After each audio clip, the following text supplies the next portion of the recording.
And during the few moments that we have left, we want to have just an off-the-cuff chat between you and me. Us. We want to talk right down to earth in a language that everybody here can easily understand. We all agree tonight, all of the speakers have agreed that America has a very serious problem. Not only does America have a very serious problem, but our people have a very serious problem. America's problem is us. We're her problem. The only reason she has a problem is she doesn't want us here. And every time you look at yourself, be you black, brown, red, or yellow, a so-called Negro, you represent a person who poses such a serious problem for America because you're not wanted. Once you face this as a fact, then you can start plotting a course that will make you appear intelligent instead of unintelligent. What you and I need to do is learn to forget our differences. When we come together, we don't come together as Baptists or Methodists. You don't catch hell because you're a Baptist, and you don't catch hell because you're a Methodist. You don't catch hell because you're a Methodist or a Baptist. You don't catch hell because you're a Democrat or a Republican. You don't catch hell because you're a Mason or an Elk. And you sure don't catch hell because you're an American, because if you was an American, you wouldn't catch no hell. You catch hell because you're a black man. You catch hell, all of us catch hell for the same reason. So we are all black people, so-called Negroes, second-class citizens, ex-slaves. You are nothing but an ex-slave. You don't like to be told that. But what else are you? You are ex-slave. You didn't come here on the Mayflower. You came here in a slave ship, in chains, like a horse or a cow or a chicken. And you were brought here by the people who came here on the Mayflower. You were brought here by the so-called pilgrims or founding fathers. They were the ones who brought you here. We have a common enemy. We have this in common. We have a common oppressor, a common exploiter, and a common discriminator. So once we all realize that we have this common enemy, then we unite on the basis of what we have in common. And what we have foremost in common is that enemy, the white man. He's an enemy to all of us. I know some of you all think that some of them aren't enemies. Time will tell.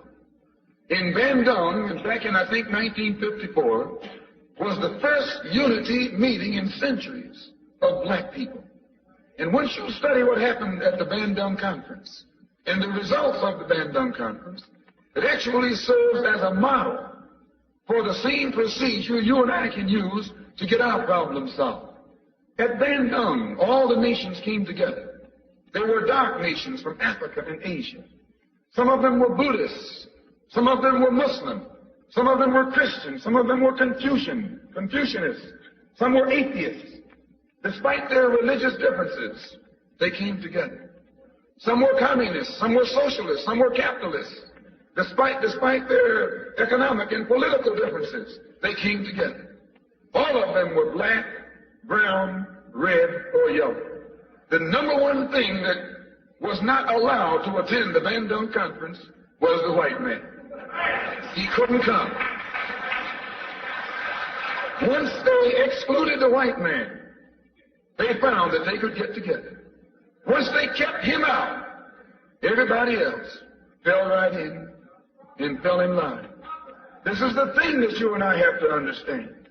And these people who came together didn't have nuclear weapons. They didn't have jet planes. They didn't have all of the heavy armaments that the white man has. But they had unity.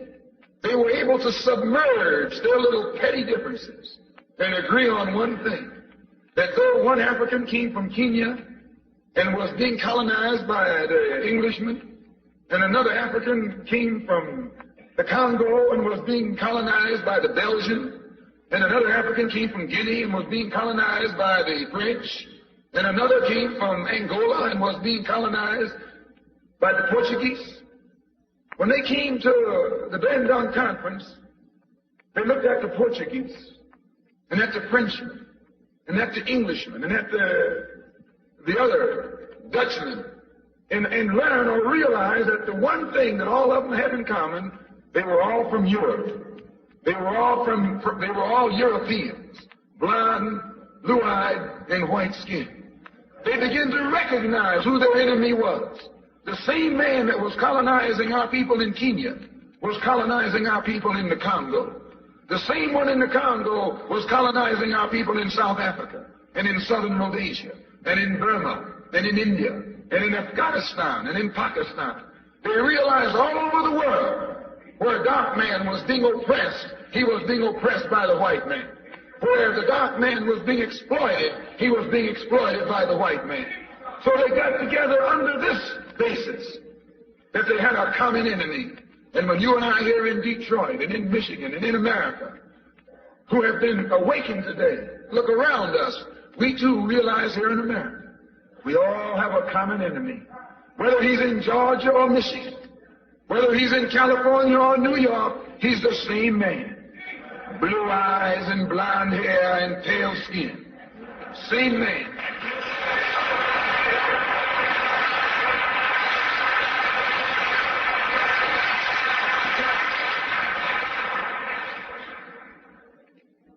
So what we have to do is what they did. They agreed to stop quarreling among themselves.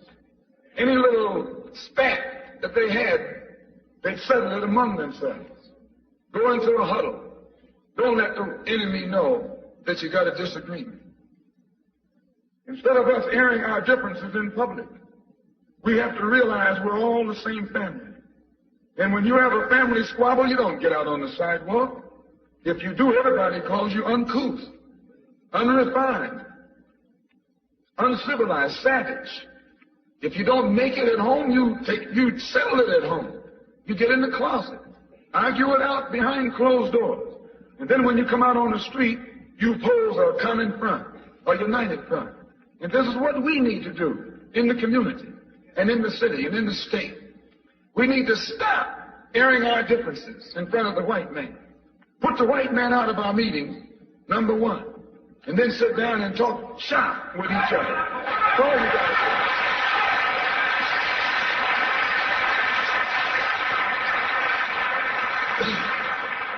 I would like to make a few comments concerning the difference between the Black Revolution and the Negro Revolution. There's a difference.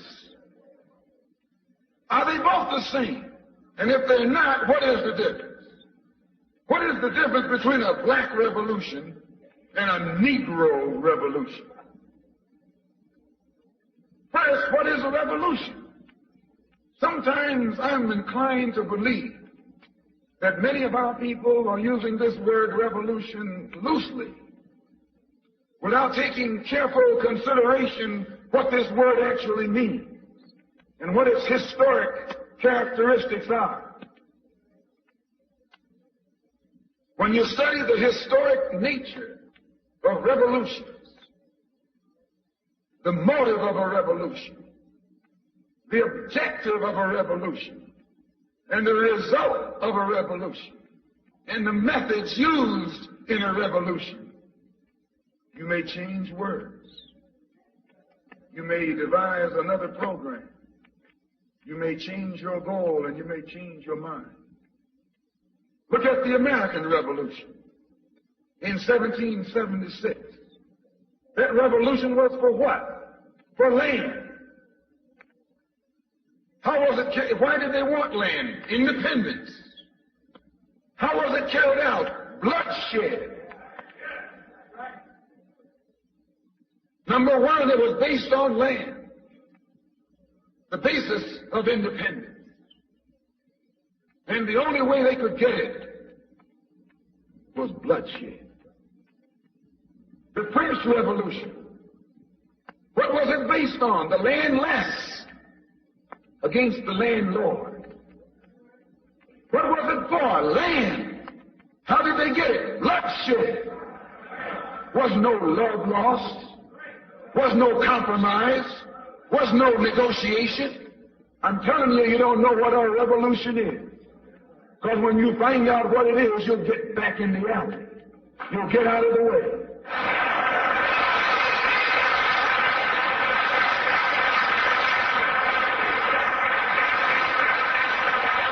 The moment, the Russian Revolution, what was it based on? Land. The landless against the landlord. How did they bring it about? Bloodshed. You haven't got a revolution that doesn't involve bloodshed. And you're afraid to bleed. I said you're afraid to bleed. Long as the white man sent you to Korea, you bled. He sent you to Germany, you bled. He sent you to the South Pacific to fight the Japanese, you bled. You bleed for white people. But when it comes time to seeing your own churches being bombed and little black girls murdered, you haven't got no blood.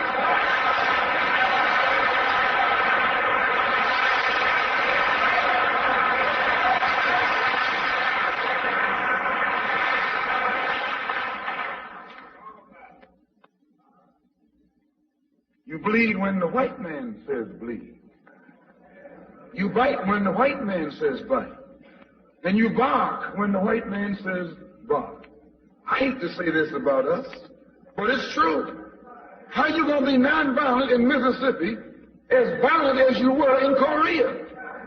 How can you justify being nonviolent in Mississippi and Alabama when your churches are being bombed and your little girls are being murdered, and at the same time you're going to get violent with Hitler and Tojo and somebody else that you don't even know?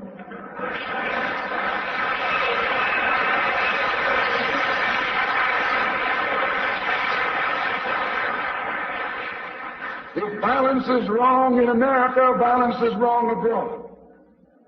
If it's wrong to be violent, defending black women and black children and black babies and black men, then it's wrong for America to draft us and make us violent abroad in defense of her.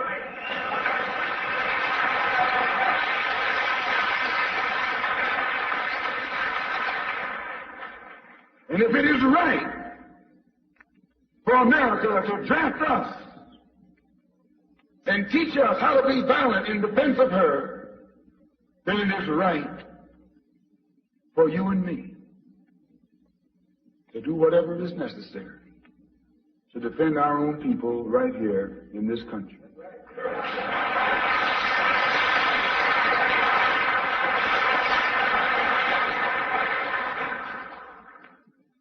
The Chinese Revolution. They wanted land. They threw the British out, along with the Uncle-Town Chinese. Yeah, they did. They set a good example. When I was in prison, I read an article, and don't be shocked when I say I was in prison. You're still in prison.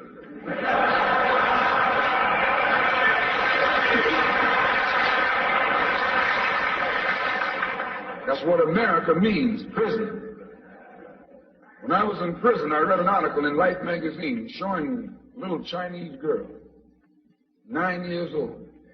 Her father was on his hands and knees, and she was pulling the trigger because he was an Uncle Tom Chinaman. When they had the revolution over there, they took a whole generation of Uncle Toms, just wiped them out. And within 10 years, that little girl became a full-grown woman. No more Toms in China. And today it's one of the toughest, roughest, most feared countries on this earth by the white man, because there are no Uncle Toms over there.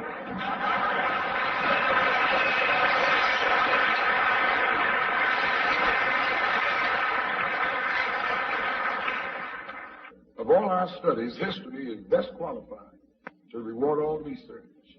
And when you see that you got problems, all you have to do is examine the historic method used all over the world by others who had problems similar to yours. And once you see how they got theirs straight, then you know how you can get yours straight. Please, there's been a revolution, a black revolution going on in Africa. In Kenya, the Mau Mau were revolutionaries.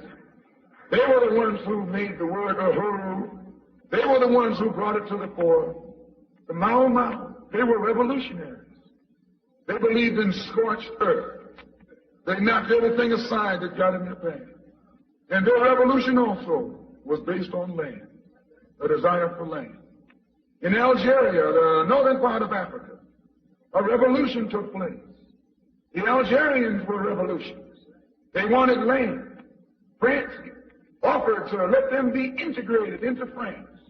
They told France to hell with France. They wanted some land, not some France.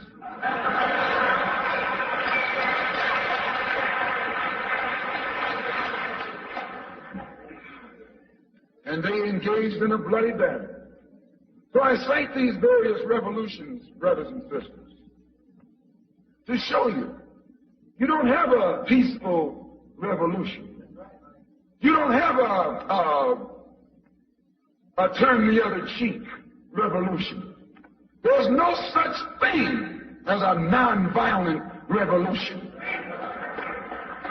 Only kind of revolution that's nonviolent is the Negro revolution.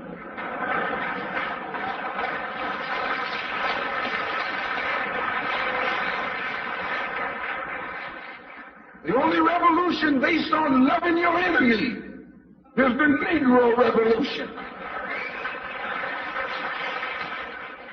The only revolution in which the goal is a desegregated lunch counter, a desegregated theater, a desegregated park, and a desegregated public toilets.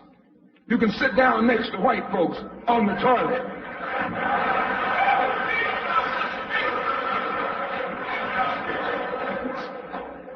That's no revolution.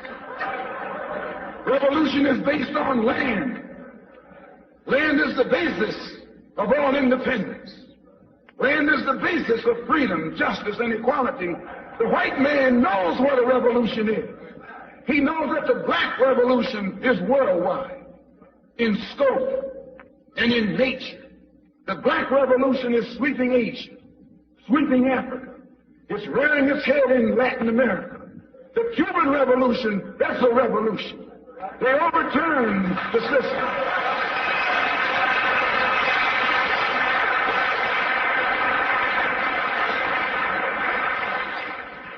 Revolution is in Asia. Revolution is in Africa. And the white man is screaming because he sees revolution in Latin America. How do you think he'll react to you when you learn what a real revolution is? You don't know what a revolution is.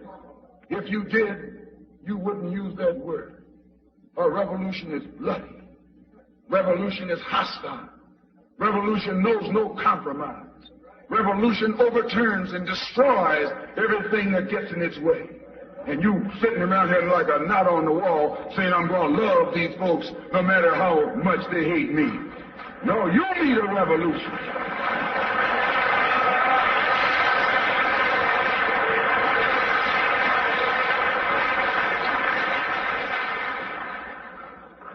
Who ever heard of a revolution where they lock arms, as Reverend Cleave was pointing out beautifully, singing, "We shall overcome"? Just tell me you don't do that in a revolution. You don't do any singing, you're too busy swinging.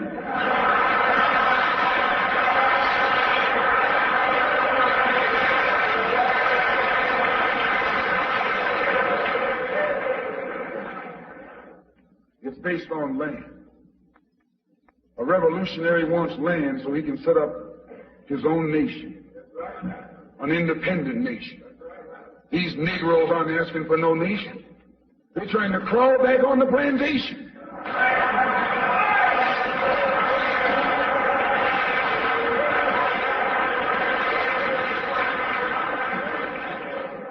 When you want a nation, that's called nationalism.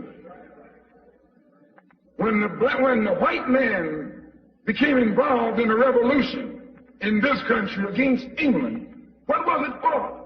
He wanted this land so he could set up another white nation. That's white nationalism. The American Revolution was white nationalism. The French Revolution was white nationalism. The Russian Revolution, too, yes, it was white nationalism. You don't think so? Why you think Khrushchev and Mao can't get their heads together? White nationalism. All the revolutions that's going on in Asia and Africa today are based on what? Black nationalism. A revolutionary is a black nationalist. He wants a nation. I was reading some beautiful words by Reverend Cleave pointing out why he couldn't get together with someone else here in the city.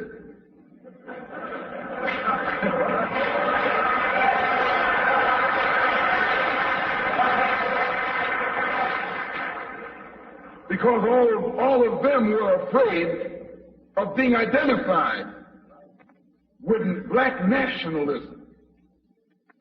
If you're afraid of black nationalism, you're afraid of revolution. And if you love revolution, you love black nationalism.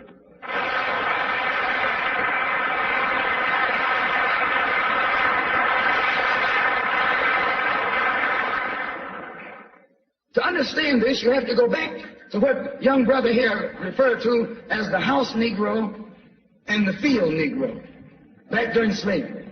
There was two kinds of slaves.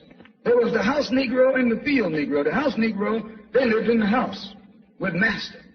They dressed pretty good. They ate good because they ate his food, what he left. They lived in the attic or the basement, but still they lived near their master. And they loved their master more than the master loved himself. They would give their life to save their master's house quicker than the master would. The house Negro, if the master said, we got a good house here, the house Negro said, yeah, we got a good house here. Whenever the master said we, he said we. That's how you can tell a house Negro. If the master's house caught on fire, the house Negro would fight harder to put the blaze out than the master would. If the master got sick, the house Negro would say, what's the matter, boss? We sick. We sick.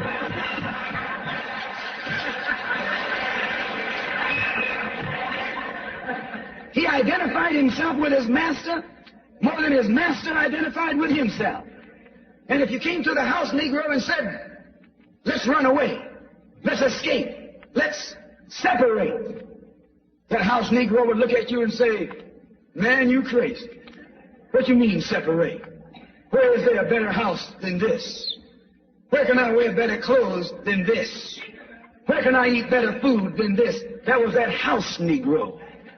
In those days, he was called a house nigger. And that's what we call him today, because we still got some house niggers running around here.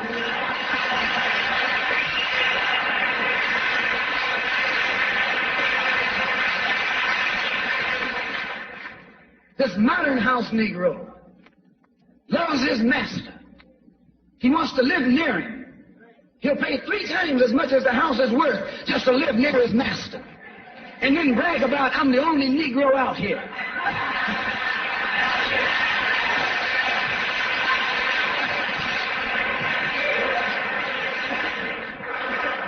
I'm the only one on my job. I'm the only one in this school. You're nothing but a house Negro. And if someone come to you right now and say, let's separate, you say the same thing that the house Negro said on the plantation. What you mean separate? From America? This good white man? Where you gonna get a better job than you get here? I mean, this is what you say. I ain't left nothing in Africa. That's what you say. Why, you left your mind in Africa.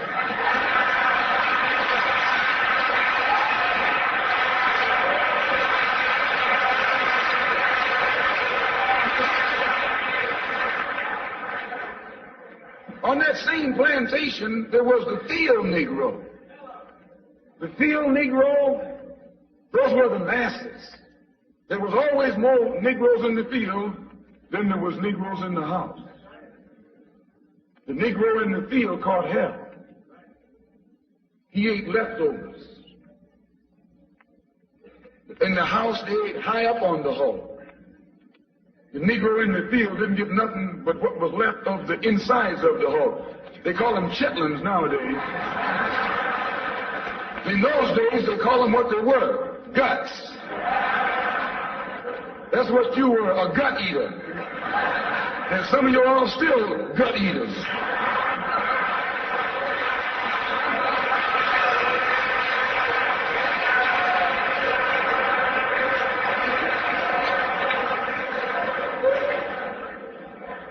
The field Negro was beaten from morning till night.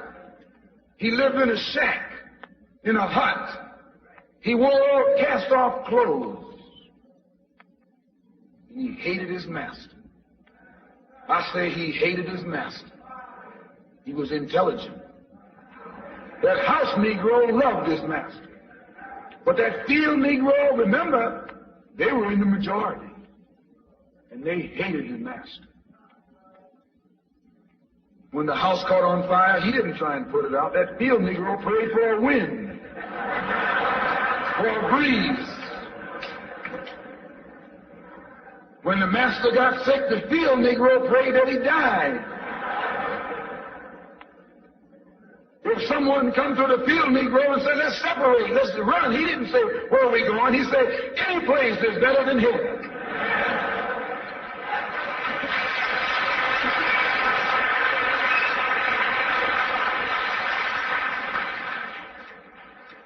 You got field Negroes in America today. I'm a field Negro.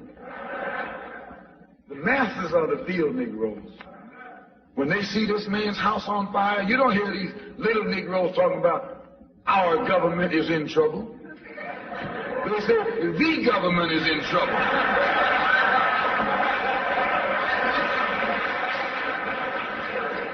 Imagine a Negro, our government. I even heard one say, our astronauts. They won't even let him near the plant. And our astronauts, our Navy, that's a Negro that's out of his mind. That's a Negro that's out of his mind. Just as the slave master in that day used Tom, the house Negro, to keep the field Negroes in check, the same old slave master today has Negroes who are nothing but modern Uncle Toms, 20th century Uncle Toms, to keep you and me in check, keep us under control, keep us passive and peaceful and nonviolent. That's Tom making you nonviolent. It's like when you go to the dentist and the man is going to take your tooth. You're going to fight him when he starts pulling. So they squirt some stuff in your jaw called Novocaine to make you think they're not doing anything to you. So you sit there and because you got all that Novocaine in your jaw, you suffer peacefully.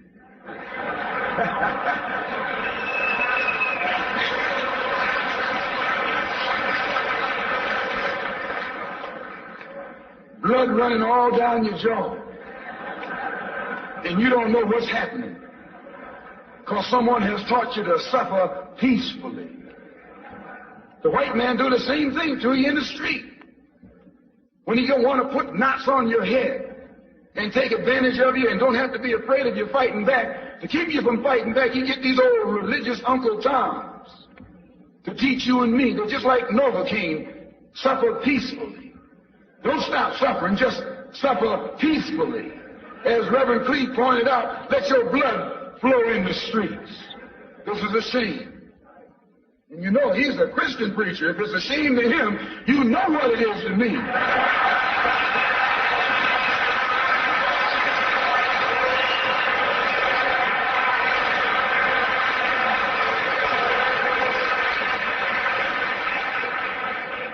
There's nothing in our book, the Quran, as you call it, Koran, teaches us to suffer peacefully. Our religion teaches us to be intelligent, be peaceful, be courteous, obey the law, respect everyone. But if someone puts his hand on you, send him to the cemetery.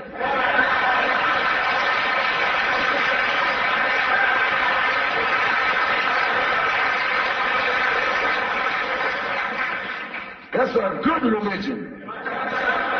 In fact, that's that old-time religion.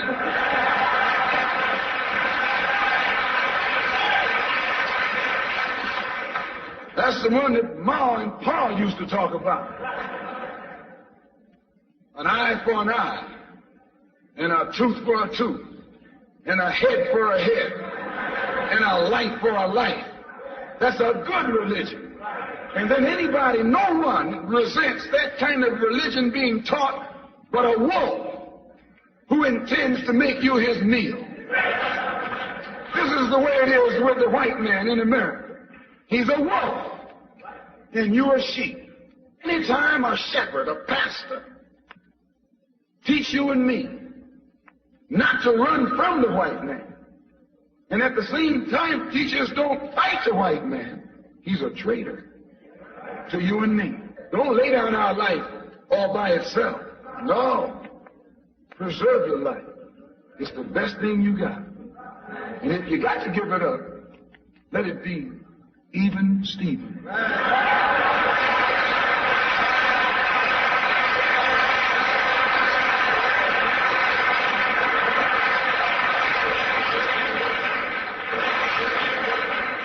The slave master took Tom and dressed him well and fed him well and even gave him a little education. Gave him a long coat and a top hat and made all the other slaves look up to him. Then he used Tom to control them. The same strategy that was used in those days is used today by the same white man.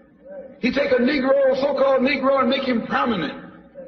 Build him up, publicize him, make him a celebrity, and then he becomes a spokesman for Negro and a Negro leader.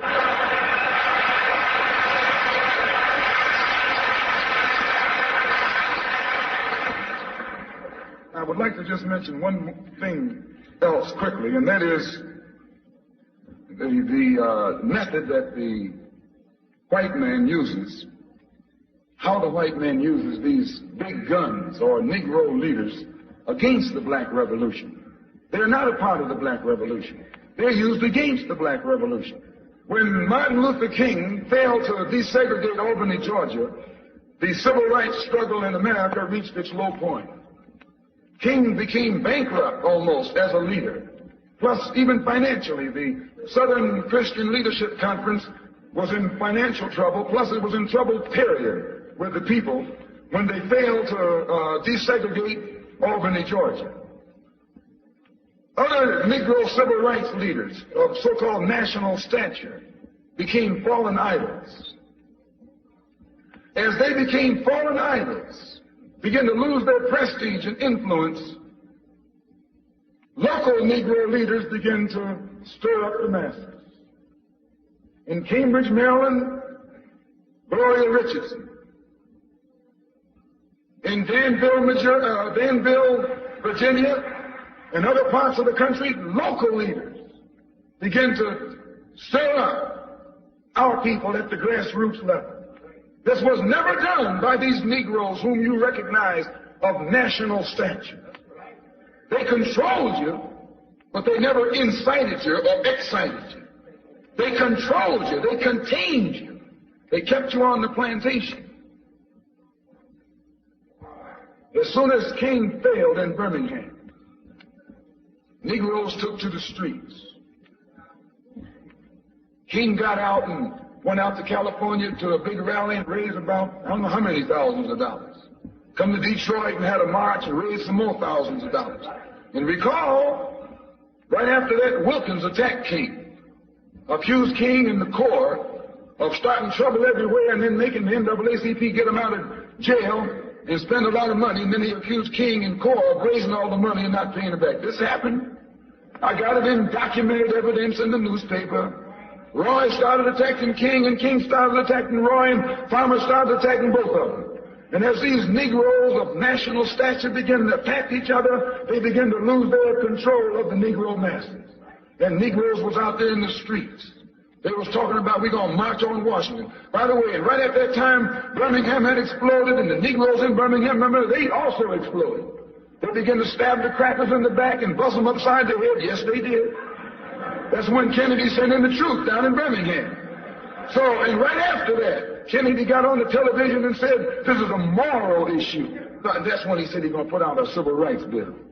And when he mentioned civil rights bill and the Southern crackers started talking about they were going to boycott it or filibuster it, then the Negroes started talking about what? We're going to march on Washington, march on the Senate, march on the White House, march on the Congress, and tie it up, bring it to a halt. Don't let the government proceed. They even said they was going to go out to the airport and lay down on the runway and don't let no airplanes land. I'm telling you what they said. That was revolution. That was revolution. That was the black revolution. It was the grassroots out there in the street. Scared the white man to death. Scared the white power structure in Washington, D.C. to death. I was there.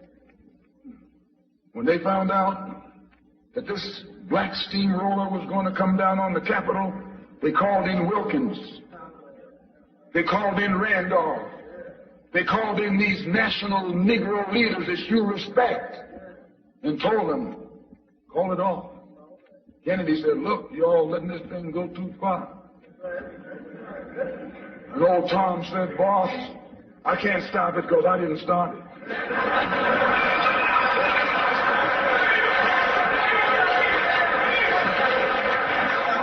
I'm telling you what they said.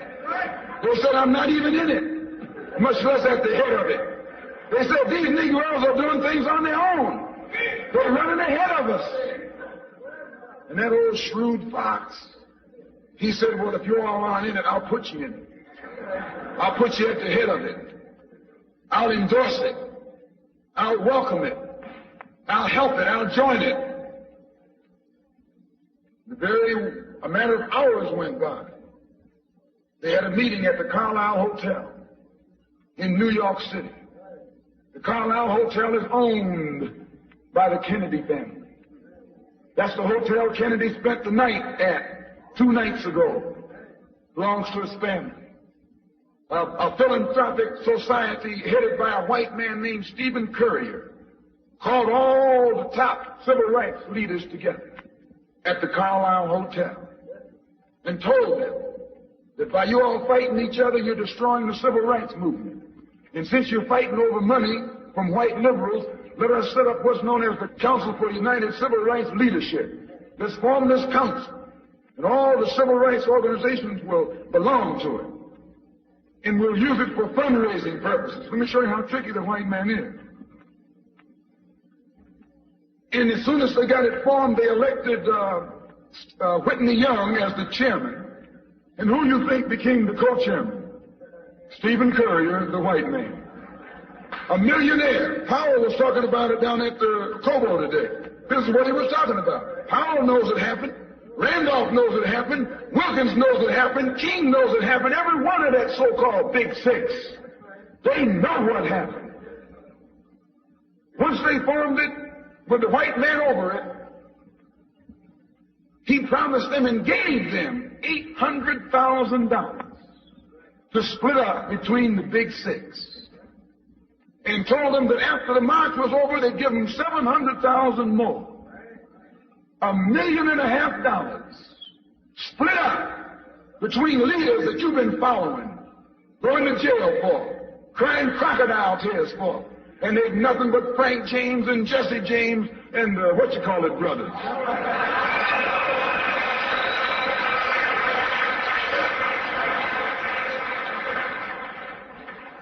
Soon as they got the setup organized, the white man made available to them top public relations experts. Opened the news media across the country at their disposal. And then they began to project these Big Six as the leaders of the march. Originally, they weren't even in the march. You was talking this march talk on Hastings Street. Is Hastings Street still here? On Hastings Street. You was talking the march talk on Lenox Avenue. And down on, Fillmore Street. And Central Avenue. And 42nd Street and 63rd Street. That's where the march talk was being talked. But the white man put the Big Six ahead of it. Made them the march. They became the march. They took it over. And the first move they made after they took it over, they invited Walter Reuther, a white man.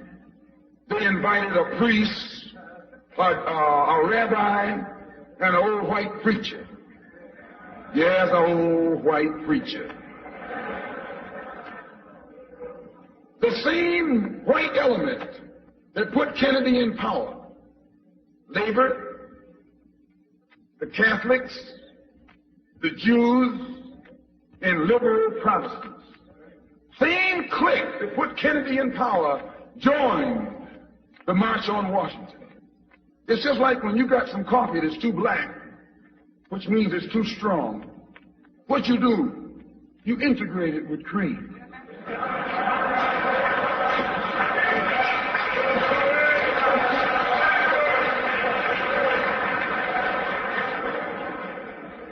You make it weak. If you pour too much cream in, you won't even know you ever had coffee. It used to be hot, it becomes cool. It used to be strong, it becomes weak.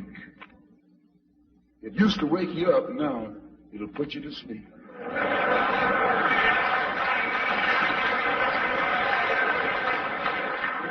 This is what they did with the March on Washington. They joined it.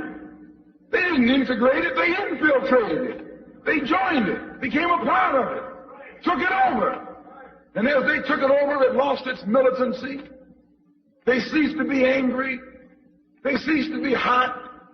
They ceased to be uncompromising. Why, it even ceased to be a march. It became a picnic, a circus. Nothing but a circus with clowns and all. We had one right here in Detroit. I saw it on television with clowns leading it, white clowns and black clowns. I know you don't like what I'm saying, but I'm going to tell you anyway, because I can prove what I'm saying. If you think I'm telling you wrong, you bring me Martin Luther King and A. Philip Randolph and James Farmer and those other three, and see if they'll deny it over a microphone. No, it was a sellout. It was a takeover. When James Baldwin came in from Paris, they wouldn't let him talk, because they couldn't make him go by the script. Burt Lancaster wrote the speech that Baldwin was supposed to make. They wouldn't let Baldwin get up there, because they know Baldwin's liable to say anything. They controlled it so tight, they told those Negroes what time to hit town, how to come, where to stop,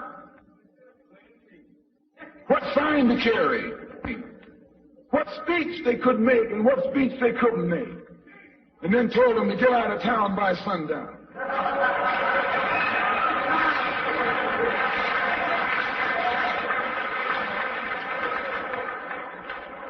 And every one of those toms were out of town by sundown. Now, I know you don't like my saying this, but I can back it up. It was a circus, a performance that beat anything Hollywood could ever do. The performance of the year. Reuther and those other three devils should get a Academy Award for the best actors, because they acted like they really loved Negroes and fooled a whole lot of Negroes. And the 6 Negro leaders should get an award, too, for the best supporting cast.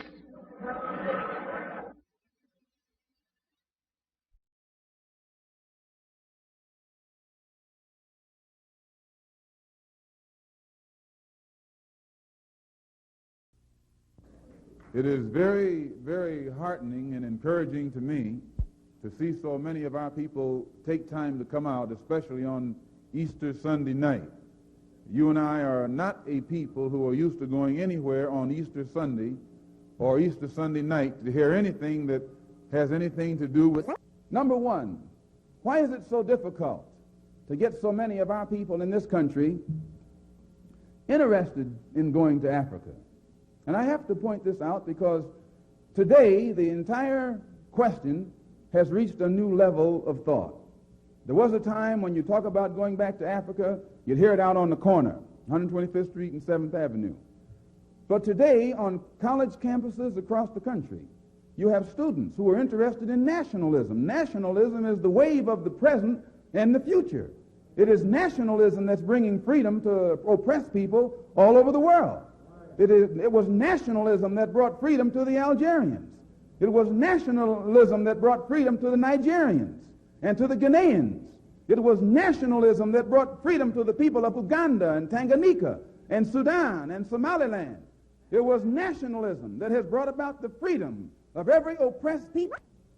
They have studied the tactics and the strategy and the methods of all of the African nations who have emerged and won their independence. And they've seen that the Africans didn't get it by sitting in. They didn't get it by waiting in. They didn't get it by singing, "We shall overcome." They got it through nationalism. And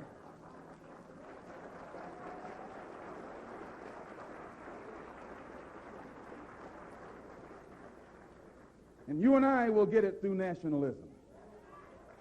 What is it? What is it that makes it difficult for the philosophy of nationalism to spread among the so-called Negroes? Number one, they think they have a stake in America. They think they have an investment in this country, which we do. We invested 310 years of slave labor, 310 years, every day of which your and my mother and father worked for nothing. Not 8 hours a day. There was no union in that day. They worked from sun up until sundown, from can't see in the morning until can't see at night. They never had a day off. And on Sunday, they were allowed to sit down and sing about when they die, they wouldn't be slaves no more. When they die, they wouldn't be slaves no more. They'd go up in the sky, and every day would be Sunday. That's a shame. And it is that 310 years of slave labor that went in, that was mine and your contribution into this particular economy and political system. If those of us who are in this audience right now were to take our individual equality of opportunity, if the Constitution at the present time, then change it. Either it offers it or it doesn't offer it. If it offers it, good, give it to us. If it doesn't offer it, then change it. You don't need a debate. You don't need a filibuster. You need some action.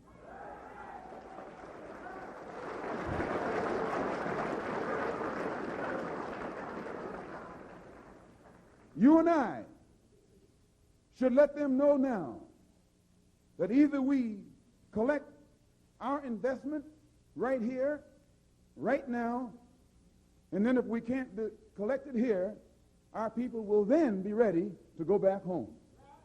Let's go ahead and join in with them and make this man pay these back wages. Make him give us the back pay. Let's join in. If this is what the Negro wants, let's join him. Let's show him how to struggle. Let's show him how to fight.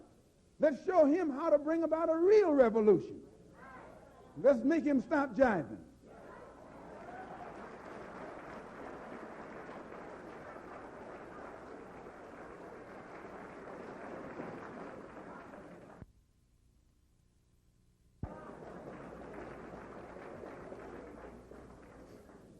If you're interested in freedom, you need some judo, you need some karate, you need all the things that will help you fight for freedom. They have not wanted the black nationalists involved in the civil rights struggle because the black nationalists are too militant and they don't compromise. They proved that at the United Nations when Lumumba was murdered.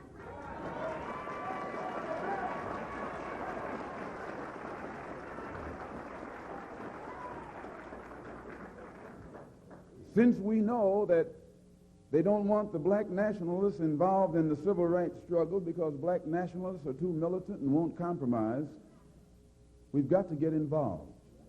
We have to expose the subterfuge and the trickery, the treachery of the white liberal who's posing as a friend of our people in this country, keeping us barking in the wrong direction.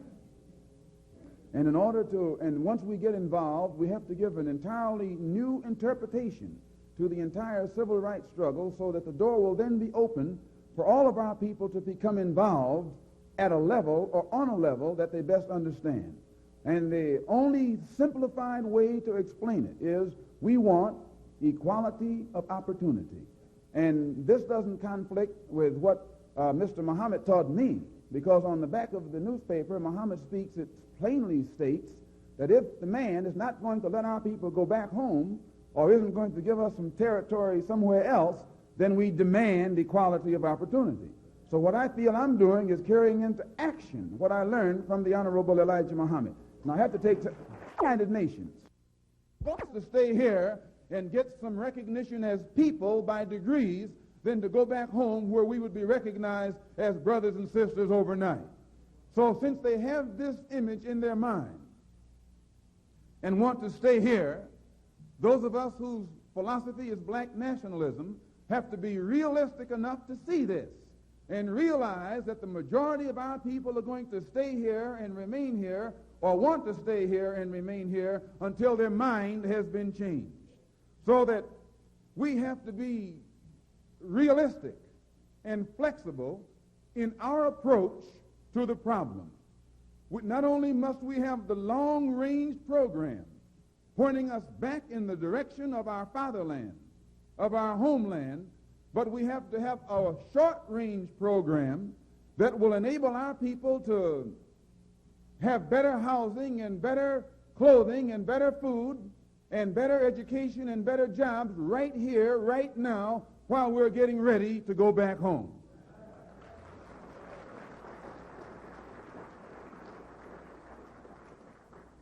If those of us who believe in black nationalism spend all of our time thinking only about Africa, which is about 9,000 miles away, with a great deal of water in between, we will place our people here in the same position that they were placed in by the preacher during slavery, where they would dream about some place way up in the sky.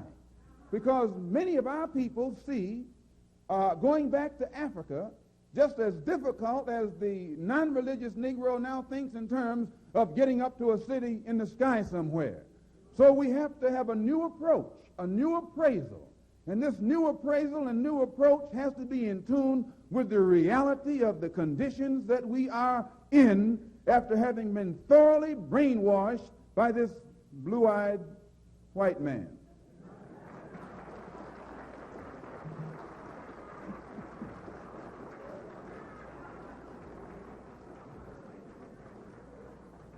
Some of them have brown eyes. Those of us who believe in black nationalism, who believe that we should migrate to our African homeland, on ourselves to see that new bridges must be built. Because in the minds of the majority of our people today, Africa is too far away. So the only way you and I can point them in that direction is build new bridges. We have to have the type of understanding of Africa and the type of understanding of our people here in order to build a bridge, a contact, a line of communication between the two. And once the lines of communication have been established and our African brothers can stretch forth their hands and reach us, and we can stretch forth our hands and reach them, why, there's nothing that this blue-eyed man in this country will be able to do to you and me successfully from that day onward.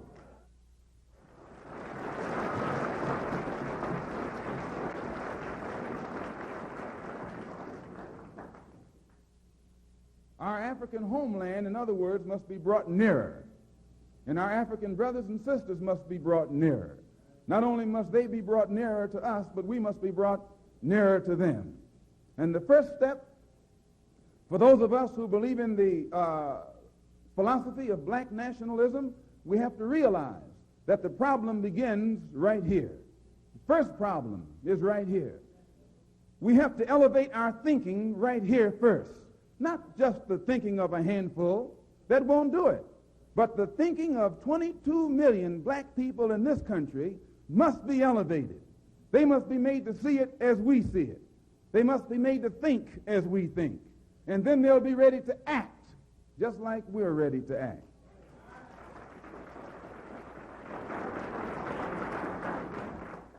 If the black nationalists don't realize this, the black nationalists will fail as other groups have failed. Any philosophy that you have that can't be implemented is no good. A preaching or a gospel is no better than its ability to be carried out in a manner that will make it beneficial to the people who accept it. When you have a philosophy or a gospel, I don't care whether it's a religious gospel, a political gospel, an economic gospel, or a social gospel, if it's not going to do something for you and me right here, right now, to hell with that gospel.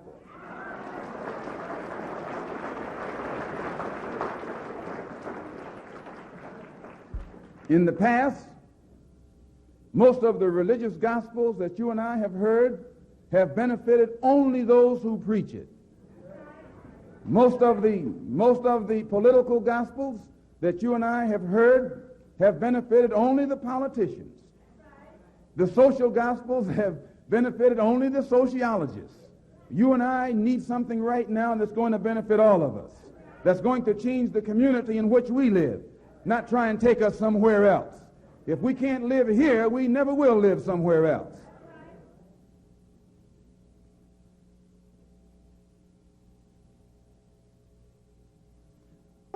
African Americans, or so-called Negro. One of the reasons that it is bad for us to continue to just refer to ourselves as so-called Negro, that's negative. When we say so-called Negro, that's pointing out what we aren't, but it isn't telling us what we are. We are African, and we happen to be in America. We're not American. We are people who formerly were Africans who were kidnapped and brought to America.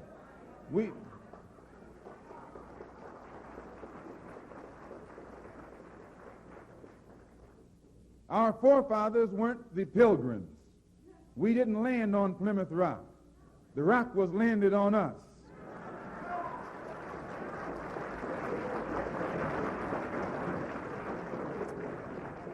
We were brought here against our will. We were not brought here to be made citizens. We were not brought here to enjoy the constitutional gifts that they speak so beautifully about today. And because we weren't brought here to be made citizens today, now that we've become awakened to some degree and we begin to ask for those things which they say are supposedly for Americans, they look upon us with hostility and unfriendliness.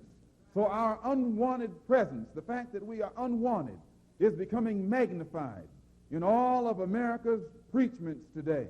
And the only way that we who are... thank you, brother.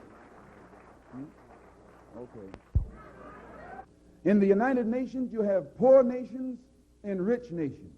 They say that the most powerful bloc in the UN are the African Asian bloc.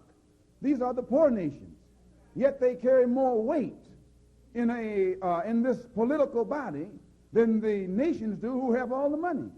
Why? Because no matter how wealthy America is, she only has one vote. No matter how wealthy Russia is, she only has one vote. Whereas all the poor nations in Africa who have just emerged into independence, they have each a vote too. And they stick together and are able to outmaneuver the rich nations. This is by having independence and the right to vote in the political world body, it has enabled the dark nations to band together and use the strength of their ballot to force the wealthy nations, which are the white nations, into giving more independence to other nations who are still under their jurisdiction. You and I have to look at this and understand this, that the ballot is as powerful as the bullet. At least they're both important. And if you don't use the ballot, you're going to have to use the bullet. So if you don't want to have to resort to the bullet, then immediately we have to take steps to use the ballot. These little nations are important because of their... Now, if you and I leave it up to the moderate Negro leaders, they'll be able to trick it up and make the world think that they passed something that doesn't really mean anything. So what you and I have got to do is get involved. You and I have to be right there breathing down their throat. Every time they look over their shoulder, we want them to see us. We want to make them We want to make them pass the strongest civil rights bill they've ever passed, because we know even after they pass it, they can't enforce it. In order to do this, we're starting a voters registration drive. We have to get everybody in Harlem registered, not as Democrats or Republicans, but registered as independents. We're going to organize a corps of brothers and sisters who, after the city is mapped out, they won't leave one apartment house door not knocked on. There won't be a door in Harlem that will not have been knocked on, to see that whatever black face lives behind that door is registered to vote by a certain time this year. Nobody will have an excuse not to be registered. We'll ask him, let us see your card. If you don't have the sense of responsibility to get registered, we'll move you out of town.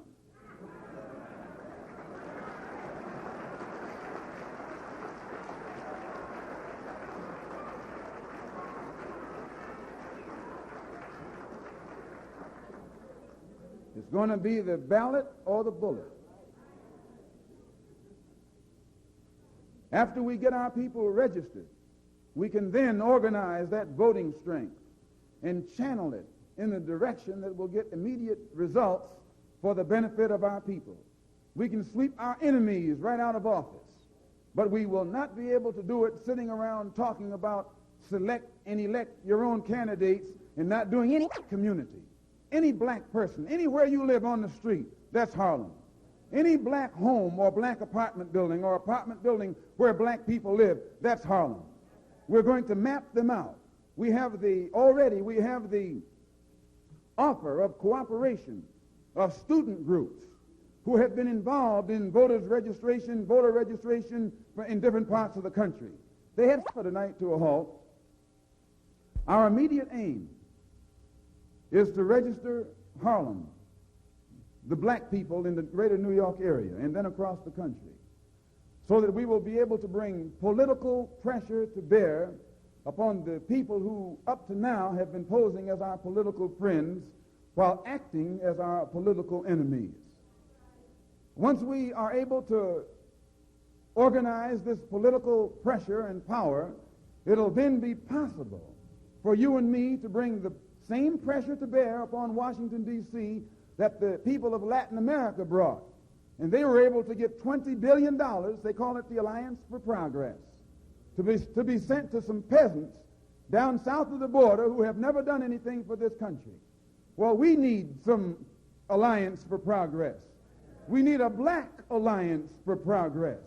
We need Uncle Sam to take some of those tax dollars and bring them into the black belt and build some better schools so that our children will have a decent school to go to, and put better teachers in those schools with the type of textbooks that will show our children that they are human beings too.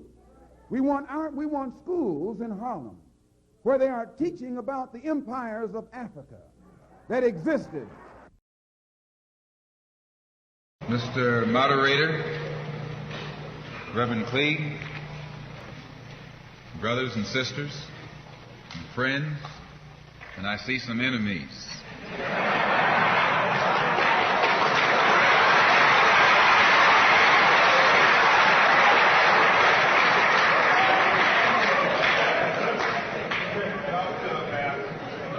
In fact, I think we'd be fooling ourselves if we had an audience this large and didn't realize that there were some enemies present. This afternoon, we want to talk about the ballot or the bullet. The ballot or the bullet explains itself. But before we get into it, since this is the year of the ballot or the bullet, I would like to clarify some things that refer to me personally concerning my own personal position. I'm still a Muslim. That is, my religion is still Islam.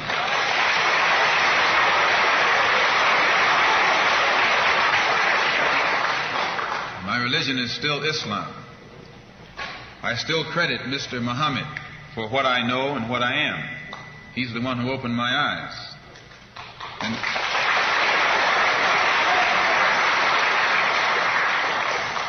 at present, I'm the minister of the newly founded Muslim Mosque Incorporated, which has its offices in the Teresa Hotel right in the heart of Harlem. That's the Black Belt in New York City.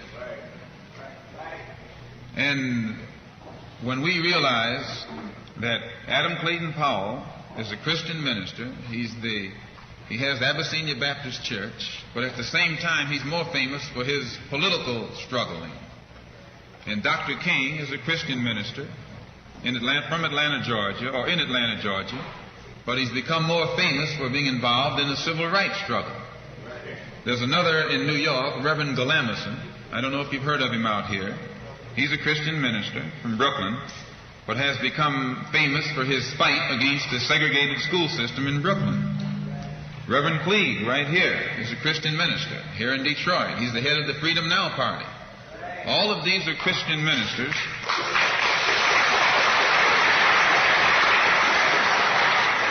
All of these are Christian ministers, but they don't come to us as Christian ministers. They come to us as fighters in some other category. I'm a Muslim minister. The same as they are Christian ministers, I'm a Muslim minister. And I don't believe in fighting today in any one front, but on all fronts.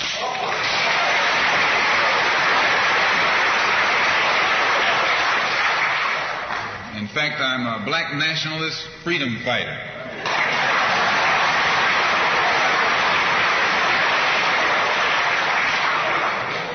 Islam is my religion, but I believe my religion is my personal business.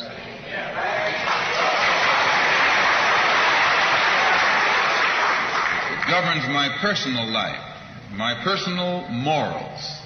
And my religious philosophy is personal between me and the God in whom I believe. Just as the religious philosophy of these others is between them and the God in whom they believe. And this is best this way. Were we to come out here discussing religion, we'd have too many differences from the outstart, and we could never get together. So today, though Islam is my religious philosophy, my political, economic, and social philosophy is black nationalism. You and I,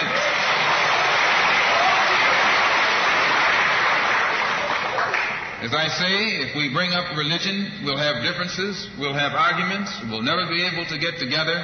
But if we keep our religion at home, keep our religion in the closet, keep our religion between ourselves and our God, but when we come out here, we have a fight that's common to all of us against the enemy who is common to all of us.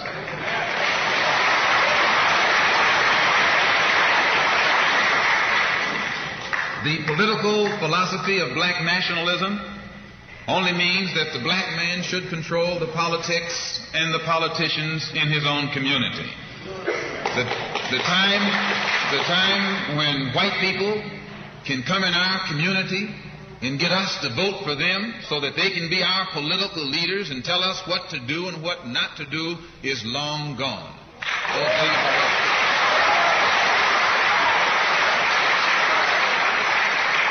By the same token, the time when that same white man, knowing that your eyes are too far open, can send another Negro into the community, get you and me to support him so he can use him to lead us astray, those days are long gone.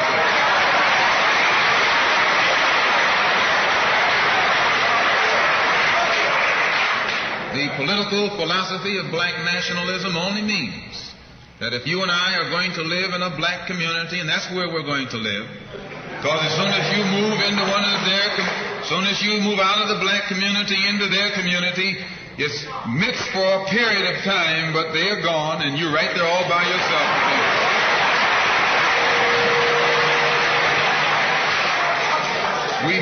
We must understand the politics of our community. And we must know what politics is supposed to produce. We must know what part politics play in our lives. And until we become politically mature, we will always be misled, led astray, or deceived or maneuvered into supporting someone politically who doesn't have the good of our community at heart. So the political philosophy of black nationalism only means that we will have to carry on a political program of re-education to open our people's eyes, make us become more politically conscious, politically mature. And then we will, whenever we get ready to cast our ballot, that ballot will be cast for a man of the community who has the good of the community at heart. And the economic philosophy of black nationalism only means that we should own and operate and control the economy of our community. You would never find, you can't open up a black store in a white community. White man won't even patronize you. And he's not wrong. He got sense enough to look out for himself. And you who don't have sense enough to look out for yourself.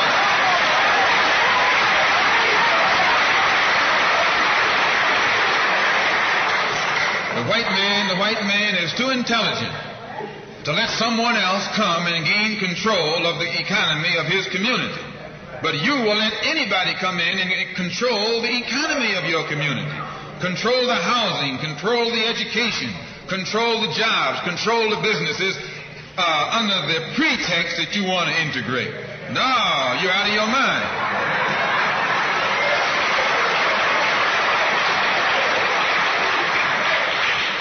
The economic philosophy of black nationalism only means that we have to become involved in a program of re-education to educate our people into the importance of knowing that when you spend your dollar out of the community in which you live, the community in which you spend your money becomes richer and richer. The community out of which you take your money becomes poorer and poorer.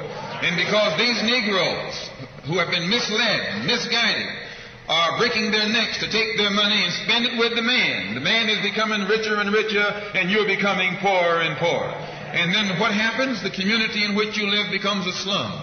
It becomes a ghetto. The conditions become run down. And then you have the audacity to complain about poor housing in a run-down community. Why, you run it down yourself when you take your dollar out.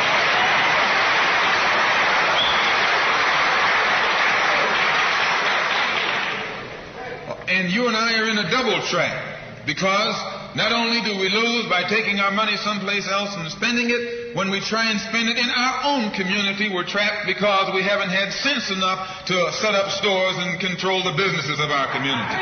The man who's controlling the stores in our community is a man who doesn't look like we do. He's a man who doesn't even live in the community. So you and I, even when we try and spend our money in the block where we live or the area where we live, we're spending it with a man who, when the sun goes down, takes that basket full of money in another part of the town.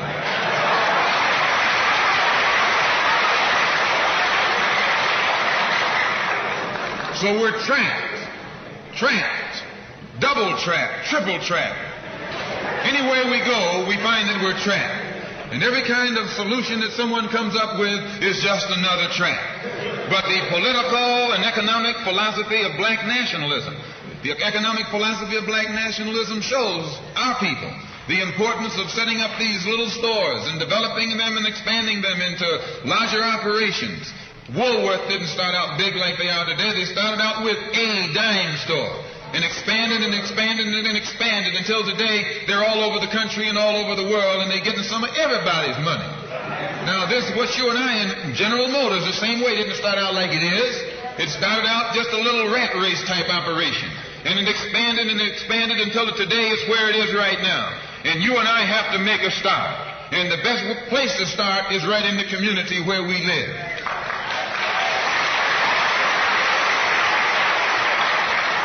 So our people not only have to be re-educated to the importance of supporting black business, but the black man himself has to be made aware of the importance of going into business. And once you and I go into business, we own and operate at least the businesses in our community. What we will be doing is developing a situation wherein we will actually be able to create employment for the people in the community. And once you can create some employment in the community where you live, it will eliminate the necessity of you and me having to act ignorantly and disgracefully, boycotting and picketing some cracker someplace else, trying to beg him for a job.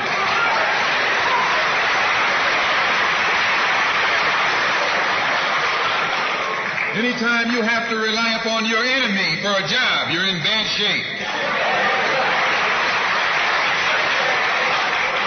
And he is your enemy. Anytime, you wouldn't be in this country if some enemy hadn't kidnapped you and brought you here.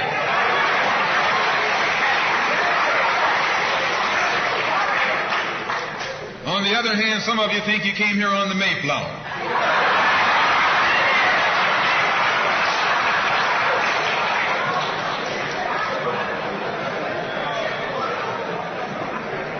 So as you can see, brothers and sisters, today, this afternoon, it's not our intention to discuss religion. We're going to forget religion. If we bring up religion, we'll be in an argument. And the best way to keep away from arguments and differences, as I said earlier, put your religion at home, in the closet. Keep it between you and your God. Because if it hasn't done anything more for you than it has, you need to forget it anyway.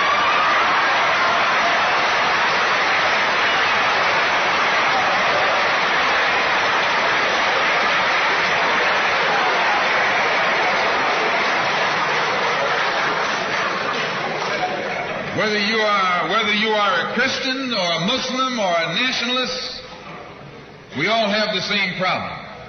They don't hang you because you're a Baptist, they hang you because you're black.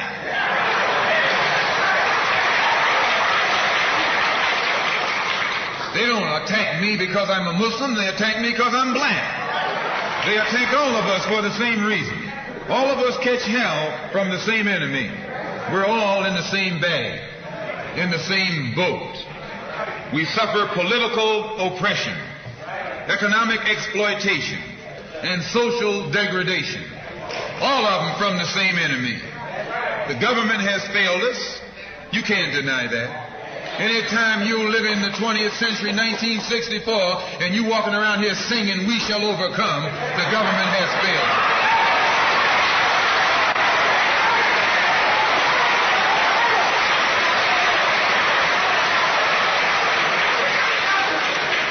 This is part of what's wrong with you. You do too much singing.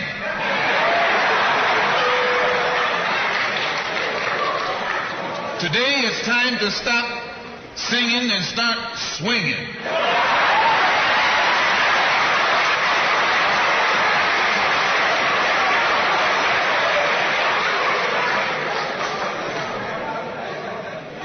You can't sing up on freedom, but you can swing up on some freedom.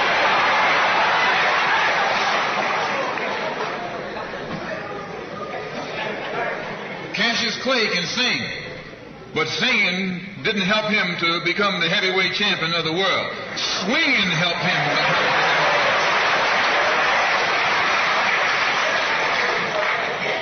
So this government has failed us. The government itself has failed us. And the white liberals who have been posing as our friends have failed us. And once we see that all these other sources to which we've turned have failed, we stop turning to them and turn to ourselves. We need a self-help program, a do-it-yourself philosophy, a do-it-right now philosophy. It's already too late philosophy. This is what you and I need to get with. And the only way we're going to solve our problem is with a self-help program. Before we can get a self-help program started, we have to have a self-help philosophy. Black nationalism is a self-help philosophy. What's so good about it, you can stay right in the church where you are and still take black nationalism as your philosophy.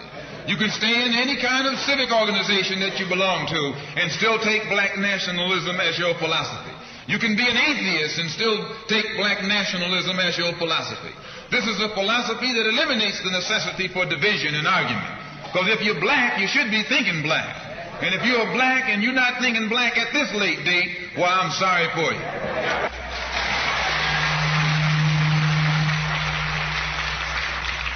Once you change your philosophy, you change your thought pattern. Once you change your thought pattern, you change your attitude. Once you change your attitude, it changes your behavior pattern. And then you go on into some action. As long as you got a sit-down philosophy, you'll have a sit-down thought pattern. And as long as you think that old sit-down thought, you'll be in some kind of sit-down action. They'll have you sitting in everywhere.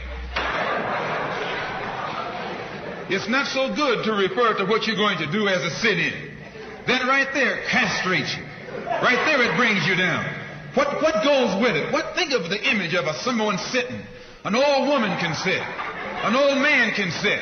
A chump can sit. A coward can sit. Anything can sit. Well, you and I have been sitting long enough, and it's time today for us to start doing some standing and some fighting to back that up.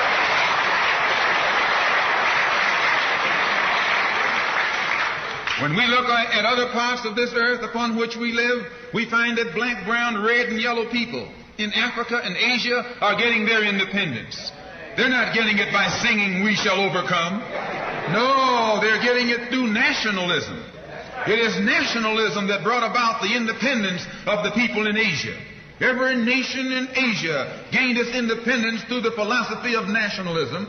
Every nation on the African continent that has gotten its independence brought it about through the philosophy of nationalism.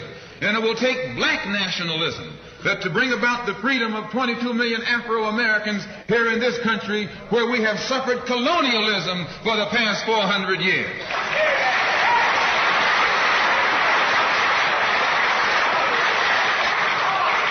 America is just as much a colonial power as England ever was. America is just as much a colonial power as France ever was. In fact, America is more so a colonial power than they, because she's a hypocritical colonial power behind it.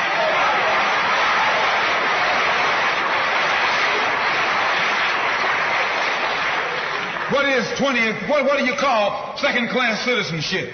Why, that's colonization. Second-class citizenship is nothing but 20th century slavery. How are you going to tell me you're a second-class citizen? They don't have second-class citizenship in any other government on this earth. They just have slaves and people who are free.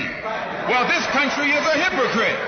They try and make you think they set you free by calling you a second-class citizen. No, you're nothing but a 20th century slave.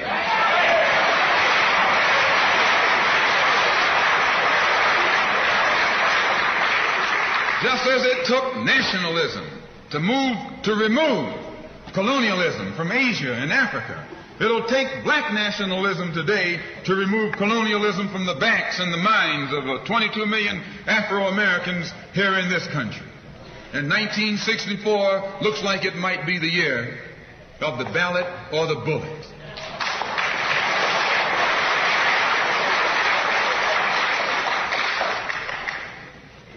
Why does it look like it might be the year of the ballot or the bullet?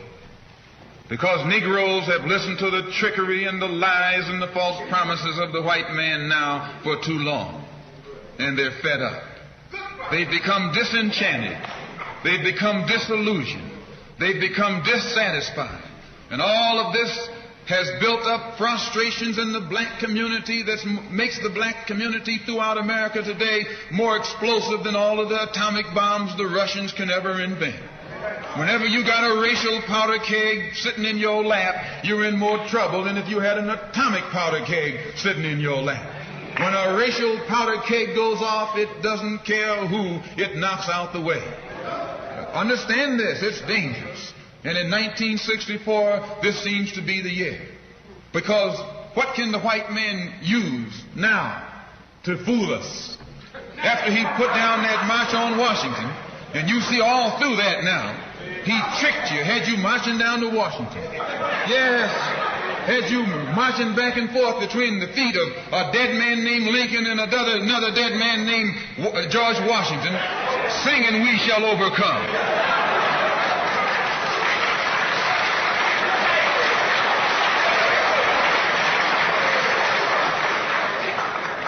He made a chump out of you. He made a fool out of you. He made you think you were going somewhere, and you end up going nowhere but between Lincoln and Washington.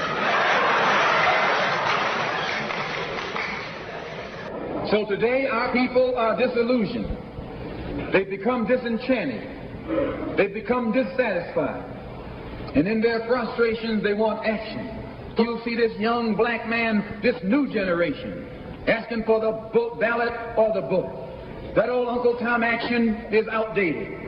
The young generation don't want to hear anything about the odds are against us. What do we care about odds?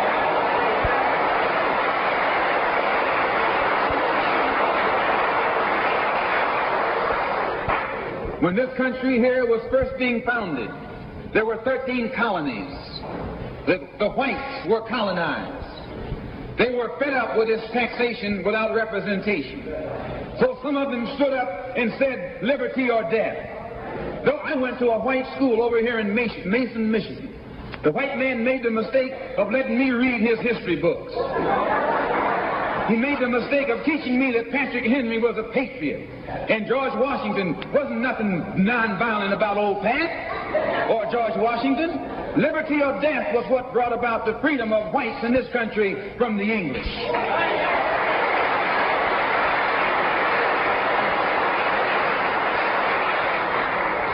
They didn't care about the odds. Why, they faced the wrath of the entire British Empire.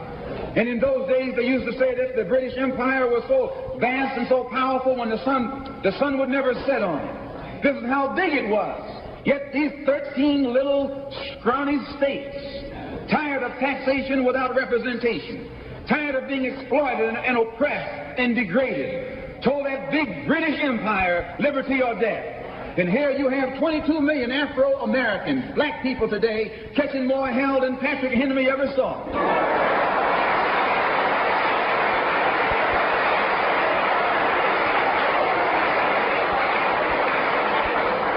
And I'm here to tell you, in case you don't know it, that you got a new generation of black people in this country who don't care anything whatsoever about odds. They don't want to hear you, old Uncle Tom, handkerchief heads, talking about the odds. No.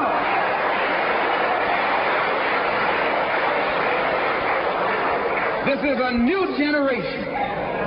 If they're going to draft these young black men and send them over to Korea or South Vietnam to face 800 million Chinese.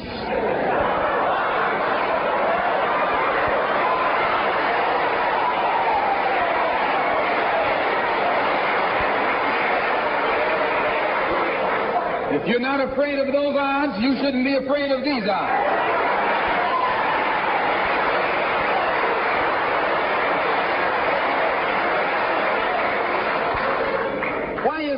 Why does this loom to be such an explosive political year? Because this is the year of politics. This is the year when all of the white politicians are going to come into the Negro community. You never see them until election time. You can't find them until election time. They're going to come in with false promises. And as they make these false promises, they're going to feed our frustrations. And this will only serve to make matters worse. I'm no politician. I'm not even a student of politics. I'm not a Republican, nor a Democrat, nor an American, and got sense enough to know it.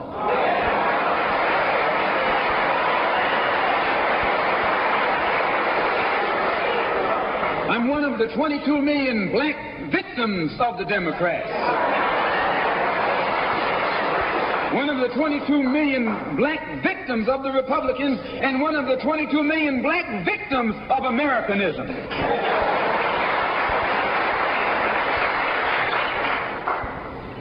And when I speak, I don't speak as a Democrat or a Republican. I speak as a victim of America's so-called democracy. You and I have never seen democracy. All we've seen is hypocrisy.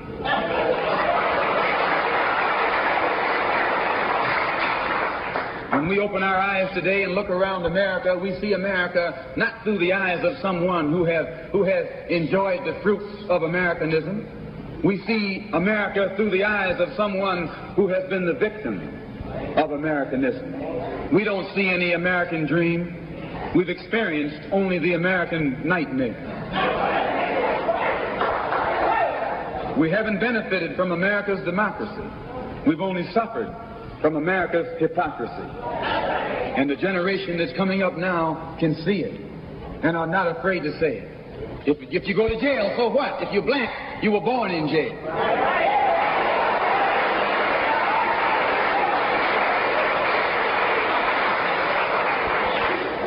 If you black, you were born in jail. In the North as well as the South. Stop talking about the South.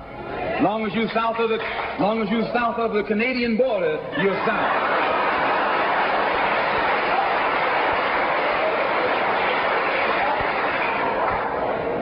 Don't call Governor Wallace a Dixie governor. Romney is a Dixie governor.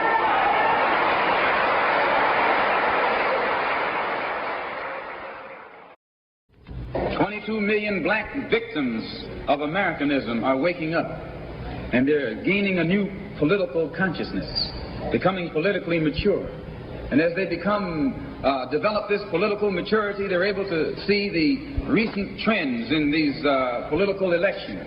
They see that the whites are so evenly divided that every time they vote, the race is so close they have to go back and count the votes all over again. And which means that any block, any minority that has a block of votes that stick together is in a strategic position. Either way you go, that's who gets it.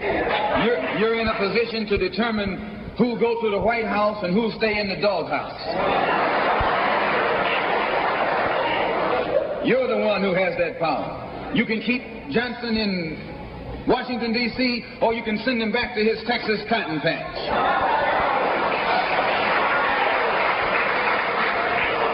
You're the one who sent Kennedy to Washington. You're the one who put the present Democratic administration in Washington, D.C. The whites were evenly divided. It was the fact that you threw 80% of your votes behind the Democrats that put the Democrats in the White House. When you see this, you can see that the Negro vote is the key factor. And despite the fact that you are in a position to be the determining factor, what do you get out of it? The Democrats have been in Washington, D.C. only because of the Negro vote. They've been down there 4 years. And all other legislation they wanted to bring up, they brought it up and gotten it out of the way, and now they bring up you. And now they bring up you. You put them first and they put you last. Because you're a chump.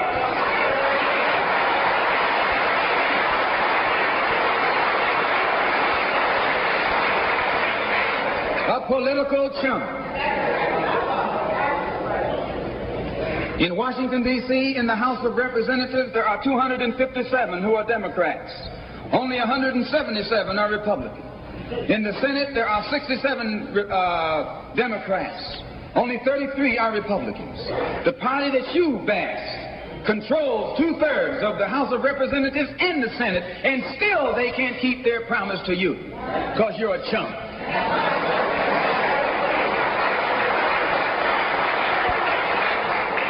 Anytime you throw your weight behind a political party that controls 2/3 of the government, and that party can't keep the promise that it made to you during election time, and you're dumb enough to walk around continuing to identify yourself with that party, you're not only a chump, but you're a traitor to your race.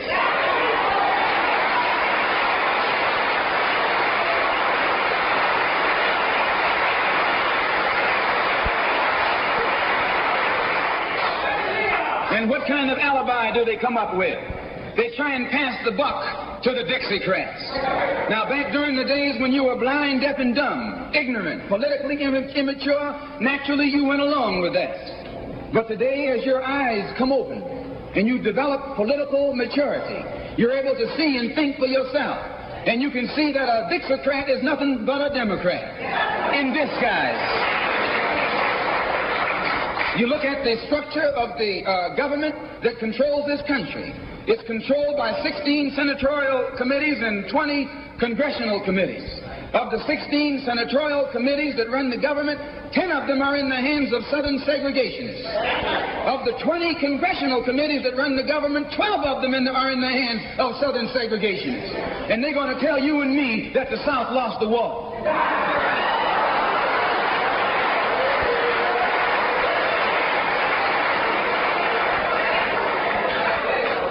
Today are in the hands of a government of segregationists, racists, white supremacists, who belong to the Democratic Party but disguise themselves as Dixiecrats.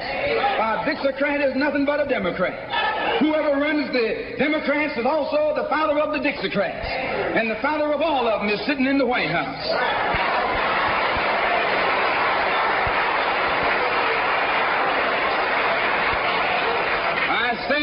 say it again. You got a president who's nothing but a Southern segregationist.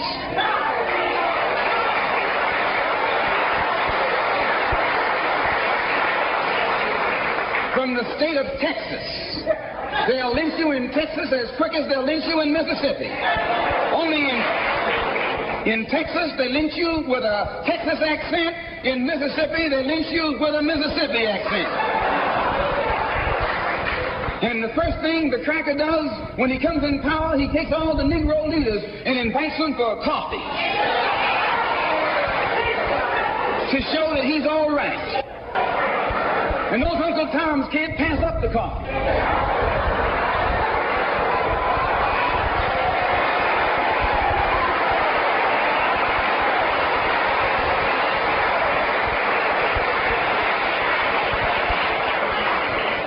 They come away from the coffee table telling you and me that this man is all right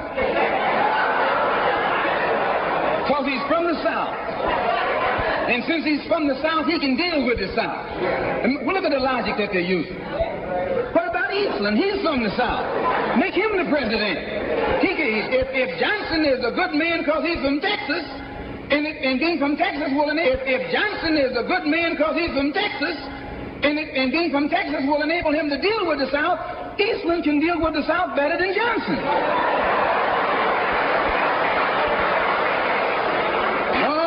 Say you've been misled, you've been had, you've been took.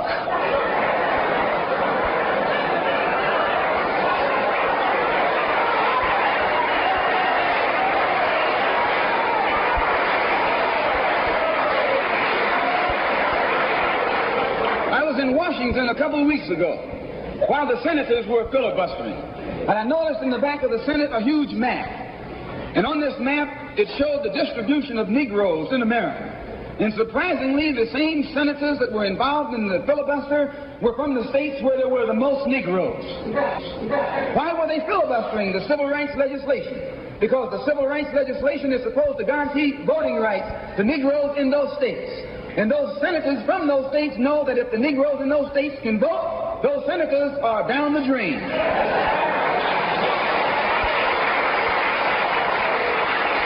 The representatives of those states go down the drain.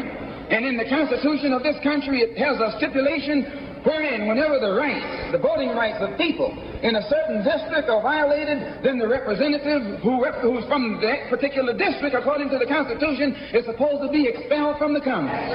Now, if this particular aspect of the Constitution was enforced, why, you wouldn't have a cracker in Washington, D.C.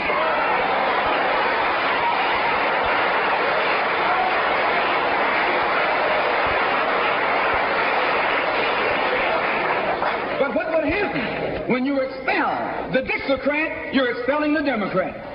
When you destroy the power of the Dixiecrat, you're destroying the power of the Democratic Party. So how in the world can the Democratic Party in the South actually side with you in sincerity when all of its power is based in the South?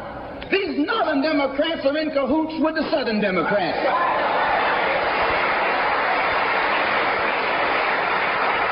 They're playing a giant con game, a political con game. You know how it goes. One of them comes to you and make believe he's for you. And he's in cahoots with the other one that's not for you. Why? Because neither one of them is for you. But they got to make you go with one of them or the other.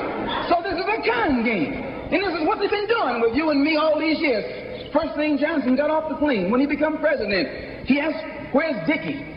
You know who Dickie is? Dickie is old Southern cracker Richard Russell. Look here. Yes. Lyndon B. Johnson's best friend is the one who is who's heading the forces that are filibustering civil rights legislation.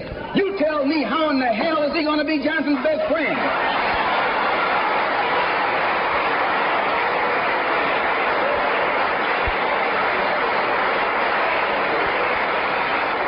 Can Johnson be his friend and your friend too? No, that man is too tricky. Especially if his friend is still old Dickie.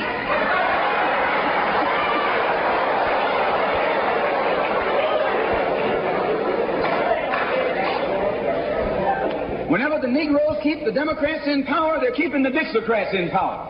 This is true. A vote for a Democrat is nothing but a vote for a Dixocrat. I know you don't like me saying that, but I'm not the kind of person who come here to say what you like. I'm going to tell you the truth whether you like it or not.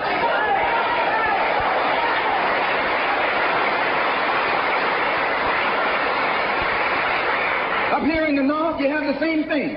The Democratic Party don't do it. They don't do it that way. They got a thing that they call gerrymandering. They maneuver you out of power. Even though you can vote, they fix it so you're voting for nobody.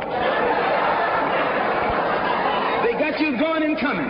In the South, they're outright political wolves. In the North, they're political foxes. A fox and a wolf are both canine. Both belong to the dog family.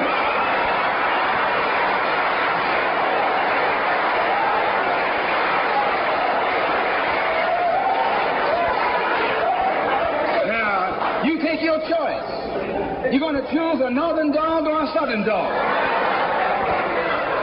Because either dog you choose, I guarantee you, you'll still be in the doghouse. This is why I say it's the ballot or the bullet. It's liberty or it's death. It's freedom for everybody or freedom for nobody.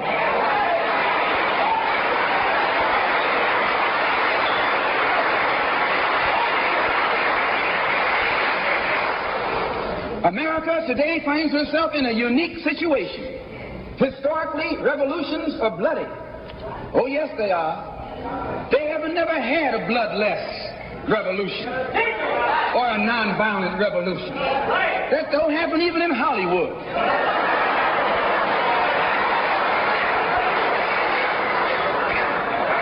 You don't have a revolution in which you love your enemy. And you don't have a revolution in which you are begging the system of exploitation to integrate you into it.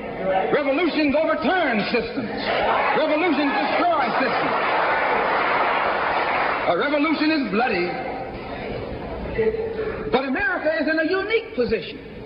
She's the only country in history in a position actually to become involved in a bloodless revolution. The Russian Revolution was bloody. Chinese Revolution was bloody. French Revolution was bloody. Cuban Revolution was bloody. And there was nothing more bloody than the American Revolution. But today, this country can become involved in a revolution that won't take bloodshed. All she's got to do is give the black man in this country everything that's doing. Everything.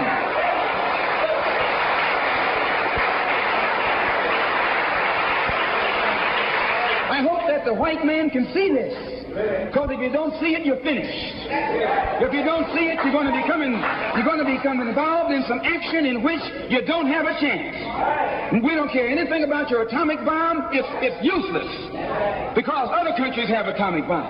When 2 or 3 different countries have atomic bombs, nobody can use it. So it means that the white man today is without a weapon.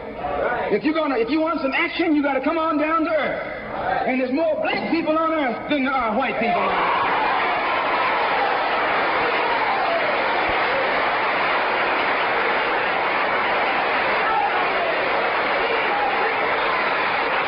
I only got a couple more minutes. The white man can never win another war on the ground.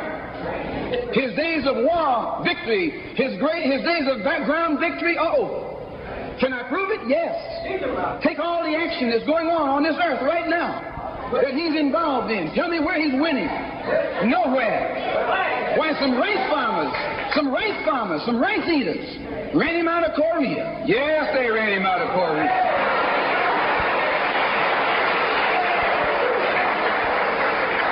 Rice eaters with nothing but gym shoes and a rifle and a bowl of rice.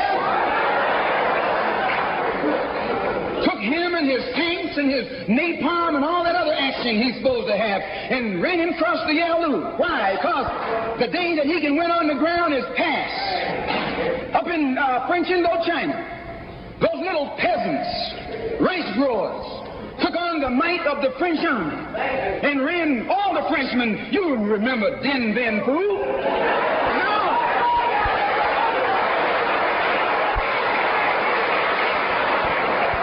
The Same thing happened in Algeria, in Africa. They didn't have anything but a rifle. The French had all these highly mechanized instruments of warfare, but they put some guerrilla action on. And a white man can't fight a guerrilla warfare. Guerrilla action takes heart, takes nerve, and he doesn't have that.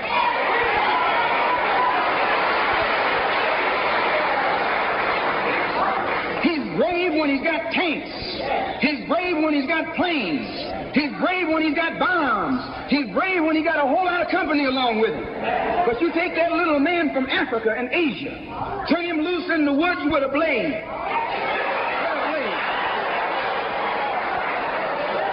That's all he needs. All he needs is a blade. And when the sun comes down, goes down, and it's dark, it's even Steven.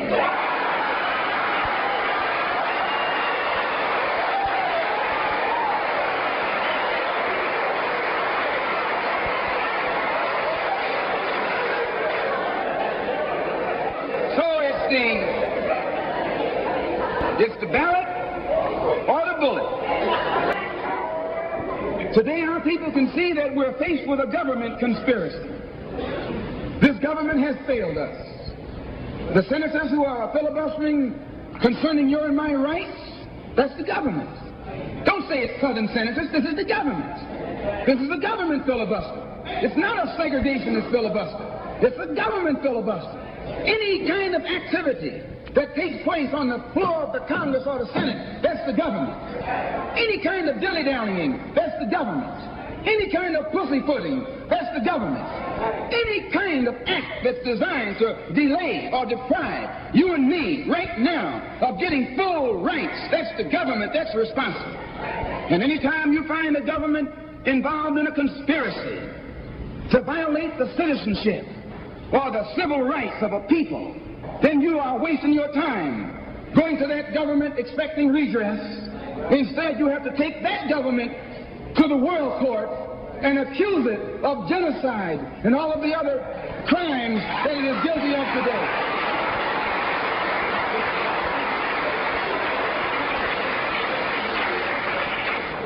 So those of us whose political and economic and social philosophy is black nationalism have become involved in the civil rights struggle. We have injected ourselves into the civil rights struggle, and we intend to expand it from the level of civil rights to the level of human rights. As long as you fight it on the level of civil rights, you're under Uncle Sam's jurisdiction.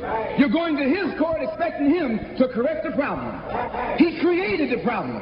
He's the criminal. You don't take your case to the criminal, you take your criminal to court.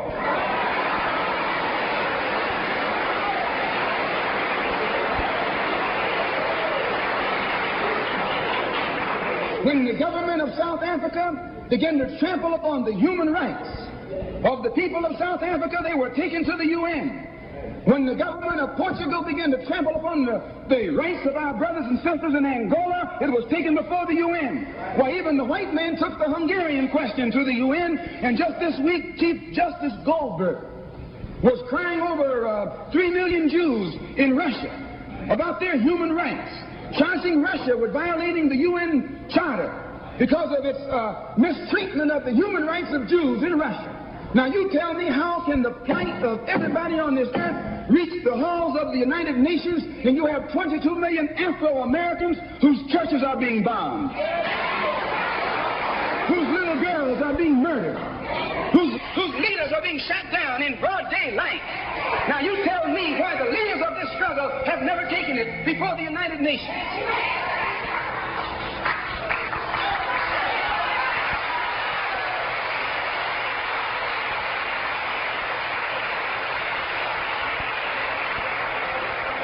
So our next move is to take the entire civil rights struggle problem into the United Nations.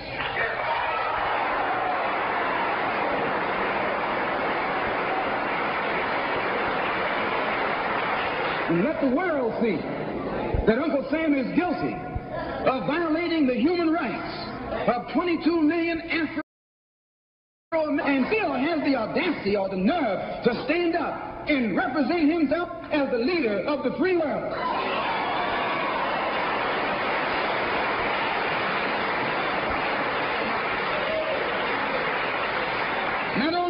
crook, he's a hypocrite. Here he is standing up in front of other people, Uncle Sam, with the blood of your and mine mothers and fathers on his hands, with the blood dripping down his jaws like a bloody-jawed wolf,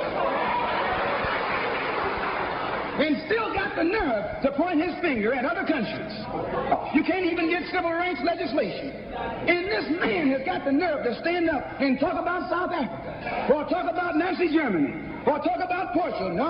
No more days like those.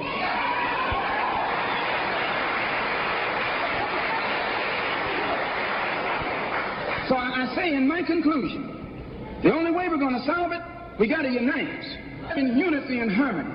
And black nationalism is the key. How are we going to overcome the tendency to be at each other's throats that always exists in our neighborhood? And the reason this tendency exists, the strategy of the white man has always been divide and conquer. He keeps us divided in order to conquer us. He tells you, I'm for separation and you for integration, and keep us fighting with each other. No, I'm not for separation and you're not for integration. What you and I are for is freedom.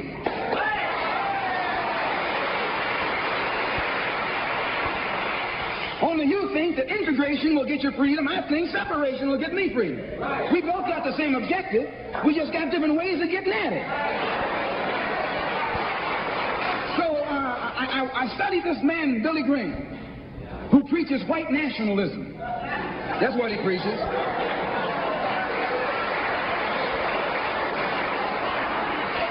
I say that's what he preaches. The whole church structure in this country is white nationalism. You go inside a white church, that's what they're preaching, white nationalism. They got Jesus white, Mary white, God white, everybody white. That's white nationalism.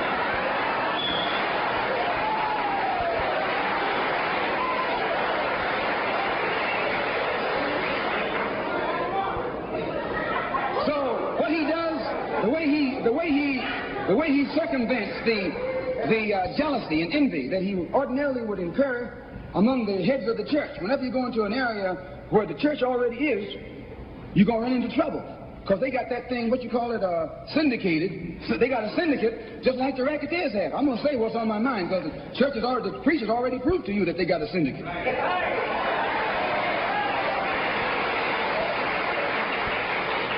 And when you're out in the rackets, whenever you're getting in another man's territory, you know, they gang up on you. And that's the same way with you. You run into the same thing. So how Billy Graham gets around that, instead of going into somebody else's territory like he's going to start a new church, he doesn't try and start a church. He just goes in preaching Christ. And he says, everybody who believes in him, you go wherever you find him. So this helps all the churches, and so since it helps all the churches, they don't fight him.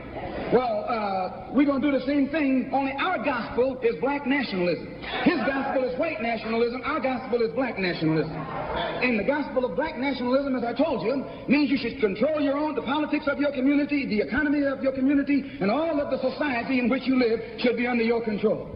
And once you feel that this philosophy will solve your problem, go join any church where that's preached. Don't join a church where white nationalism is preached. Now you can go to a Negro church and be exposed to white nationalism. So when you walk in a Negro church and a white Mary and some white angels, that Negro church is preaching white nationalism.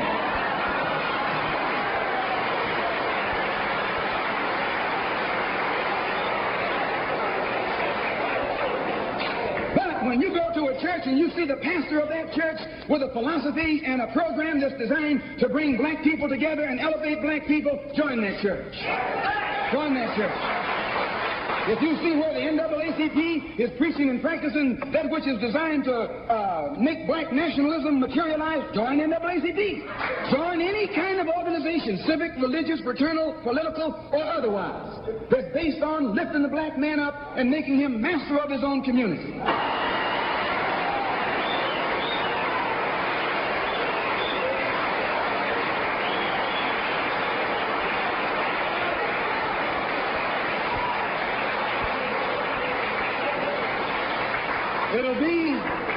It'll be the ballot, or it'll be the vote. It'll be liberty, or it'll be death. And if you're not ready to pay that price, don't use the word freedom in your vocabulary. One more thing. I was on a program in Illinois recently with Senator Paul Douglas, a so-called liberal, so-called Democrat. so-called white man. At which time he told me that our African brothers were not interested in us in Africa. He says the Africans aren't interested in the American Negro. I knew he was lying. But during the next 2 or 3 weeks, it's my intention and plan to make a tour of our African homeland. And I hope that when I come back, I'll be able to come back and let you know how our African brothers and sisters feel toward us.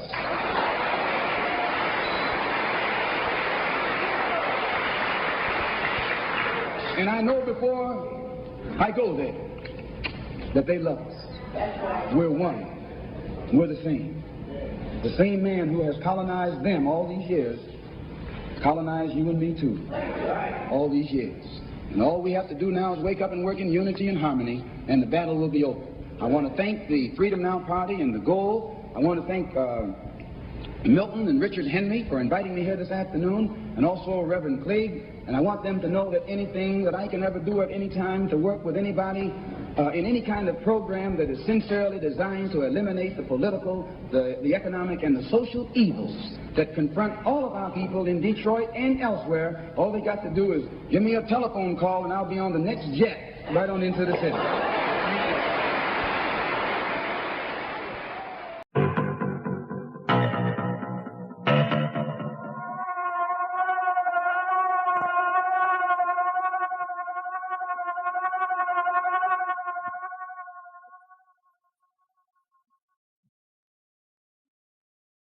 Who is the black man? The black man in the West has ceased to be black, not of his own volition, but he's actually been stripped of his blackness. He has been stripped of the language of the black man. He couldn't speak the language of his own people. He had to speak the language of strangers. And today, he speaks the language of strangers. He knows nothing about the indigenous language of his people prior to being brought into the Western Hemisphere. He has been stripped of the black man's name. He has been stripped of the black man's culture, and actually also stripped of the black man's history. And just as a tree without roots dies and becomes dead, when a people become stripped of their history or their historic roots, they also become a dead. And for this reason, the condition of the black man in the Western Hemisphere has been that of a dead man. And this dead thing was also dehumanized. The slave masters robbed us of everything that we could use to prove that we were a part of the human family, the black family. And this is the condition that our people in the West are in today.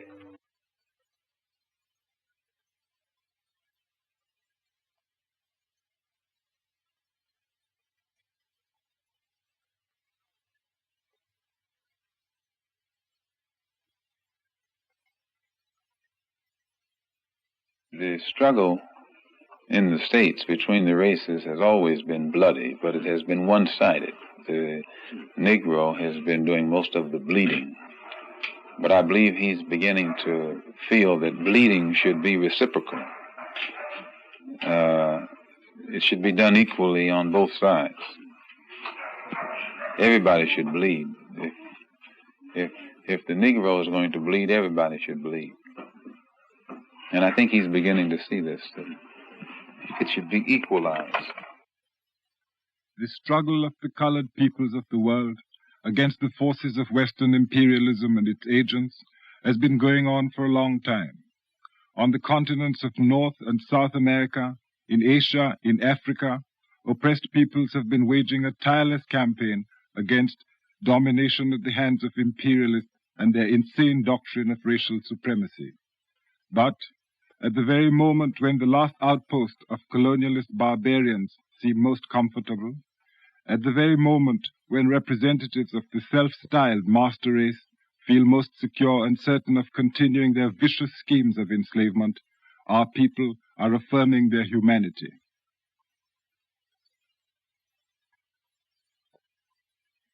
We are demanding an end to centuries of exploitation. We are proving that imperialism, far from being invincible, is now on its last legs. Indeed, throughout the world, the colored peoples are mobilizing and uniting their ranks to intensify and to speed up the certain death of colonialism and neo-colonialism. We are preparing a final showdown with the well-known enemies of human rights and human dignity. Today, intimidation through fear and the reign of the Ku Klux Klan is facing destruction. And what is the actual situation in the United States, where over 20 million colored people virtually live as a colonized nation under racist and economic oppression? Well, for the past 10 years, the struggle in America has been confined to what has been projected to the public as a civil rights struggle. And in that context, it has remained a domestic problem. It has remained within the jurisdiction of the United States. And as such, it has been impossible for the Afro-Americans or American Negroes to try and enlist the support of other dark-skinned people who are being oppressed the world over in that struggle. And the difference now in the direction that the struggle is taking from the direction that the struggle has been going in the past, there are many of our people who are thinking more deeply and more broadly and are beginning to see the importance of lifting it out of the national context or out of the domestic context or beyond the jurisdiction of the United States government. And the only way this can be done is by internationalizing the problem and putting it at a level where it can be taken into the United Nations, and then all of the other independent nations on this earth can involve themselves in our struggle and support us. And the only way by which this can be done, instead of it being called civil rights in the future, we're going to have to label it a human rights struggle or the struggle for human rights. And as such, we can then take it into the United Nations through the avenues that have been set up by the United Nations Commission on Human Rights. We can take our problem before the United Nations in the same manner that the problem of South Africa, Angola, Mozambique, Hungary, the Arab refugee problem, it becomes a world problem. And as a world problem, then the Afro-American or the so-called Negroes equal results, because it's not left up to the one who's responsible for it anymore, but it's put at a level where the whole can see that our plight is wrong. It stood in our path in the past. It also makes a difference in the leadership. Those who have been posing as leaders of our people in America in the past, they can pose on this local stage where Uncle Sam is the master of the show and can prop them up and make them look good or make them look better than they actually are by giving them token gains and building them up an image. But when they step onto the international stage or the world stage, then Uncle Sam can't prop them up anymore. And their ability or lack of ability becomes exposed. And if they can lead us forward, they remain leaders. But if they can't, then they have to step aside and more qualified and bona fide leaders step up from the masses of our people, and then we get faster progress. We get more results. Malcolm X came from the masses as a genuine leader of his people. He was well aware of the false divisions planted between them, for he himself had overcome many of these artificial barriers to emerge as a voice which raised our strongest demands for freedom and justice in America. This man combined his recognition of the chief enemy of the African and Afro-American people with an objective knowledge of where our strength lay. He talks about the black intellectual. He talks about education, revolutionary education. He talks about the tasks of our women. Well, in the past, the Afro-American or American Negro intellectual perhaps permitted himself to be used in a way that wasn't really beneficial to the overall Afro-American struggle.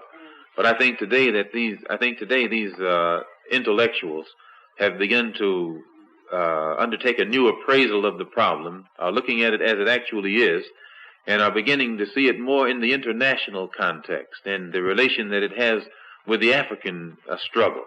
And the African intellectual is beginning to look at the problem in the African context and see that what might be good in one country, in order for it to be used in another country, has to be rearranged. You take African socialism. Many of the African intellectuals that have analyzed the approach of socialism are beginning to see where the African has to use a form of socialism that fits into the African context, whereas the form that is used in a European country might be good for that particular European country. It doesn't fit as well into the African context. So I think the African intellectual is making that contribution, and he's making it well. One thing that I became aware of in my traveling recently through Africa and the Middle East, in every country that you go to, usually the degree of progress can never be separated from the woman. If you're in a country that's progressive, the woman is progressive. If you're in a country that reflects a consciousness toward the importance of education, it's because the woman is aware of the importance of education. But in every backward country, you'll find the women are backward. And in every country where education is not stressed, it's because the women don't have education. So one of the things I became thoroughly convinced of in my recent travels is the importance of giving freedom to the woman, giving her education, and giving her the incentive to get out there and put that same spirit and understanding in the children. And I frankly am proud of the contribution that our women have made in the struggle for freedom. And I'm one person who's for giving them all of the leeway possible, because they've made a greater contribution than many of us men. And one of the best ways that they can help is to encourage the man, try and inspire him to be more militant, and turn him away from being nonviolent and passive and meek and Uncle Tomish. Make him aware that the black woman wants to see her man be a man, instead of around here using religion as an excuse to be a coward, and some of the things that he's been reflecting here lately. Freedom by any means necessary was the battle slogan of Malcolm X, for he knew that in America the condition of the vast majority of the 22 million black people is very close to the condition of 11 million Africans under the fascist South African regime. He also knew of the resources of the people of African ancestry outside of Africa. Time and time again, he called on our oppressed brothers everywhere to fight against the type of slavery which the United States imposes on all of us.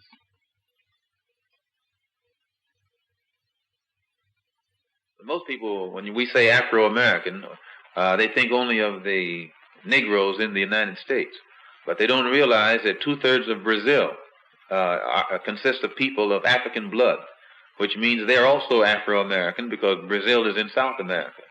And in all of these, many of these countries in South America and Central America, and even in Canada, they are heavily populated with people whose ancestors came from Africa. So when you total up the number of Afro-Americans, real Afro-Americans, in the Western Hemisphere, there are perhaps 100 million. And if these people ever unite among themselves, not only is it necessary for the Afro-Americans in the United States to be organized, but it's also necessary for the Afro-Americans in the Caribbean, or the Afro-Cubans, the Afro-Brazilians. It's necessary for all of them to be organized. And then once they are organized in each place, we have to organize among ourselves, so that the Afro-American in the United States will be working in conjunction in a coordinated program with those who are in Cuba, and those in Brazil, and those in Venezuela, and those throughout the Caribbean, and Haiti, and in the West Indian Islands. And in this way, we actually get strength. And it's not an accident that there's no organization existing in the Western Hemisphere that's designed toward that end. It would be a direct threat to imperialism as it really exists, and to colonialism as it exists in the West. And one of the things that's going to help to bring this about is the independence of Africa. And one of the only reasons that we in the West have never organized, we have hated our image and our African image. And because Africa has been in the hands of people who have created an image of Africa that's negative and hateful. And it has been hateful to us. We haven't wanted to identify with it. But now that Africa is getting independent and in a position to create its own image, and it's a positive image, those of us in the West look at the African image and see how positive it is. We begin to identify with it. We become proud of Africa, and we become proud of our African blood, our African heritage. And this is what is beginning to make the Africans in the Western Hemisphere today develop more race pride. And as this race pride develops, then it has a tendency to make us want to unite together and work together. And your Western imperialists and colonialists consider this to be a grave threat, more threat than communism or Marxism or socialism or anything else. The Africanism is what they consider to be the real threat. Yes, undoubtedly, one of the major elements of the center of Malcolm X's revolutionary strategy is solidarity, the natural solidarity which must be restored between the Afro-American and his African brother in their common fight against a common enemy. The Organization of Afro-American Unity sees the only hope for the black man in America in a strong Africa, and the necessity of the Afro-American becoming inseparably linked with the overall program that's existing on the African continent. The two problems must be solved together, and the two forces must go forward together. And so the Organization of Afro-American Unity has a program to link the Afro-Americans with the Africans and the Africans with the Afro-Americans. When I say Afro-Americans, I mean those throughout the entire Western Hemisphere. This is our only hope. Our hope is in a strong Africa. And when Africa is strong, our position in America will be one of respect. But if Africa is weak, we will never be in a position of respect in America. They used to have a saying that one doesn't have a Chinaman's chance. But they don't say that anymore. They used that expression back when China was weak. But now since Mao Zedong has been successful in making China a strong country, the Chinese have more chance than anybody else. So this saying has become outdated. Well, just as it took a strong China to give a Chinese person respect wherever that Chinese person is found on this earth, when we get a strong Africa, the person of African origin or African ancestry will be respected any place on this earth, even in America. But he will not be respected in America until Africa is strong, just as the Chinaman wasn't respected abroad until China became strong. He was a leader who knew that self-reliance is the only security for lasting freedom and independence. This is why he rejected the claims for white participation in the leadership of the Afro-American freedom movement. This is why he respected the example of the Chinese people in their revolutionary struggle. How did he view the success of China in developing nuclear weapons for her defense?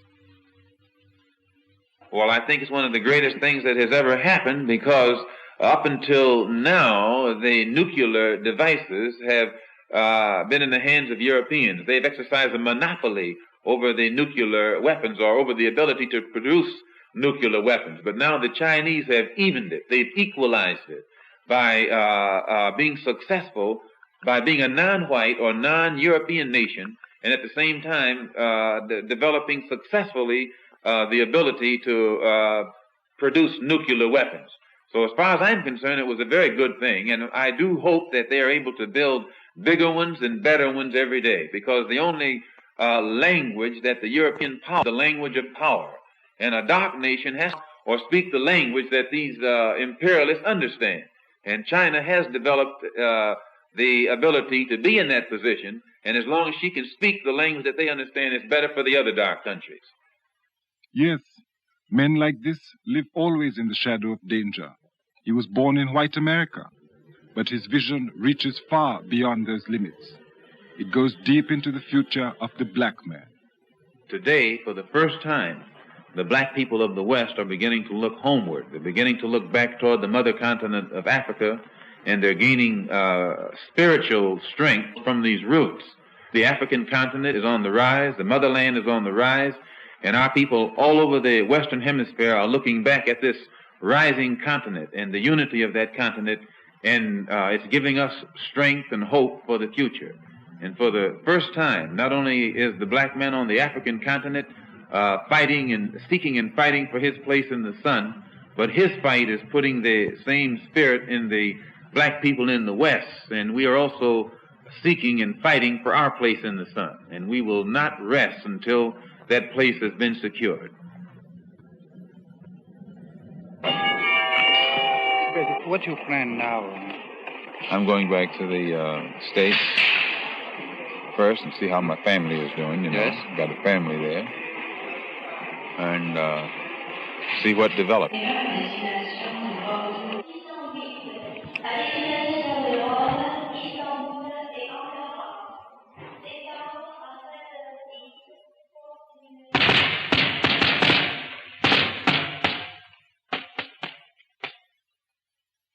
in New York on February 21st, 1965, Brother Malcolm X fell before the bullets of us. His killers were those whose interest he knew would crumble before the irresistible forces of worldwide revolution against racism and dollarism. Those who directed the murder of our courageous brother demonstrated their crazy belief that the ideas he fought for can be killed. They are wrong, because the voice of Malcolm X was the voice of our humanity. The words he spoke can never be silenced. They are the words and the determination of his people, a people fighting for their place in the sun, and will never rest until that place has been secured.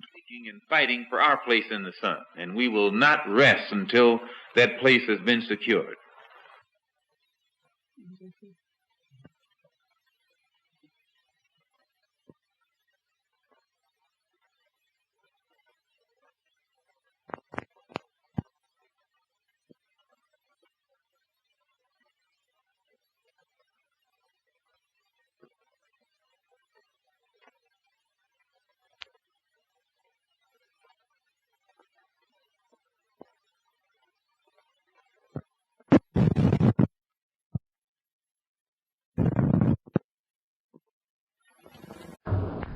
Mr. Chairman,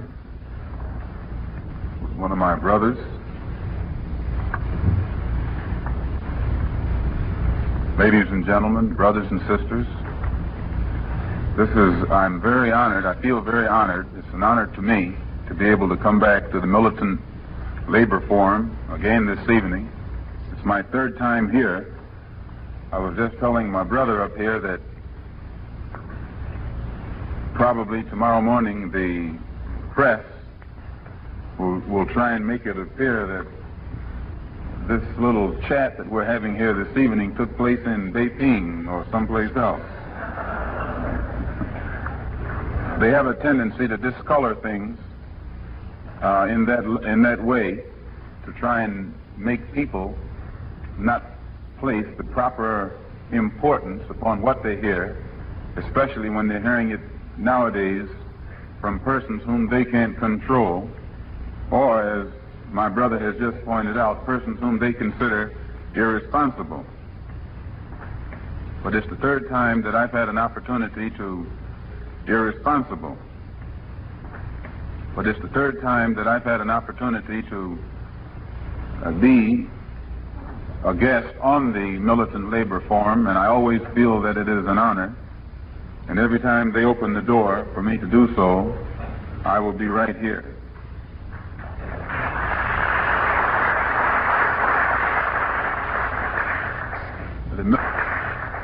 The Militant newspaper is one of the best in New York City. In fact, it's one of the best everywhere you go today, because everywhere I go, I see it. I saw it even in Paris about a month ago. They were reading it over there, and I saw copies of it in some parts of Africa where I was during the summer. I don't know how it gets there, but if you put the right things in it, what you put in it, we'll see that it gets around.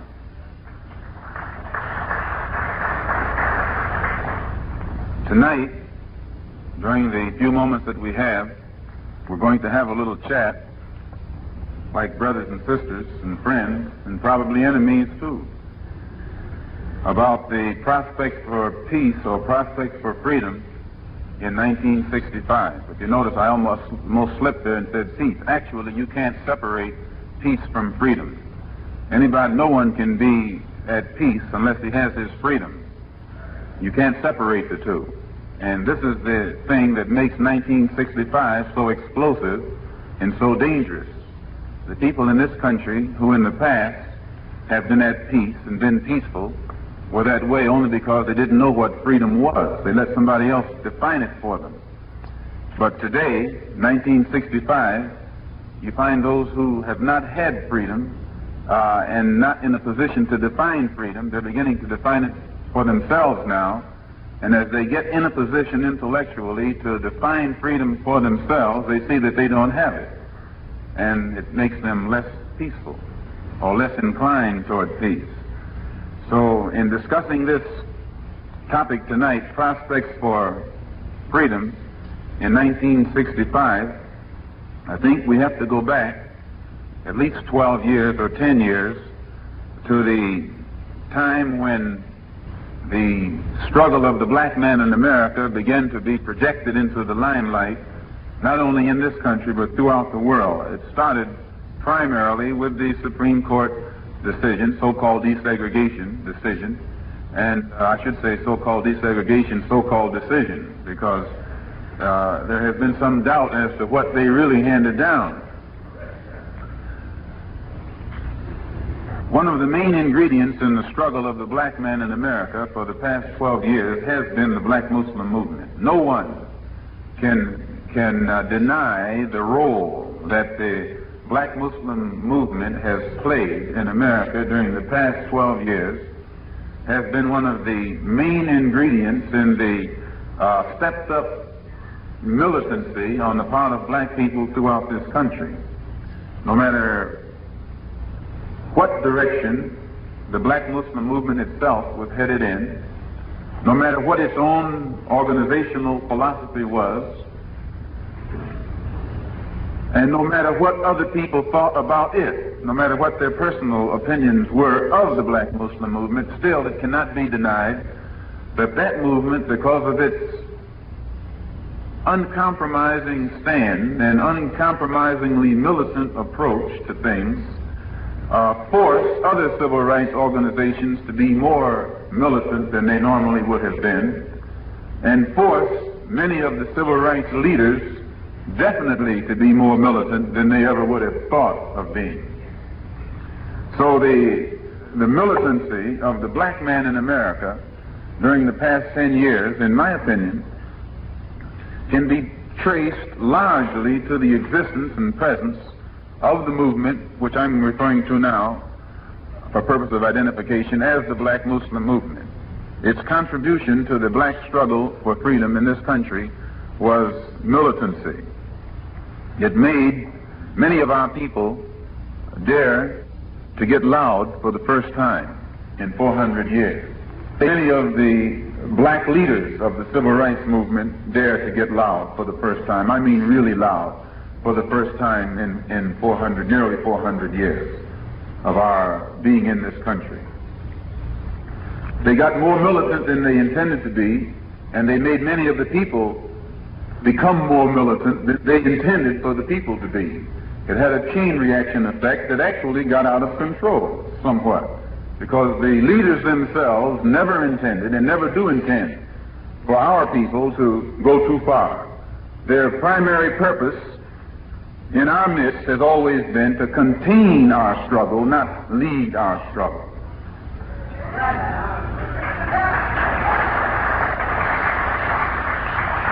Proof of which, seldom are they seen until the irresponsible elements in the black community begin to explode.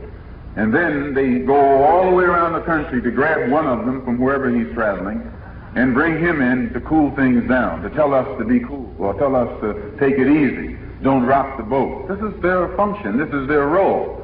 At least it has been up until recent times.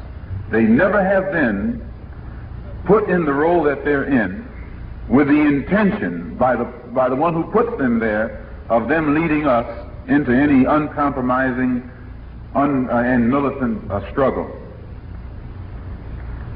But the existence of some of the Muslim groups and the Black Nationalist groups that couldn't be controlled by the power structure downtown, and I only use the expression power structure downtown to keep from calling it what it actually is. These nationalist elements actually serve their purpose in that sense. They gave respectability to the civil rights groups and gave acceptability to the civil rights groups. 10 years ago or more, the NAACP was looked upon as a radical, leftist, almost subversive movement. And then when the black Muslim movement came along, the power structure said, thank the Lord for Roy Wilkins and the NAACP.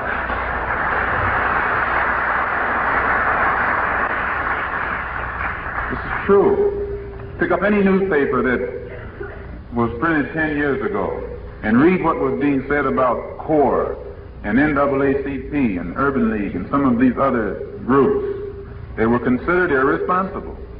They were considered moving too fast. They were considered almost extremists. And then when they looked around one day and found someone talking about all of them are devils, they were all night looking up Roy Wilkins and James Farmer and the Right Reverend Dr. King and some of the others to soothe them and keep them thinking that all of our people didn't think like that. So it did contribute its part in the struggle. It made Roy Wilkins acceptable and honorable and responsible. And sometimes today I think he's forgotten what we've done for him.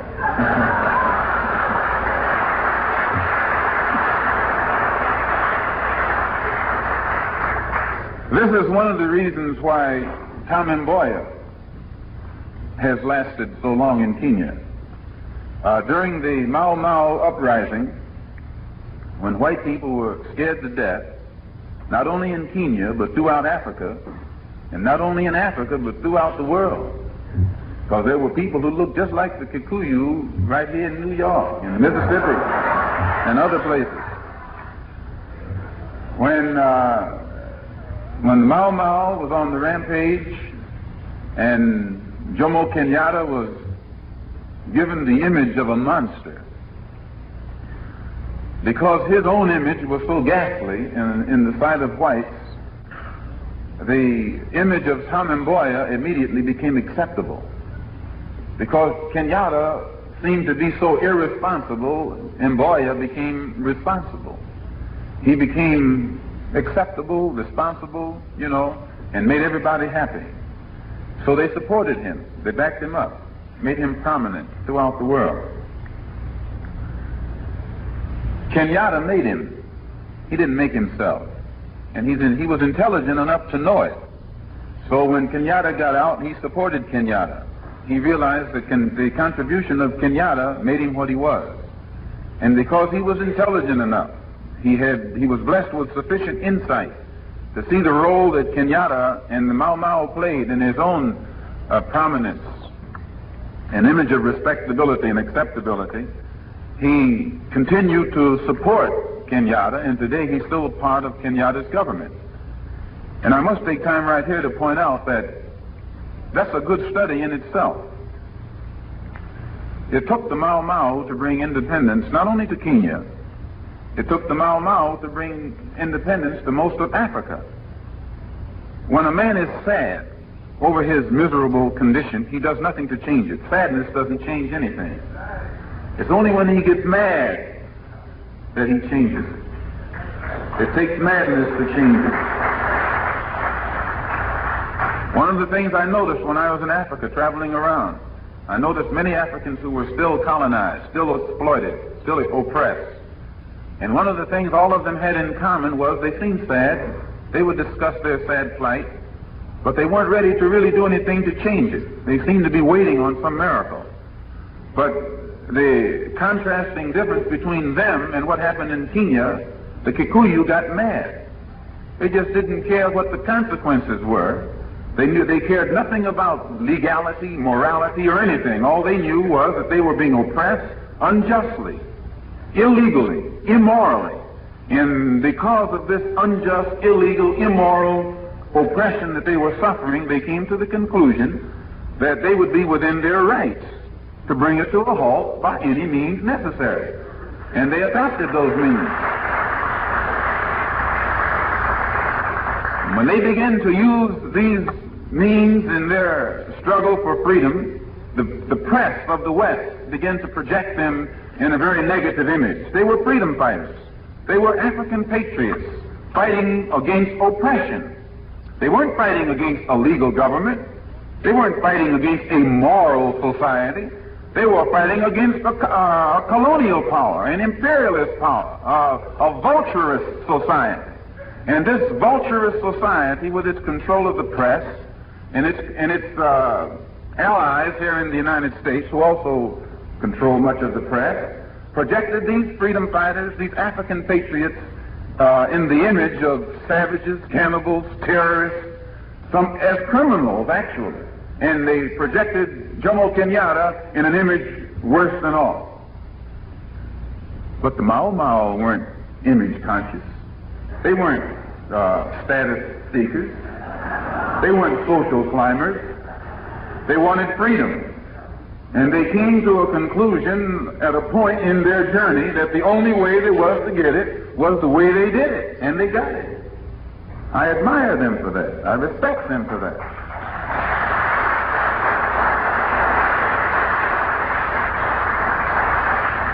Now that they are free, Jomo Kenyatta, whose image was that of a monster 4 years ago, is the president of Kenya. He's respected. So much so that when the hostages were being held in Stanleyville and no one else dared to do anything about it, they called on Jomo and asked him would he sit down and mediate between the American ambassador, Atwood, there in Kenya, and Tom Kwanzaa from Stanleyville, the same man that the West had projected as a monster. They had to call on him. And when you go to Kenya today, you will find white people in Kenya praying that Kenyatta doesn't die. The same, yes, they're praying, and they should. They are praying that he doesn't die. The same man that a few years ago was projected as a monster, as an extremist, as being irresponsible. Now they say he's the most responsible head of state on the African continent. So the difference between being projected as an extremist or a monster is only depends upon who controls the projection. If you project your own image, then you are able to project a positive image. But when your enemy is your master, and when your enemy masters the press that's going to create this image and project it abroad, then naturally your enemy is going to project you in the image of a monster. So I say, and I must say, because a reporter was asking me a few moments ago to either confirm or deny the statement that mentioned where I said we need a Mau Mau in the United States. I never would deny that. Why, we need more than a Mau Mau in the United States.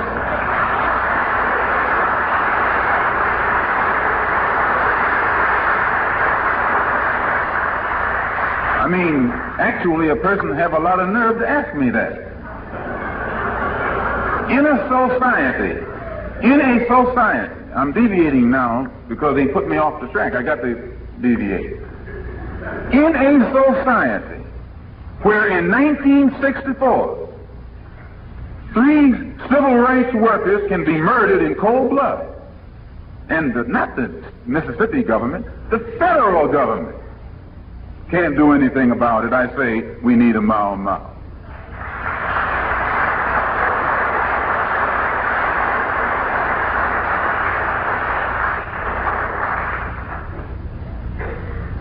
When a Negro educator can be murdered in Georgia, and they know who murdered him, and the government can do nothing about it, I say we need a Mau Mau.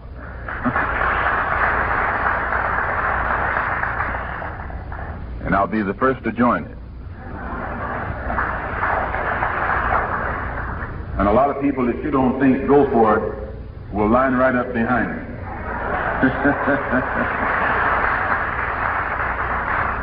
So getting back to the Black Muslim movement,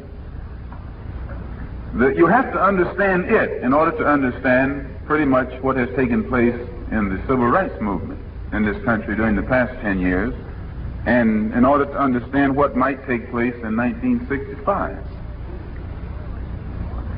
The Black Muslim movement attracted the most militant young black people in this country. The most restless, the most impatient, and the most uncompromising black men and women were attracted to the Black Muslim movement.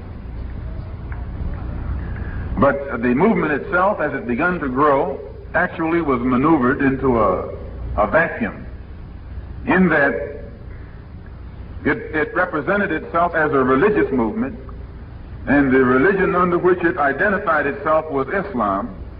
And the people in the part of the world who also identified that as their religion did not accept the Black Muslim movement as a bona fide Islamic or Muslim movement.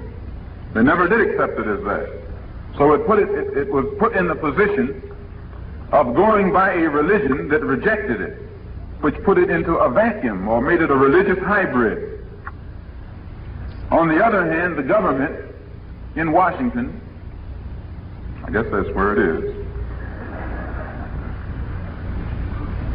tried to label the black Muslim movement as political. It used the press, it maneuvered the press to project the black Muslim movement in an image that would enable the government itself to list it as political and therefore label it seditious and subversive and step in and stomp it out like it stomps out most bona fide freedom movements that appear in this country. So the black Muslim movement was not only a religious hybrid, but it became a political hybrid in that it was more political than religious, but at the same time it didn't take part in politics. It didn't take part in the civil rights struggle. It took part in nothing that black people in this country was doing to correct conditions that existed in our community, other than it had a moral force, that it stopped our people from getting drunk and taking drugs and things of that sort, which is not enough. After you sober up, you're still poor. So it became in a vacuum. It actually developed, it grew, it became powerful, but it was in a vacuum. And it was filled with extremely militant young people who weren't willing to compromise with anything and wanted action.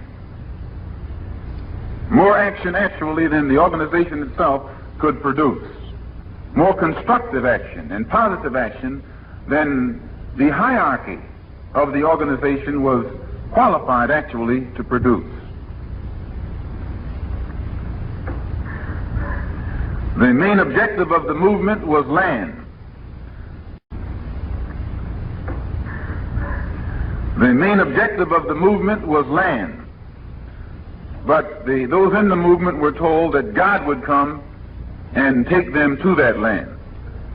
Well, for a time this was all right, but no visible means were ever detected by anyone in the movement that would enable us to see that a plan was afoot to make this objective materialize. It caused dissatisfaction. It caused dissension, which eventually developed division. And out of the division, immediately, those who left, out of that division, or out of those who left, was formed an authentic religious group known as Muslim Mosque Incorporated, which practiced the religion of Islam as it is practiced and taught in Cairo and Lahore and other parts of the Muslim world. But those who went into the orthodox practice of the Islam religion in the Muslim Mosque Incorporated, at the same time we realized that we were black people in a white society, that we were black people in a racist society.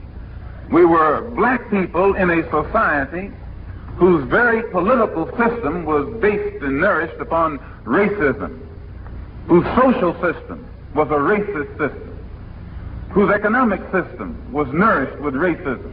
We were black people who wanted to be religious, who wanted to practice brotherhood and all of that, who wanted to love everybody and all of that too.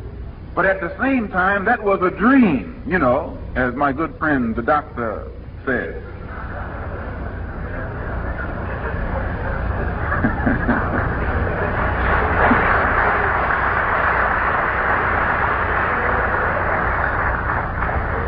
So wanting brotherhood and wanting peace and wanting all these other beautiful things, we had to also face reality and realize that we were in a racist society that was controlled by racists from the federal government right on down to the local government, from the White House right on down to City Hall.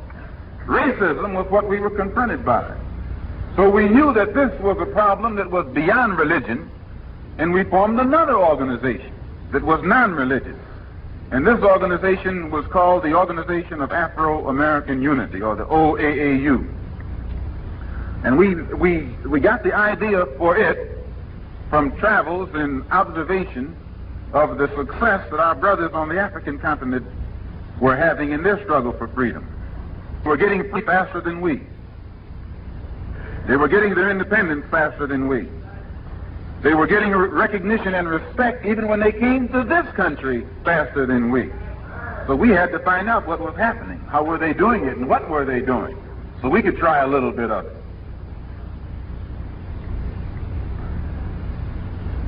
On the African continent, the imperialists, the colonial powers had always divided and conquered. They had practiced divide and conquer. And this had kept the people of Africa and Asia from ever coming together. So on the African continent had appeared an organization known as the OAU, or Organization of African Unity. And this had been put together by a group of highly skilled African intellectuals and politicians. And it was designed to make the African heads of state, who had been kept apart and divided from each other by differences, petty differences, personal differences. This organization provided an atmosphere in which these heads of state could submerge their differences and work together in areas where they could agree toward a common objective. And since we in America were confronted with the same divisive tactics from our enemy, we decided to call ours the Organization of Afro-American Unity, which would be designed after the letter and spirit of the Organization of African Unity. In fact, we considered ourselves an offspring of our parent organization on our mother continent.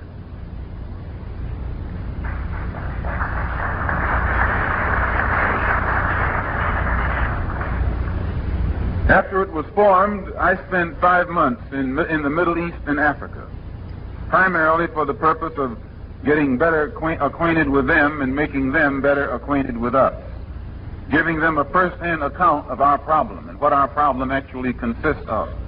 When I first got there in July, I found some of them difficult to talk to. But by the time I left in November, I didn't find anybody difficult to talk to. And I might say that right here and now that one of the things that made the objective more easily reached was America's identifying herself with Moise Tshombe. Never could a government do anything more suicidal politically than this government's choosing Moise Tshombe as a bed partner in 1964.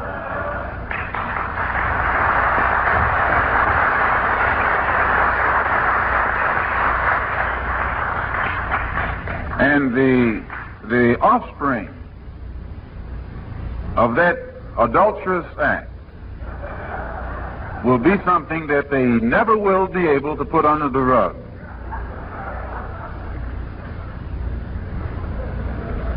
By the time I had returned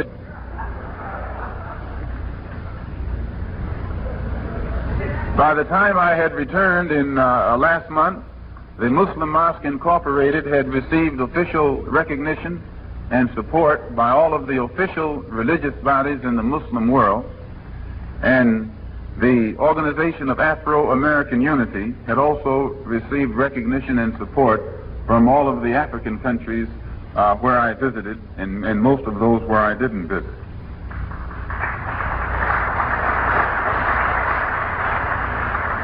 The first thing I returned, I kept being asked the question by some reporters, we heard you changed. And I would say I was kind to the reporter, actually. I smiled and all. But I would say to myself, how in the world can a white man expect a black man to change before he has changed? How do you expect us to change when you haven't changed? How do you expect us to change when the cause that made us as we are has not been removed? Why, it's infantile, it's immature, adolescent on your part to expect us to change, to expect us to be dull enough to change, when you have not yet gone to the cause of the condition that makes us act as we do. You got the wrong man.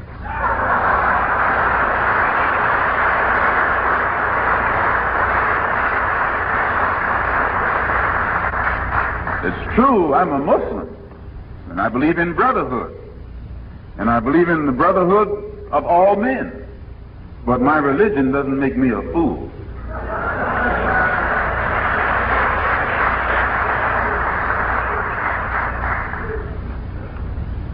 My religion makes me be against all forms of racism. It keeps me from judging any man by the color of his skin. It teaches me to judge him by his deeds and his conscious behavior. And it teaches me to be for the rights of all human beings, but especially the Afro-American human beings. Because my religion is a natural religion, and the first law of nature is self-preservation. And one of the things that our people have not been doing in this country up until now, we have not been exercising the first law of nature. We have not thought of ourselves first.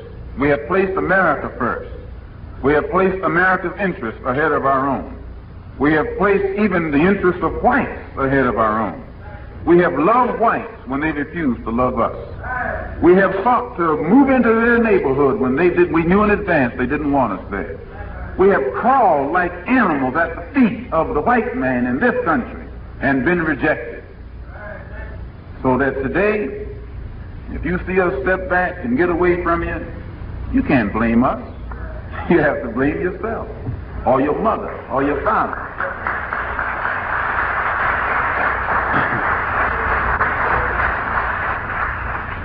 If you don't want to accept the blame yourself, then put it on your mother and your father.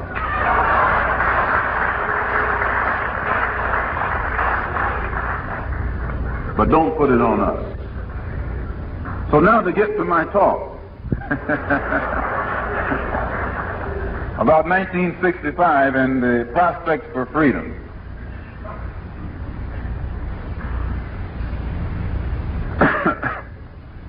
In 1964, oppressed people all over the world, in Africa, in Asia, in Latin America, in the Caribbean, made some progress. Northern Rhodesia threw off the yoke of colonialism and became Zambia, was accepted into the United Nations, the Society of Independent Governments. Nyasaland became Malawi, also was accepted into the UN, into the family of independent governments. Zanzibar had a revolution.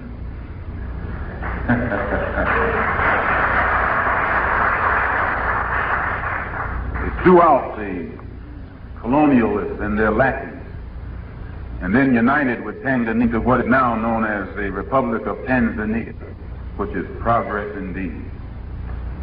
I was there. It's one of the most beautiful countries and the best people that I was with. My good friend Abdurrahman Mohammed Babu was one of the architects of the revolution, and I find him to be a most highly enlightened human being and a humanitarian and a lover of freedom. Also in 1964, the oppressed people in the South Vietnam area and that entire East Asia area were successful in fighting off the agents of imperialism. All the king's horses and all the king's men hasn't enabled them to put North and South imperialism. All the king's horses and all the king's men hasn't enabled them to put North and South Vietnam back together again.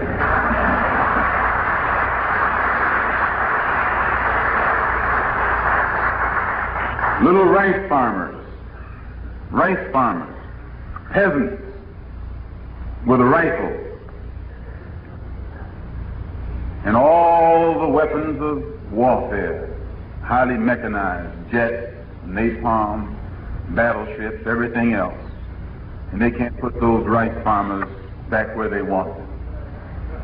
Somebody's waking up.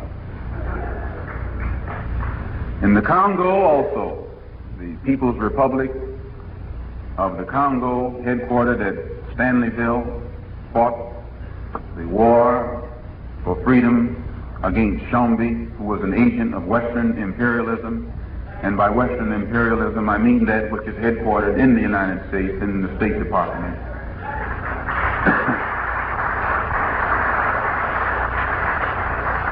In 1964, this government, subsidizing Chombi, the murderer of Lumumba,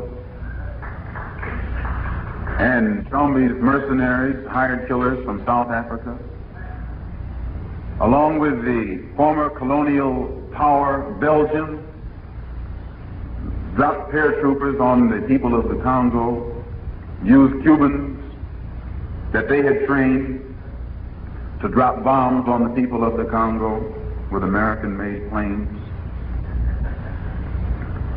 to no avail. The struggle is still going on, and America's man Chombi is still losing.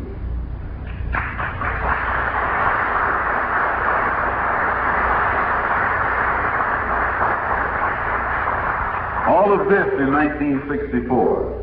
Now, in speaking like this, it doesn't mean that I'm anti-American. I'm not. I'm not anti-American or un-American. And I'm not saying that to defend myself, because if I was that, I'd have a right to be that after what America has done to us. This government should be lucky that our people aren't anti-American. They should get down on your hands and knees every morning and thank God that 22 million black people have not become anti-American.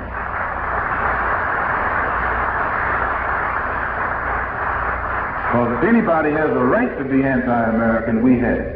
You've given us every right to it. And the whole world would side with us if we became anti-American. You know, that's something to think about. But we're not anti-American. But we see we are anti or against what America is doing wrong in other parts of the world as well as here. And what she did in the Congo in 1964 is wrong. It's criminal. Criminal. And what she did to the American public, to get the American public to go along with it, is criminal. What she's doing in South Vietnam is criminal. She's causing American soldiers to be murdered every day, killed every day, die every day, for no reason at all. That's wrong.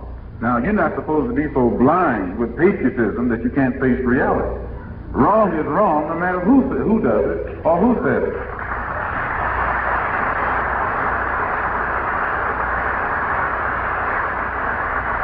Now, if I'm anti-American for saying that, then Wayne Morris is anti-American. Church, senator from somewhere out there, is anti-American. A whole lot of them in Washington, D.C. is anti-American. So I'm just telling you what I read the good senators said. Also in 1964, China exploded her bomb, which was a scientific breakthrough for the oppressed people in China who suffered for a long time.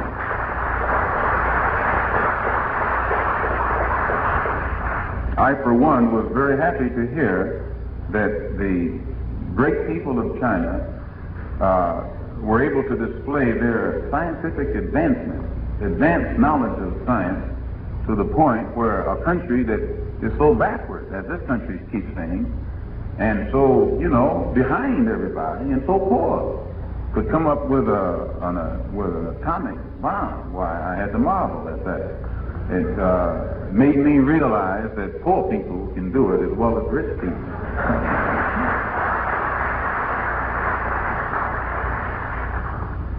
So all of these little advances were made by oppressed people in other parts of the world during 1964. These were tangible gains. And the reason that they were able to make these gains, they realized that power was the magic word. Power against power. Power in defense of freedom is greater than power in behalf of tyranny and oppression. Because power, real power, comes from conviction, and it produces action. uncompromising action. It also produces insurrection against oppression. This is the only way you end oppression, with power. Power never takes a back step, only in the face of more power. Power doesn't back up in the face of a smile, or in the face of a prayer, or in the face of some kind of non-violent, loving action. Power, it's not the nature of power to back up in the face of anything but some more power. And this is what the people have realized in Southeast Asia, in the Congo, in Cuba, in other parts of the world, that power recognizes only power.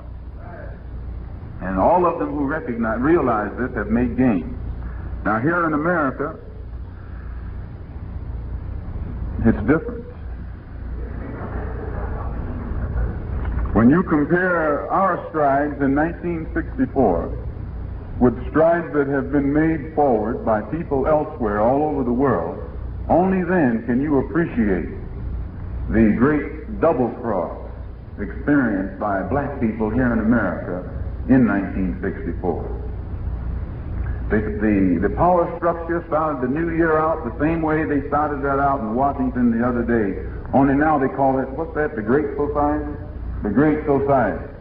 Last year, 1964 was supposed to be the year of promise. They opened up the new year in Washington, D.C., and in the City Hall, and in Albany, talking about the year of promise. Promise that black people would make advances in education, would get better schools, better school facilities, better teachers, that jobs would open up. There would be less black people in the unemployment line.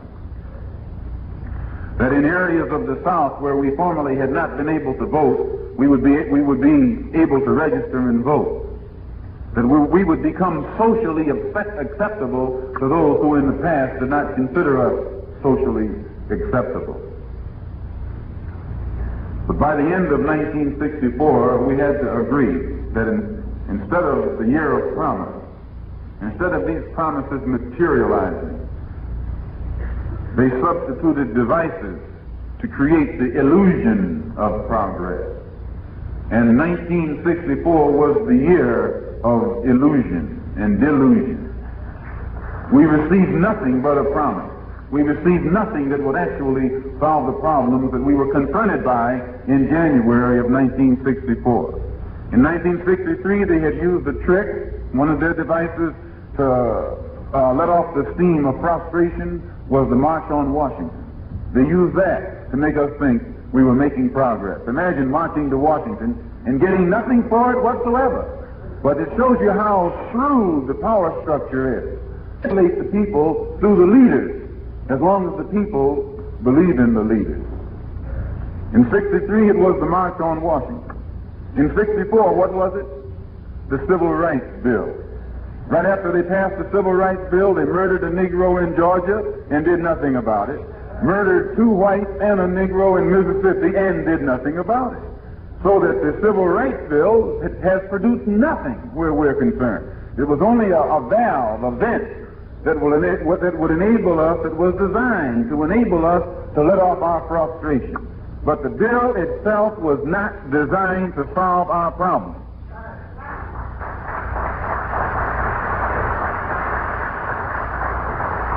Since we see what they did in 1963 and we saw what they did in 1964, what will they do now in 1965?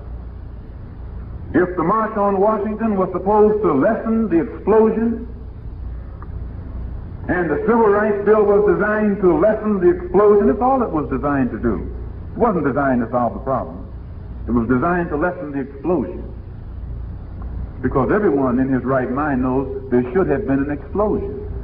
You can't have all those ingredients, those explosive ingredients that exist in Harlem and elsewhere where our people suffer and not have an explosion. So these are devices to lessen the danger of the explosion, but not designed to remove the material that's going to explode. What will they give us in 1965? I just read where they plan to make a black cabinet member. Yes, they have a new gimmick every year. They're going to take one of their boys, black boys, and put him in the cabinet so he can walk around Washington with a cigar, fire on one end and fool on the other end.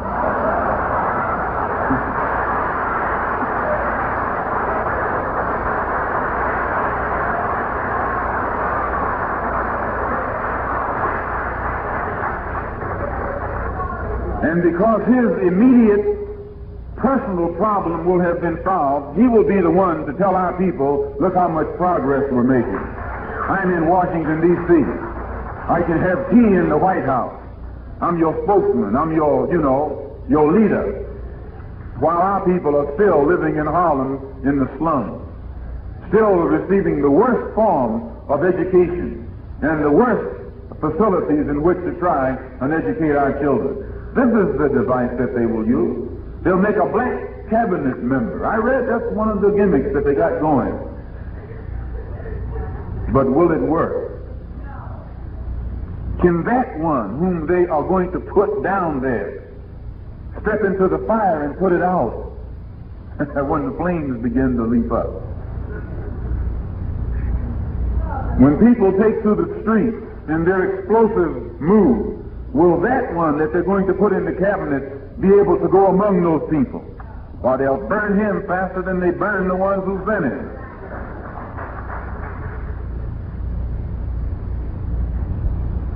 At the international level in 1964, up until 1964 and through 1964, what the device that they use, they send well-chosen black representatives to the African continent, whose mission it was to make the people on that continent think that all of our problems had been solved. They went over there as apologists. I saw some of them, trailed some of them, saw the results that some of them had left there. But their prime mission was to go into Africa, which is the most vital country to the United States interest. So these towns, you're not supposed to call them towns nowadays, they're sue you. So these uncles were sent over there.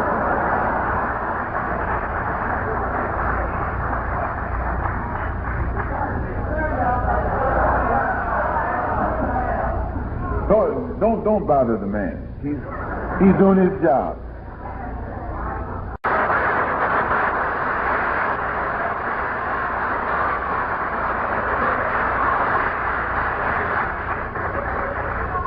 And because his immediate personal problem will have been solved, he will be the one to tell our people, look how much progress we're making. I'm in Washington, D.C.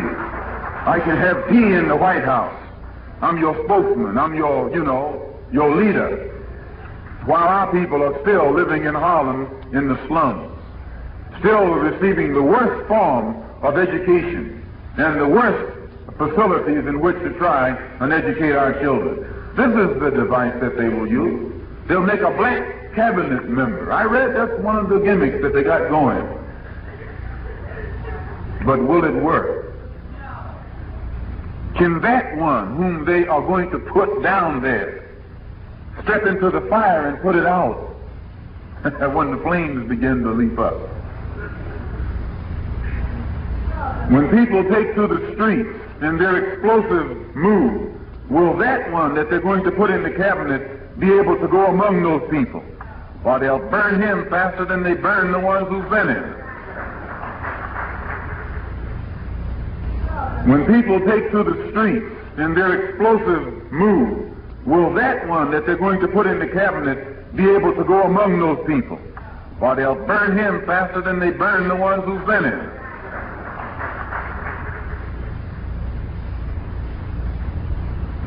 At the international level in 1964, up until 1964 and through 1964, what the device that they use, they send well-chosen black representatives to the African continent, whose mission it was to make the people on that continent think that all of our problems had been solved. They went over there as apologists. I saw some of them, trailed some of them, saw the results that some of them had left there. But their prime mission was to go into Africa, which is the most vital country to the United States interests. So these towns, you're not supposed to call them towns nowadays, they sue you. So these uncles were sent over there.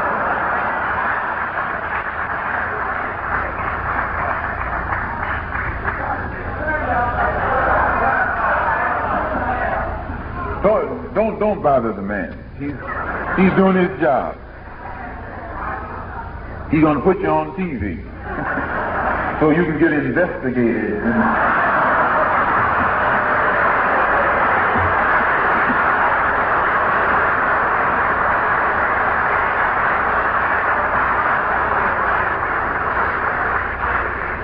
So these Toms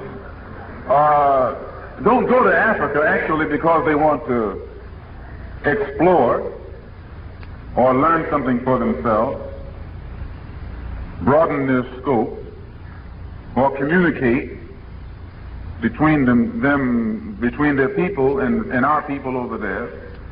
But they go primarily to represent the United States government. And when they go, they gloss things over. They tell how well we're doing here, how the Civil Rights Bill has settled everything, and how the Nobel Peace Prize was handed down. Oh yes, that's how they tell it. Actually, they succeed in widening the gap between the Afro-American and the African. The image that they leave there of the Afro-American is so obnoxious that the African ends up not wanting to identify with it or be related to it. And it is only when the nationalist-minded, African nationalist-minded, or black-minded Afro-American goes abroad to the African continent and establishes direct lines of communication and lets the African brothers over there know what is happening over here and know that our people are not so dumb that we are blind to our true mission and position in this structure. Then the Africans begin to understand us and identify with us and sympathize with our problems, and to the point where they are willing to make whatever sacrifice necessary to see that their long-lost brothers get a better break than we've been getting up to now.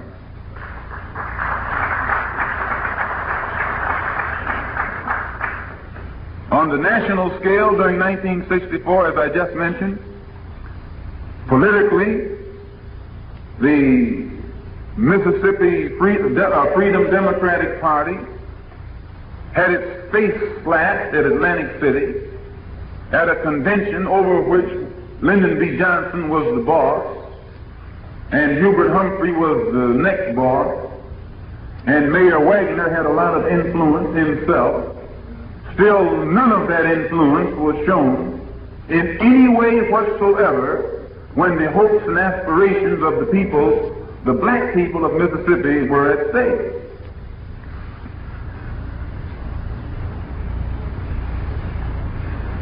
Though at the beginning of '64 we were told that our political rights would be broadened, it was in 1964 that the two white civil rights workers working with the black civil rights worker was murdered. And the only thing that they were doing was trying to help the black people of Mississippi learn how to register. This is all. This is their crime.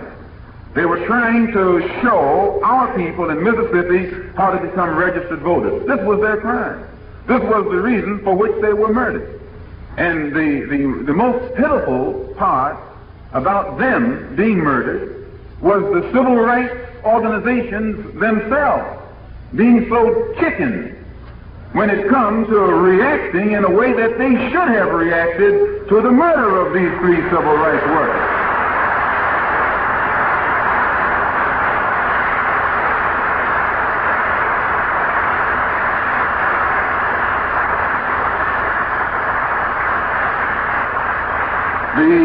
The civil rights group sold those three brothers out. Sold them out. Sold them right down the river because they died. And what has been done about it? And what voice is being raised every day today in regards to the murder of those three civil rights workers? It has been forgotten. You hear nothing else about it. And the only time it comes up is when J. Edgar Hoover calls one of the Negro leaders a liar, and then another argument starts in motion, and they then ask, what about the brothers who got murdered? But when it comes to the murder itself, it's forgotten, gone by, glossed over, and nothing has been done about it. So this is why I say, if we get involved in the civil rights movement and go to Mississippi or any place else to help our people get registered to vote, we intend to go prepared.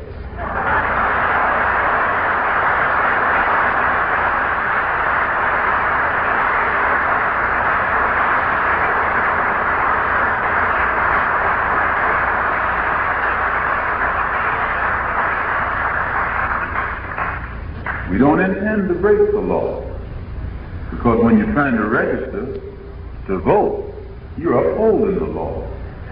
It's the one who tries to prevent you from registering to vote who's breaking the law. And you got a right to protect yourself by any means necessary.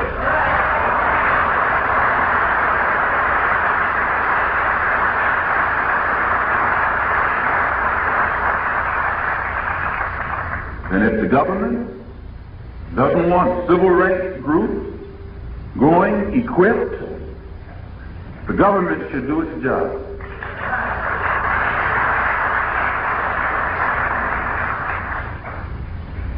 Concerning the Harlem incident that took place during the summer, when the citizens of Harlem were attacked in a pogrom, how do you pronounce that word? Pogrom? Pogrom, that's what it was. I was reading about it overseas. I can't pronounce it because it's not my word. But when the people of Harlem were the victims of that pogrom, that's your word.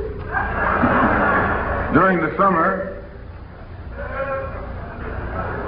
we had heard long before it took place that it was going to take place. We had gotten the word that there were elements in the power structure that were going to incite a riot, something in Harlem that they could call a riot, in order that they could step in and be justified in using whatever measures necessary to crush the militant groups, which were still considered in the embryonic stage. And realizing that there was a plan afoot to instigate something in Harlem so they could step in and crush it, there were elements in Harlem who were prepared and qualified and equipped to retaliate in situations like that, who purposely did not get involved.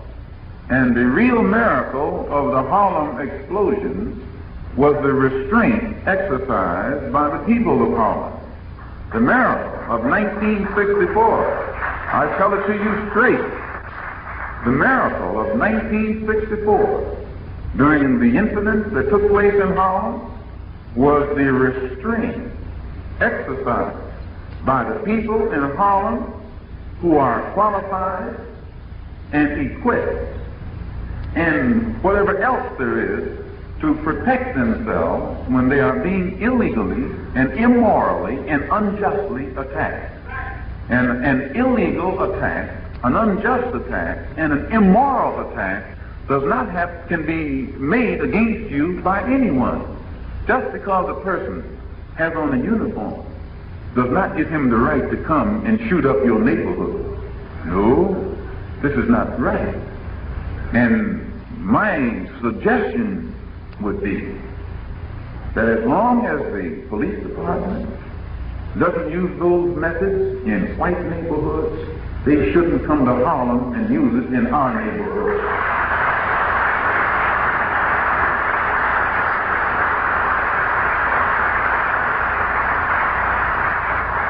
I wasn't here. I'm glad I wasn't here, because I'd be dead. They'd have to kill me.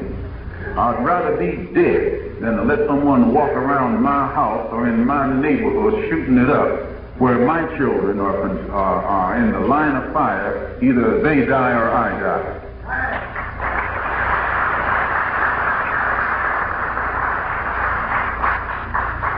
It's not intelligent.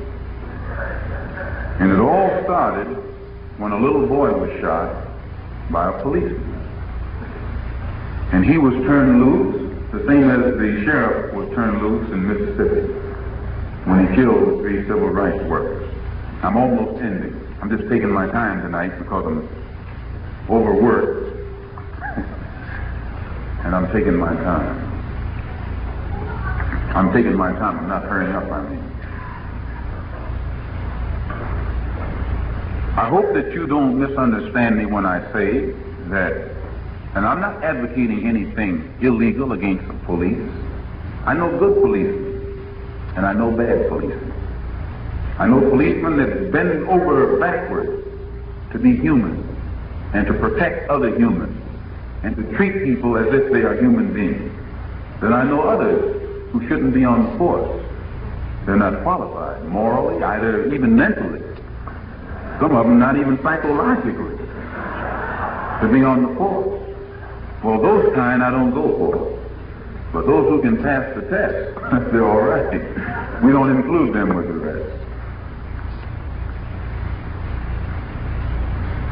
While millions of our people are starving in this country, this government is spending billions of dollars abroad to feed other people. They're sending wheat over to Russia and Poland, some of those other places, and dumping a lot of it in the ocean to keep the market down while people are starving.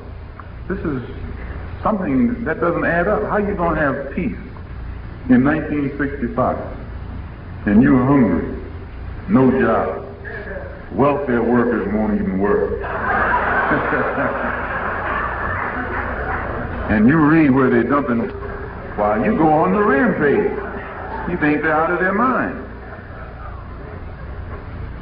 In 1964, we had still with us the slumlords, people who own the houses but don't live there themselves. Usually they live up around the Grand Concourse or somewhere. They contribute to the NAACP, CORE, and all the civil rights organizations. Give you money to go out and picket, and they own the house that you're picketing.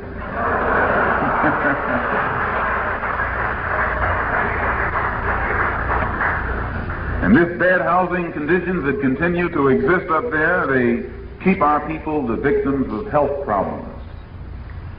High infant and adult mortality rate. It's higher in Harlem than any other part of the country or part of the city. They promised us jobs and gave us welfare checks instead. We're still jobless. We're still unemployed. The welfare is taken care of, making us beggars, robbing us of our dignity, of our manhood.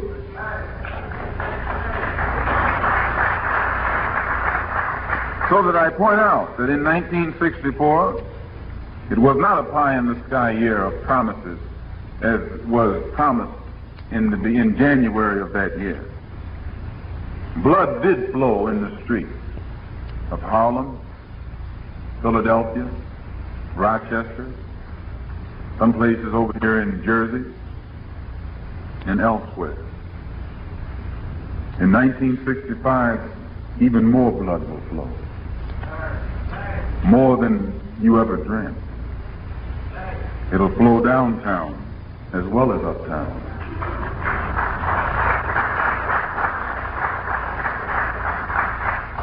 Why? Why will it flow? Have the causes that forced it to flow in 65 or 64 been removed? Have the causes that made it flow in 63 been removed? The causes are still there.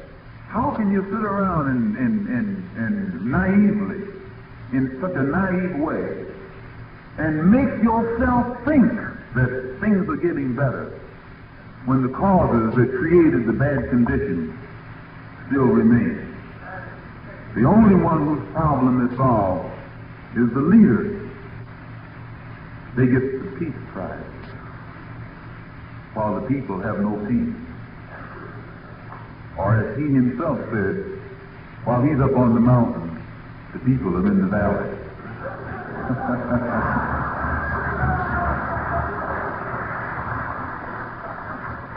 I'm going to tell you why it's on a flow. And then bring my little talk to a close. In 1964, 97% of the black American voters supported Lyndon B. Johnson, Hubert Humphrey, and the Democratic Party. 97%. No one minority group in the history of the world has ever given so much of its uncompromising support to one candidate and one party in the history of the world. No one people, no one group has ever gone all the way to support a party and its candidate as did the people, the black people in America in 1964. Look how many people voted for Goldwater. Over 26 million. Why, when you deduct the non-white people from the total white population, you'll find out that white people were almost evenly divided between Goldwater and Johnson. Yes. Go get the total number of voters in this country and find out how many of them are white. Deduct the non-whites, the Puerto Ricans, and the Negroes, and the others, and you'll find out that white people didn't support Johnson like they want to brag that they did. The non-whites went for him 97%. And the first act of the Democratic Party, Lyndon B. included, in 1965, when the representatives from the state of Mississippi, who refused to support Johnson, came to Washington, D.C., and the black people of Mississippi sent representatives there to challenge the legality of these people being treated. What did Johnson say? Nothing. What did Humphrey say? Nothing. What did Robert Pretty Boy Kennedy say? Nothing. Nothing. Not one thing. These are the people that black people have supported. This is the party that they have supported. Where were they when the black man needed them last couple of days ago in Washington, D.C.? They were where they always are, twiddling their thumbs someplace in the pool room or in the gallery. So black people in 1964 will not be controlled by these Uncle Tom leaders. You believe it? They won't be held in jail. They won't be held on the plantation by the overseers. They won't be held in the corral. They won't be held back at all. The frustration of these black representatives from Mississippi when they arrived in Washington, D.C. the other day, thinking, you know, that the great society was going to include them, only to see the door closed in their face like that. That's what makes them think. That's what makes them realize what they're up against. It is this type of frustration that produced the Mau Mau. They reached the point where they saw it takes power to talk to power. It takes power to make power respected. It takes madness almost to deal with a power structure that's so corrupt. So corrupt. So in 1965, we should see a lot of action. Since the old methods haven't worked, they'll be forced to try new methods. If you read the article in this week's U.S. News and World Report, which is not the best magazine in the world, where it does tell, though, that the Big Six, they call themselves the Big Six, the leaders of the black community who have been endorsed by the white community, the Big Six, they themselves are turning to Africa. Dr. King, Farmer, all of them are admitting that the problem of the black man in America is inseparable from the problem of the African. Dr. King and Mr. Farmer and the others, Roy included, Uncle Roy, are admitting that the problem of that the black man cannot get dignity in America until the black man has dignity on the mother continent. They're admitting this. They're admitting that the roots of the black man in America are still in Africa. They're admitting this. I was shocked to see them admit so much, so soon, so publicly. I was shocked to see that they will say in public what they've always agreed to in private. I was shocked. But it shows that they themselves are undertaking a revolutionary approach to the problem. They're beginning to see that the problem of the black man in America no longer is a Negro problem or an American problem. It's a world problem. When they begin to identify our struggle with the struggle of the brothers on the mother continent, then these Big Six, Uncle Roy, are seeing the necessity of internationalizing the problem. Now, either they have to deny it or confirm it. But I don't think this magazine would say all what it has said and quote them too. Here it has Dr. King saying, there is a growing willingness among U.S. Negroes to identify with the Africans. There is a sense of pride as American Negroes see positions of importance in the United Nations, accorded courtesies which American Negroes are not accustomed to receiving in their own country. Dr. King taught. He was up on the mountain. And they're beginning to see that the only way the black man in this country will ever get any solution to his problem, it will have to be a solution which the government in Washington has no hand in. Because the government can't solve the problem. The government consists of crackers from Mississippi and Georgia and Alabama and Arkansas and Texas.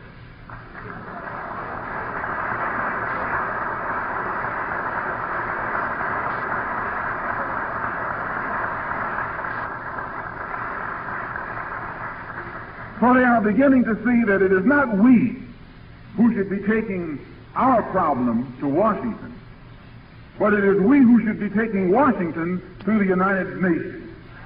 It is not we who have committed the crime. It is not we who have committed the crime. It is our government that has committed the crime. Our government has failed to protect our lives, to protect our property, to give us proper education. It has failed to even give us the proper facilities for education. It has failed to house us.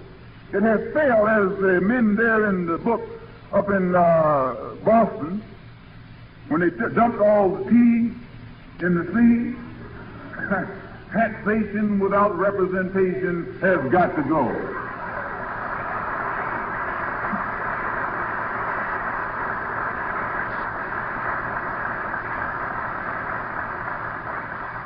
So I say in my conclusion, to read from another newspaper, many of you say, well, would we have the right to take the problem of the black man in this country before the UN? I say yes, because here it says, this was in the Post a couple days ago. The Post is a New York paper, represents itself as liberal, which is a misrepresentation. It says, House asked to condemn Soviet treatment of Jews. Representative Halpern of Queens urged the House today to condemn what he termed the odious and discriminatory treatment of the Jewish community in the Soviet Union. He drafted resolutions for introduction that would condemn Russia for the persecution of Jews and placed the House on record as favoring continued American efforts to obtain through the UN world condemnation and prohibition of anti-Semitism in treaty form. Soviet policy, Halpern said in a prepared speech, involves a premeditated effort to stamp out Jewish culture and religion. It is a deliberate policy, but also a secretive one. If this representative voted into office, probably by many people sitting right here, can go to Washington, D.C. and get that house, that governmental body, to stick its nose in what's happening to 3 million people all the way on the other side of the world, and have that government brought into the United Nations and condemned for its abuse of the rights of those 3 million people, I say that the 22 million black people in this country are justified and within our rights to ask our brothers on the African continent to take this government into the United Nations and protect us.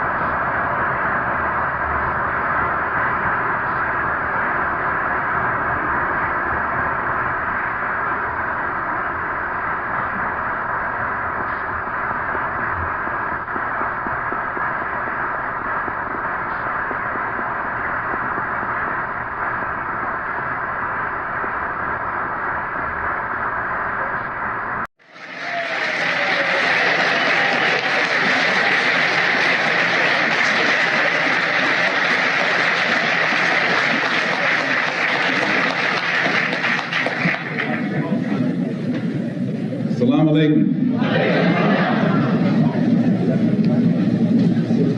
Mr. Moderator, our distinguished guests, brothers and sisters, our friends and our enemies.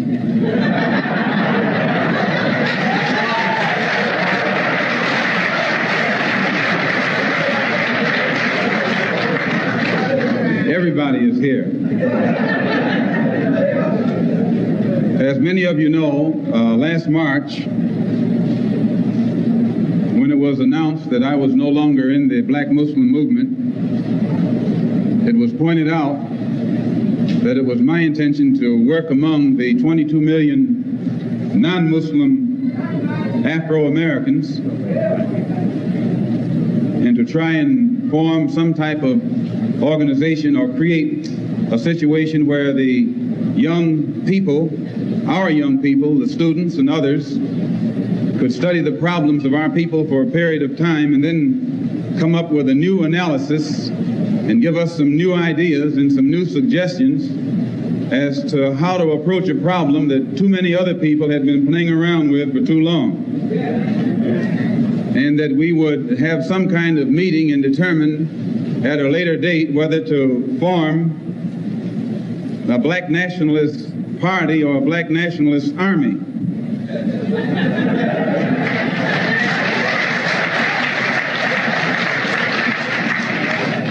There have been many of our people across the country from all walks of life who have taken it upon themselves to try and pool their ideas and to come up with some kind of solution to the problem that confronts all of our people. And tonight we are here to try and get an understanding of what it is they've come up with.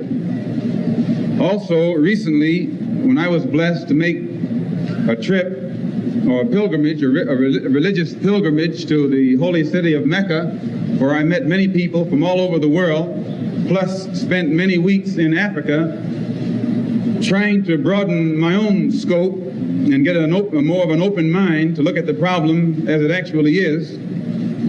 One of the things that I realized, and I realized this even before going over there, was that our African brothers have gained their independence faster than you and I here in America have. They've also gained recognition and respect as human beings much faster than you and I. Just 10 years ago on the African continent, our people were colonized. They were suffering all forms of colonization, oppression, exploitation, degradation, humiliation, discrimination, and every other kind of Asian. And in a short time, they have gained more independence, more recognition, more respect as human beings than you and I have. And you and I live in a country which is supposed to be the citadel of education, freedom, justice, democracy, and all of those other pretty sounding words. So it was our intention to try and find out what was our African brothers doing to get results so that you and I could study what they had done and perhaps gain from that study or benefit from their experiences. And my traveling over there was designed to help to find out how. One of the first things that the independent African nations did was to form an organization called the Organization of African Unity. This organization of Afro-American Unity, which has the same aim and objective, to fight whoever gets in our way.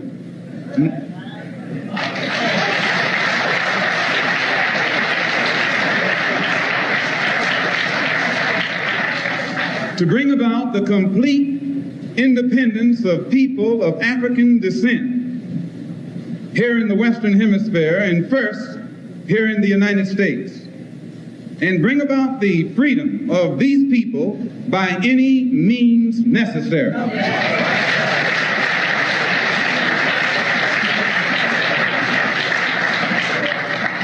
That's our motto. The purpose of our organization is to start right here in Harlem, which has the largest concentration of people of African descent that exists anywhere on this earth. There are more Africans here in Harlem than exist in any city on the African continent, because that's what you and I are, Africans. Black people's contributions to the world, persuaded that the Charter of the United Nations, the Universal Declaration of Human Rights, the Constitution of the United States, and the Bill of Rights are the principles in which we believe, and that these documents, if put into practice, represent the essence of mankind's hopes and good intentions, desirous that all Afro-American people and organizations should henceforth unite so that the welfare and well-being of our people will be assured. We are resolved to reinforce the common bond of purpose between our people by submerging all of our differences and establishing non-sectarian constructive programs for human rights. We hereby present this charter. Number one, the establishment. The Organization of Afro-American Unity shall include all people of African descent in the Western Hemisphere, as well as our brothers. In essence, what it is saying, instead of you and me running around here seeking allies in our struggle for freedom, in the Irish neighborhood or the Jewish neighborhood or the Italian neighborhood, we need to seek some allies among people who look something like we do. And once we get their allies,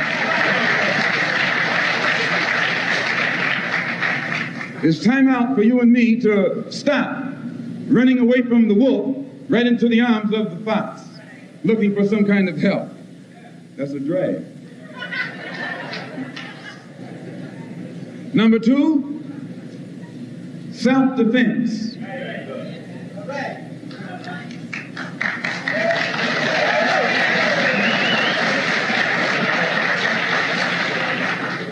Since self-preservation is the first law of nature, we assert the Afro-Americans' right to self-defense.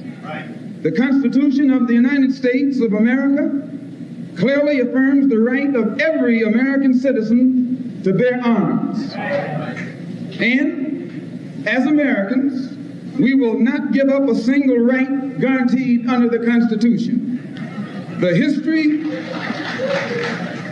history of unpunished violence against our people clearly indicates that we must be prepared to defend ourselves, or we will continue to be a defenseless people at the mercy of a ruthless and violent racist mob.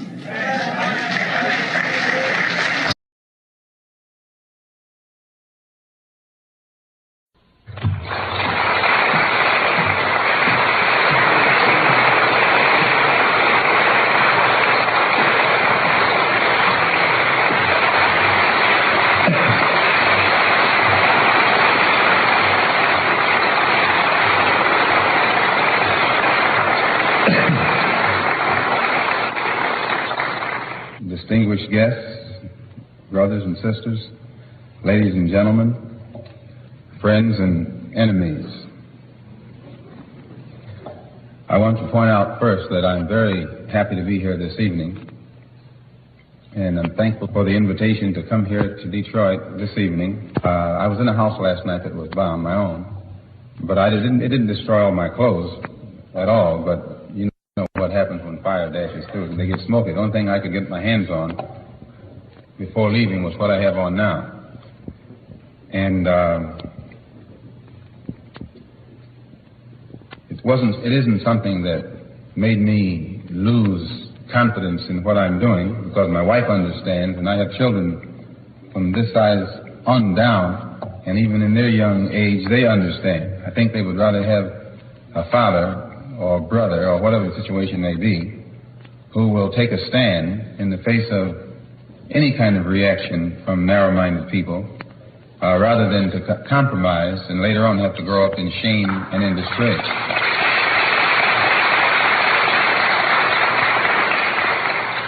So I just ask you to excuse my appearance. I don't normally come out in front of people without a shirt and a tie.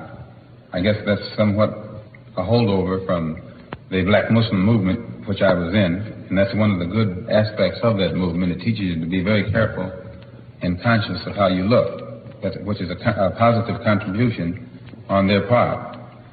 But that positive contribution on their part is greatly offset by too many other liabilities.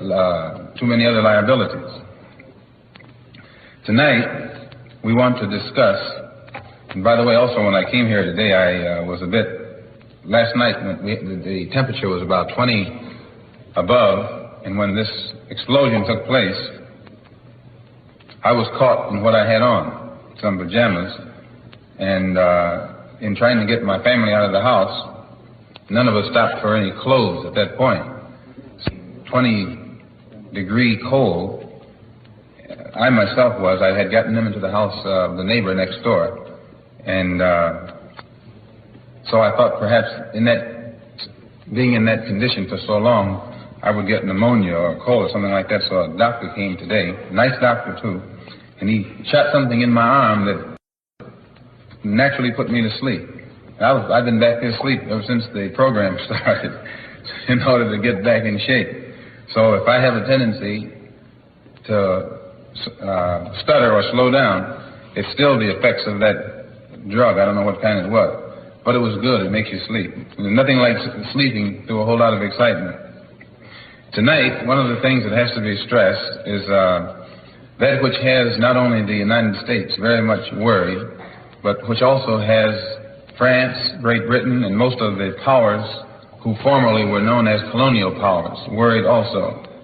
And that primarily is the African Revolution. They're more concerned with the revolution that's taking place on the African continent than they are with the revolution in Asia and in Latin America. And this is because there are so many people of African ancestry that's within the domestic confines or jurisdiction of these various governments. There are 4 different types of people in the Western Hemisphere, all of whom have Africa as a common heritage, common origin. And that's those of our people in Latin America who are black, but who are in the Spanish-speaking areas. Many of them oftentimes migrate back to Spain. The only difference being Spain has such bad economic conditions until many of the people from Latin America don't think it's worthwhile to migrate back there. And then the British and the French had a great deal of control in the Caribbean, in the West Indies. And so now you have many people from the West Indies migrating to both England and France. The people from the British West Indies go to London, and those from the French West Indies go to Paris. And it has put France and England since World War II in the precarious position of having a sort of a Commonwealth structure that makes it easy for all of the people in the Commonwealth territories to come into their country with no restrictions. So there's an increasing number of dark-skinned people in England and also in France. And when I was in Africa in May, I noticed a tendency on the part of the Afro-Americans to what I call lollygag. Everybody else who was over there had something on the ball, something that they were doing, something constructive.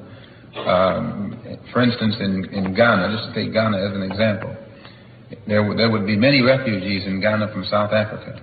But those who were in Ghana were organized and were serving as pressure groups. Some were training for military, some were being trained in how to be soldiers, but others were involved as a pressure group or a lobby group to let the people of Ghana never forget what's happening to the brother in South Africa.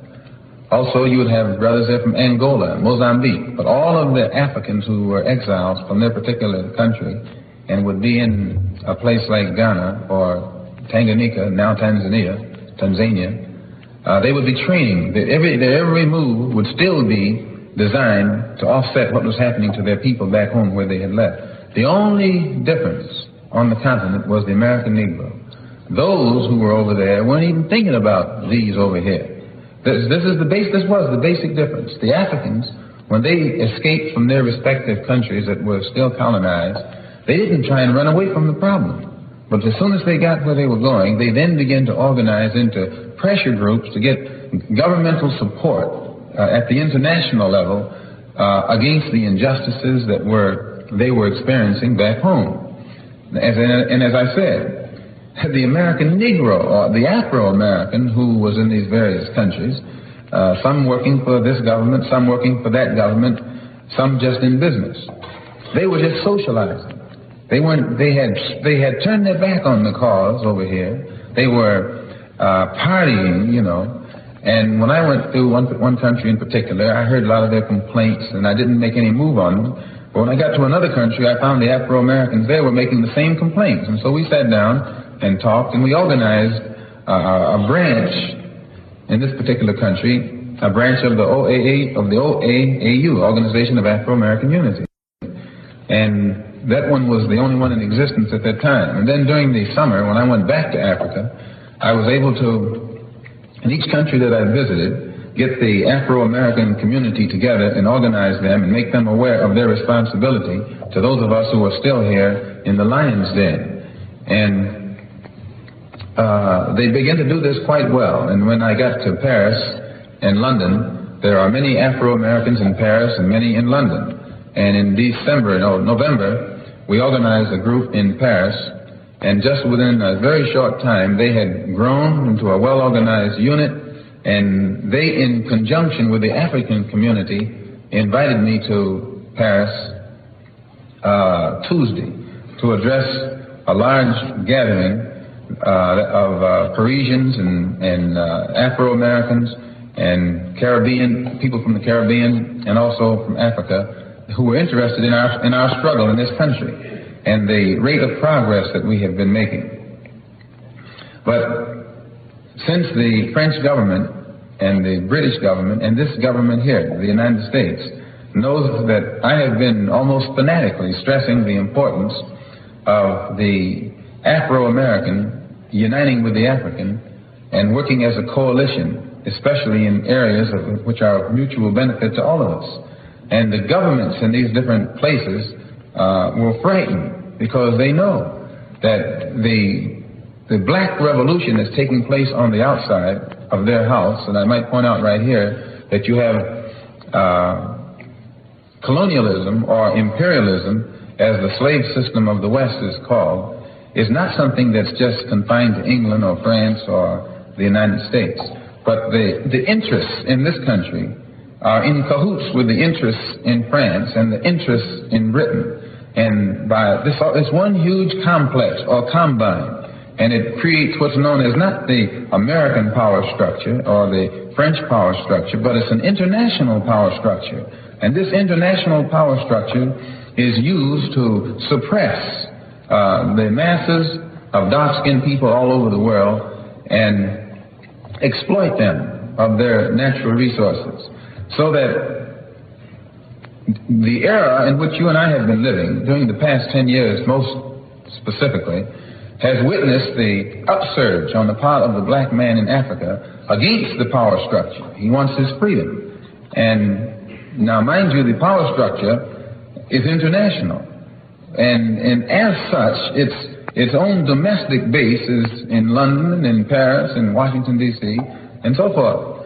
And the outside or external phase of the revolution, which is manifest in the attitude and action of the Africans today, is troublesome enough. The revolution on the outside of the house, or the outside of the structure, is troublesome enough. But now the powers that be are beginning to see that this struggle on the outside by the black man is infecting the black man who is on the inside of that structure. And I hope you understand what I'm trying to say. The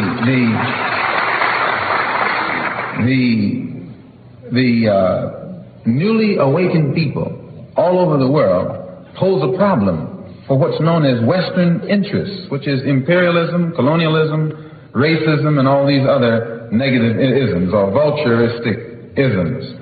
And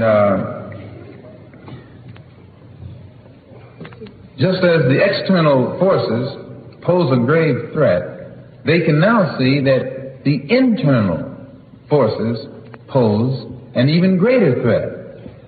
But the internal forces pose an even greater threat only when they have properly analyzed the situation and know what the stakes really are. Just by advocating a coalition of Africans, Afro-Americans, Arabs, Asians, who live within the structure, it automatically has upset France, which is supposed to be one of the most liberal countries on earth, and it made them expose their hand. England the same way, and I don't have to tell you about this country that we're living in now.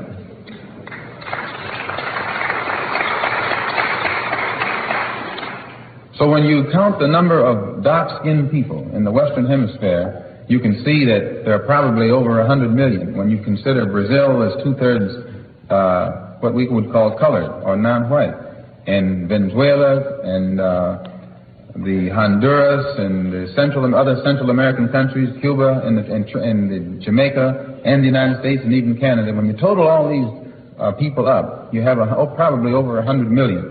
And this 100 million on the inside of the power structure today is what is causing a great deal of concern for the power structure itself. Not a great deal of concern for all white people, but a great deal of concern for most white people. See, if I said all white people, then they would call me a racist for giving a blanket condemnation of things. And this is true. This is how they do it. They take one little word out of what you say, ignore all the rest, and then begin to magnify it all over the world to make you look like what you actually aren't. And I'm very used to that.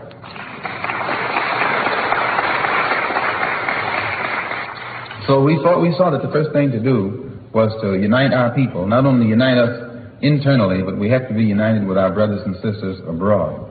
And it was for that purpose that I spent 5 months in the Middle East and Africa during the summer, and the trip was very enlightening, inspiring, and fruitful. I didn't go into any African country, or any country in the Middle East for that matter, and run into any closed door, closed mind, or closed heart. I found a warm reception and a amazingly deep interest and sympathy for the black man in this country in regards to our struggle for human rights. While I was traveling, I had a chance to speak in Cairo, or rather Alexandria, with President Nasser for about an hour and a half, who's a very brilliant man, and I can see why they're so afraid of him. And they are afraid of him. They know he can cut off their oil.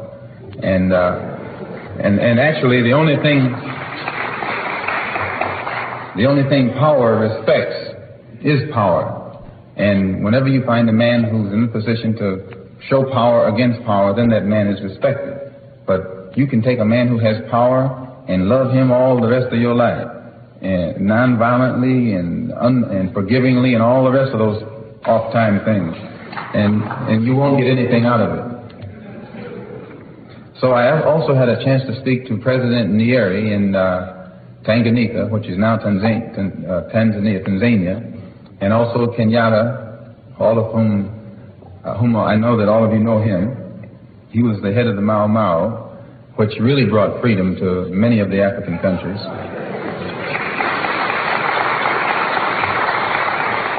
This is true. The Mau Mau played a major role in bringing about freedom for Kenya, and not only for Kenya, but other African countries, because what the Mau Mau did frightened the white man so much in other countries until he said, well, I better get this thing straight before some of them pop up here. And this is good to study because you see what makes him react. And nothing lovingly makes him react. Nothing forgiving makes him react.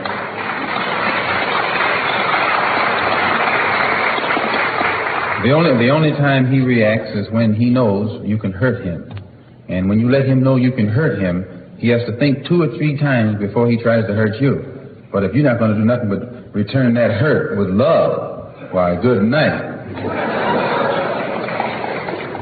He knows you're out of your mind. And also I had an opportunity to speak with President Azikiwe in Nigeria, President Nkrumah in Ghana, and President Sékou Touré in Guinea. And in all of these people, I found nothing but warm friendship, sympathy, and a desire to help the black man in this country in fighting our problem. And we have a very complex problem. Now, I hope you forgive me for just speaking so informally tonight, but I frankly think it's always better to be informal. As far as I'm concerned, I can speak to people better in an informal way than I can with all of this stiff formality that ends up meaning nothing. Plus, when people are informal, they're relaxed. When they're relaxed, their mind is more open, and they can weigh things more objectively. And whenever you and I are discussing our problems, we need to be very objective, very cool, calm, collected. But that doesn't mean we should always be. There's a time to be cool and a time to be hot. And see, you got messed up into thinking that there's only one time for everything. There's a time to love and a time to hate. Even Solomon said that, and he was in that book too. You just taking something out of the book that fits your cowardly nature. And when you don't want to fight, you say, well, Jesus said don't fight. But I don't even believe Jesus said that.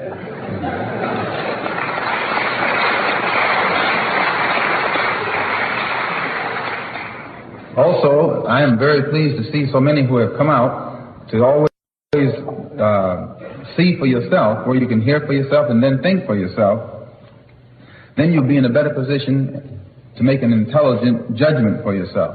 But if you form the habit of listening to what others say about something or someone, or reading what someone else has written about someone, somebody can confuse you and misuse you. So as Afro-Americans or black people here in the Western Hemisphere, you and I have to learn to weigh things for ourselves. No matter what the man says, you better look into it.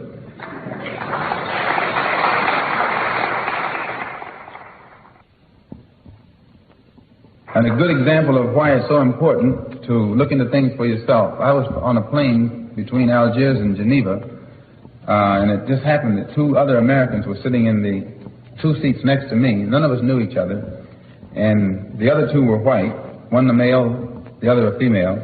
And after we had been flying along for about 40 minutes, the lady, she says, could I ask you a personal question? I said, yes.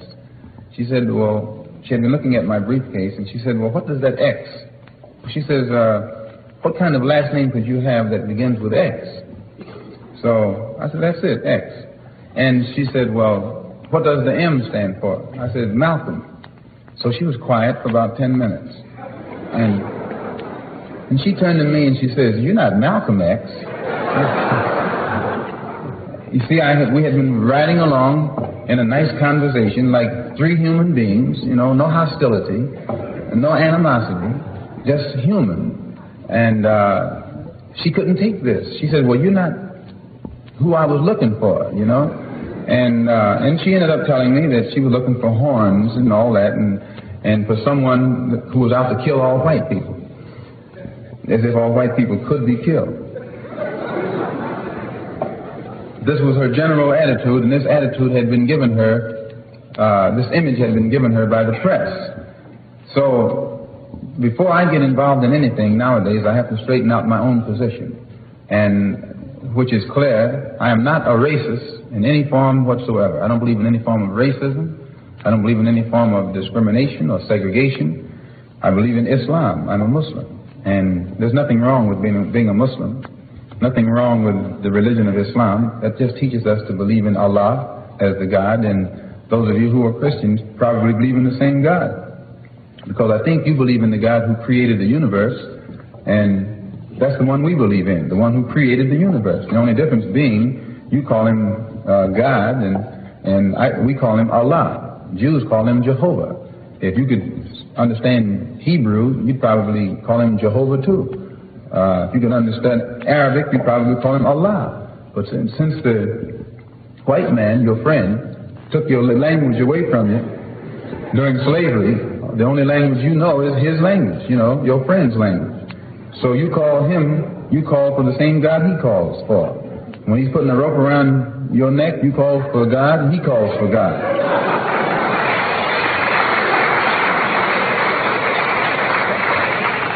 And you wonder why the one you call on never answers you.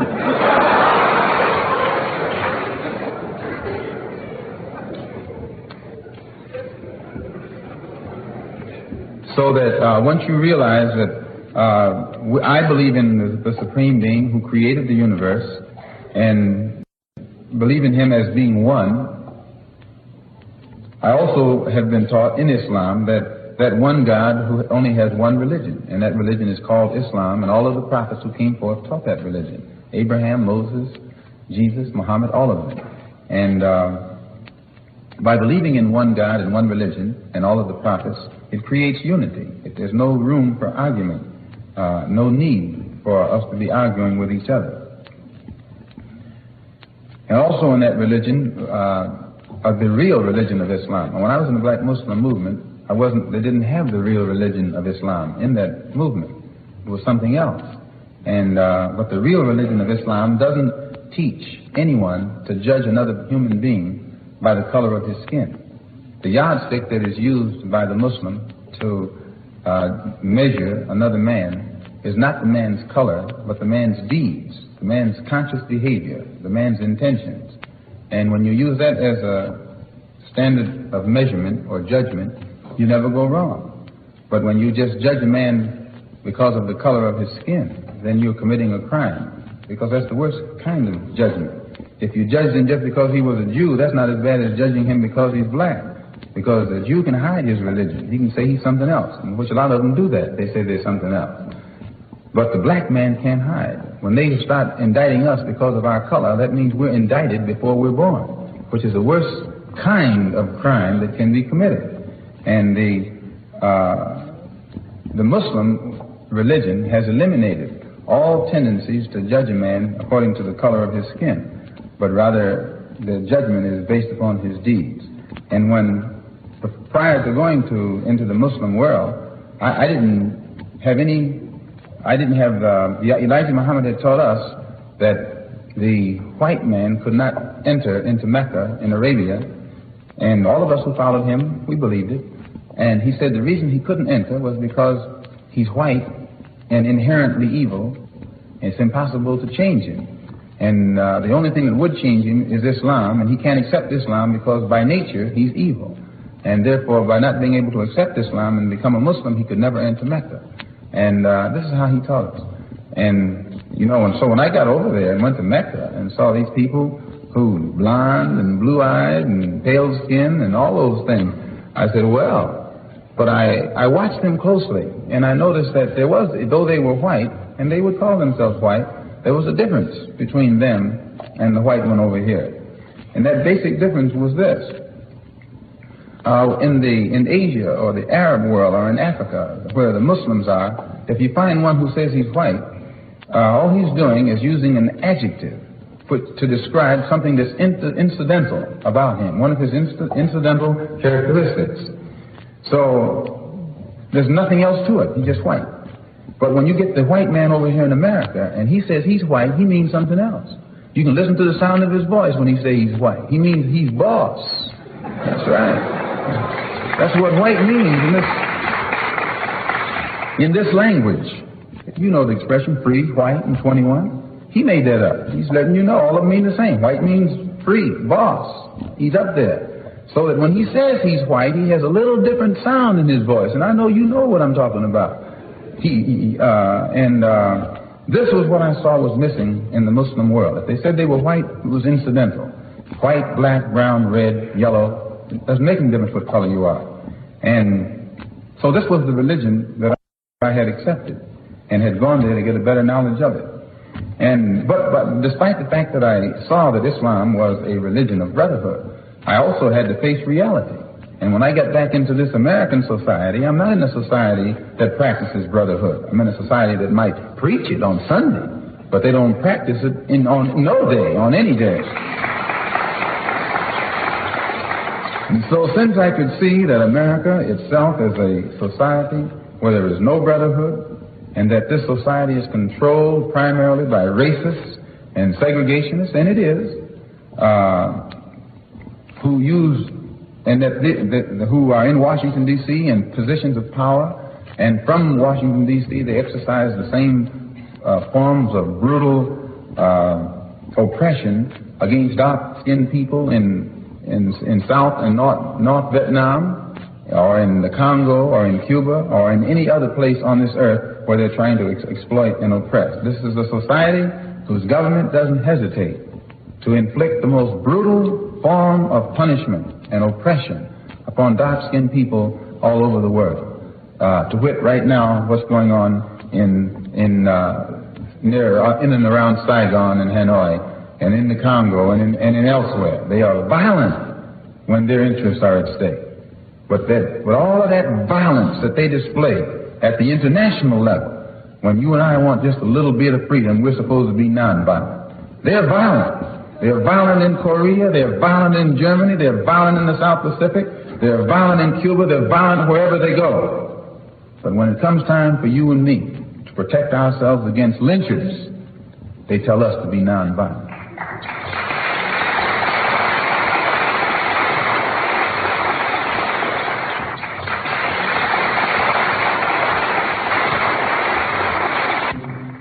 That's a shame, because we get tricked into being nonviolent.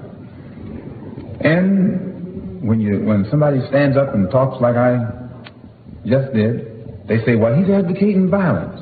Isn't that what they say? Every time you pick up your newspaper, you hear where one of these things has written into it that I'm advocating violence. And I have never advocated any violence. I've only said that black people who are the victims of organized violence perpetrated upon us by the Klan, the Citizens Council, and many other forms, we should defend ourselves. And when I say that we should defend ourselves against the violence of others, they use their press skillfully to make the world think that I'm calling on violence, period. And I wouldn't call on anybody to be violent without a cause. But I think the black man in this country, above and beyond people all over the world, will be more justified when he stands up and starts to protect himself, no matter how many necks he has to break and heads he has to crack.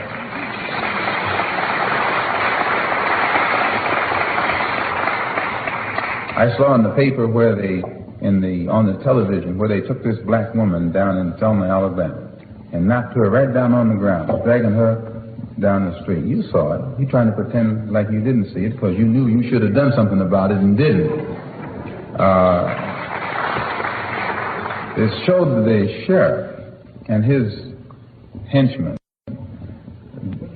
throwing this black woman on the ground, and Negro men standing around doing nothing about it, saying, well, let's overcome them with our capacity to love. What kind of phrase is that? Overcome them with our capacity to love. And then it disgraces the rest of us because all over the world the picture is flashed showing a black woman with some white brutes with their knees on her, holding her down, and full-grown black men standing around watching it. Why, you are lucky they let you stay on earth. much less stay in the country. When I saw it, I dispatched a wire to Rockwell. Rockwell was one of the agitators down there. Rockwell, this Lincoln Rockwell. And the wire said, in essence, that this is to warn him that I am no longer held in check from fighting white supremacists by Elijah Muhammad's separatist black Muslim movement, and that if Rockwell's presence in Alabama causes harm to come to Dr. King or any other black person in Alabama who's doing nothing other than trying to enjoy their rights, then Rockwell and his Ku Klux Klan friends would be met with maximum retaliation from those of us who are not handcuffed by this nonviolent philosophy.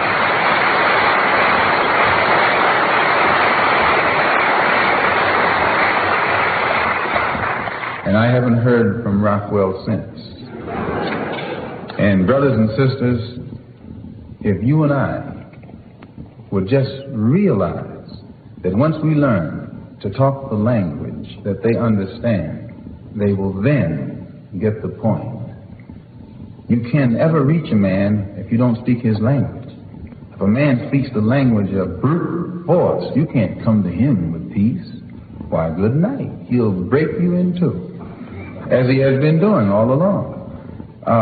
If a man speaks French, you can't speak to him in German. If he speaks Swahili, you can't communicate with him in Chinese. You have to find out, what does this man speak? And once you know his language, learn how to speak his language.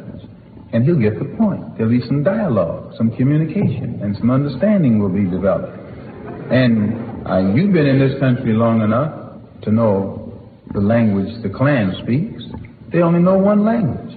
And what you and I have to start doing in 1965, I mean, that's what you have to do, because most of us already been doing it, is start learning a new language. Learn the language that they understand. And then when they come upon our doorstep to talk, we can talk.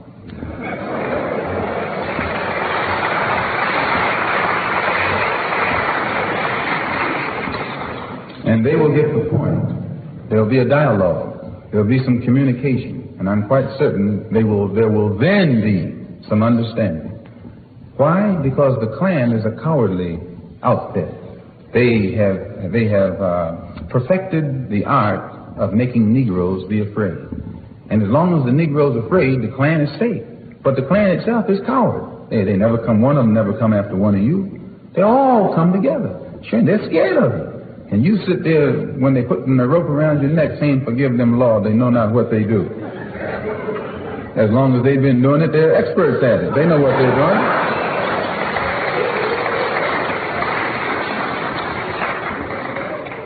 No, since the federal government has shown that it isn't going to do anything about it, but talk, then it is a duty.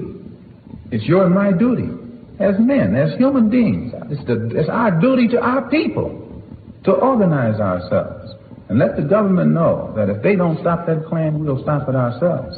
And then you'll see the government start doing something about it. But don't ever think that they're going to do it just on some kind of morality basis. No.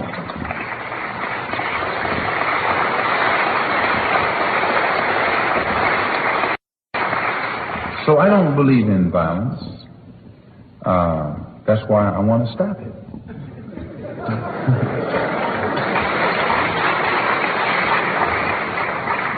And you can't stop it with love. Not love of those things down there. No. So we only need vigorous action in self-defense. And that vigorous action, we feel, we're justified in initiating by any means necessary. Now, the press, behind something like that, they call us racists and people of violence in reverse. This is how they psycho you. They make you think that if you try to stop the Klan from lynching you, you're practicing violence in reverse. Pick up on this. I hear a lot of you all parrot what the man says. You say, well, I don't want to be a Ku Klux Klan in reverse. Well, you should. If a criminal comes to rob your house, brother, with his gun, just because he got a gun and he's robbing your house, and he's a robber, it doesn't make you a robber because you grab your gun and run him out. No. See, the man is using some tricky logic on you. And he has absolutely got a Ku Klux Klan outfit that goes through the country frightening black people. Now, I say that it's time for black people to put together the type of action and unit that is necessary to pull the sheet off of them so they won't be frightening black people any longer. That's all. And when we say this, the press calls us racists in reverse. Don't struggle only within the ground rules that the people you're struggling against has laid down. Why, this is insane. But it shows you how they can do it. They make with skillful manipulating of the press, they're able to make the victim look like a criminal and the criminal look like the victim. Right now, in New York, we had a couple cases where police grabbed the brother and beat him unmercifully and then charged him with assaulting them. They use the press to make it look like he's the criminal and they're the victim. This is how they do it. And if you study how they do it here, then you'll know how they do it over here. It's the same game going all the time. And if you and I don't awaken and see what this man is doing to us, then it'll be too late. They may have the gas ovens already built before you realize that they're hot. One of the shrewd ways that they use the press to project us in the eye or image of a criminal, they take statistics. And with the press, they feed these statistics to the public, primarily the white public. Because there are some well-meaning persons in the white public as well as bad-meaning persons in the white public. And whatever the government is going to do, it always wants the public on its side. And whether it's the local government, state government, federal government. So they use the press to create images. And at the local level, they'll create an image by feeding statistics to the press, through the press, showing the high crime rate in the Negro community. And as soon as this high crime rate is emphasized through the press, then people begin to look upon the Negro community as a community of criminals. And then any Negro in the community can be stopped in the street, put your hands up, and they pat you down. You might be a doctor, a lawyer, a preacher, or some other kind of Uncle Tom. And but despite your professional standing, you'll find that you're the same victim as the man who's in the alley. Just because you're black and you live in a black community which has been projected as a community of criminals. This is done. And once the public accepts this image also, it paves the way for a police state type activity in the Negro community. They can use any kind of brutal method to suppress blacks because they're criminals anyway. And what has given this image? The press. I was in Africa. I read about them over there. If you'll notice, they referred to the rioters as vandals, hoodlums, thieves. They tried to make it appear that this wasn't, they tried to make it, they did this. They skillfully took the burden off the society for its failure to correct these negative conditions in the black community. Took the burden completely off the society and put it right on the community by using the press to make it appear that the looting and all of this was the proof that the whole act was nothing but vandals and robbers and thieves who weren't really interested in anything other than that which was negative. And I hear many old, dumb, brainwashed Negroes who parrot the same old party line that the man handed down in his paper. It was not the case that they were just knocking out store windows ignorantly. In Harlem, for instance, all of the stores are owned by white people. All the buildings are owned by white people. Then black people are just there, paying rent, buying the groceries. But they don't own the stores, the clothing stores, food stores, any kind of store. Don't even own the homes that they live in. This is all owned by outsiders.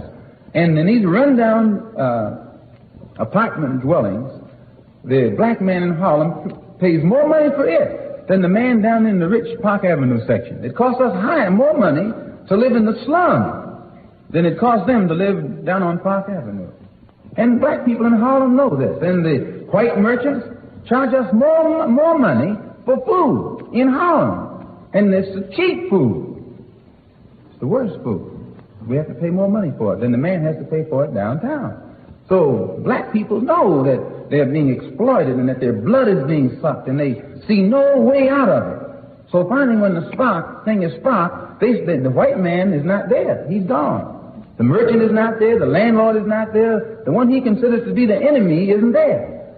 So they knock at his property. This is what makes them knock down the store windows and set fire to things and things of that sort. It's not that they're thieves, but they try and project the image to the public that this is being done by thieves and thieves alone. And they ignore the fact that, no, it is not thievery alone. It's a corrupt, vicious, hypocritical system that has castrated the black man, and the only way the black man can get back at it is to strike it in the only way he knows how.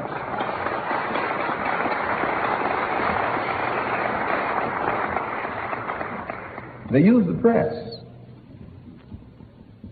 That doesn't mean that all reporters are bad. Some of them are good, I suppose. But you can take their collective approach to any problem and see that they can always agree when it gets to you and me. When they knew that this affair, which is designed to honor outstanding black Americans, is it not? You'd find nothing in the newspapers to give the slightest hint that this affair was going to take place. Not one hint. Why? You see, you have many sources of news. If you don't think that they're in cahoots, what? They're all interested or none of them are interested. It's not a staggering thing. They're not going to say anything in advance that's being given by any black people who believe in functioning beyond the scope of the ground rules that are laid down by the liberal element of the power structure. When you begin to start thinking for yourself, you frighten them, and they try and block your getting to the public for fear that if the public listens to you, then the public won't listen to them anymore. And they got certain Negroes whom they have to keep blowing up in the paper to make them look like leaders, so that the people will keep on following them, no matter how many knots they get on their head following him. This is how the man does it. And if you don't wake up and find out how he does it, I tell you, they'll be building gas chambers and gas ovens pretty soon. I don't mean those kind you got at home in your kitchen. Another example at the international level of how skillfully they use this trickery was in the Congo. In the Congo, airplanes were dropping bombs on African villages. African villages don't have a defense against bombs, and the pilot can't tell who the bomb is being dropped upon. When a bomb hits the village, everything goes. And these pilots, filled with flying planes filled with bombs, dropping these bombs on African villages, were destroying women, were destroying children, were destroying babies. You never heard any outcry over here about that. And it had started way back in June. They would drop bombs on African villages that would blow that village apart and everything in it. Man, woman, child, and baby. No outcry. No sympathy, no support, no concern, because the press didn't project it in such a way that it would be designed to get your sympathy. They know how to put something so that you'll sympathize with it, and they know how to put it so you'll be against it. I'm telling you, they are masters at it. And if you don't develop the analytical ability to read between the lines in what they're saying, I'm telling you again, they'll be building that gas ovens. And before you wake up, you'll be in one of them, just like the Jews ended up in gas ovens over there in Germany. You are in a society that's just as capable of building gas ovens for black people as Hitler's society was.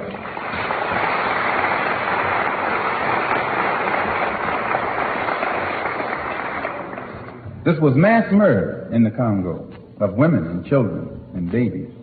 But there was no outcry even from the white liberals, even from your friends. Why? Because they made it appear that it was a humanitarian project. They said that the planes were being flown by American-trained anti-Castro Cuban pilots. This is propaganda too. As soon as you Here there's American trained, you say, oh, that's all right, that's us.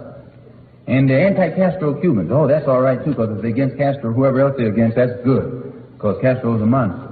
But you see how step by step they grab your mind? And these pilots are hired. Their salaries are paid by the United States government. They're called mercenaries, these pilots are. And a mercenary is not someone who kills you because he's patriotic. He kills you for blood money. He's a hired killer. That's what a mercenary means.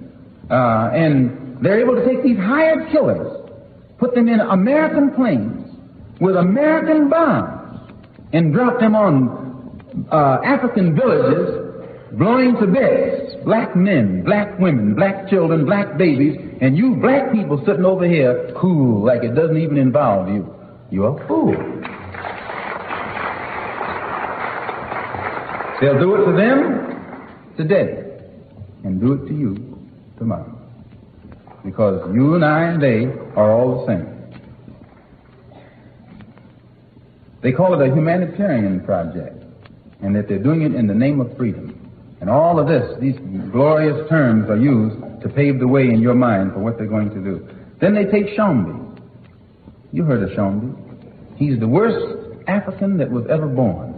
The lowest type that was ever born. He's a murderer himself. He's the murderer of Lumumba, the former prime minister of the first and only rightful prime minister of the Congo. He's a murderer with an international stature as a murderer.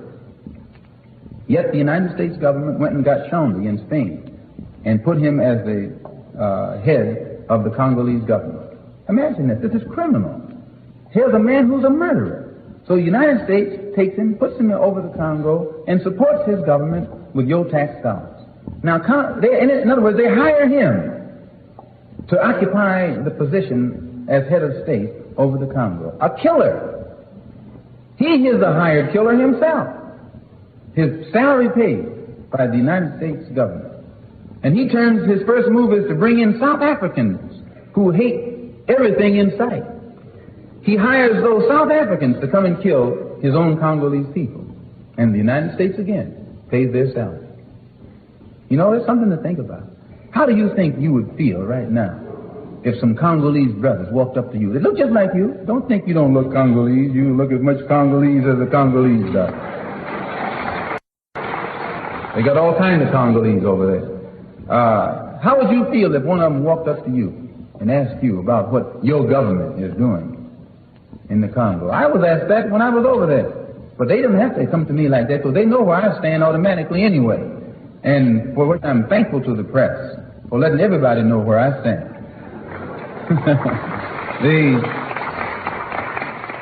But you have no explanation. Your tongue stays in your mouth.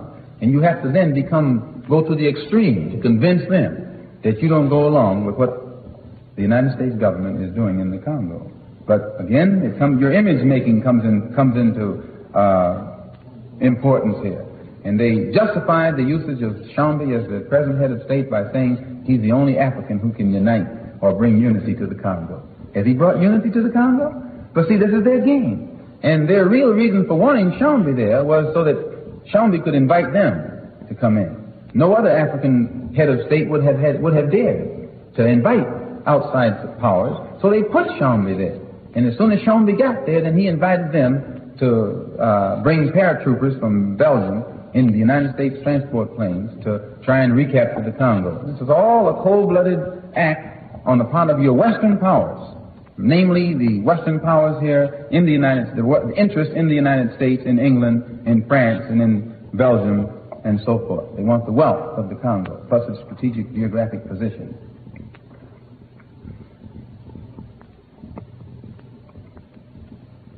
The step-by-step process that was used by the press, first they fanned the flame in such a manner to create hysteria in the mind of the public, and then they shift gears and fan the flame in a manner designed to get the sympathy of the public.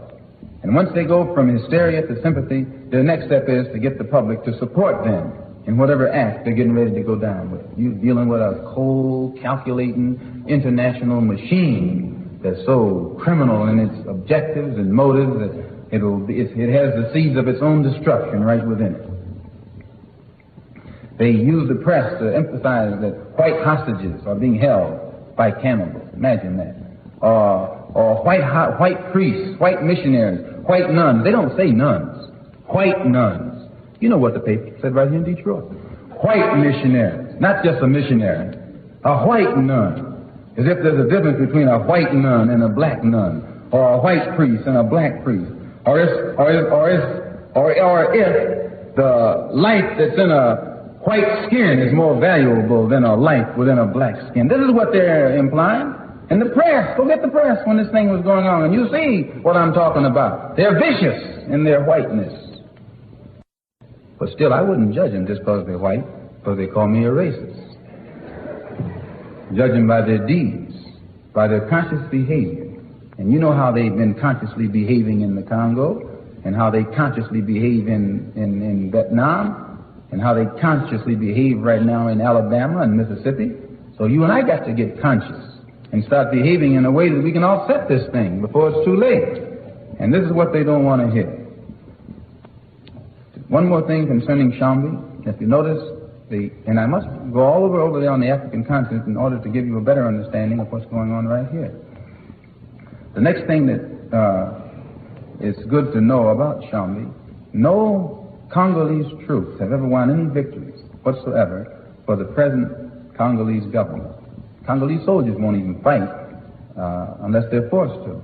But the fighters in the Congo were the freedom fighters, these brothers from the Oriental Eastern Province. And they fought with stones and sticks and rocks, spears and arrows. And the only time they had a gun was when they got some soldier who had it, and they kill him and take his gun.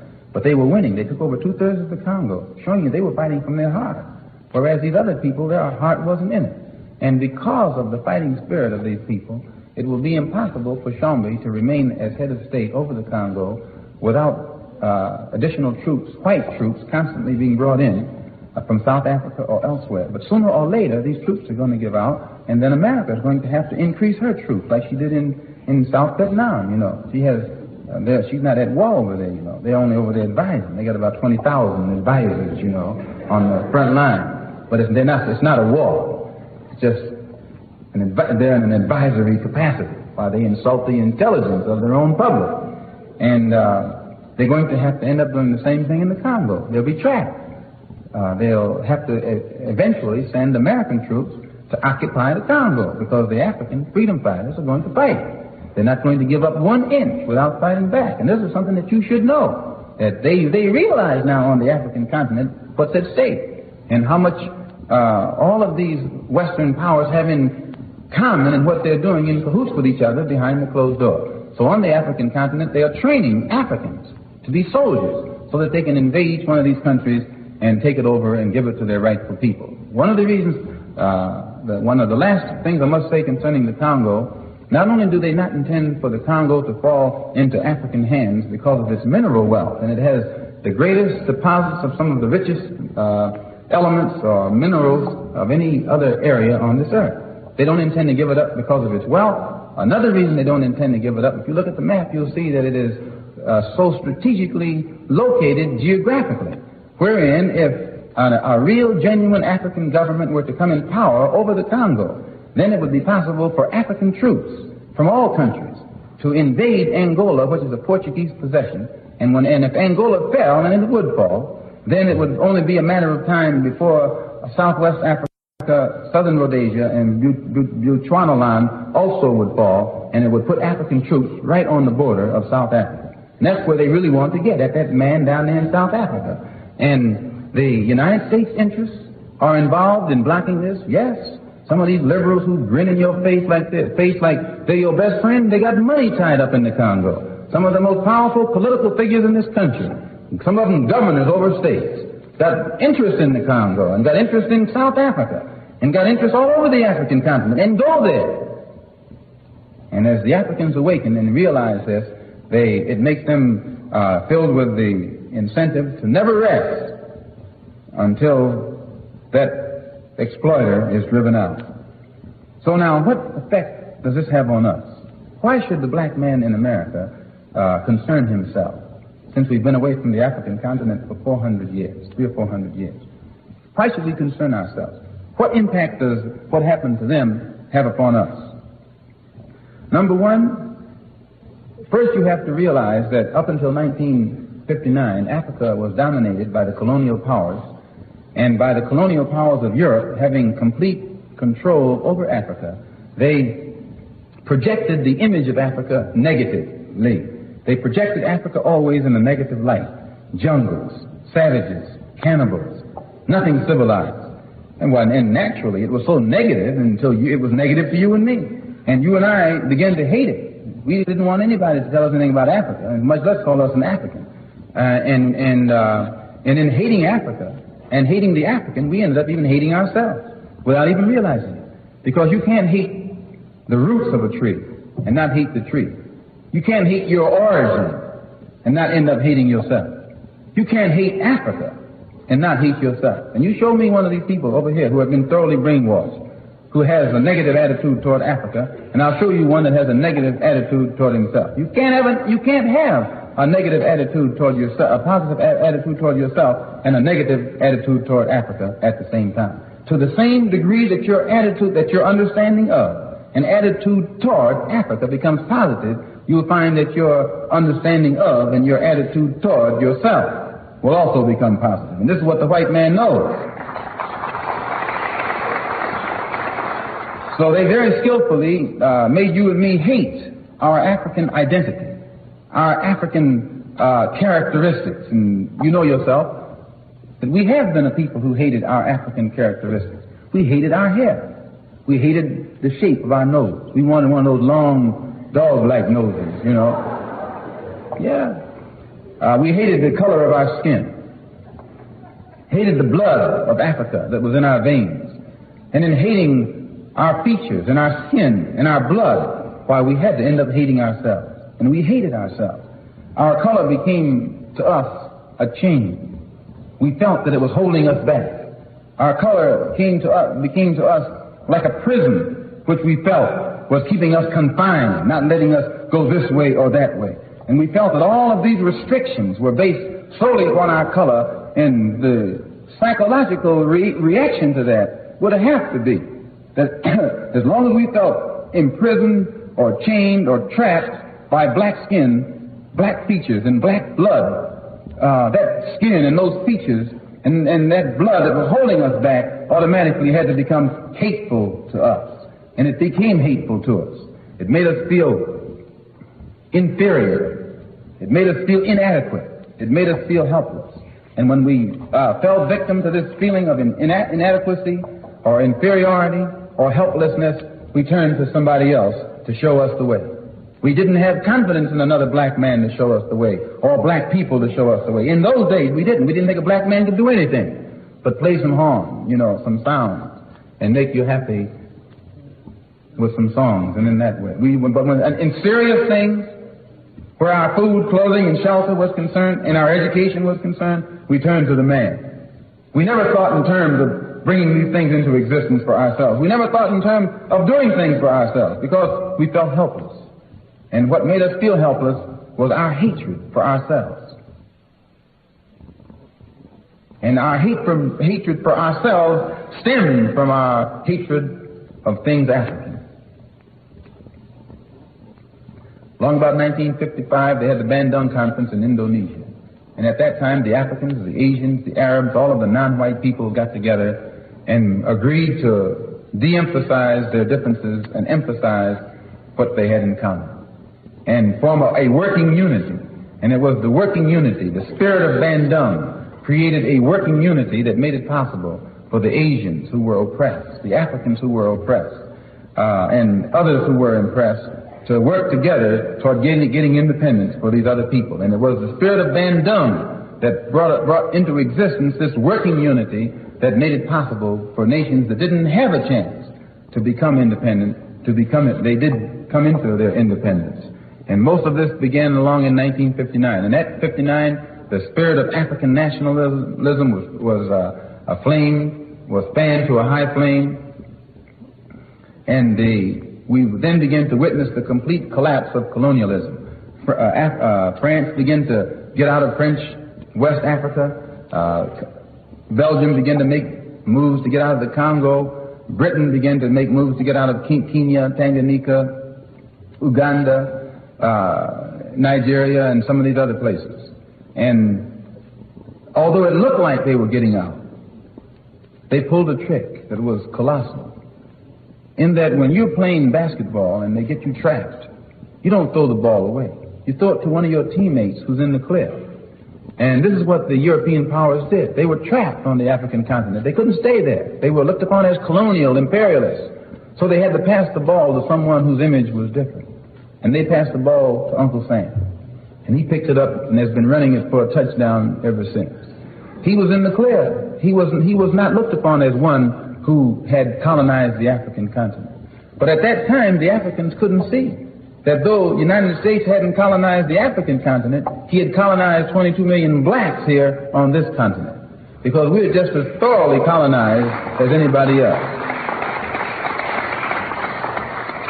When the ball was passed to the United States, it was passed at a time when John Kennedy came into power. He picked it up and helped to run it. Was one of the shrewdest backfield runners that history has ever recorded. He surrounded himself with intellectuals, highly educated, learned, and well-informed people. And their analysis told him that the government of America was confronted with a new problem. And this new problem stemmed from the fact that Africans were now awakened. They were enlightened. And they were fearless. They would fight. So this meant that the Western powers couldn't stay there by force. And since their own economies, the European economy and the American economy, was based upon their influence, continued influence over the African continent, they had to find some means of staying there. So they used the friendly approach.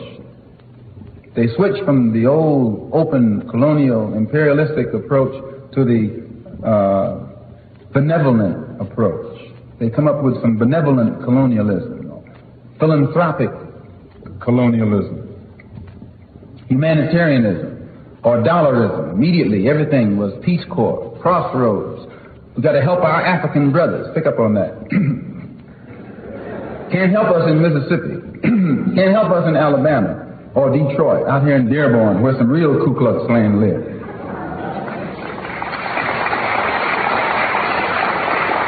We're going to send all the way to Africa to help.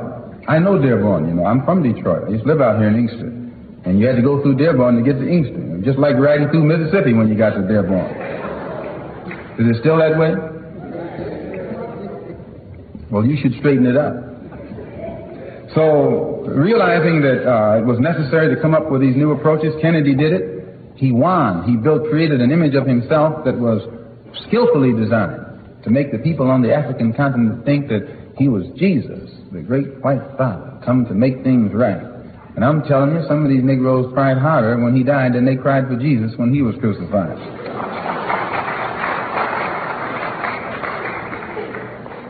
From 1954 to 1964 was the era in which we witnessed the emerging of Africa. And the impact that this had upon the civil rights struggle in America has never been fully told. For one thing, one of the primary ingredients in the complete civil rights struggle was the Black Muslim movement. The Black Muslim movement, though it took no part in things political, civic, it didn't take too much part in anything other than stopping people from doing this, drinking, smoking, and so on. Moral reform it had, but beyond that it did nothing. But it talked such a strong talk until it put the other Negro organizations on the spot. Before the Black Muslim movement came along, the NAACP was looked upon as radical. They were getting ready to investigate. And then along came the Muslim movement, and it frightened the white man so much, he began to say, thank God for old Uncle Roy and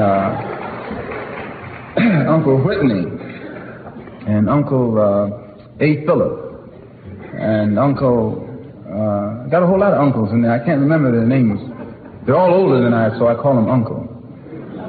Plus, if you use the word Uncle Tom nowadays, I heard they sue you for libel, you know. So I don't call any of them Uncle Tom anymore. I call him Uncle Roy.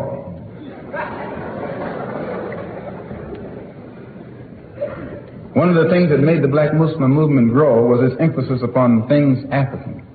This was the secret to the growth of the black Muslim movement. African blood, African origin, African culture, African ties. And you'd be surprised. We discovered that deep within the subconscious of the black man in this country, he's still more African than he is American.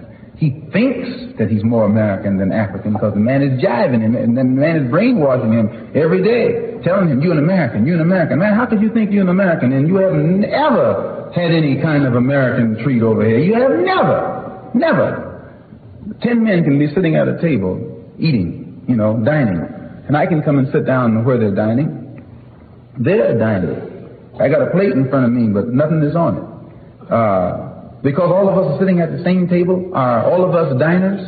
I'm not a diner until you let me dine. Then I become a diner. Just being at the table with others who are dining doesn't make me a diner.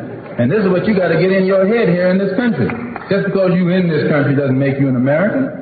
And no, you got to go farther than that before you can become an American. You got to enjoy the fruits of Americanism.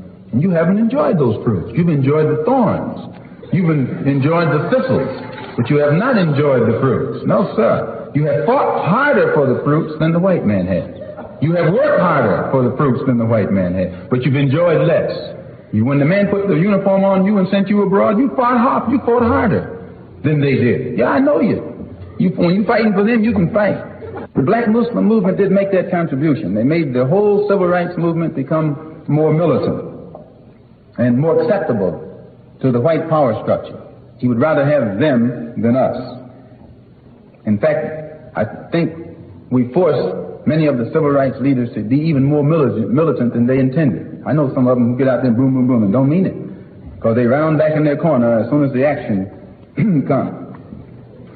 John F. Kennedy also saw that it was necessary for a new approach among the American Negroes. And during his entire term in office, he specialized in how to psycho the American Negro. Now, a lot of y'all don't like my saying this, but I wouldn't ever take a stand on that if I didn't know what I was talking about. And I don't, by living in this kind of society, pretty much around them, and you know what I mean when I say them, I learned to study them. And you can think that they mean you some good oftentimes, and if you look at it a little closer, you'll see that they don't mean you any good. That doesn't mean there aren't some of them who mean good, but it does mean that most of them don't mean good.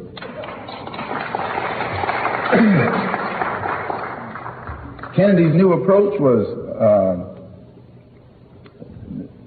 pretending to go along with us in our struggle for civil rights and different other forms of rights. But I remember the expose that Look magazine did on Meredith's situation in Mississippi. Look magazine did an expose showing that Robert Kennedy and Governor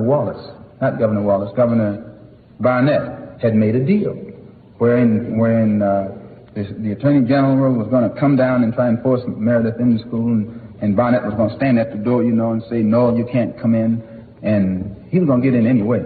But it was all arranged in advance, and then Barnett was supposed to keep the support of the white racists because that's who he's holding up, and Kennedy would keep the support of the Negroes because that's who he'd be holding up. And I say and it was a cut and dry deal, and it's not a secret. It was written. They write about it. But now, if that's a deal and that's a deal, how many other deals do you think go down? What you think is on the level is crookeder, brothers and sisters, than a pretzel, which is most crooked. So in my conclusion, I would like to point out that the approach that was used by the administration right on up until today, even the present generation, was designed skillfully to make it appear that they were trying to solve the problem when they actually weren't. They would deal with the condition, but never the cause. They only gave us tokenism. Tokenism benefits only a few. It never benefits the masses. And the masses are the ones who have the problem, not the few. That one who benefits from tokenism, he doesn't want to be around us anyway. That's why he picks up on the token. You ever notice how some Negroes will brag, I'm the only one out there. I'm the only one on my job. Don't you hear him say that? Yeah, you ought to punch him in his... No, he's your brother. You shouldn't punch your brother. But you should really, you can punch him with some words. You should whenever you see a Negro bragging about he's the only one in this neighborhood, he's bragging. And he's telling you, in essence, I'm surrounded by white folks, you know. I love them and they love me. Oh, yes, and on his job, I'm the only one on my job. I've been listening to that stuff all my life. And the generation that's coming up, they're not going to be saying that. The generation that's coming up, everybody's going to look like an Uncle Tom to them. And you and I have to learn that in time so that we don't pose that image when our young generation come up and begin to look at us. The masses of our people still have bad housing, bad schooling, and inferior jobs that don't compensate with sufficient salary for them to carry on their life in this world. So that the problem for the masses has gone absolutely unsolved. And the only one for whom it has been solved are people like Whitney Young, who's supposed to be placed in the cabinet, so the rumors say. He'll be one of the first black cabinet men, and that answers where he's at. And others who have been given jobs, Carl Rowan, who was put over the USIS, who is very skillfully trying to make Africans think that the problem of the black man in this country is all solved. And this is the worst thing the white man can do to himself, is to take one of these kind of Negroes and ask him, how do your people feel, boy? And he's going to tell that man that we are satisfied. And that's what they do, brothers and sisters. So they get behind the door and tell the white man we're satisfied.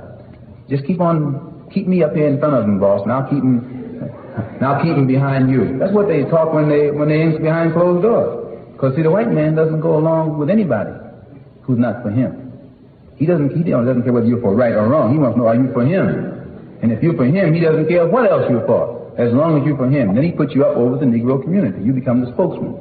And in your struggle, it's like standing on a revolver anywhere. You run faster and faster, and the wheel just goes faster and faster. You never leave the spot that you're standing in. So it is very important for you and me to see that the only way that our problem is going to be solved, it has to be with a solution that will benefit the masses, not these upper class, so-called upper class. Actually, there's no such thing as an upper class Negro, because he gets the same hell as the other class Negro. All of them get the same hell, which is one of the things that's good about this racist system. It makes us all one.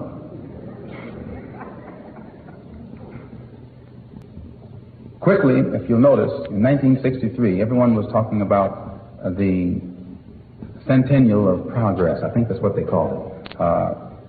100 years since the signing of the Emancipation Proclamation, and they were going to celebrate how much white and black people have learned to love each other in America. You probably remember how they were talking in January of 1963.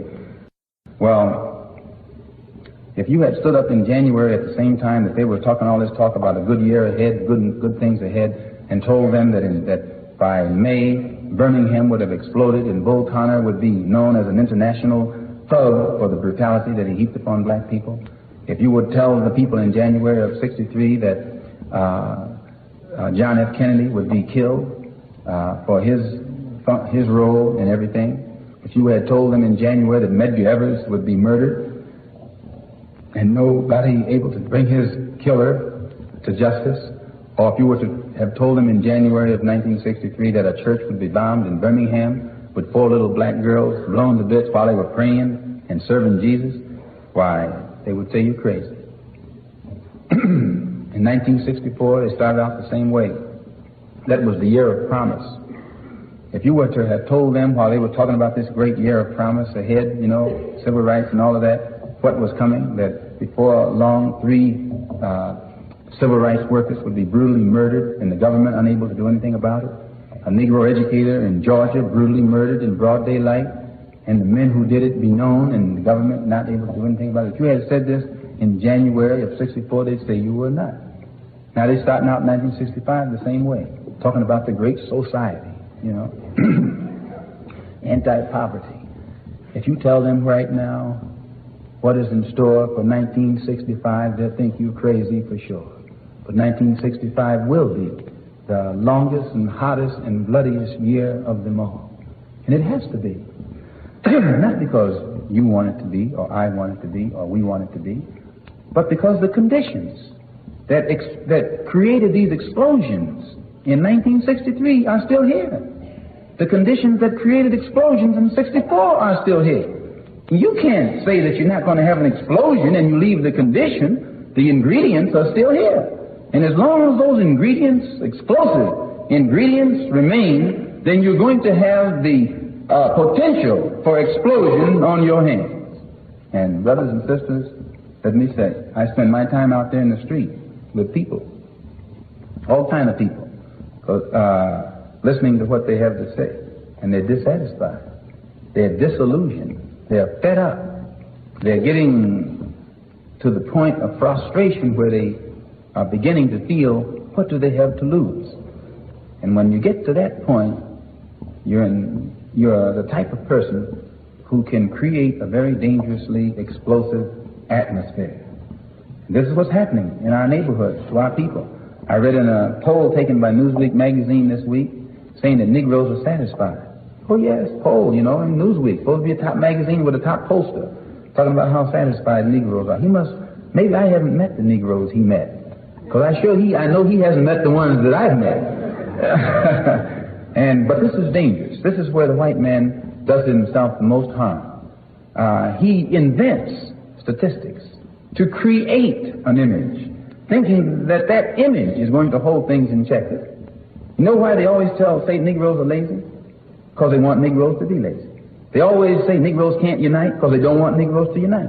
And once they put this thing in the mind, they feel that the Negro gets that into him, and he tries to fulfill that image. If you say you can't unite him, and then you come to him to unite him, he won't unite because it's been said that he's not supposed to unite. It's a cycle that they work, and it's the same way with these statistics. When they think that an explosive era is coming up, then they grab their press again and begin to shower the Negro public to make it appear that all Negroes are satisfied.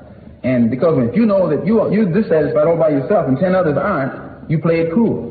But if all 10 of you are satisfied, you get with it. Well, this is what the man knows. The man knows that if these Negroes find out how dissatisfied they really are, and all of them, even Uncle Tom is dissatisfied, he's just playing his part for now. And this is what makes them frightened. It frightens them in France, it frightens them in England, and it frightens them in the United States. And it is for this reason that it is so important for you and me to start organizing among ourselves intelligently and try to find out, what are we going to do if this happens, that happens, or the next thing happens. Don't think that you're just going to run to the man and say, look, boss, this is me. Why, when the deal goes down, you look just like me in his eyesight. Yeah, I'll make it tough for you. Yes, when the deal goes down, he doesn't look at you in any better light than he looks at me. I was on a television program in New York last week. One of the liberals did a takeoff on James Farmer. Now, here's James Farmer teaching Negroes to be nonviolent and loving and all of that. Why, they should be patting him on the back. And instead of them patting him on the back, they want to knock at him, and it put me in a position of having to defend him. And which I did. I was glad to, because I wanted to crack this man's neck anyway, and mentally. So that, rather I should say, intellectually. So I point these things out, brothers and sisters, so that you and I will know the importance in 1965 of being in complete unity with each other, harmony with each other, and not letting the man maneuver us into fighting one another. There is a situation where I have been maneuvered right now between me and the Black Muslim movement, something that I really deeply regret, because I don't think anything is more destructive than two groups of black people fighting each other. But something that can't be avoided, because it goes deep down beneath the surface, and these things will come up in the very near future. And I might say this before I sit down, if you recall, when I left the Black Muslim movement, I stated clearly that it wasn't my intention to even continue to be aware that they existed, but that I was going to spend my time working in the non-Muslim community. But they were fearful that if they didn't do something, that perhaps many of those who were in the mosque would leave it and follow a different direction. So they had to start doing a takeoff on me, plus they had to try and silence me because of what they know that I know. And I should think that they should know me well enough to know that they certainly can't frighten me. But when it does come to the light, you still need to keep coughing like that, but I got some of that smoke last night. But there are some things involving the Black Muslim movement which, when they come to light, you will be shocked. The thing that you have to understand, where those of us in the Black Muslim movement were concerned, all of us believed 100% in the divinity of Elijah Muhammad. We believed in him. We actually believed that God had taught him, right here in Detroit, by the way, that God had taught him and all of that. And I always thought that he believed it himself. And I was shocked when I found out that he himself didn't believe it. And when that shock reached me, then I began to look everywhere else and try to get a better understanding of the things that confront all of us so that we can get together in some kind of way to offset it. I want to thank you for coming out this evening. I think it's wonderful that as many of you came out, considering the blackout on the meeting that took place. Also, and the brothers who are here are very progressive young men, and I would advise all of you to get with them in every way that you can to try and create some kind of united effort toward common goals, common objectives, and don't let the power structure maneuver you into a time-wasting battle with others when you could be involved in something that's constructive and getting a real job done. One thing I should have pointed out to you that once we formed our new organization, once we became identified with the Orthodox Muslim world, we also formed a group known as the Organization of Afro-American Unity, which is designed to fight all the negative political, economic, and social conditions that exist in our neighborhood. It's a non-religious organization to which anyone can belong who's interested in direct action. And one of our first programs is to take our problem out of the civil rights context and place it at the international level of human rights so that the entire world can have a voice in our struggle. If we keep it at civil rights, then the only place we can turn for allies is within the domestic confines of America. But when you make it a human rights struggle, it becomes international. And then you can open the door for all types of advice and support from our brothers in Africa, Latin America, Asia, and elsewhere. So it's very, very important. That's our international aim.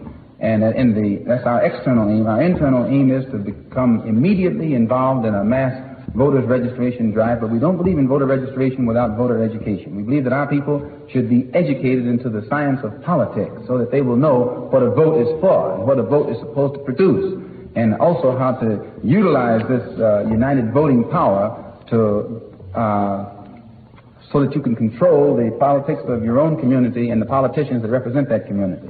We're for that. And in that line, we will work with all other, even the civil rights groups, who are dedicated to increase the number of black registered voters in the South. The only area in which we differ with them is this. We don't believe that young students should be sent into Mississippi, Alabama, and these other places without some kind of protection. So we will join in with them in their voter registration and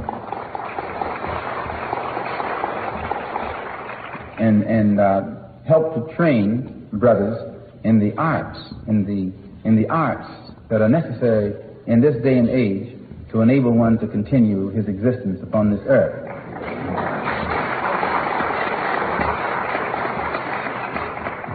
I say that again that I'm not a racist. I don't believe in any form of segregation or anything like that. I'm for the brotherhood of everybody, but I don't believe in forcing brotherhood upon people who don't want it.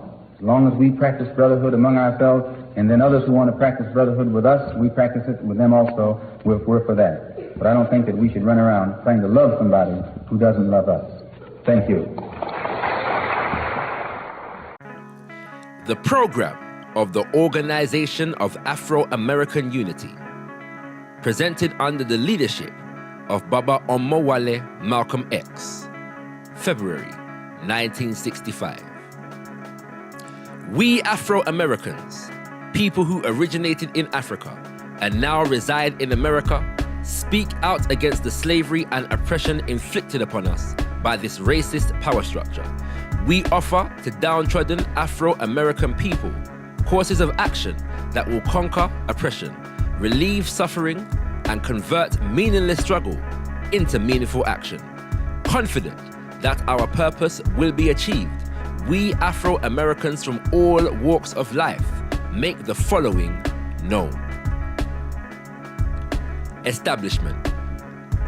Having stated our determination, confidence, and resolve, the Organization of Afro-American Unity is hereby established on the 15th day of February 1965 in the city of New York.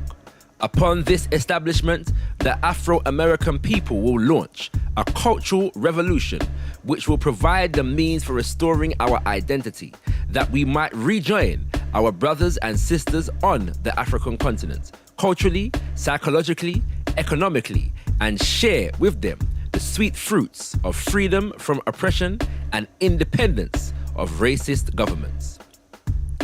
1. The Organization of Afro-American Unity welcomes all persons of African origin to come together and dedicate their ideas, skills, and lives to free our people from oppression. 2. Branches of the Organization of Afro-American Unity may be established by people of African descent, wherever they may be, and whatever their ideology, as long as they be descendants of Africa and dedicated to our one goal, freedom from oppression. 3. The basic program of the Organization of Afro-American Unity, which is now being presented, can and will be modified by the membership, taking into consideration national, regional, and local conditions that require flexible treatment. 4. The Organization of Afro-American Unity encourages active participation of each member, since we feel that each and every Afro-American has something to contribute to our freedom. Thus, each member will be encouraged to participate in the committee of his or her choice. 5. Understanding the differences that have been created among us by our oppressors in order to keep us divided, the Organization of Afro-American Unity strives to ignore or submerge these artificial divisions by focusing our activities and our loyalties upon one goal: freedom from oppression. Basic aims and objectives. Self-determination. We assert that we, Afro-Americans, have the right to direct and control our lives, our history, and our future, rather than to have our destinies determined by American racists. We are determined to rediscover our true African culture, which was crushed and hidden for over 400 years in order to enslave us and keep us enslaved up to today. We Afro-Americans, enslaved, oppressed, and denied by a society that proclaims itself the citadel of democracy, are determined to rediscover our history, promote the talents that are suppressed by our racist enslavers, renew the culture that was crushed by a slave government, and thereby to again become a free people. National unity. Sincerely believing that the future of Afro-Americans is dependent upon our ability to unite our ideas, skills, organizations, and institutions, we, the Organization of Afro-American Unity, pledge to join hands and hearts with all people of African origin in a grand alliance by forgetting all the differences that the power structure has created to keep us divided and enslaved. We further pledge to strengthen our common bond and strive towards one goal: freedom from oppression. The Basic Unity Program. The program of the Organization of Afro-American Unity shall evolve from 5 strategic points, which are deemed basic and fundamental to our Grand Alliance. Through our committees, we shall proceed in the following general areas. 1. Restoration. In order to enslave the African, it was necessary for our enslavers to completely sever our communications with the African continent and the Africans that remained there. In order to free ourselves from the oppression of our enslavers then, it is absolutely necessary for the Afro-American to restore communications with Africa. The Organization of Afro-American Unity will accomplish this goal by means of independent national and international newspapers, publishing ventures, personal contacts, and other available communications media. We Afro-Americans must also communicate to one another the truths about American slavery and the terrible effects it has upon our people. We must study the modern system of slavery in order to free ourselves from it. We must search out all the bare and ugly facts without shame, for we are still victims, still slaves, still oppressed. Our only shame is believing falsehood and not seeking truth. We must learn all that we can about ourselves. We will have to know the whole story of how we were kidnapped from Africa, how our ancestors were brutalized, dehumanized, and murdered, and how we are continually kept in a state of slavery for the profit of a system conceived in slavery, built by slaves and dedicated to keeping us enslaved in order to maintain itself. We must begin to re-educate ourselves and become alert listeners in order to learn as much as we can about the progress of our motherland, Africa. We must correct in our minds the distorted image that our enslaver has portrayed to us of Africa, that he might discourage us from re-establishing communications with her and thus obtain freedom from oppression. 2. Reorientation. In order to keep the Afro-American enslaved, it was necessary to limit our thinking to the shores of America, to prevent us from identifying our problems with the problems of other peoples of African origin. This made us consider ourselves an isolated minority without allies anywhere. The Organization of Afro-American Unity will develop in the Afro-American people a keen awareness of our relationship with the world at large and clarify our roles, rights, and responsibilities as human beings. We can accomplish this goal by becoming well-informed concerning world affairs and understanding that our struggle is a part of a larger world struggle of oppressed peoples against all forms of oppression. We must change the thinking of the Afro-American people by liberating our minds through the study of philosophies and psychologies, cultures and languages that did not come from our racist oppressors. Provisions are being made for the study of languages such as Swahili, Hausa, and Arabic. These studies will give our people access to ideas and history of mankind at large and thus increase our mental scope. We can learn much about Africa by reading informative books and by listening to the experiences of those that have traveled there, but many of us can travel to the land of our choice and experience for ourselves. The Organization of Afro-American Unity will encourage the Afro-American to travel to Africa, the Caribbean, and to other places where our culture has not been completely crushed by brutality and ruthlessness. 3. Education. After enslaving us, the slave master developed a racist educational system which justified to its posterity the evil deeds that had been committed against the African people and their descendants. Too often, the slave himself participates so completely in this system that he justifies having been enslaved and oppressed. The Organization of Afro-American Unity will devise original educational methods and procedures which will liberate the minds of our children from the vicious lies and distortions that are fed to us from the cradle to keep us mentally enslaved. We encourage Afro-Americans themselves to establish experimental institutes and educational workshops, liberation schools, and childcare centers in the Afro-American communities. We will influence the choice of textbooks and equipment used by our children in the public schools, while at the same time encouraging qualified Afro-Americans to write and publish the textbooks needed to liberate our minds. Until we completely control our own educational institutions, we must supplement the formal training of our children by educating them at home. 4. Economic security. After the Emancipation Proclamation, when the system of slavery changed from chattel slavery to wage slavery, it was realized that the Afro-American constituted the largest homogeneous ethnic group with a common origin and common group experience in the United States, and if allowed to exercise economic or political freedom, would, in a short period of time, own this country.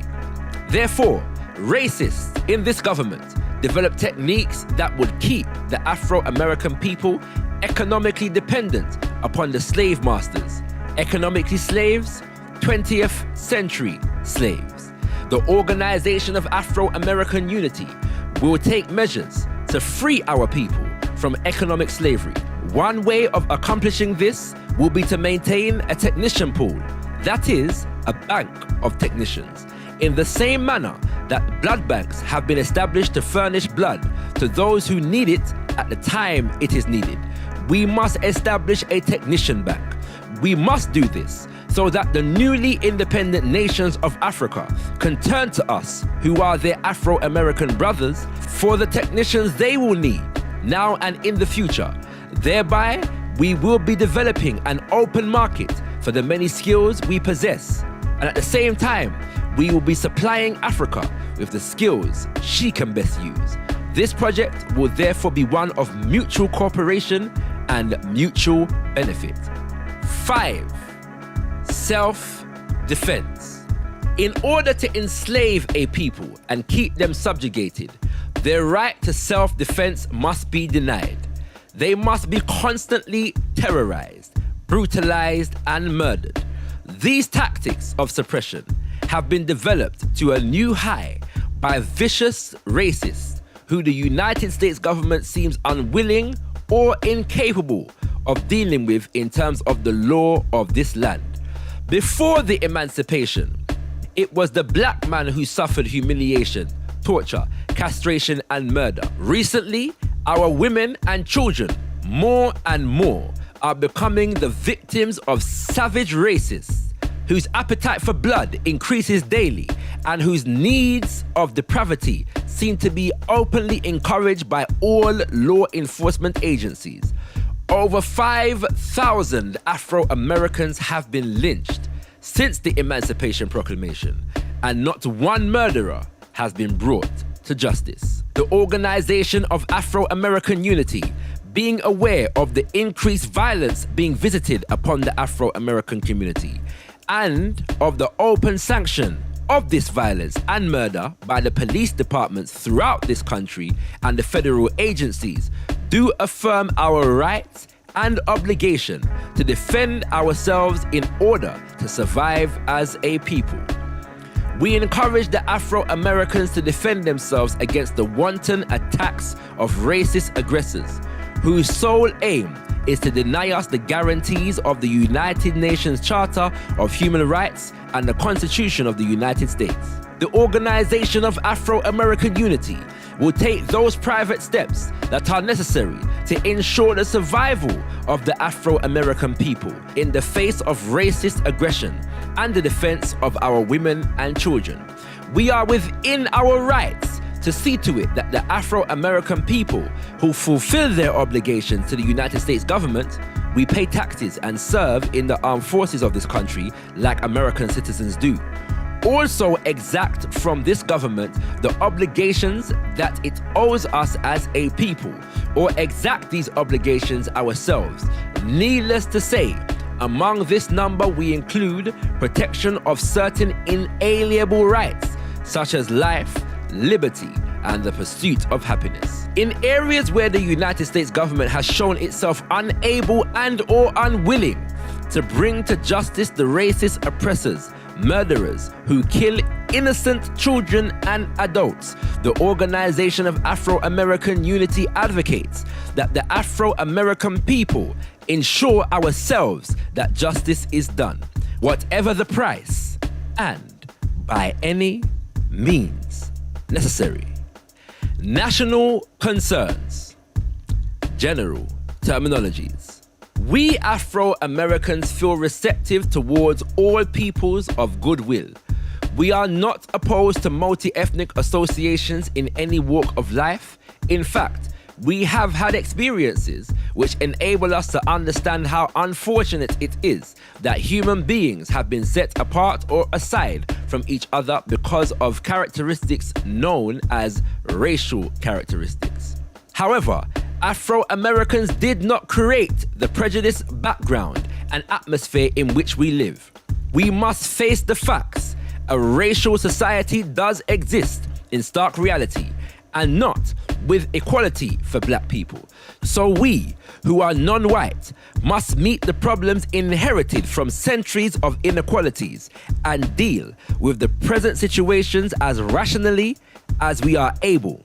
The exclusive ethnic quality of our unity is necessary for self-preservation. We say this because our experiences, backed up by history, show that African culture and Afro-American culture not be accurately recognized and reported and cannot be respectively expressed nor be secure in its survival if we remain the divided and therefore helpless victims of an oppressive society. We appreciate the fact that when the people involved have real equality and justice, ethnic intermingling can be beneficial to all. We must denounce, however, all people who are oppressive through their policies or actions and who are lacking in justice in their dealings with other people, whether the injustices proceed from power, class, or race. We must be unified in order to be protected from abuse and misuse.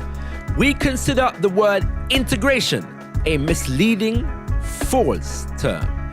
It carries with it certain implications to which Afro-Americans cannot subscribe.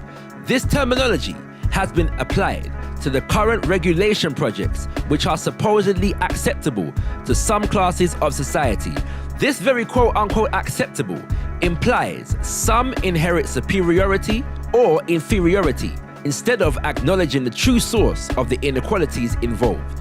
We have observed that the usage of the term integration was designated and promoted by those persons who expect to continue a nicer type of ethnic discrimination and who intend to maintain social and economic control of all human contacts by means of imagery, classifications, quotas, and manipulations based on color, national origin, or racial background and characteristics. Careful evaluation of recent experiences shows that integration actually describes the process by which a white society remains set in a position to use wherever it chooses to use and however it chooses to use the best talents of non-white people. This power web continues to build a society wherein the best contributions of Afro-Americans, in fact all non-white people, would continue to be absorbed without note or exploited to the benefit of a fortunate few, while the masses of both white and non-white people would remain unequal and unbenefited. We are aware that many of us lack sufficient training and are deprived and unprepared as a result of oppression, discrimination, and the resulting discouragement, despair, and resignation. But when we are not qualified and where we are unprepared, we must help each other and work out plans for bettering our own conditions as Afro-Americans. Then our assertions towards full opportunity can be made on the basis of equality, as opposed to the calculated tokens of integration. Therefore, we must reject this term as one used by all persons who intend to mislead Afro-Americans. Another term, Negro, is erroneously used and is degrading in the eyes of informed and self-respecting persons of African heritage. It denotes stereotyped and debased traits of character and classifies a whole segment of humanity on the basis of false information. From all intelligent viewpoints, it is a badge of slavery and helps to prolong and perpetuate oppression and discrimination. Persons who recognize the emotional thrust and plain show of disrespect in the Southerners' use of Negro and the general use of nigger must also realize that all three words are essentially the same. The other two, nigger and nigger, are blunt and undeceptive. The one representing respectability, Negro, is merely the same substance in a polished package and spelled with a capital letter. This refinement is added so that a degrading terminology can be legitimately used in general literature and polite conversation without embarrassment. The term Negro developed from a word in the Spanish language which is actually an adjective describing word meaning black. That is the color black. In plain English, if someone said or was called black or a dark, even a young child would very naturally question, a black what? Or a dark what? Because adjectives do not name, they describe. Please take note that in order to make use of this mechanism, a word was transferred from another language and deceptively changed in function from an adjective to a noun, which is a naming word. Its application in the nominative, naming sense, was intentionally used to portray persons in a position of objects or things. It stamps the article as being all alike and all the same. It denotes a darkie, a slave, a subhuman, an ex-slave, a Negro. Afro-Americans must reanalyze and particularly question our use of this term, keeping in mind all the facts. In light of the historical meanings and current implications, all intelligent and informed Afro-Americans and Africans continue to reject its use in the noun form as well as a proper adjective. Its usage shall continue to be considered as unenlightened and objectionable or deliberately offensive, whether in speech or writing. We accept the use of the term Afro-American, African, and black man in reference to persons of African heritage. To every other part of mankind goes this measure of just respect. We do not desire more, nor shall we accept less. General considerations. Afro-Americans, like all other people, have human rights which are inalienable. These human rights cannot be legally or justly transferred to another. Our human rights belong to us, as to all people, through God, not through the wishes nor according to the whims of other men. We must consider that fact and other reasons why a proclamation of emancipation should not be revered as a document of liberation.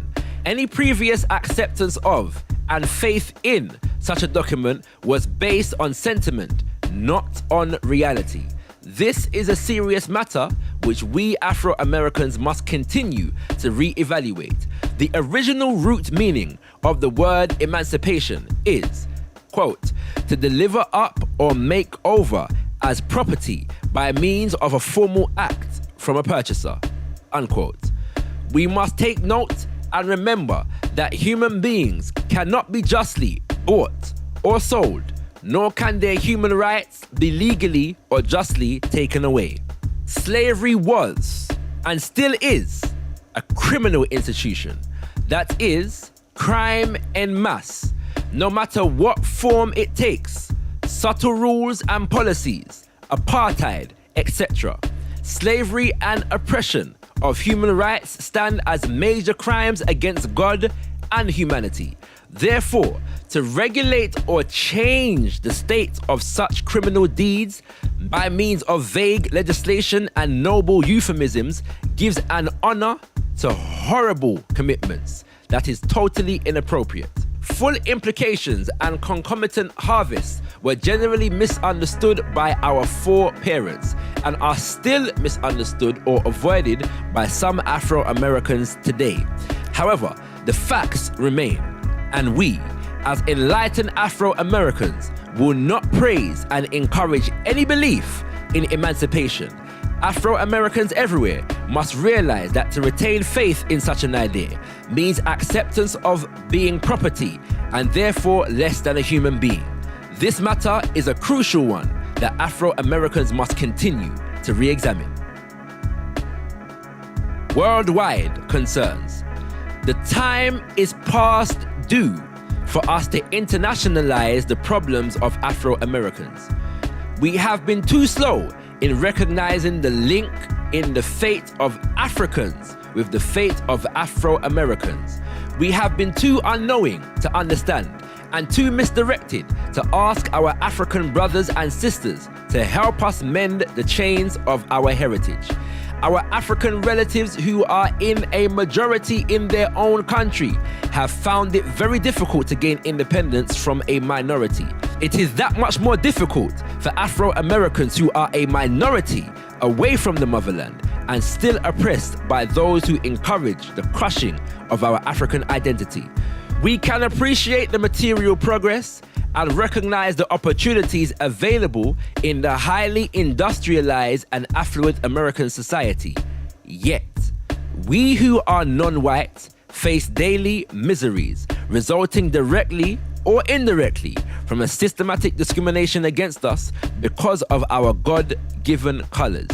These factors cause us to remember that our being born in America was an act of fate stemming from separation of our foreparents from Africa, not by choice, but by force. We have for many years been divided among ourselves through deceptions and misunderstandings created by our enslavers. But we do here and now express our desires and intent to draw closer and be restored in knowledge and spirit through renewed relations and kinships with the African peoples. We further realize that our human rights, so long suppressed, are the rights of all mankind everywhere. In light of all our experiences and knowledge of the past, we, as Afro-Americans, declare recognition, sympathy, and admiration for all peoples and nations who are striving, as we are, towards self-realization and complete freedom from oppression.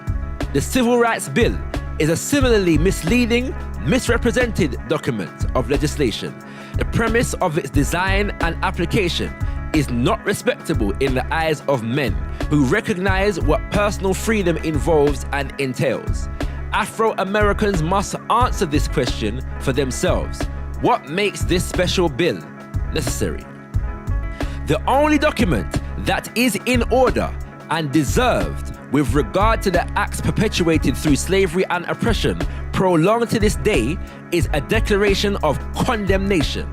And the only legislation worthy of consideration or endorsement by Afro-Americans, the victims of these tragic institutions, is a proclamation of restitution. We Afro-Americans must keep these facts ever in mind. We must continue to internationalize our philosophies and contacts towards assuming full human rights, which include all the civil rights appertaining thereto. With complete understanding of our heritage as Afro-Americans, we must do no less. Committees of the Organization of Afro-American Unity, the Cultural Committee, the Economic Committee, the Educational Committee, the Political Committee, the Publications Committee, the Social Committee, the Self-Defense Committee, the Youth Committee, Staff Committees, Finance, Fundraising, Legal, Membership.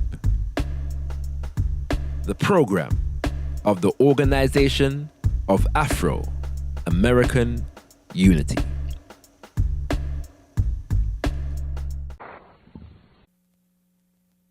Just, okay, fine. Mrs. Collins, Malcolm was born the way he was. He was born, in fact, we waited for Malcolm's birth. We were of the superstitious tribe of Africa, the Watusis, and we believed that the seventh child came with certain, endowed with certain rights that would surpass other children of that family. So when he was born, we expected great things of Malcolm. I don't know if this influenced him, the fact that his family put him in a certain category. My father, in particular, was concerned with him after he was born because he was very fair, and he felt that this would be a hindrance to us applying ourselves to him. because people at that time put a lot of stock on black and yellow and colors, you know what I mean. So much of what Malcolm would have gotten from the family had he been born black, he didn't get it because we didn't want to make a difference in the white child over the black ones. Well, where did he get it, say in his late teens and his early 20s? Malcolm lived with me from 12 until he went to prison. I had a chance to discipline Malcolm in prison. Malcolm was an aggressive young boy. I admired it. I stimulated it. I felt that a black young man, over the period of 400 years in America, had been deprived of any aggressive thoughts even. If you show aggressive thoughts before the white man, he would erase you, set you apart from the others as a villain.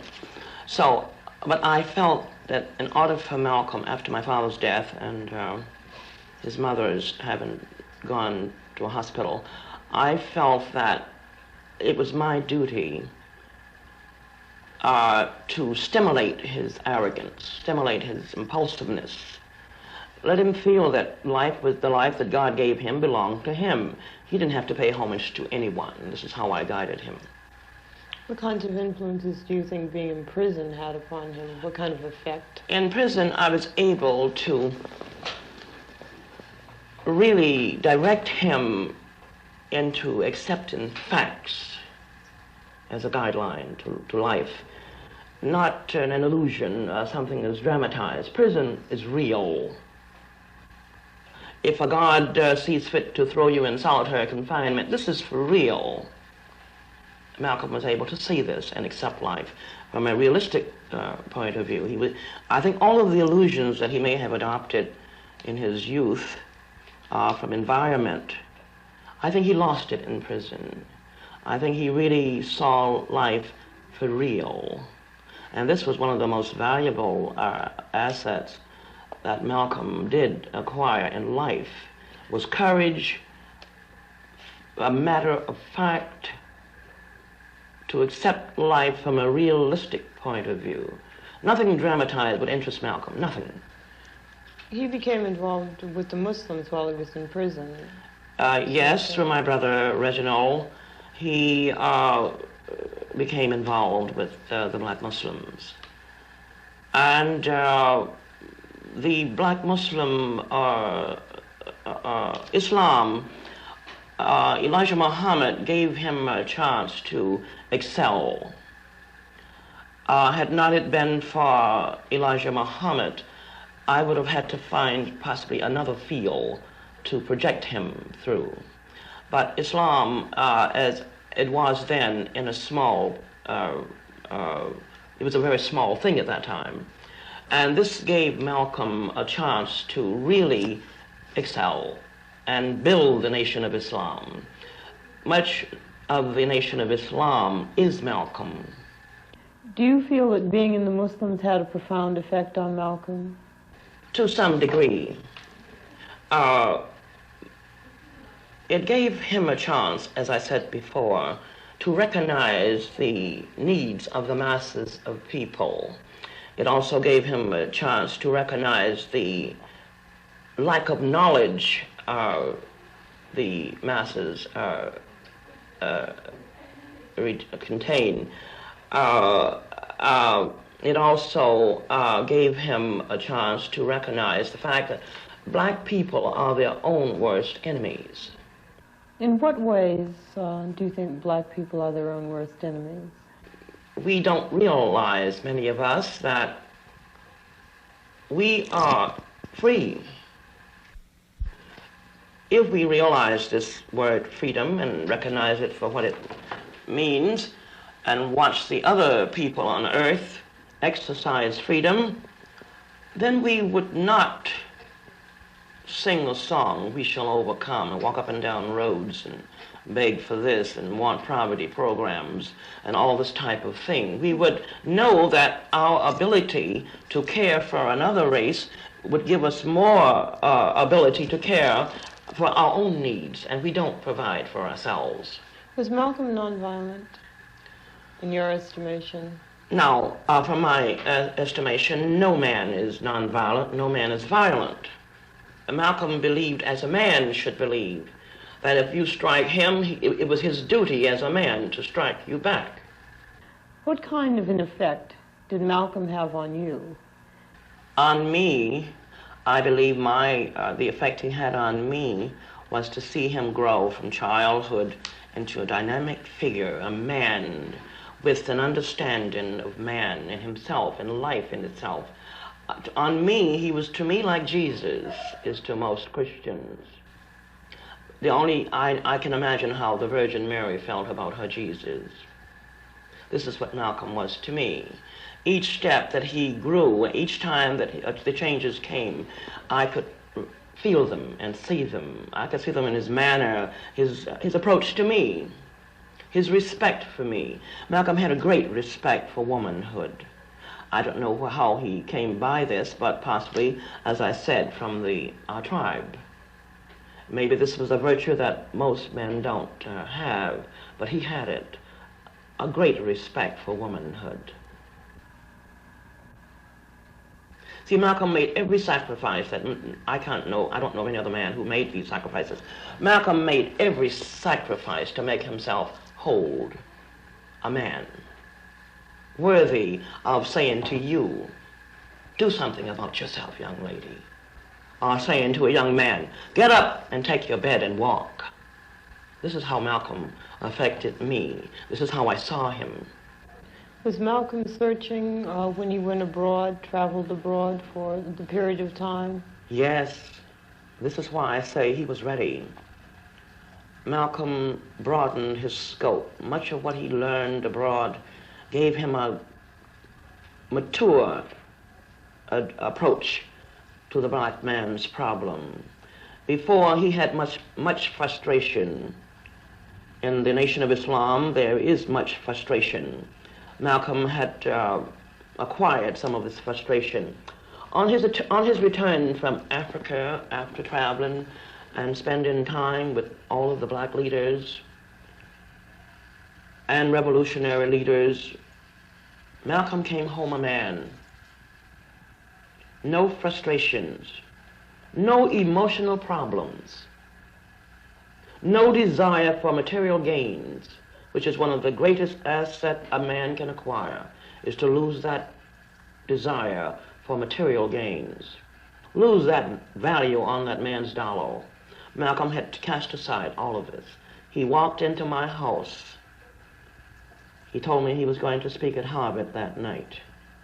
He spoke at Harvard Law Forum. After he came back to the house, I gave him a diploma. Tonight, Malcolm, you're a man. From my point of view.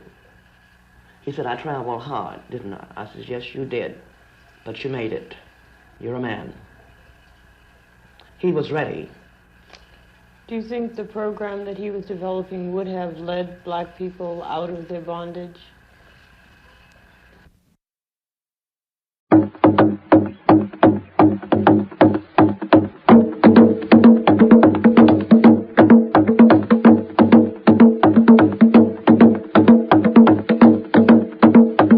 Welcome to Like It Is.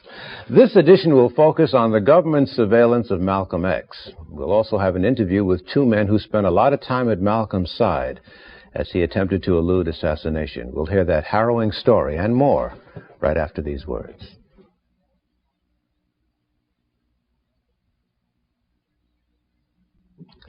The last 15 months of Malcolm X's life were momentous, a time of tremendous personal development, and a time when opposing forces converged against him. Up until November of 1963, he had been Elijah Muhammad's first lieutenant in the Nation of Islam, or the Black Muslims as they were also known. The Muslims were closely watched by government agencies, and Malcolm was a prime surveillance target. Attempts were made to divide this group by infiltrating their ranks and playing one human failing against the other. Now, I have here several pounds of FBI files on Malcolm X alone that support what we say and much, much more. See? Let's take a look at one of these documents. The document is entitled, "The Rift Widens Between Elijah Muhammad and His Principal Lieutenant Malcolm X. Little." Part of it reads, "Little has attempted to develop sympathy and backing for his position, feels that Elijah Muhammad is in his declining years, would not hesitate one moment to take over the leadership of the Nation of Islam. While Muhammad may be getting older, he is far from ready to hand over the reins." The memo concludes with a statement that reads, "The attached memo, or memorandum, could possibly widen the rift between Muhammad and Little and possibly result in Little's expulsion from the Nation of Islam." Now, these memos were circulated by the FBI during the period when Malcolm had been silenced for 90 days by Elijah for his comments about President Kennedy's assassination in November of 1963. Interestingly, during this same period of silence, the FBI paid a visit to Malcolm's home in Queens and made some fascinating overtures. Now, it just so happens that Malcolm had installed a hidden microphone in his living room and had taped the conversation, and fortuitously, I acquired that recording.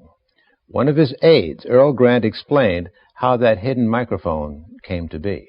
I got him in the habit of recording everything. I even had a little portable tape recorder. Used to carry around with me, and so I got all those tapes. And so I told him he should have one at his house. You never know who's going to come by. Even start taping his telephone calls, you know, so he'd have a record of everything. And so we had a very high-quality machine. It was under his couch, and had a little switch he could click it on. And so that was set up for that kind of eventuality. Mm-hmm. If you ever got any visitors for any kind of reason that he wanted a record of what was said, they'd never know he was taping them. Morning, how do you do? With the FBI, you have a couple minutes, like talking? No, a couple minutes. Your name is Beckwith. Beckwith? Right. And yours is Fulton. Fulton. Right. From which, New York. New York. There's only one. Only one here. Is probably what you assumed we came for, to obtain any information you want to give us about the Muslims. I didn't assume anything. No. That's a very general statement on my part, but as you know, we follow the activities of the Muslims as best we can. But we're always looking for new avenues of information, and who better than the head of the Muslims. At least up to a month ago or something like that. We're wondering, how's your suspension status? No one knows but Mr. Muhammad. You have to ask him. You're still in the status as of now. I mean, you're not working now or teaching now at all. Well, I'm still under the suspension. That's what I meant. That's a temporary thing, as far as we know. He's the only one who can give out any information on that. Yeah. I couldn't say anything beyond what he has said. Yeah, I think he has said that it's a temporary suspension. I'll be frank with you, one of the reasons we picked this particular time to contact you is because of this suspension. The suspension was brought about by my own doing. Yeah, exactly. But who knows what was in your mind when you did receive the suspension. In other words, bitterness could have entered into it.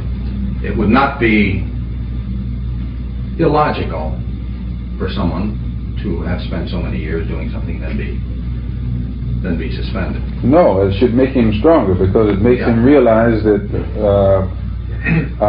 law applies to the law enforcer as well as those who are under the enforcement of the enforcer. Well, you've taken nearly a perfect attitude toward the thing, which is almost unhuman, really. I mean, you've taken the attitude that Mr. Muhammad wants everyone to take if he chastises them. Which is fine. I mean, more power to you. But you see from our viewpoint that there's at least a chance, and this has happened with other members of the organization, they're suspended for some reason or other. And we talk to them. And they, stand people up there, you know. And they're, of course, cooperative people. Why? Because they're bitter. Now, assuming you resume your duties, we would be, as you I'm sure know, interested in having you help us out. Help you out to do what? We're always helping out the government. We're cleaning up all of the crimes that we help it out more than it helps itself. We're at least able to reform the people who have been made criminals by this society, by the corruption of this society. And any way to help it out other than that, I wouldn't even know how to begin. Well, what we're interested in, basically, are the people who belong, the names, the members. My telephone number is OL16320. I'll get it. OL 16320. Now, by this suggestion, that's like telling you the sun shines from the east. Well, no comment. And the teachings, the plans, the programs.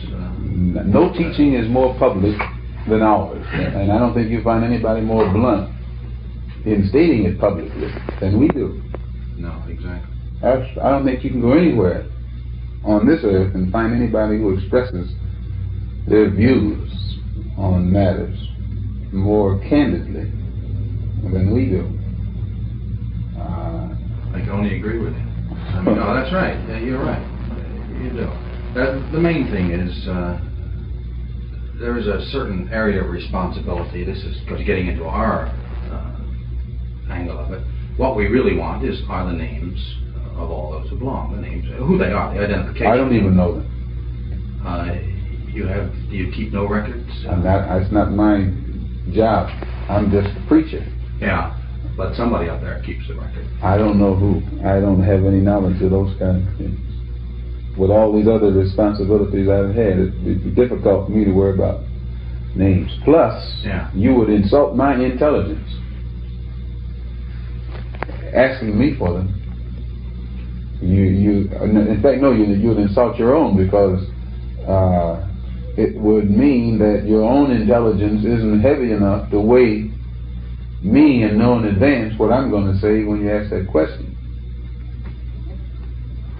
Well, without getting into an argument on semantics there, you don't know until you ask. That's not semantics. That again goes into your psychology. We've had people on not this group particular, other groups. Oh yes. Who have been just as vociferous against whatever we're investigating.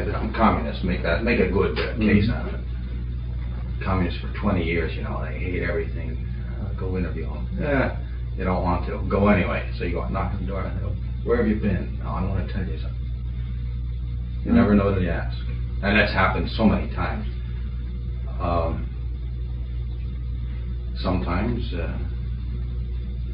the word isn't convinced, but sometimes money brings out the information.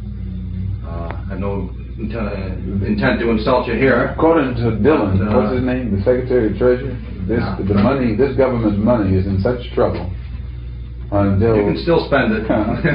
Still, according to your government economists, the dollar itself is in such trouble. A person would be a fool to sell his soul for one of these decreasing dollars. Oh, yeah, I couldn't agree with you more. You'd be a fool to sell your soul if the dollar was increasing. But this has nothing to do with selling your soul. I mean, if you look at it that way, okay. Yeah, but depends on how you look at it. Sure. You insult my intelligence when not only they insult me, period, if they think I would tell them anything. But it would be good, and I think in many ways it might be of some benefit to your organization. You know, if in fact we can eliminate people. There's no government agency that can ever expect any information out of me that's in any way detrimental to any religious group or black group, for that matter, in this country. no government agency. That's fine. Because they should use that same energy to go and find who bombed that church down there in Alabama. Well, and if these government agencies spend as much money and time and energy. You know what somebody in the South is saying today? Few people would go up north, investigate the Muslims with the same energy you're trying to find this bomb here. The Muslims don't bomb churches. I know. They say that. But still, the Muslims don't bomb churches. No, if we broke laws, they'd have us in jail tomorrow. Now, that obviously is an audio recording. We didn't have picture available of that interview, so we had to supply some artistic renderings that were done by our graphics artist, Delambe Brass, and also we supplied some photographs, interwove some photographs into that, supplied to us by Robert L. Haggins. Now, it just so happens that we have the FBI report that on that interview, the agent's report of that February 4th, 1964 interview that you just heard. And that report to the head office says, the New York office does not contemplate any additional contact with Little at this time, as there appears to be no benefit to be derived therefrom. Now, despite the turndown, the FBI continued, undaunted, in their constant surveillance of Malcolm and the growing animosity towards him on the part of some members of the black Muslims. By the middle of 1964, the FBI was issuing memos like this, showing their full awareness that Malcolm's life was in serious jeopardy. Quote, in view of recent threats against subject, apparently by Nation of Islam members, the Bureau has requested that local police be advised whenever subject is in their city. Practically every move Malcolm made was being noted by the FBI. Another, subject will definitely not be in Chicago this date, since he is going to Boston and will later be in Washington, D.C.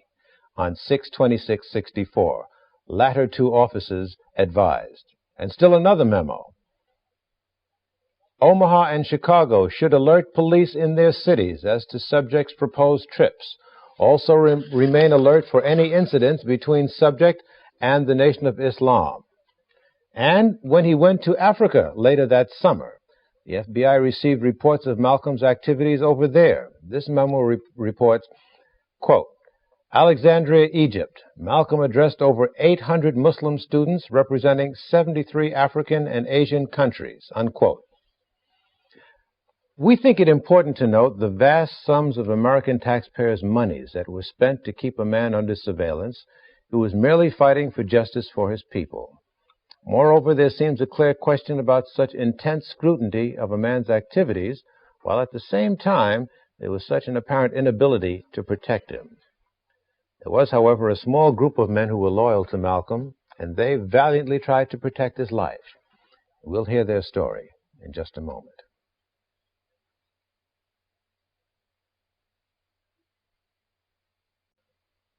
Earl Grant and Robert Haggins both spent a lot of time with Malcolm during those perilous last days of his life. Robert Haggins was a newspaper photographer at the time he met Malcolm, assigned to cover the Muslims, an assignment he really didn't want. I had covered a lot of religious organizations and subcultures and so-called cults and religion in Harlem. The Holy Rollers, churches over Christ, under Christ, in Christ, on top of Christ. And then the black Jews, and then we had a group called the Dombala Whalens, the voodooists, and crucifying chickens and animals and all kinds of gods that only appear when you've been under the influence or having consumed large amounts of alcohol. So I was fed up, and I tried to give the assignment to some of the other photographers. You thought this was just another cult? Another cult. A grown man calling himself X, didn't know his own last name. So that turned me off. I figured this guy called himself Malcolm X, X meaning mystery. So I tried to sell the assignment. Another photographer would take the assignment and I would work in his place. I couldn't get anybody to take it, so I had to go out there. What was it about him that struck you? Well, for one thing, the discipline, the fact that everyone was organized, and the respect for each other, and the way Malcolm addressed me, sir, yes, sir, no, sir, the immaculate cleanliness, the restaurant, and the whole demeanor of Malcolm as an individual. And then when Malcolm began to explain to me about his name, about why he called himself X, and the fact that he refused to carry the slave master's name, and he went into a lecture on the word Negro, explaining to me that most English words derive its meaning from Latin or Greek. And in Greek, the G in Negro became C, which meant that Necro means dead, necropolis, necrophilia, necrosis. All of these terms relate to something dead, something without life. And then Malcolm looked at me and said, well, you know, don't they call you a spook? You know, you Negroes are spooks, a walking dead man. So, you know, that day on the way home, I started thinking about this man and some of the things he talked about. And I wanted to know more about Malcolm. I wanted to know more about the movement. And that developed the fascination. Now, what was the extent of your relationship? Was it just that you were his photographer, or was it more involved than that? In the beginning, it was a photographic thing from the newspaper. And then I quit my job to work for Malcolm as his personal photographer. And the reason why, at that time, Malcolm had an uncanny sense of the value of the media and the value of pictures. He knew that the media was creating him in terms of being a monster. All of those early photographs of Malcolm depicted him as some kind of monster, fists clenched and blazing eyes and teeth clenched, all this sort of thing. So he wanted me to make photographs of him as a human being. And it was during this process that we became friends, and my relationship changed. I no longer was an impartial journalist as a photographer. I began to take pictures and also to think in terms of what kind of contribution I could make to him. Yes, how I could help him in his movement. Because I would go out sometimes and meet with other members of various newspapers to find out how they felt about Malcolm, how they felt about Malcolm's movement. And I would sit down with him at a later date and explain to him how he was being depicted, how the public was seeing him. And in that way, I was able to help Malcolm to understand how his image was coming over. Why were you so concerned and obsessed with helping him? Well, I feel, as I do now, that Malcolm was the only leader we had, as far as I'm concerned. I listened to all of the other leaders at that time, and they all were involved with some segment of being an integrationist. They all wanted to lead our people into a movement where they would become invisible. But Malcolm wasn't doing that. Malcolm was the only leader out there that taught black people to be proud of being black and not try to be something that you can never be. And to go a step further, Malcolm thought that integration was ridiculous because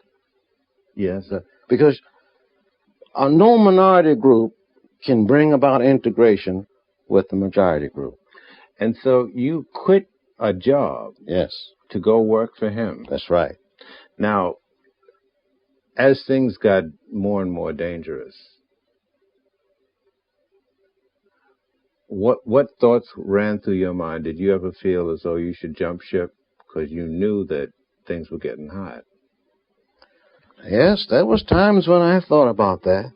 And I thought about the danger And I realized that it was possible that I could get killed. And I talked about that with my family. And I talked about the danger of sudden death, walking with Malcolm, taking pictures of Malcolm, because I knew that if a shotgun blast was coming at Malcolm and I was in the vicinity, I would probably get killed also. But I had faced many dangerous assignments prior to Malcolm X. And I was used to that. I took my chances. You felt for some reason that it was worth it? Yes, I do. In what way? Well, the role that Malcolm played in our society is something that we will learn to appreciate as time goes on, because sooner or later, black people will have to realize that the things that Malcolm was saying is true. They were true then, and they're true now. You remember the Nation of Islam? Yeah. But what happened? Did you ultimately leave? Yeah, I left. Why? Because there was nothing for me to do. They really didn't have any program for black people that had a lot of skills. The only thing they had for you to do is sell newspapers, and anybody can go out and sell newspapers. Now, you don't go to school and learn all these things and end up peddling newspapers. What kind of skills? What kind of skills did you have to offer? Well, photography, electronics, and I'm a very good researcher. And I had some strange training in the service I used to tell Malcolm about. So even though you liked Malcolm, you couldn't cut the organization, so you left. Yeah. And then after the split, what happened? Well, after the split, I read about it in the newspaper. And as soon as I read it, I knew something crazy was going on. Because nobody stops betting on a winning team unless you've gone crazy. So when they put him out, I called him up the next day. And he was glad to hear from me. So he said he'd like to see me. He had a lot to talk about. So I gave him my address, and he drove over to the house. And we spent the whole day talking about a lot of things that had gone on. And how he found out about a lot of things. And what he planned on doing. He was hoping he could just do the 90 days and then go back, even if he couldn't go back as a minister. He just wanted to be a member of it.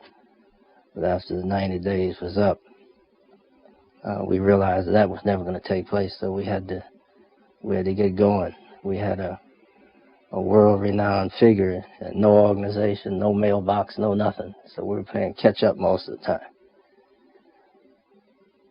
And we started holding meetings in various people's houses, and then we started meeting in the Audubon, and then there were people who always claimed they wanted to be a part of it, but they couldn't deal with the discipline of the religion, so that's what the OAAU was set up for, give them something to do. And some people came in, a lot of good people came in, and they did some very good work.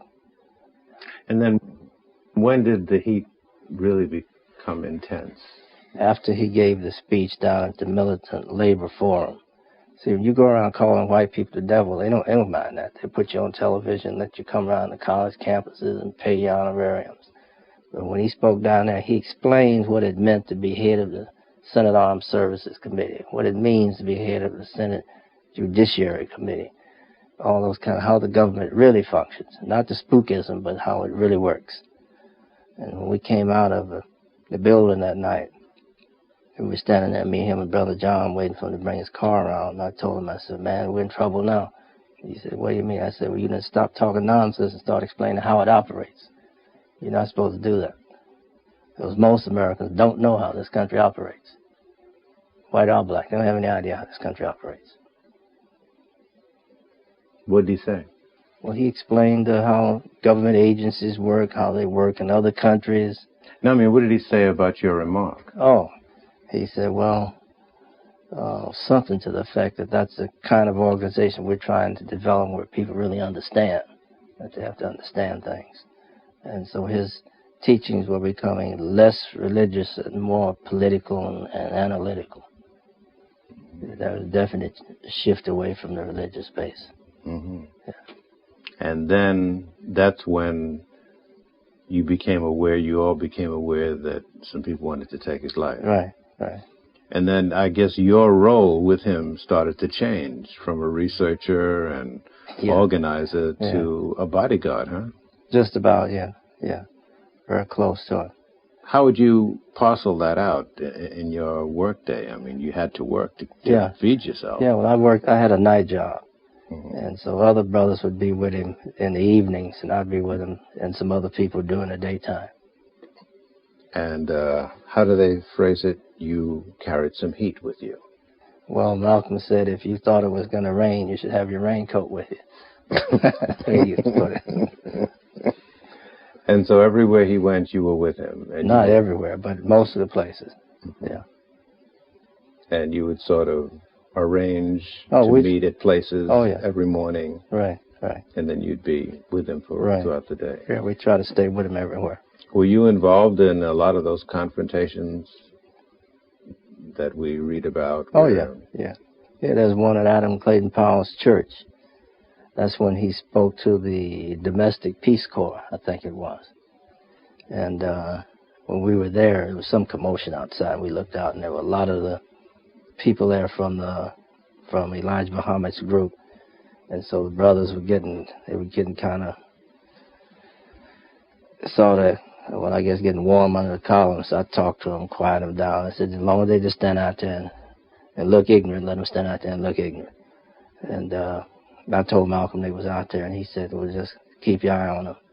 And when we left, we went up to 135th Street, and we crossed the street, and used to be a shoe shine stand there. And Bumpy Johnson was sitting up in there getting his shoes shined.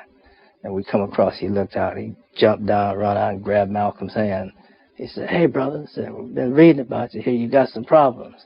He said, yeah, I kind of have some. He said, so Bumpy told him, he said, well, you know how to handle that, man. All you got to do is make a phone call, and that'll be taken care of. That's what he told him. Me and Malcolm were standing there. I think Benjamin may have been there, I'm not sure. So they talked for a while about the old times. When we walked down 135th toward Lenox Avenue, I told Malcolm, I says, you know what he meant, don't you? He said, yeah, I know what he meant. He said, I don't want black folks killing black people. That was his attitude. And a lot of those people down there need to be told that the only reason some of them are still walking around is because Malcolm allowed them to keep walking around. Because there was another group of his old buddies from his running days out in the streets that came up to see him, came up to the Teresa Hotel, as a matter of fact. And I saw some of them about 2 weeks ago. I was with them. And I keep in touch with them. And they came up and offered their services just for old time's sake. So they take care of it, you know. And Malcolm, he would never let that go on. And he always told us we could defend ourselves but never attack them, because he didn't want us to, because he felt responsible for all those brothers being down there. It was listening to him that brought them in there. So he didn't, even though they were ignorant. And you can see where it's at. This guy that's in prison now, 14, 15 years later, he's beginning to understand, and he was manipulated. Well, even back in those days, we knew somebody was running a game on them.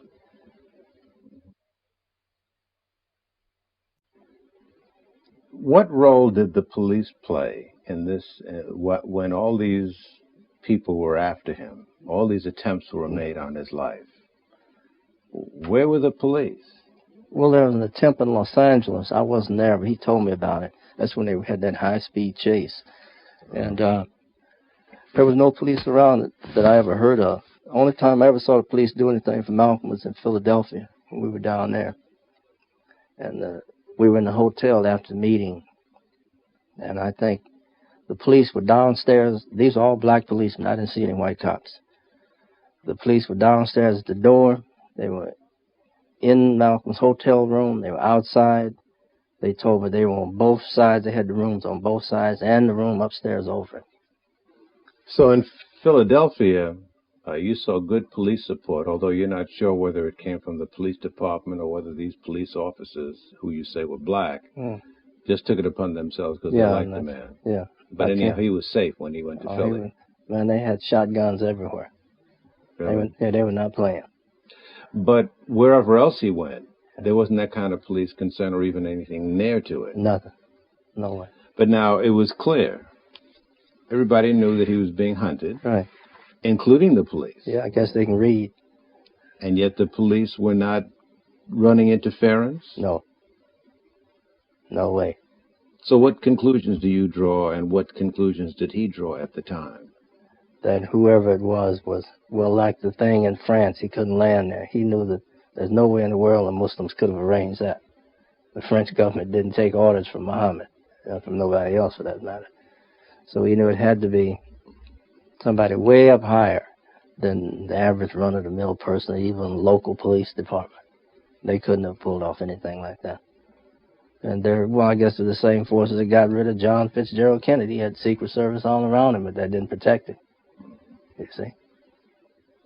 Who can get better protection than the president? One would have thought that. Yeah, one would have thought that. So if they could get him, we wasn't looking for any help from anybody. It's a tough world. It's a risky world. You have to take chances. Things belong to people who grab at them. You can't just sit back and wait for things to happen for you. The whole existence of black people in this country has been a struggle from day one. And what little progress we have made has been because somebody made it happen. It isn't because of the way we part our hair. That's not the reason it's done. Somebody had to make it happen.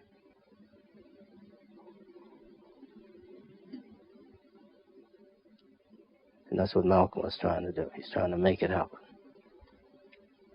And I even meet people now. From Elijah's group. I see them all the time. They're in Harlem. Who just now, well, I guess in the last few years, beginning to see what was really going on then. The trick they were caught up in.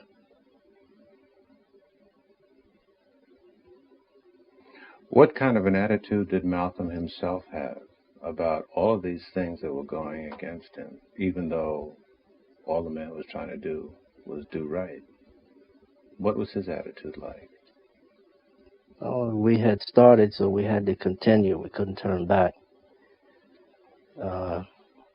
We had to go as far as we could with it. And then the next generation could take off from there. He knew that was all she wrote. Oh, yeah. So none of us were planning on dying of old age. I mean, we hadn't even thought about that. One of the reasons why insurance wasn't important to us and all that kind of stuff. You're living so fast, man, you don't have time to think about a lot of things. It's a fast life when people are hunting you all the time. You never know who's going to be after you next. So, what was his attitude toward police, the Bureau, at that time? Oh, I don't think we really ever discussed it. We didn't. It was just taken for granted, though, that they were not a source of protection. No. In that kind of situation, you look out for yourself the best you can.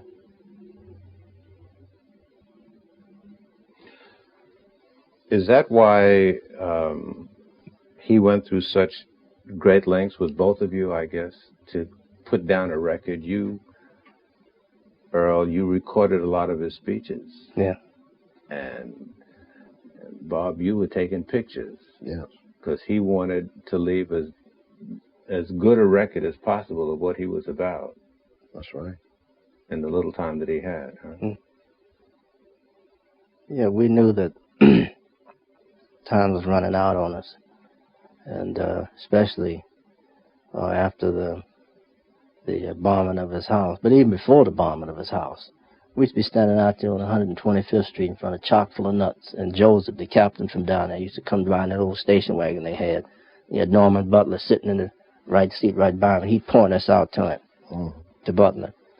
And he'd come up there one day and he's pointing us out. So I walked right over to him. I said, get a good look. He said, make sure you get a good look. And don't make no mistakes. And he started smiling. And he drove off. And then another time they came around in a car. We were coming out of the hotel with Malcolm. They pulled right up in front of the Teresa Hotel. And I walked right up to him. And he said something like, I said, I'm like him, brother. I just looked at him. I said, you make sure you get a good look at me. You just have to let people like that know that you will scramble their eggs if you have to. Mm.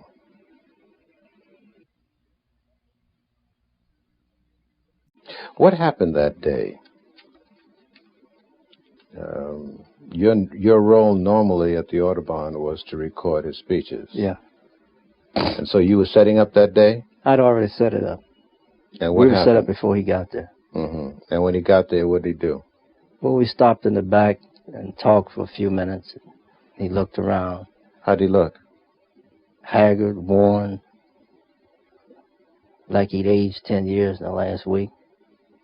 And so we went on into the back of behind the stage of the Audubon. He's sitting back there at a table.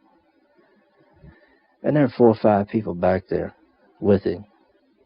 And we were talking about getting it started. And I kept telling him he didn't even have to make a speech. Let's get him out of there. But he wanted to make it anyway. And so Benjamin said he would open up. And he sent me out to call Ralph Cooper.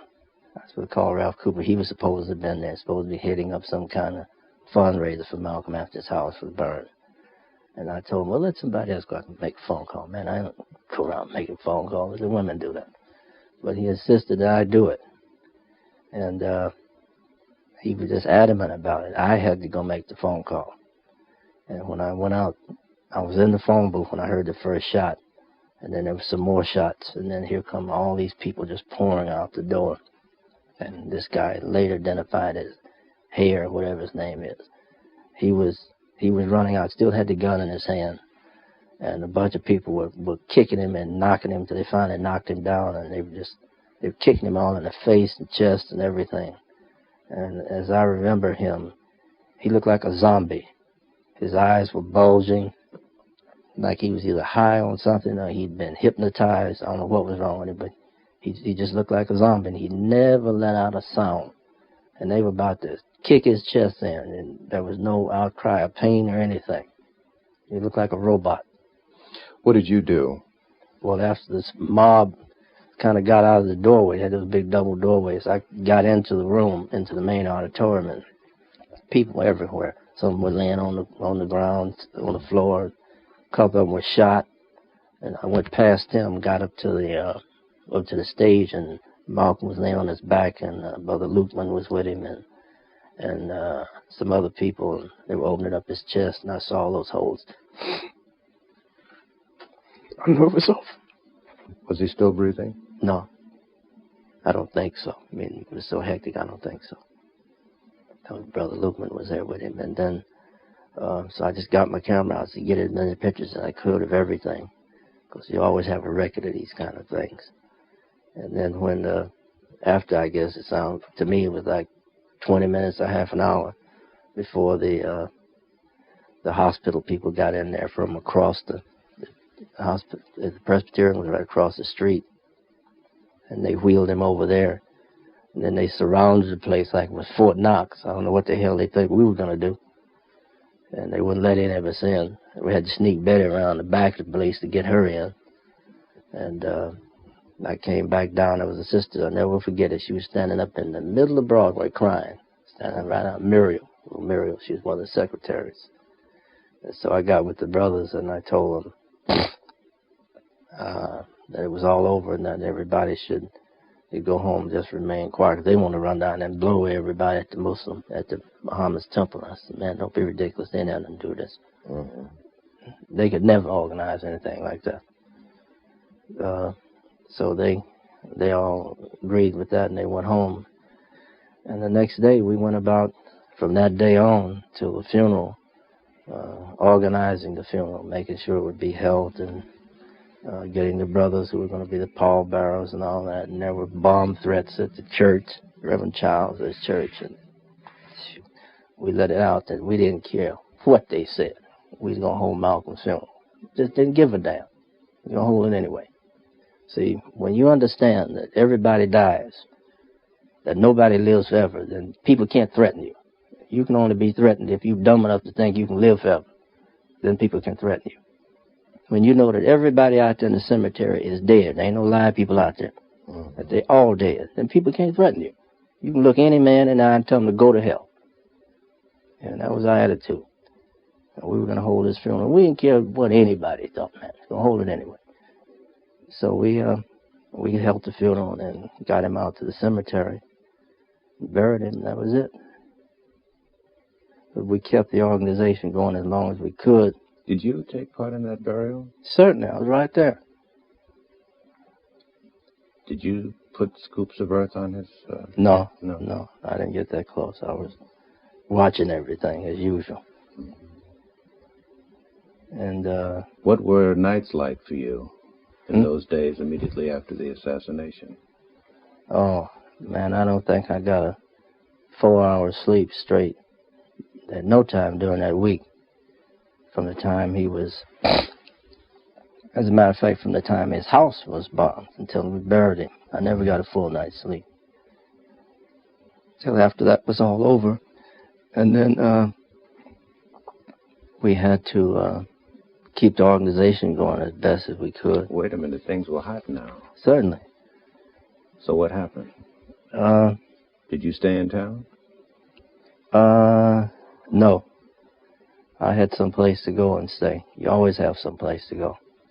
If you should plan ahead in anything you do, have a contingency plan. So you did leave town? No, I didn't leave town. I was right here in New York City. I just had some place to be. But didn't you ultimately go? Yeah, but before that, the night, say when he was shot that Sunday night, you would never guess where I stayed. I stayed on Sutton Place. That's where I was. And an expensive bed, the chair in there cost $400. That's where I was. And then after that, somebody met me at the Apollo Theater the night they had the fundraiser there.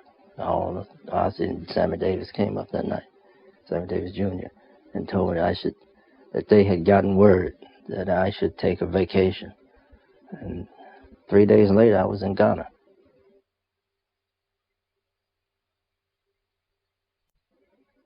Why have both of you agreed? I've been after both of you men for a long time to get you in front of a camera to talk about this ugly chapter.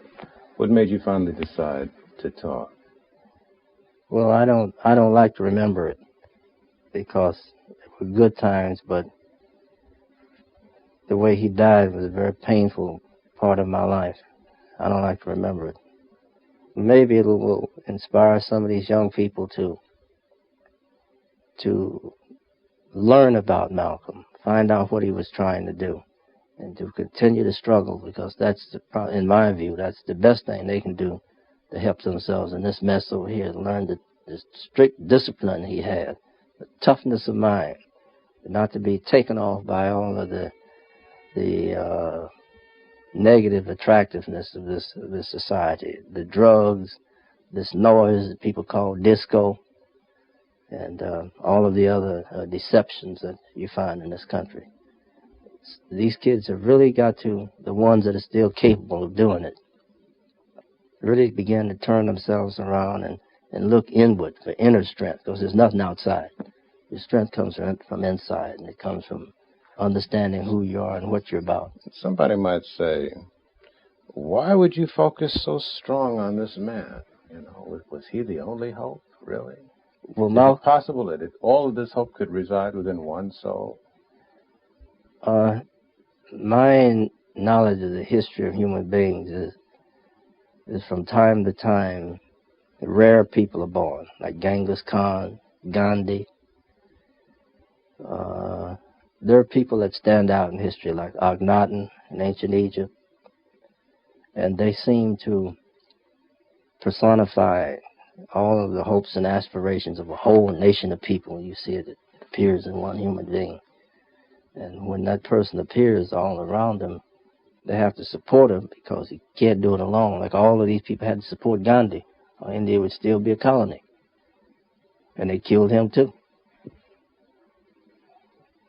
And that's where you place Malcolm. Oh man, he was a historic figure. He was a holy man. That's one of the reasons he's not alive today, because he hadn't been so pure and kept us and a lot of other people that way. We probably could have kept him long. We could have kept him alive longer, maybe not forever. We could have done it. But we were never allowed to touch anybody, unless in defense. Other than that. and these other people I told you about that offered to assist him, he would not permit it. He was really a holy man. He was too clean to be kept alive in this country. Couldn't do it. How do you feel, Bob? I think Earl has echoed my sentiments. I think that the reason why I decided to come here now is because it's time. You see, young black people out there are looking for leadership. They're looking for motivation, some kind of inspiration.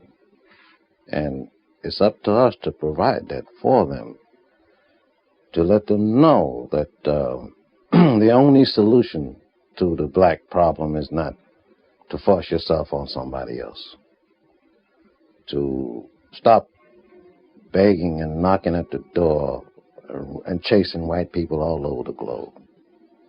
It's time to stop and reassess your own values as a human being, and to set proper goals, to learn organization, to learn research techniques, to look at organizations, to organize to solve your own problems.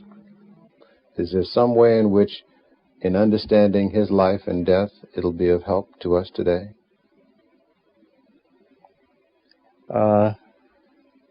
What they have to understand, well, Americans, people in this country in general, are known for not knowing very much about the past. They have to understand, especially this young generation, that a lot of these people with their MBAs and their sports cars and their corporate vice presidencies, they have to know that they're not there just because of the way they wear their clothes or the way they part their hair. That somebody paved the way for them to get there, and that they owe some debts, and that they have a responsibility to history to do something else other than just check cashers every week. They have a role to play. They have a people to serve. And unless they do that, as George Santayana said, people who don't understand the lessons of history are doomed to repeat them. And there were a group of people in Europe a few years ago who thought they were just other Germans. They thought they were super Germans. Unfortunately for them, that wasn't so. And you've got a lot of people, a lot of our younger people coming out of these schools and going into these corporations. They think they're just another corporate figure. Well, that's not so. No way. That's not so. They're only there because somebody paved the way, and like those kids down in the South, that church that was blown up, they were like preachers down there were trying to get people to register to vote that were killed. Dr. King being killed, Medgar's. All this younger generation need to have it burned into their brain how they got where they are, and that the road was not easy, and that they are not in heaven. That's one of their main problems. They think they're in heaven now, but they're not. They're still here. They got a long ways to go, and there's this book entitled The Choice. There's an article in there where he talks about a study in 1970 by the U.S. Navy.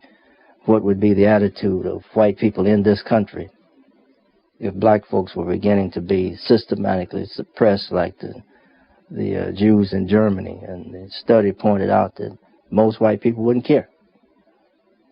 I mean, that's a horrifying thought for me. I mean, really, really disturbing that anybody would even think to conduct a study like that in this country is scary. But that was the conclusion of it. If they started rounding up black folks and started making them disappear from the city, most people wouldn't care. They just wouldn't care. That's what the study said, that they wouldn't care. Do you anticipate running into anybody close to this caliber man in the rest of your life on this planet? It only happens once in a while. Like we had a Toussaint down there in Haiti. We had some of the Santihinis over there in Ghana. We had a John Fitzgerald Kennedy. You look in Washington today and there's no replacement for him. These people only happen every now and then. And that's interesting. You had a young white man and a young black man who tried to make the kind of changes that this country needs, and they were both eliminated. Then you had the man of peace was eliminated. So that tells you that the people who run this show don't plan on making any changes anyway. Do you think there's a connection between those assassinations and the people who run this show, as you say? Absolutely. Do you regret your years with Malcolm? Not a single day. Not 1 second. None of the brothers do. It's the best thing ever happened to us. What was it about him that made you willing to lay down your life for him? Well, for one thing, he was honest. He never lied. If he ever said anything to you, you could bet on it. And he was sincere in what he was trying to do. And I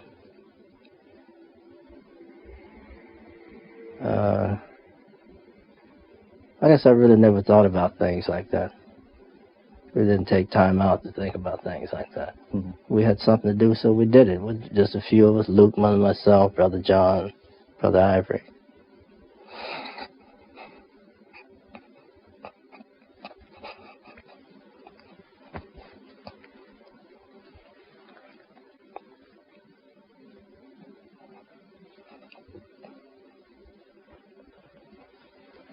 What is it that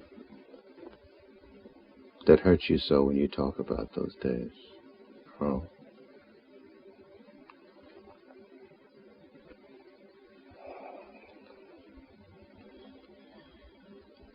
It was a chance to really be somebody.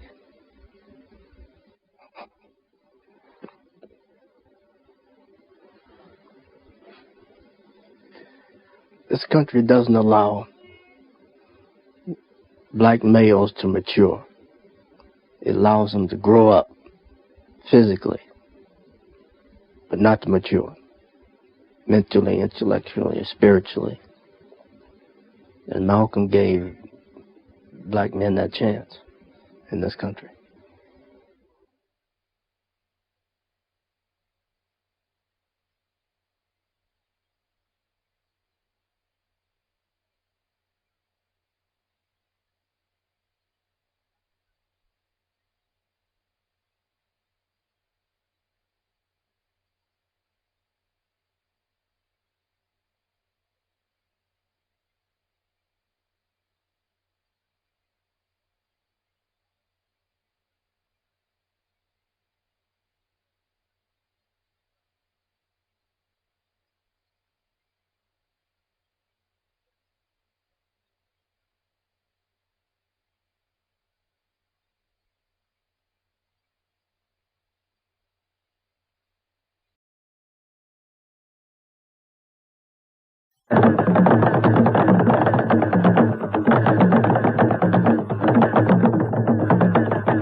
If you haven't noticed, this man has become a hot topic of discussion and commercial profit these days. Just about everybody has something to say about Malcolm X. Who he was, what he was like, what he stood for, who he hated, and so on. Tragically, most who have had the most to say are ill-equipped to say much at all about Malcolm. And so the search for understanding this extraordinary man continues.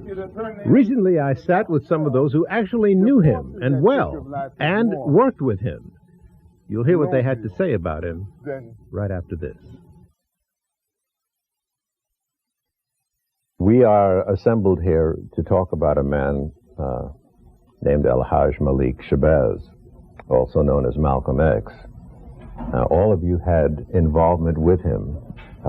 And although you are not much in the public eye nowadays, I think it's appropriate that our audience meets you, and getting to know you, get to know something about this extraordinary man. Maybe it would be wise for us to just go from left to right and have each of you describe what role you had with Malcolm, and then we can take it from there. Just to see. Well, I met Malik in 1960, and in like knowing him and meeting him, it changed my life, considerably. What were you doing when you met him? I just come home from the penitentiary. And my brother took me down and I met him. And I was there ever since then until, his death. And during that period, I got married and a family. And all my children is, product of me meeting him. Him enlightened me. What role did you play with him? Well, I was like bodyguard and thing as lieutenant. I thought I saw. Aren't you in front of the stand when he used to give those rallies? Isn't that you who was looking mean and fierce? I see you in front of the stands a lot. Mm-hmm. How about you, Mr. Grant? I met him in the restaurant. They used to have on 120th Street. Remember that one before they moved out in 16th?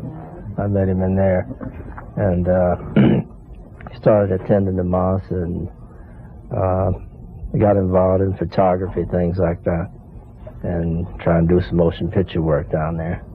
And then when he came out, I got involved with him again and came out of the nation. Out of the nation, yeah. I was involved mostly in recording everything that he said, tape recording, some photography, and doing a lot of research for him and really intelligence gathering, analysis, that type of thing. Mm-hmm. Ms. Reynolds? Well, I have to give all praises and thanks to Allah for directing me towards Sister Winifred, which is Brother Gladstone's wife. Thanks to her, I have had the privilege and the blessing to have met Brother Minister Malcolm. How'd that happen?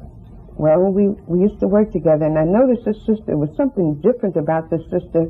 She sort of had like a hair, she was just a beautiful sister, and I sort of geared toward her because she was always reading something, and we became friends, and I was always interested in what she was reading, and when she showed me some of the books she was reading, and she found that I was interested in some of the things she was saying, she invited me to come and go to Temple number 7, as it was known at that time.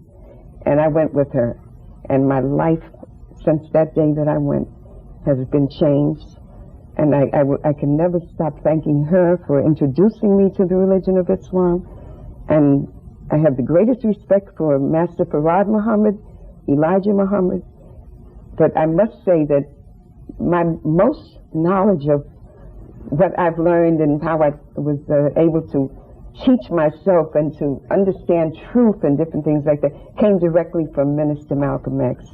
And though I didn't live in the days of Jesus, I didn't know Moses, I didn't know Garvey, but to me Malcolm was my Jesus, and I thank God for the day that I met him.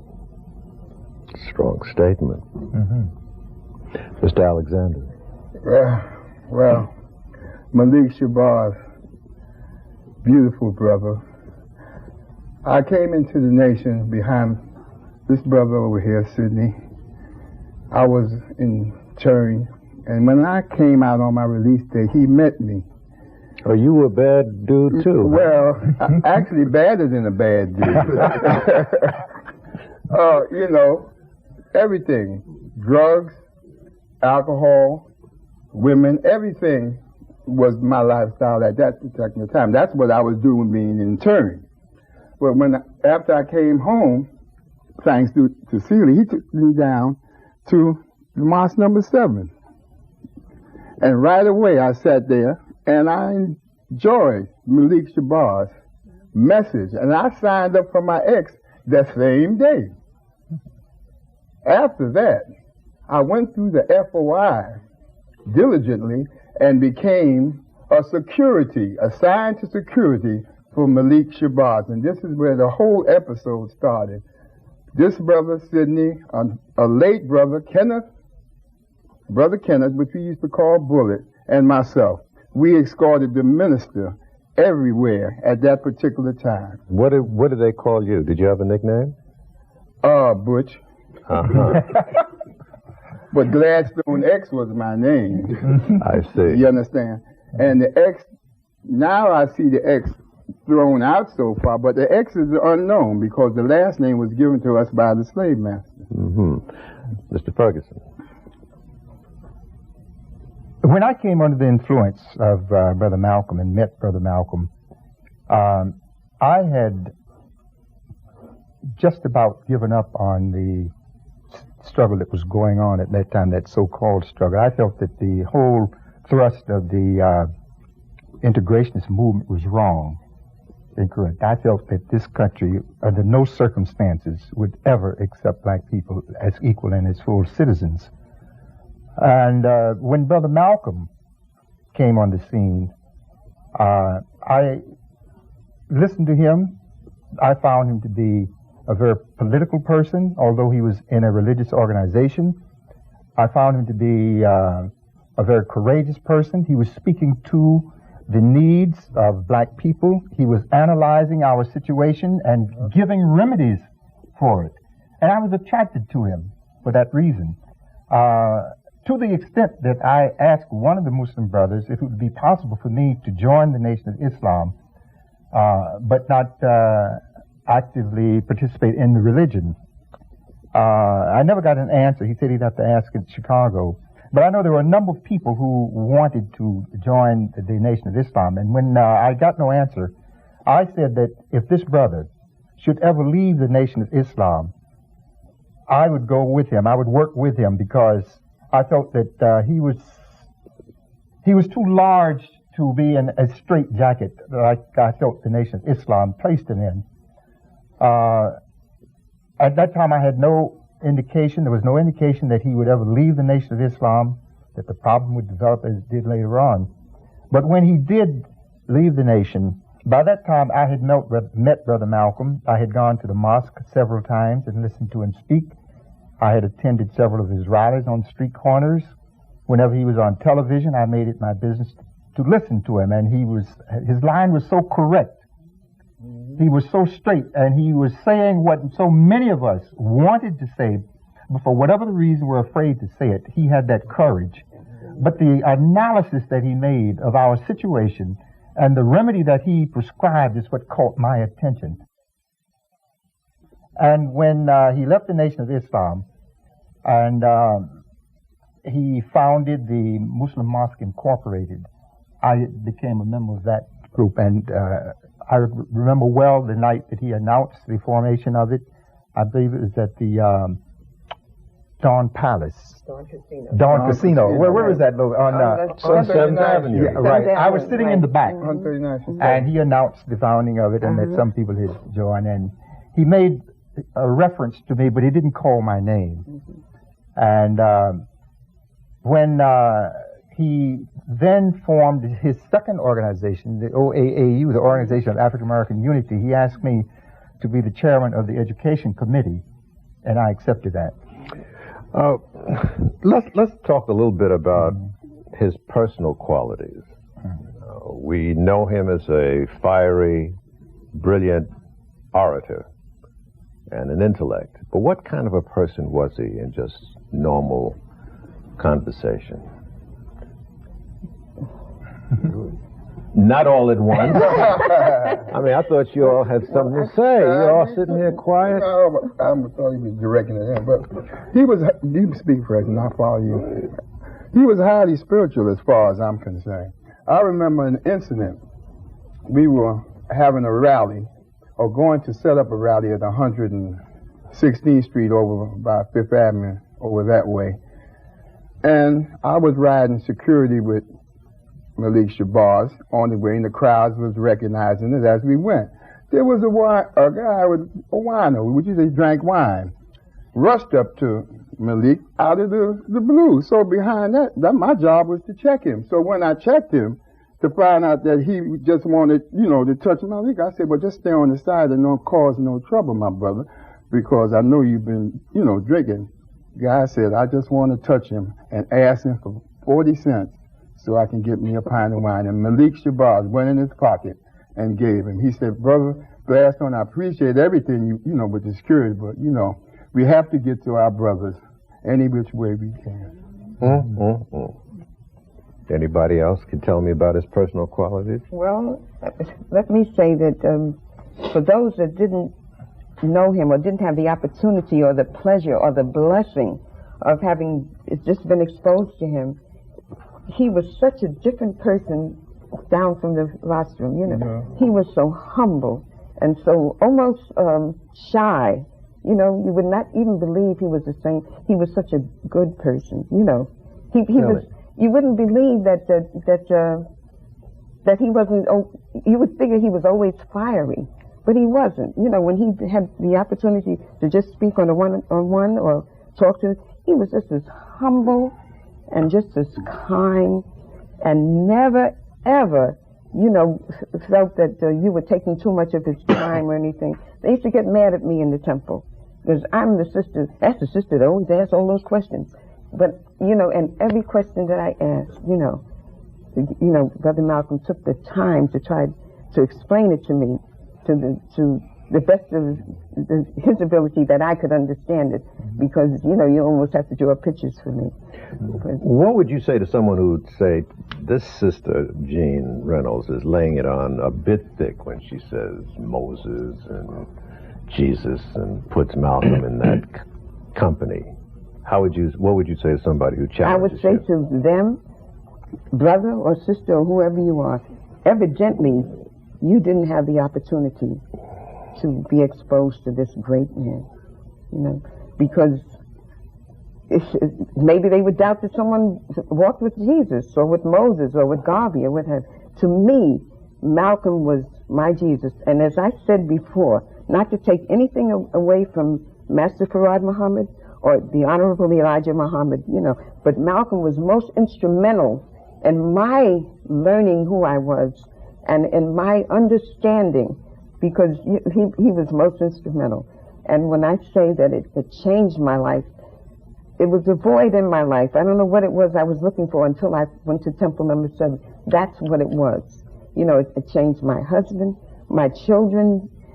All the time, they were right there, always listening to Malcolm. Did it have an impact on your marriage relationship? I mean, the way in which you and your husband related to each other? Well, for the better, yes, it did. It really did. Really? Absolutely, without a doubt. Because my husband, like Brother Badstone, who went to school with him and said, you know, they were all OD out there. You know, so they all, and they all was somewhat in the same, you know. And my husband was you know, very much in the same category. But when he heard, you know, Minister Malcolm, it just changed our lives entirely. If I may come in here, in support of what she has said, very objectively, I would say that Malcolm was the most moral man I've ever met, I've ever known. His spirituality, it was that he was a totally clean person, and history has borne that out. Absolutely. He died in 1965. Till today, we've never heard even a whisper or a hint that the man's character was anything but 100% good. And it was expressed through his love of people. Yes. He was very humble, as you've said. Yes, it's difficult not to think of him in the terms that she has mentioned him. When you read about those men, Jesus and Moses and Garvey, he exemplified those kinds of traits. What was it that he first said to you that had such an impact? Do you remember the first time you heard him? Here you are, a rough, tough dude, and nobody can tell you anything, and all of a sudden you hear something from a man that turns you around. What did he say? Well, one thing, the teaching itself, the way he expressed it, is more or less like, it like captivates you, you know. And then when he starts like breaking down the different sciences and stuff like that, you know, it makes your mind to start to opening up, and you know. So then you want to seek and you want to find out more. Like I was with him once when he went to the Senate, and reporters was trying to keep him and Martin Luther King from meeting. So he got to have the doors in there, and they cut him off. And you were there? Yes, I was there. So one of the reporters said, he said that man's mind runs 90 miles a minute. And I've seen him like talk to different people. 6 different people ask him a question. He would just hold his hand and answer each one, or whatever questions they asked him, he'd answer one by one. So he was more a teacher. He's a teacher. Yeah. Not just a speech maker, but he taught when he spoke. Yeah. As he spoke, it was very enlightening, because the potency of what he was speaking about was so sincere. You could feel the sincerity in whatever question or topic y'all were talking about. It just took over. As far as spiritual enlightenment from Malik Shabazz, one time we had a interview with one of the Channel 4 reporters. At the time, I think it was, I don't want to mention no name. Yeah. But one of the reporters was interrogating him. It was along the time about his coming to as Malcolm X. And his answers to the questions that they were putting at him so fast and so rapid, and his truth was so potent that they all backed off. They all backed off, as if to say, well, when the truth come, a lie got to leave. He addressed more than just a problem of race then. He was talking about spirituality, family, history. You know, one thing that I think that was so effective with Brother Malcolm, he could reach the common man. Yeah. You know, he could speak with the highest and the lowest, and he could make you understand, and you felt, when he spoke to us anyway, or to me, you know, I just felt the warmth, you know, the trueness of the brother, you know. And he could, if you said just that, those ain't, he could make you understand whether you were high or low. And I think that was very important. And he was able to reach. Yeah. That was like coming from my own technical background, there was like a force field around Malcolm, like a magnetic field or something. Yeah. When you were in his presence and he was talking to you, there was almost like a non-verbal communication took place. He would be speaking to you, but you could actually feel his presence. Absolutely. And you could feel his sincerity. Absolutely. And he had the fastest intellect I've ever met in human beings. Because of my technical background, I've met a lot of fast people in different situations. But I never met anybody that was as fast as Malcolm. You could explain something, and I used to have to explain technical things to him about recordings, about using my motion picture camera and all that. I'd tell him one time. And he would go out with that camera and operate like a professional. And he'd never used a movie camera before in his life. One time, and he had it. Ain't that God? And he was just fast. And as for these, like Brother Sidney was saying, Malcolm, the way I explain to people, I say, especially young people, I say he was like a mental samurai. Not with a steel sword, but with his mind. He was never caught off guard. Absolutely. And the whole group, like in this samurai movie, Harry Kiri, where they all surround Mafuni and they had their spears pointing at him. He was down on his knees in the prayer position. I've seen Malcolm be like that, surrounded with people, and take them off one at a time. They didn't even know what hit them. So what I tell young people today is you have to train yourself to be a mental samurai. And a samurai trained every day. You always practice. Okay, let's talk about that. This didn't come out of thin air. He once used to run the streets. How did he develop this toughness and this sharpness that you're talking about?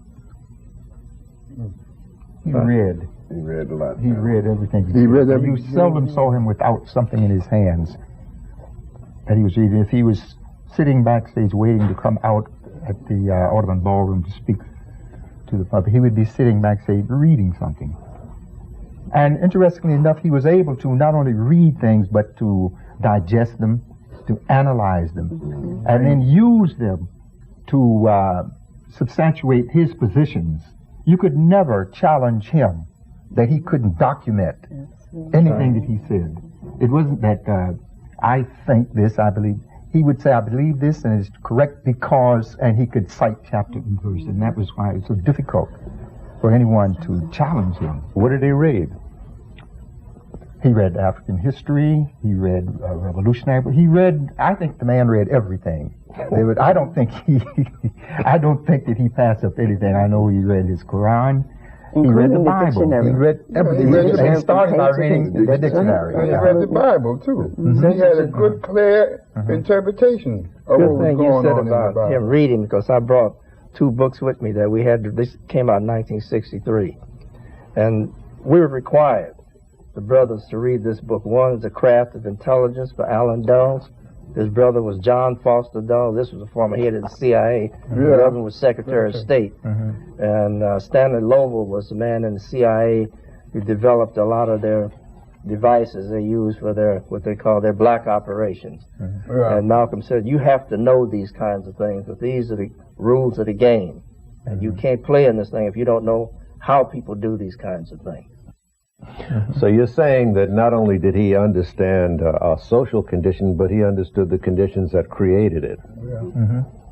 So he understood how city government and state government and federal government worked. We were coming from the Militant Labor Forum. One night he spoke down there, and we were standing outside waiting for the car to pick him up, Brother Reuben and myself. I think Brother John was there. And Malcolm had been talking about what it meant to be head of the Senate Armed Services Committee and what it meant to be head of the Senate Judiciary Committee. And so when we were standing out there, I told him, I says, you know, you have stopped talking about calling all white people devils, which they don't care about. They'll pay you honorarium to come and call them that. I said, when you start explaining how this system operates, then they get interested in you differently. And I said, from this point on, it's going to be different. And it was. Do you see that he had the same power of understanding of what was going on globally? Absolutely. See, my only concern, well, not my only concern, but at least one of them, about this big event that's about to take place on the screen is whether or not they're going to even mention or focus on his activities in Egypt, in Ghana, in all of those countries, his trip to the OAU, his meeting with heads of states over there, and how much they thought of him, these things like that. That should be there. If it's not, then it's a glaring omission. Well, since you're here, what impact did he have overseas? What did he do over there? He was beginning, well, he talked to them from our conversations with him. He told them that the OAU had to be more than just a collection of heads of states and their foreign ministers where they used to just come together and discuss things politically. They really had to start thinking of Africa in terms of the United States of Africa, which Nkrumah was talking about all the time, telling them that Africa could not exist as those little raggedy countries, and this is 25 years ago. And look at Africa now. Turmoil. So he was trying to prevent what you see over there right now. Malcolm, what is your purpose here? Well, my purpose here is to remind the African heads of state that there are 22 million of us in America who are also of African descent, and to remind them also that we are the victims of America's colonialism or American imperialism, and that our problem is not an American problem, it's a human problem. It's not a Negro problem, it's a problem of humanity. It's not a problem of civil rights, but a problem of human rights. And what do you hope for from this conference? Well, we hope to bring pressure upon them, or rather we hope to impress upon them the importance of their bringing pressure and world opinion upon the United States to take some meaningful effort to solve our problem in America. We want them to help us get our problem before the United Nations and charge America with violating our human rights in the same way that South Africa is charged with violating the human rights of our people in that area. And what sort of reaction have you been getting from the African leaders? Well, I've gotten a good reaction, a very sympathetic reaction, and an understanding reaction. Many of them had been misinformed by the American government into thinking that black people in America don't identify with Africa, and therefore they've restrained themselves from voicing their interest in our problem. But I've impressed upon them that our problem is their problem, as well as their problems are our problems. the best proof that he had a positive impact from our point of view was when he couldn't land in France. Yeah. Now, France is not exactly a little backwater country. And when he couldn't land there, that tells you that, as I said, we were standing out in front of the militant labor forum. It's going to be different from now on. So if he'd been going over there to call all them devils, well, he'd have been welcomed into France. But he was telling people in those French colonial countries, they've got to get themselves free and all these kinds of things. And I had gotten an invitation to visit Paris from the Afro-American community in Paris, which was sponsoring a rally in conjunction with the African community. And I was supposed to go there Tuesday also and address them and let them know the state of development or lack of development of our progress in this country for human rights or toward human rights. As many of you know, when I got to Paris, the man said I couldn't come in. Some man, French man. They gave me no explanation other than to say, we have our orders. They wouldn't let me phone the American embassy, and they tried to imply that the American embassy was behind it, which I told them that I didn't know de Gaulle had become a satellite of Lyndon B. Johnson. I knew that Kennedy had made a satellite out of Khrushchev and Britain and half of these other countries, but I didn't think that France was a satellite of the United States. Well, this made them angry because they like to be independent, you know. Brother Malcolm brought the struggle of black people in the United States for independence and land to the awareness of the African heads of nations. That the struggle that they were having over there, yes, of the world, that they were their struggle and our struggle were the same struggle. Yeah. Absolutely. And that this, the racism, the imperialism that was affecting us here was affecting them. Yes. We had the same common enemy, and that's what made him so dangerous, because they began to, because of his very clear analysis and the way that he could explain these things, that they began to understand that there was a relationship between the 22 million or more new Africans here in the United States and those around the world. Yeah. Then the other thing that he was able to accomplish is he was accepted by the Orthodox Islamic community. Mecca. And he made the trip to Mecca. Exactly. He went all the way. Exactly. And now you have, here's a man who has the attention of all black people in the United States. Yeah. Now he has gotten the attention of the Arabic world. He's gotten the attention of the African world, and he comes back to the United States to bring all of this together. And they had to get rid of him. And they had to do it before he could get his organizations moving, because the OAAU was modeled after the OAU. That's right. And the whole program, when he talked to us, we talked about the aims and objectives. It was always thinking in terms of the internationalization of our struggle and the fact that we are not a minority. He emphasized that we are a majority because we are black people, and the black people or colored people of the world are the majority. Yeah. It's popular now for everybody to say that Malcolm was their man, but it wasn't the case in those days. May I? See, it's just like when all these great scientists and things, start with an invention. Everybody rejected it because they didn't understand where it was coming from. Then they have to start working for down the line, and begin to see, well, this is good. And then they say, well, we understand it. They accept it then. But he was trying to break up all these isms. All these colonialism, communism, all of them is the same isms. See, the only thing they put a prefix on the word to change it. To make you think that it's something different. Yeah. But all of them was the same. Isms. Right. But how did this hatred, how could that grow among some black people? Well, he explained, I think he tried to explain this. I think he did explain it when he gave us the parable of the field slaves versus the house slaves. Right. And he pointed out how in slavery time the master would take the slaves that were most amenable and most that wanted to be like him, and he'd bring them into the house. He'd give them his old clothes. They would eat better food, and they wanted to be like the master. He'd eat leftover food. Leftover foods and all of that. They lived better than the field slave, however. He worked from sun to sun. You got the speech down cold. You gotta believe it.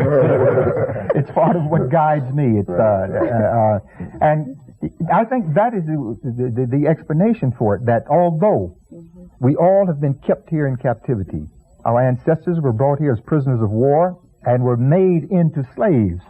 We're told that they were slaves, so that we'd have no knowledge of our rich past, our African past. So we were told we are slaves, and that's what they tell our children in the schools today.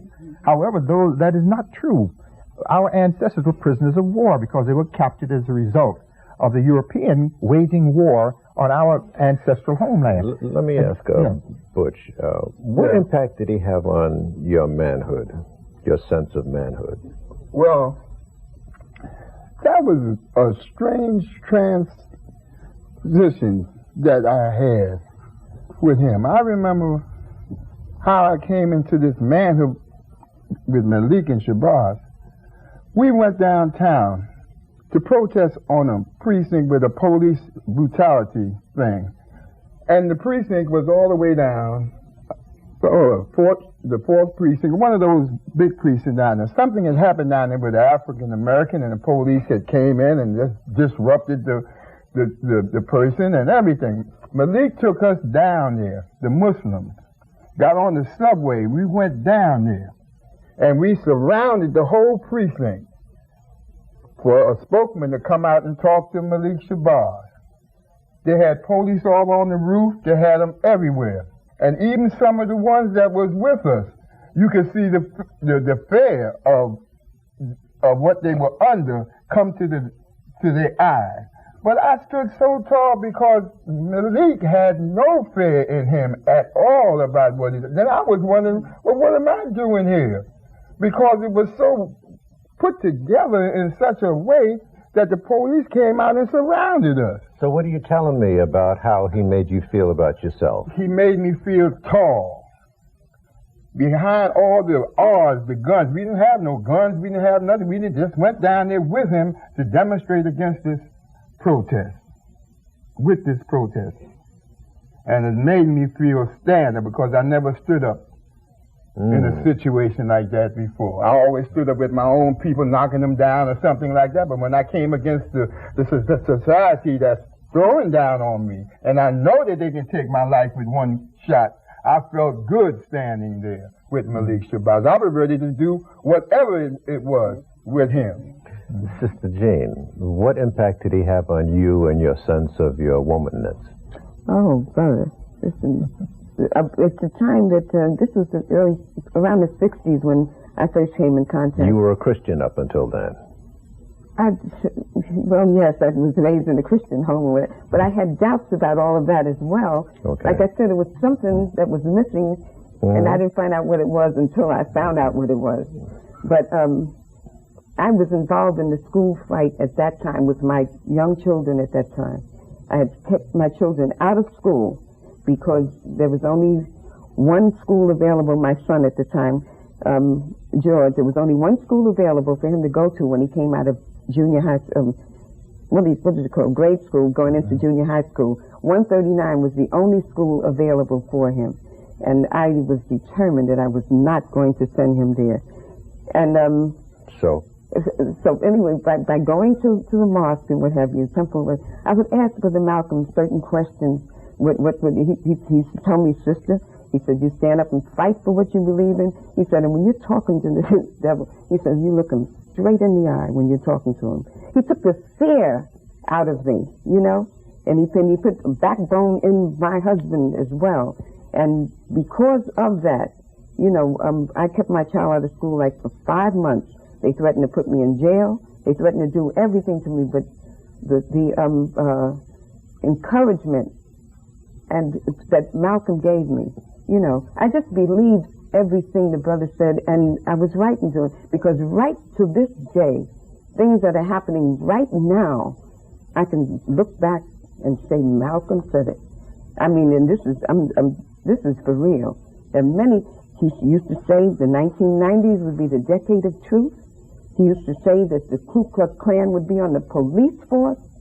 He used to say that the time would come when you wouldn't know women from men. You know, he all of it that is happening now, every single thing. I used to tell my husband, Johnny, you know, we shouldn't even be surprised in anything because we were forward. Malcolm told us everything, you know. But he just made me a strong. Well, I was determined, but he made me a strong woman to give whatever I had to my children, and it made it possible that they came up in the worst of everything, but they were able to hold their heads above water and never, ever cause us any embarrassment, like all of our children, you know, because of him.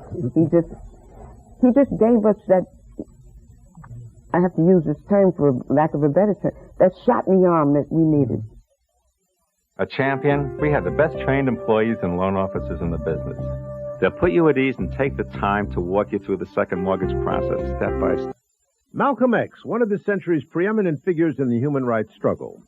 The Like It Is documentary El Haj Malik Shabazz is now being made available by the National Black Archives for $29.95. Send your money order to National Black Archives, P.O. Box 2284, South Burlington, Vermont. Or by phone. The toll-free number is 1-800-843-0048, Master or Visa card only.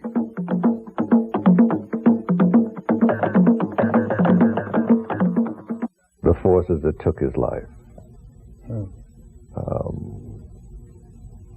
What do you think were the forces that went into play? Well, the forces that took his life is more global than one would just initiate a look at. I think it's governmental. I think it was a covert operation. I would go as far as to say that, because covert operations have been instigated against our African people ever since Garvey. All the militants and the rebel Africans had to meet a covert operation if they had any good grounds of getting the people's attention. I'm talking about the African attention here. So there weren't any white people pulling the trigger that day. No, because we have a black convert in the CIA that does the work. They call them Oreo cracker because the one that calls the message in Washington D.C. they have their own agents of our color to instigate the same message that the government wants to proceed with. So. In all, I thought it was governmental because the first thing the government learned about, they separated Martin Luther King and Malik Shabazz. But at a meeting where we were at, they looked like they were trying to resolve their differences. And they know that if these two potent African Americans ever get their head, they'll turn this whole United States over on its head. And therefore, something had to be initiated. Yeah, they killed King. There's no question in my mind it was governmentally inspired. They had to get rid of him. First of all, he had fathered the Black Nationalist revolutionary struggle that was beginning to mount to replace the integrationist movement here in the United States. A number of organizations, revolutionary radical organizations, had come into being as a result of his presence and his teachings. Organizations like Revolutionary Action Movement, RAM, the Republic of New Africa, and the Black Liberation Army. And then they had to get rid of him. And so they seized on the fact that there were a group of people, obviously within the Nation of Islam, who were jealous of his closeness to the messenger, to Elijah Muhammad. And I think that they were able to exploit that. I'm sure that in the Nation of Islam, they had agents at very high levels that had infiltrated that organization. I mean, this is according to their own, they admit this themselves. And so I think that they were able to exploit the differences, and then it reached the point where he was put out of the nation, he was expelled from the nation, and then they were able to start working on him, and then they set up the hit. Now, how they got these black men to come in and do the job, I don't know whether they themselves are agents or I don't know. But I am positive that it was the United States government, its intelligence agencies that did that job. I was there when it happened, the professional manner in which it was carried out. You were there? Yes, I was there in the ballroom the day it happened. And the fact that here are a group of men who come into a building that is filled with hundreds of Malcolm's followers who would literally give their lives for him. They go up and shoot him down in front of these people, fill him with bullets, stand there after he's fallen and still continue to fire bullets into his body. They must have been assured that their escape was guaranteed. Somebody had to have made them believe that their escape from that building was a foregone conclusion. There'd be no problem. And the only people who could do that would have been the police department of New York City. Where were you seated? I was seated on the left-hand side facing the stage. I was in one of the, I think they call them banquets. Those booths. Yeah. Yes, I was. Yes, okay. I was 1, 2, 3, about 5 or 6 booths from the stage. You saw the gunman then? You saw the gunman? Well, from where I was sitting, when the commotion broke out, the two guys, one jumped up, knocked over a chair, get your hand out of my pocket. I looked over and I saw the two guys. And at the same moment, I swung back around to watch the stage because Malcolm had, when the commotion broke out, he stepped out from behind the podium and raised his hand like this and leaned forward and said, "Cool it, brothers and sisters." I saw him do that. At the same instant, I heard this loud explosion, boom! And he had started to lower his hands like this, and that hand went back up like this. Just a reflex action almost. And then the shots began to ring out, a fusillade of shots. And he just stood there as though something was holding him up. And I remember saying to myself, if they would just stop shooting, maybe he'd survive. Then he fell backwards. He didn't bend, he didn't crumple, he just fell backwards like a tree falling, and his head hit the stage with such a loud noise.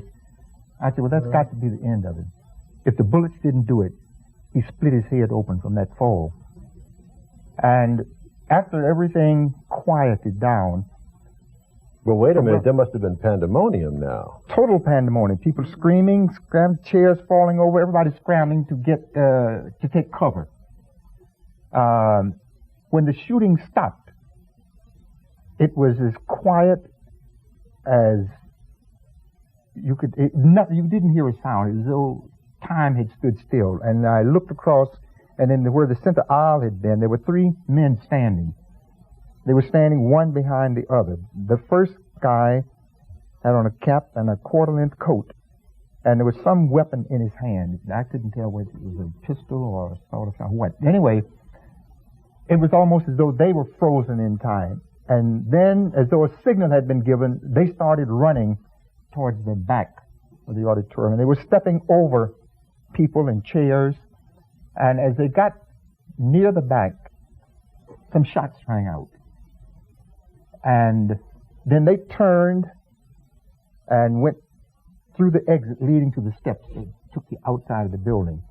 And that was the last I saw of them. I then went outside. I looked up on the stage and I saw people around Brother Malcolm.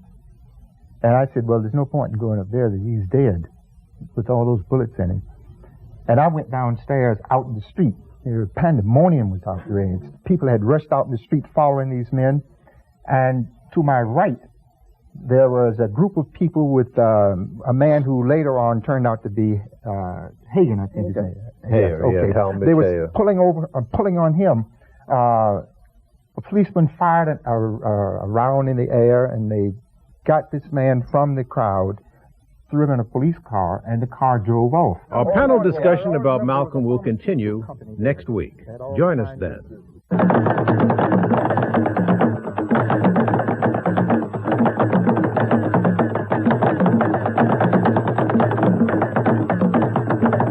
Welcome to Like It Is.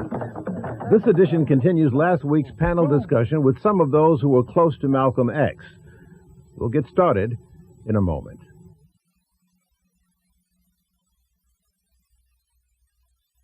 Last week, our guests described their contacts with Malcolm and how he impacted on their lives. The discussion ended with a detailed eyewitness account of Malcolm's assassination, given by Herman Ferguson, who was there. We continue now from that point. I was still on the corner. There was a pharmaceutical building right there. Or right around the corner. Right around the corner, right. Okay, I stood there, and then I saw something that stayed with me for the longest time, and I never understood it to this day. A police car came around the corner from Broadway and just parked, like we say, catty-cornered, right there at that corner. And it stopped. And there was a policeman in that car, and nobody else. And I stood on the corner there, and I watched. And then another police officer came walking toward this car, escorting a man who looked to me sort of Middle Eastern kind of coloring. He had on a fez with gold braid and what's not, an overcoat. And obviously in agony, he was carrying him like this. The man was bent over, and he took him to the car, opened the back door, put him in the back seat. The officer gets in the front seat. I'm thinking that this is one of our people because of the fez. Yeah. And I step over to the car, and I put my head in the back seat in the window and looked in the man's face to see if I recognized him. And he was in agony. I don't know, and he was holding his stomach like, I don't know whether he'd been shot or what. I was totally confused at that point. The police officer who had gotten in the front seat, who had brought him there, said to the driver, let's get out of here. And they drove off, and they went over the hill, and the police car went out of sight. Sister Jean, while Brother Ferguson was running the story, you were obviously upset. You were not in the Audubon that day. Brother Gil, all I remember about that day, I was there. You were there? Yes, but how I got downstairs, everything is just sort of like a blank, you know. But I was with Sister Betty, you know, downstairs in front of the Audubon. Were you sharing the same booth that Sister Betty had? No, I wasn't. I don't even know how I got with her or how I got down the steps or any of that. That was just like a total blank to me. But I do remember, I don't know if you were there the Sunday before, they did the same thing that Sunday before. It was like a dry run. Get your hands out my pocket, brother. That's what taught me. Whenever I hear any kind of commotion or anything like that, I don't turn away to look anymore. Because when everybody turned away to see what this confusion was about, that's when they opened fire. You know, it was sort of to divert your attention from what was going on. I can't really truthfully say that I remember any more than that. Just standing there, I remember being with Sister Betty. I remember it seems like I went to a police precinct with her, and that's about, you know. Aside from the obvious, though, what was the source of your obvious pain as you were listening to this story once again? Just the very thought of it, and like everything that Brother said, you know, like it just brought back the previous Sunday, because we were there that previous Sunday, and it was some sort of commotion then. Of course, at that time, I didn't know that it was a setup for the next week, but that's what they did, you know. And the thing that just pained me so is, I think Brother Benjamin came out first. He did. Yes. He spoke. It seems like and you then, always open up for Brother Benjamin. Right. I don't know if Brother Malcolm said Assalamu Alaikum. He did say that, yes. It's just bits and pieces. I was absolutely... the only reason why I was able to stand up is to be, you know, and not just get that feeling that I had, you know, was because I was standing beside Sister Betty downstairs. How I got there, brother? But this is the kind of reaction they expected. It's a total confusion and chaos, you know. And Mr. Alexander, may I call you Butch? Yes, sir. Where were you that day? Well, how me and Suleiman and Kenneth I think Kenneth came on his own, but Malik had told me in Suleiman about 3 or 4 weeks, because we was riding shotgun with him, and we all was strapped. We had pistols. Malcolm had one, he had one, and I had one. So this night we was taking him home. We had a couple cars, and he stood outside and told us that he didn't want us riding security with him anymore. He said because he felt that something was going to happen, and he didn't want no one to be taken down with him like us that he loved so much. So he said, we'll just put the guns up. He said, you go home and put your pistol up. I'll go home and put mine. He said, we just do it like that. You understand? So that's how I wasn't even there that Sunday, the 2 weeks before, because he had told us that he didn't want us, you understand, to be with him. All right, Sidwan? Did you give him an argument about that? I asked him why, but I knew why. But didn't you feel that that was a wrong decision? Shouldn't he have really... Well, he felt so deeply about it. After when we did put up any opposition about it, he felt so deeply about it. So he felt it was just better to stand there and I don't know be filled with bullets. This goes back even farther than this incident, because earlier he had cut out anybody bringing weapons, and any of his security were using weapons in the meeting place in the Audubon Ballroom.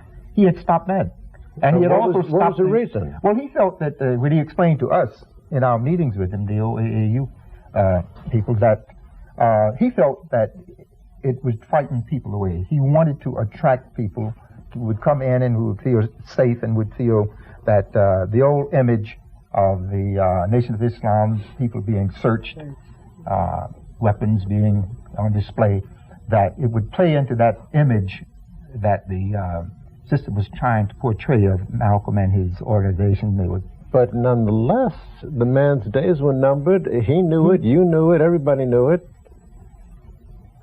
Malcolm was the type of person that when he gave an instruction and he explained it to you, there wasn't much room left for arguing. I was just going to say something like that. You know, whatever he said, you just believe 100% wholeheartedly.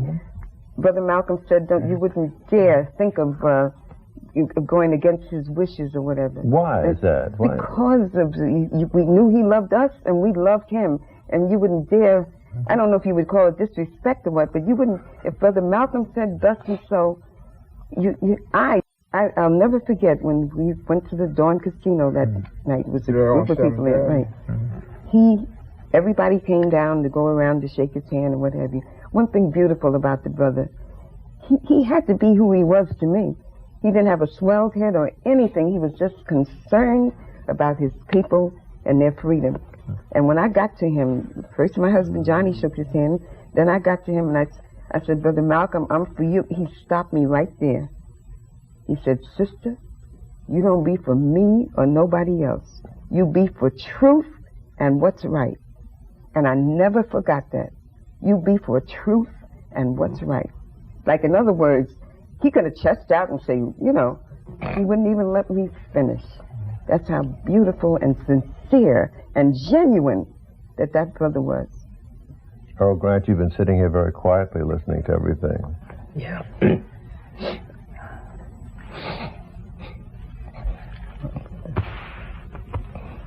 It's difficult, believe me.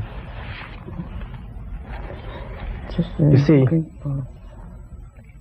he knew the game was up. And as a leader, he had the responsibility to preserve as many of his people as he could. That's what any general, any commanding officer under combat does. You don't sacrifice your people needlessly. And so he took all of these steps to make sure we would survive. Like, we were in the back room, they're off to the side, the right side. And Benjamin was there, myself, James 67, and a couple of the sisters and secretaries. And he wanted somebody to go make a phone call, to call can't think of his name. They had to run the amateur show at the Power Ralph Theater. Cooper. Ralph Cooper. He was supposed to be. Yeah, Ralph Cooper was supposed to be there. They were going to have some kind of fundraiser. And so he told me to go out.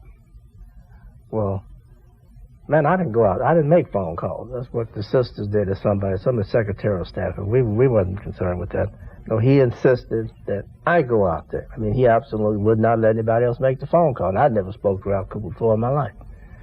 And looking back on it, that was his way of getting me out of the room, because I'd have been standing right up front with that big tape recorder. You mean to tell me you think he knew it was going to go down that day? Certainly. He sent Benjamin off the stage, which is most unusual. Benjamin normally, after introducing him, would go sit down. Sit down right there and sit on the stage with him. As Benjamin finished speaking, Malcolm came in just before Benjamin finished speaking. He sat down. He had his pad there.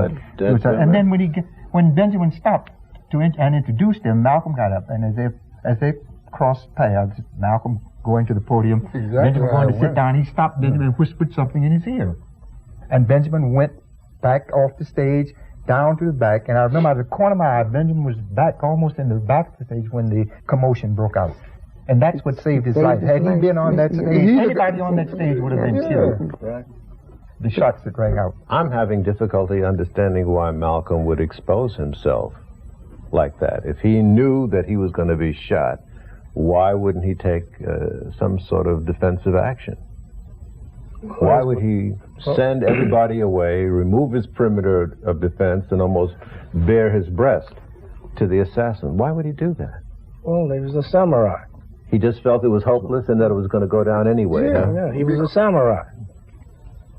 Because he knew assassinations that occur in this country with presidents, you could have the Secret Service and the FBI around you. If the assassin is there, it's it. It's the shot. You understand? I think he started putting things in order when he came back from the trip to France. He had just come back from France or Africa in one way. And we went to the airport and picked him up. And we've been putting him in and taking him up, waking him up, and taking him out. You understand?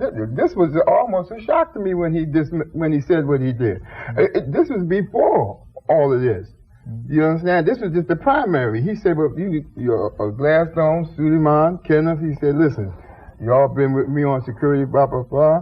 And he said, listen, I see this as, just like you said, he knew deep down inside that there was going to be some kind of reaction against him. Where were you actually when it happened? Well, it's fuzzy where we were. Where were we? Do you remember where we were, Suleiman? When you heard. I was there. You were there. You saw it. Where were you? When I first got there, and all the people that were supposed to be there wasn't there, my first reaction, I went to the brother that was head of security. I said, asked him, did he search the people who's coming in? He said, no. Malcolm said, don't search anyone coming in. So I told him, I said, brother, I said, you know, it hasn't been attempts on his life. I said, you head of security. I said, you're supposed to search. Regardless of what he said, you're supposed to search. Exactly what I told him. So then we went back out. He said, well, we can't send the people back out to search now, you know. But what I saw was nobody on the podium. I said something, and that's when I went to the head security. I said, something's not right. You see, because every time we had a meeting, the people would be there before Malcolm got there, sitting down and thinking. There's nobody there. The police wasn't upstairs. Nothing. They was hiding. They was down there. No, they was downstairs, but they were hiding. They were downstairs. But when I drove up, I noticed there was one policeman standing across the street. When I parked my car and came back, he was gone. Yeah. And I never saw any more police. Never. None of them after it was over. They were there, but they were hidden. They were downstairs. Downstairs, hidden spots. They knew what was going on before it went down. But you know, I think that Brother Malcolm. Excuse me. Go ahead. No, what I was saying in reference to him realizing or knowing, you know, it wouldn't be long. I'll never forget he said, you can kill the tiger, but what you gonna do with the cubs? And I never forgot that. So he sort of, I think knew. You know, Garvey said that too. Well, Malcolm said it too. I've heard Malcolm say it right there at 116th Street. King you knew, can kill the tiger, but what you gonna do with the cubs? King knew he had Jackson, Abernathy, all them around him. It looked like whenever a true person, a leader, is exposed, and they know that, you know, that their life have been in jeopardy for what they're teaching or trying to get across in this racist government that there's some kind of revelation comes down, you know, and then when it comes straight to the person, because there's a connection with the Almighty, that's when he got the nerve to say, oh, listen, y'all been with me all the while, I know that this is died, you know, died and cast, or cast and died.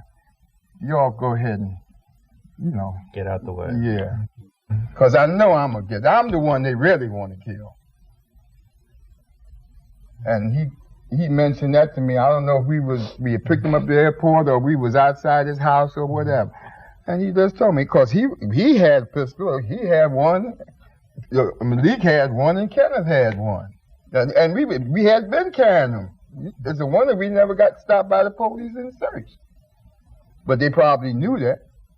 But after he came back from France, we wouldn't let him into the country, he told some of us that he had made a mistake. He said, I was concentrating on Chicago. He said, it's not coming from Chicago. And so somebody said, but where's it coming? He pointed south. He said, from Washington.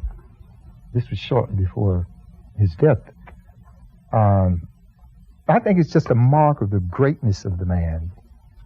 I had asked him on one occasion, what did he think, you know, what would happen, or what did he think was going to be the outcome of all of this turmoil and so on? And those of us who were with him, what about it? He said, well, the only thing I can promise you is either death or prison if you follow me. And so these were kinds of things that he would say, you know, that he knew. He knew. And I couldn't, you know, I would just stand sometimes on Saturday mornings. That's when we had our deliberation school would meet. We'd start about 9 o'clock, and he would be there just moving around, reading or doing something. And I just watched the man. He was so tranquil. He was so calm and relaxed. And I used to be thinking about somebody busting through the door, shooting all of us down. You know, you were always tense, like that. He was the most relaxed. Yes. Well, how could he be relaxed under all this pressure? Not only that his life was being but the man's own strength, though. See, that was the amazement and the aurora around this man. This is why we're here now talking about it. When you see things like that, like what this was, because all this is gospel here. Because a lot of them that's professing that they knew Malik Shabazz, they might have seen him, but we had actual personal experience with the man and listened to him. And talk with him and analyze some of the things that he was saying to us about this whole vast situation that we were thrown into suddenly, you know? And you know, I want to say this. I used to always, ask a lot of questions and I said to him one time, I said, what I don't understand, I said, the minute I heard this, I knew right away. I ran to tell everybody that I knew and lost every friend I had because they thought I was crazy. You mean heard his message? That's right. And I said to him, I couldn't understand it. I said, why can't everybody see this and understand it? And he said, sister, he said, it's just like you be in a dark room for a long time. Dark. He said, and you come out into this. He said, if you don't cover your eyes, it'll blind you. The light will blind you. He said, but gradually you can peep through and let some of the light come through, you know. He said, and that's what it is like with some of us. He said it would kill us if we knew immediately the truth, everything. He said, but gradually. And do you know, I am so thankful that I am here to see some of what Brother Malcolm predicted and said. I just thank God, you know, for letting me be here. Because everybody thought I was crazy. I'm sure they thought all of us were crazy at one time, believing, you know, in what he told us. What do you think is going to happen with us now? Such a long time since he's been taken from us, and things seem to be going downhill for us. It is going downhill, Gil. And what it is... Will we see another Malcolm? I doubt that. Because this is coming down to the real nitty-gritty here. See, America has so much to pay for. She has been involved in so many covert operations and the Statue of Liberty has committed fornication, adultery with all the nations of the earth. This whole situation is coming down. It's a dynamic statement, but you can see the crumbling and the cracks. They think Russia disappeared was something to talk about. You just wait and see the cracks that's going on in all these governments globally and all the various situations that's coming upon the whole picture. Are you just saying this because you're angry because Malcolm has been taken from you? No, because I'm looking at the scripture. I'm looking at all the great religious scriptures like Christianity, Islam, and Judaism. In that book, they say, in the last day, there's going to be a war of Armageddon. It wasn't me. Is it possible that you're putting too much on one man's shoulders to say that if he had lived, things would not be the same? You seem to be implying that. Had he lived, things would be better for us? No, he couldn't live. He had to be sacrificed. But if he had lived, are you saying that things would be different? I think so. Because you wouldn't have the bankruptcy of black political leadership in this city that you have. I mean, they'd have to duck and run for cover. You wouldn't have that black caucus running Every around. last one of them would have to hightail it out of here. They couldn't function. Yeah. And I think another very important thing about Brother Malcolm that we tend to overlook, that he was a revolutionary. He was. And I believe, had he lived, that he would have, at this particular point in time, we perhaps would have achieved the goals that he set for us, which is land, well, whatever, a nationhood, and reparations. I believe we'd be well on the way towards that. Because I think we have to look at what he has left. We are not seeing, we are blind what he left for us. He left his speeches. He left 3 speeches, I think, that outline the whole blueprint for what we should be about and what we should be doing. Okay, the Ballot in the book? The message to the grassroots in 1963. In 1964, the ballot on the bullet. And in 1965, the last message, which he gave the day after his home was bombed and just shortly before. If you read those speeches, should be studied, should be read. It's a blueprint for what we should be about. Yeah. But I also remember Brother Malcolm saying that we are, believe me, we are the most beautiful people on the face of the earth. It's just that we have been taught to hate ourselves, you know. But I remember him saying that we are so spiritual and so beautiful. If the system would say, well, okay, we're just going to reverse everything. You'll be in opposition and we'll be in your position.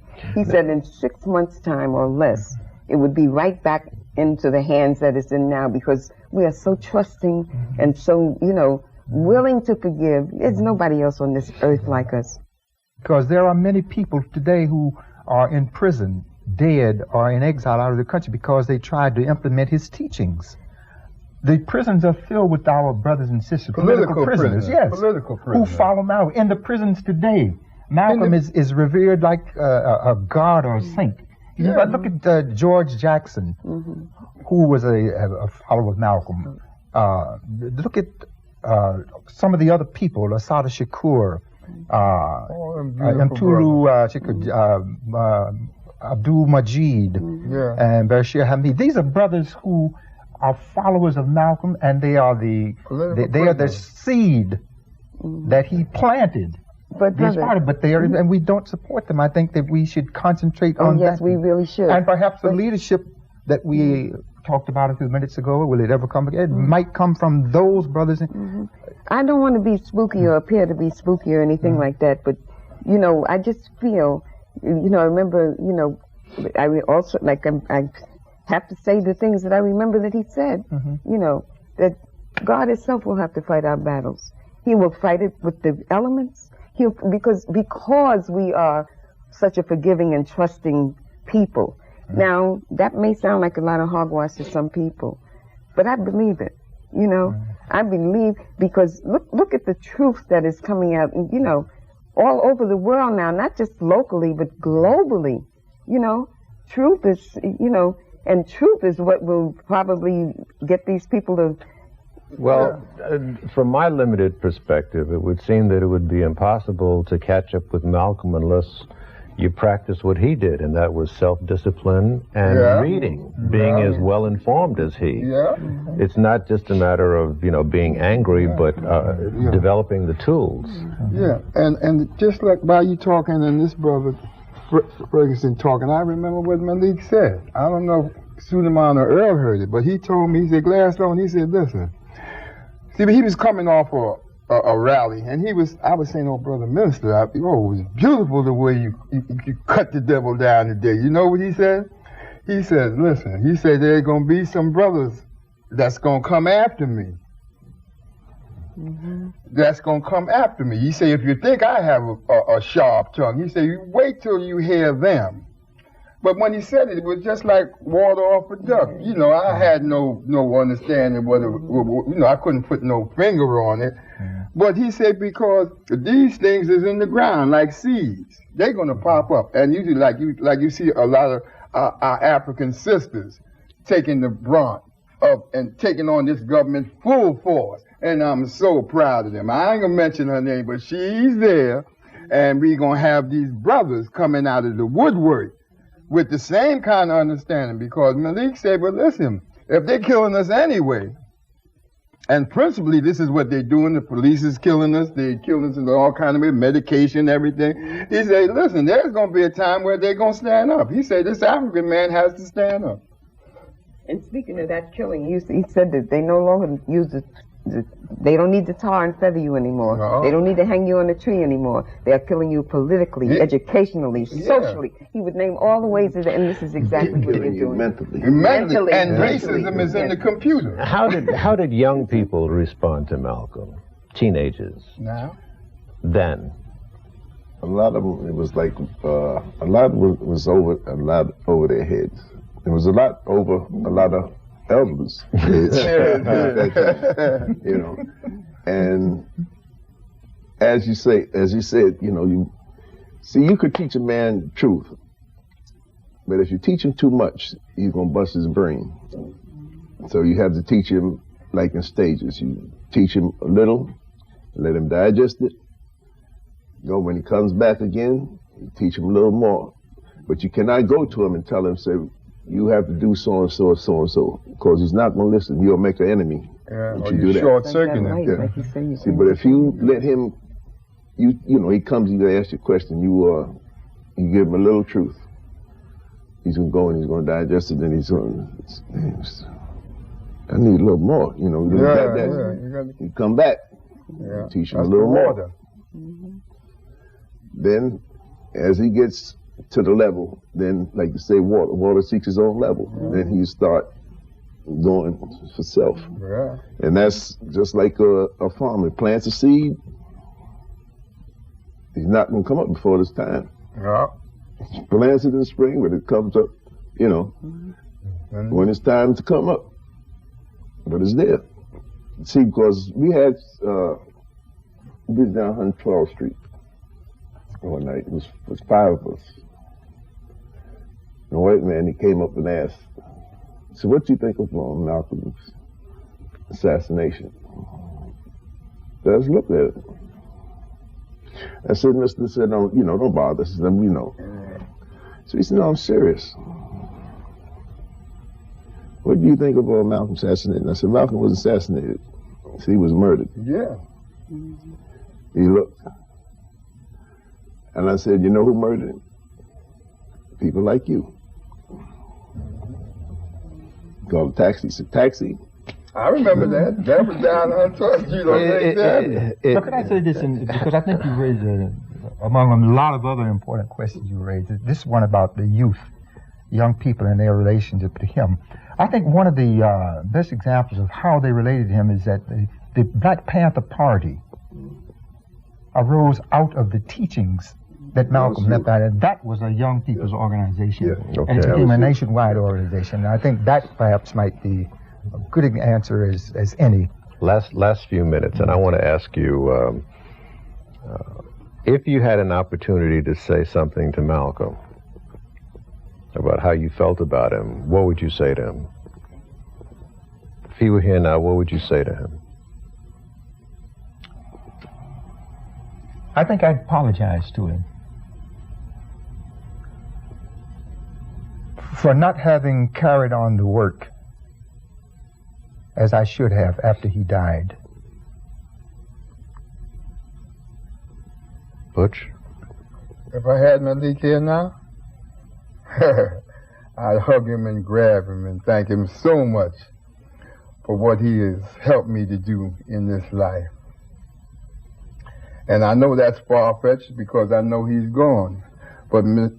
I'm just asking. Yeah, Malik Shabazz has impacted on my life so strongly that I could never forget it. You understand? Because when the sister said about Jesus, he sacrificed himself. Malik, when he really found out, when they cut him down and left him alone, from when they said chickens come home to roost, when I looked at that man, you know, the tears almost came to my eye. You know, we got a minute left, and I want to hear what Sister Jean and Earl. Sister Jean. What would you say to him? I would just have to thank him for guiding me on the right path, and enabling me to give to my children. And Butch could say this, and so could Sid, because we have beautiful children. You know, yes, you do. I just would say to him, just thank you, brother, Earl? for opening my eyes. Earl? I tell him the struggle continues. Brother Sealy. Salam Akbar. Alhamdulillah. Because it's going on. Yeah, the struggle continues. Thank you all. You're welcome. Thank you. Thank you. Thank you. So ended our talk with Malcolm's associates. But there are a multiplicity of dimensions to the life and death of Malcolm. And in pursuit of more information, we talked with Wallace Muhammad, son of the late Elijah Muhammad, who was the head of the Nation of Islam, the organization that ousted Malcolm. That interview coming up.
So long I've been needing your love. Hear me please, love, my heart is bleeding. Take me back where I belong. I know folks are saying from you I've been straight, but still I keep praying. Take me back where I belong. Poor lonesome me, why can't you see? Let bygones be. Take me back where I belong. Don't be hesitating too long. I've been waiting, love, I'm agitating. Take me back where I belong.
me back where I belong.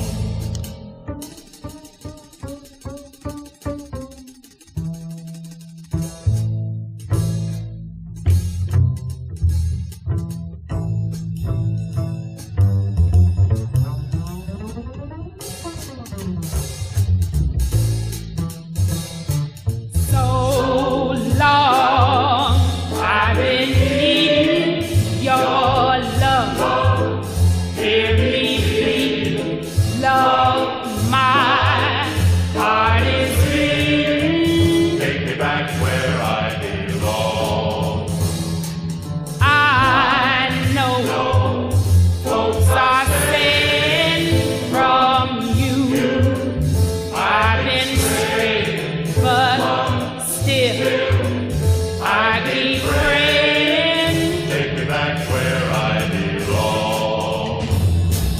Oh, Lord, to me, why can't you see? Let bygones be. Take me back where I belong. Don't be hesitating too long. I've been waiting, love. I'm agitating. Take me back where I belong.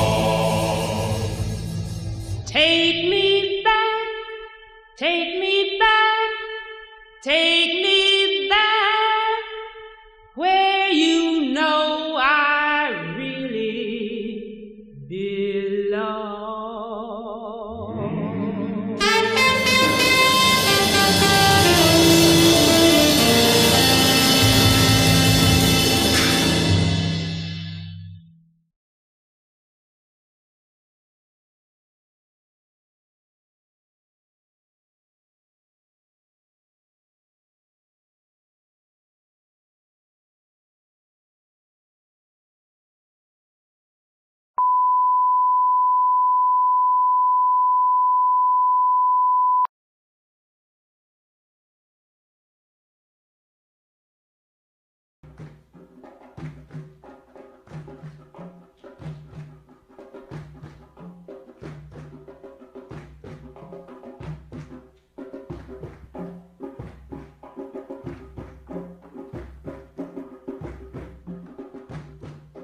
Let the faithfuls be seated.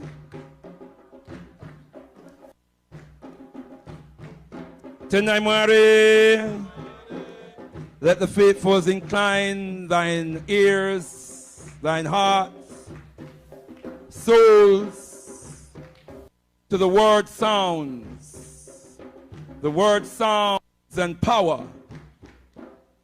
Word sounds and power that evokes Ma'at, truth, justice, righteousness, harmony, balance, reciprocity, order. For word sounds have power. Hear the words, hear the words, hear the words. Truly, truly it has been said,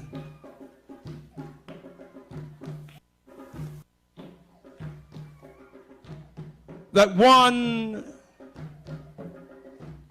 who is so great, one who has given so much, can never truly die. Is that right, brothers and sisters?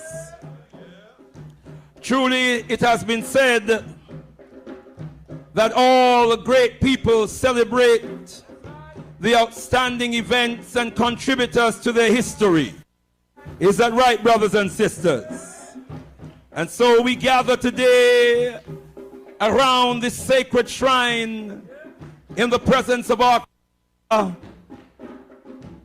ancestors and our elders, our children and the spirits that are yet to come forth, to give honor, to give praise to the name, to the spirit to the life force, to the legacy of the eminent prophet, King Papa Omowale Malcolm X,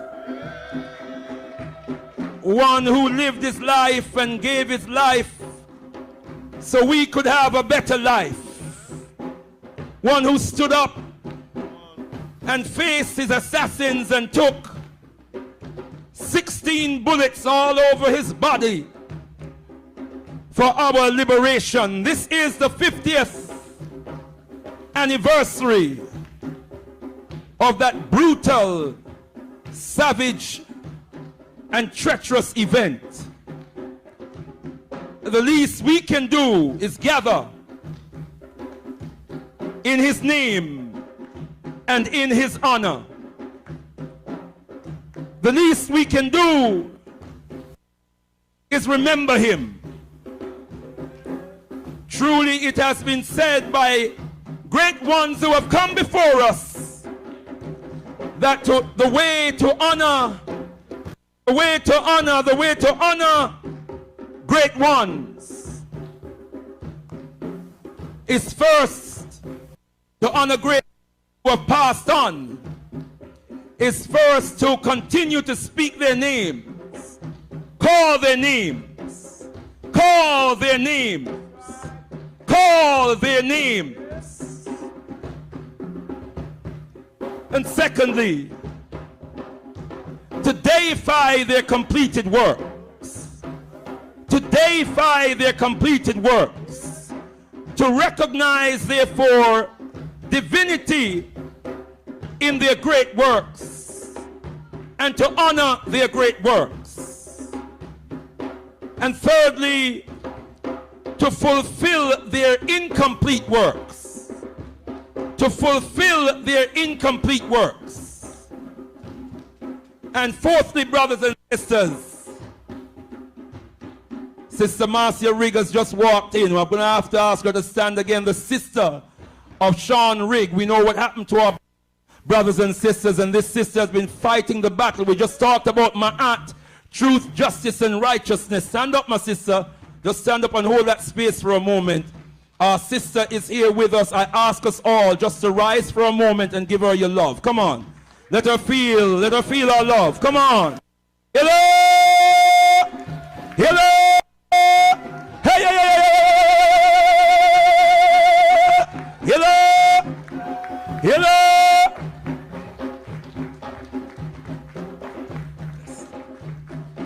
Tatenda, thank you very much for that, brothers and sisters. Tendai Mware!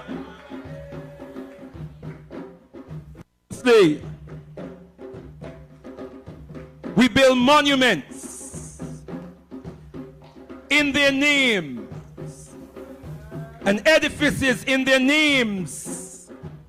We build monuments and edifices in their names, bearing their images and bearing the narrative,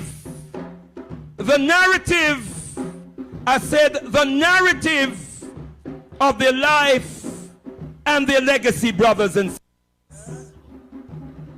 Truly, it has been said that until the lion learns to tell its own story, tales of the hunt will continue to glorify the hunter. Is that right, brothers and sisters? And that which glorifies the hunter vilifies the lion. That which glorifies the hunter vilifies the lion. Who tells your story, sons and daughters of Africa? Who controls the narrative of your history? Who controls the narrative of the lives and the legacies of your great ones? Can you then complain when your oppressor distorts the truth about your history, about the men and women who died for your liberation, when you haven't stood up like men and women and taken control of the narrative? Today, we take control of that narrative. We come before the shrine to evoke Ma'at, truth, righteousness, For without truth, justice, and righteousness, there can be no harmony, there can be no balance, there can be no reciprocity, and there can be no order. So what is the truth about Papa Omowale Malcolm X? What is the truth about Papa Omowale Malcolm X? Well, we know the truth. The truth starts. It goes way back, brothers and sisters, to hundreds and thousands of years, rooted in the sacred and blessed continent, our motherland, Mama Africa, where for thousands of years, Africans, we were unfolding history, building great civilizations, great kingdoms, in our search for the meaning and purpose of life, and our yearning to fulfill the meaning and purpose of life. And then we were interrupted by invasions from the east and from the west. Arabs who call themselves Muslims, Europeans who call themselves Christians, and in the name of their gods, in the name of their religion, meaning no disrespect to the son and daughter of Africa, we welcome, regardless of religion. But the truth must be told. Is that right, brothers and sisters? They use their religions to justify our enslavement and our conquest and colonization. They use their religions to demonize us and make us hate ourselves. They use their religions to justify reducing us to the lowest creatures on the planet, the lowest creatures in the universe.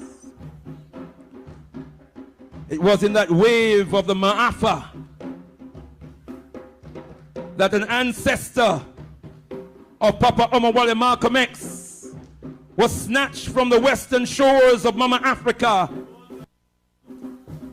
and dragged across the Atlantic Ocean, thousands and thousands of miles,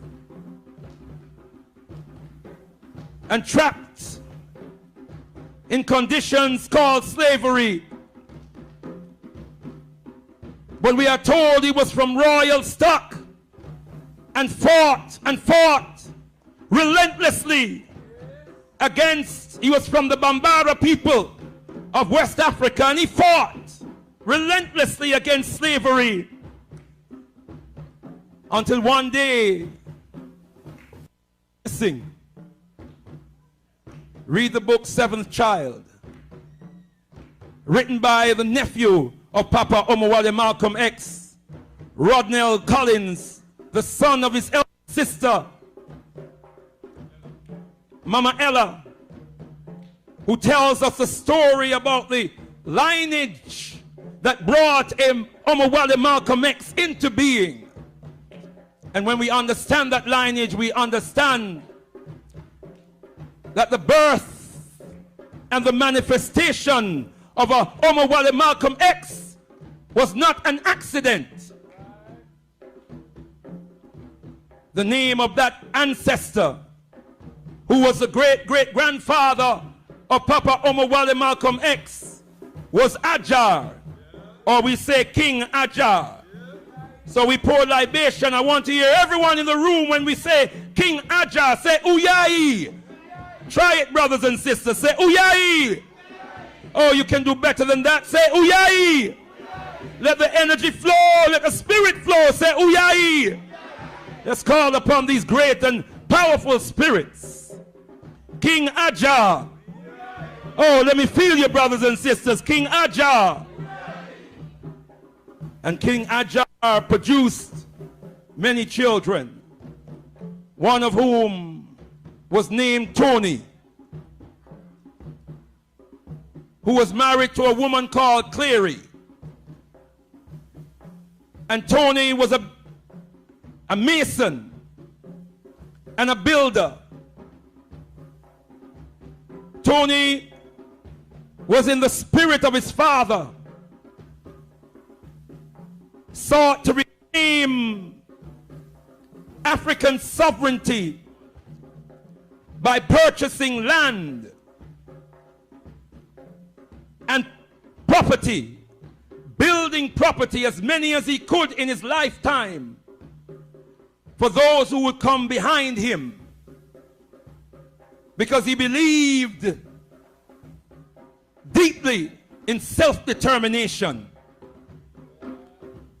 We pour libation to Papa Tony and Mama Cleary, the great-grandmother and great-grandfather of Tony, the son of Ajar. Uyai! And again, Uyai! And Papa Tony and Mama Cleary had 22 children. 22, one of whom was named John, or Pa John, married to Mama Ella, or Grandma Ella. We say Grandma Ella, and I'll explain that in a moment.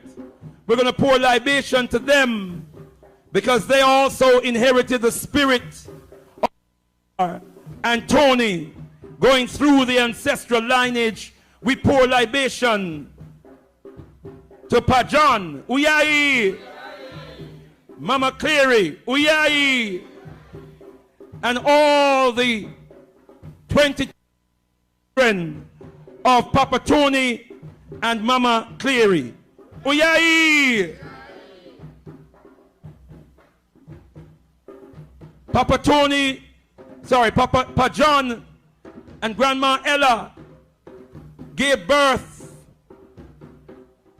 to 7 children, I believe. One of whom was the father of Papa Omowale Malcolm X. His name was Earl Little. Little was a slave name, the slave label that the family was lumbered with. And so he was named Earl Little. Uyai! Earl Little, the father of Omowale Malcolm X, united first in divine conjugal union with Daisy Mason and produced 3 children, and then with Louise Little and produced 7 children. We pour libation to Papa Earl Little, who was a Garveyite, a branch president of Papa Garvey's organization, the UNIA-ACL, and Mama Louise Little, who was also a Garveyite. She was branch secretary, our branch publicity secretary for the UNIA-ACL. We hail them. We hail, brothers and sisters, the children of Papa Earl Little. Now, one thing we must know is that 4 of his brothers were also active in the Garvey movement. And Papa Earl Little and 4 of his brothers were murdered by white supremacists, the Ku Klux Klan and other white supremacist groups. 5 of Earl Little's sons, brothers, Earl Little and 4 of his brothers were murdered. One of the 7 children that Papa Earl had with Mama Louise was Papa Earl's 7th child and Mama Louise's 4th child. And Papa Earl had a premonition that this being his 7th child, drawing from the spiritual wellspring of our ancestral teachings, the number 7 being a special spiritual number, he knew this son would be extraordinary. Like the mother and father of Papa Garvey knew he was going to be a special force.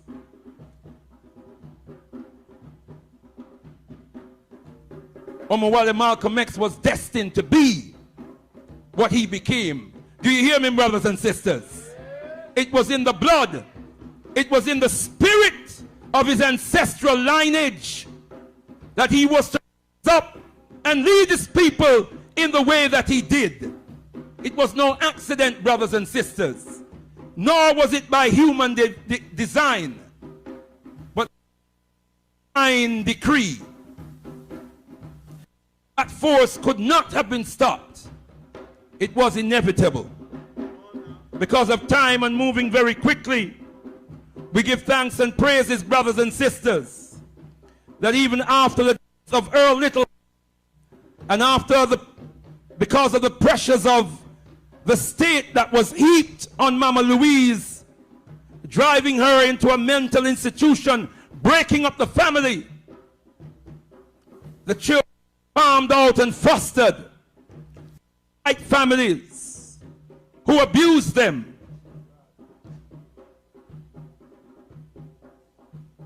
Papa Malcolm X turned to crime, and he tells us in his own words he became an extreme delinquent.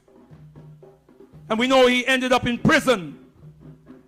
But his brothers and sisters, whilst he was in prison, brought the message of the most eminent prophet and king, His Excellency Marcus Mosiah Garvey, which they back to him, which they saw being manifested in the Nation of Islam, whose founding father was a former member of the UNIA-ACL.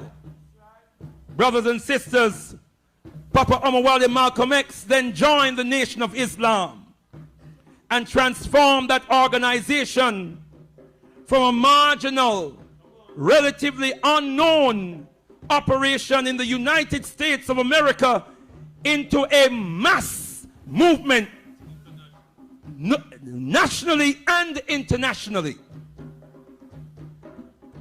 because of the power of his spirit and his undying commitment and dedication.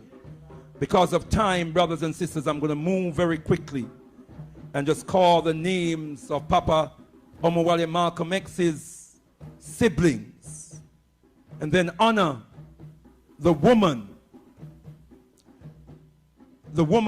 who was his soulmate. We're going to come to that great woman in a moment. Let's call the names of his siblings. We start with Mama Ella. Uyai. Mama Mary. Uyai. Earl Jr. Uyai. Wilfred. Uyai. Mama Hilda. Uyai. Papa Filbert. Uyai. Baba Reginald. Uyai. Now we don't know, brothers and sisters, if the others who are younger than Papa Omowale Malcolm X, Reginald is his younger brother, but we don't know whether Wesley and Robert is the youngest one. This Yvonne. Wesley, Yvonne, I believe Robert, the youngest one, is still alive, brothers and sisters. So we will just for now call their name in honor. Let us honor them, put our hands together and heal them, brothers and sisters. Heal them! And let us honor the Queen Mother Goddess who gave love in his lifetime to our great prophet and king. The woman who held him in her loving embrace and received his life force so his seed could reproduce himself in mind, in body, and in spirit. Through her, he was blessed with 6 daughters, 4 who were born before him, and 2 who were in the womb of their mother, even as he was gone down in the presence of his wife and children. That great woman left our earthly company in very tragic circumstances in 1997. A fire that was started in her home that was attributed to her grandson, who was 12 years old. Time does not allow to go into the full facts, but many questions remain about how that fire spread so quickly.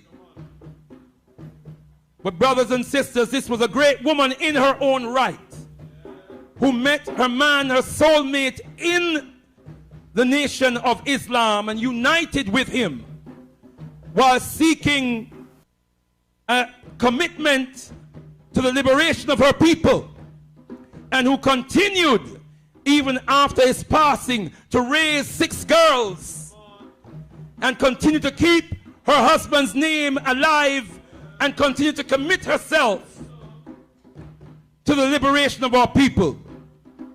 This great woman deserves that we stand to our feet, call her name, summon her spirit, and heal her. Can we rise as we remember, as we call the name of Mama Betty Shabazz Uyai? Hello! Hello! Hello! Hello! Whilst we are standing, let us remember the daughters of Papa Omowale Malcolm X and Mama Betty Shabazz, who annually honor the life and the works of their mother and father. We want to remember them. We always remember them when we come before the shrine in tribute to Papa Omowale Malcolm X.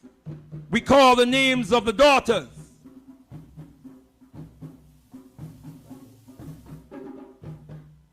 Tenaimare. The daughters are Atala, otherwise known as Miss Shabazz. Hello? We don't pour libation, we're just hailing them. They're all still with us. I should say they're all with us, not still. They're all with us. Atala Shabazz, Miss Shabazz. Hello? Kubila Shabazz. Hello? Ilyasa Shabazz. Gamila Lumumba Shabazz. Malaika Shabazz. Malak Shabazz. The daughters of Papa Omowale Malcolm X and Mama Betty Shabazz, whose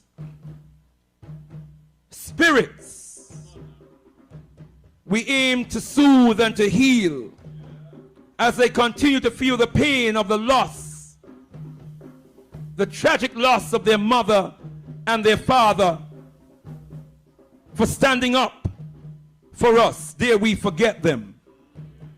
And we must also sadly pour libation as we look to round off our libation, brothers and sisters. And as we complete this narrative, we pour libation to the grandson and first male heir of Papa Omowale Malcolm X and Mama Betty's son, Betty Shabazz. She was Saunders before she became Shabazz, who was viciously battered to death in May the 9th, 2013, who had told the world before he was assassinated that the government of America, through the FBI, were stalking him,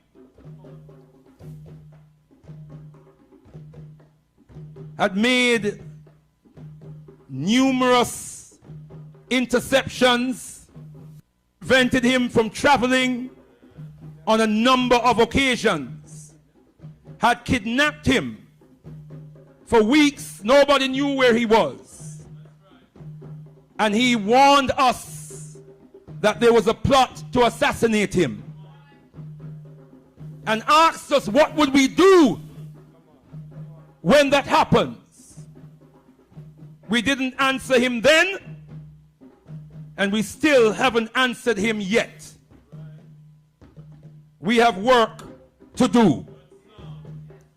But for now, for today, for this moment, we must remember, we must honor, we must call the name of Malcolm Shabazz Jr. Uyai! Uyai! Uyai! That his name, his spirit will never die. We must remember his two daughters. He was 28 years young when he was snatched from us. We must remember his two daughters, who, like his mother, are now left fatherless. Let us take one moment to absorb the narrative, one moment to absorb the libation that we have poured today, so we may consolidate meaning, its energy in our souls, in our hearts, and so that our thoughts and our meditation will bear fruit. Tendai Mare.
Now we're going to commune with our ancestors, brothers and sisters.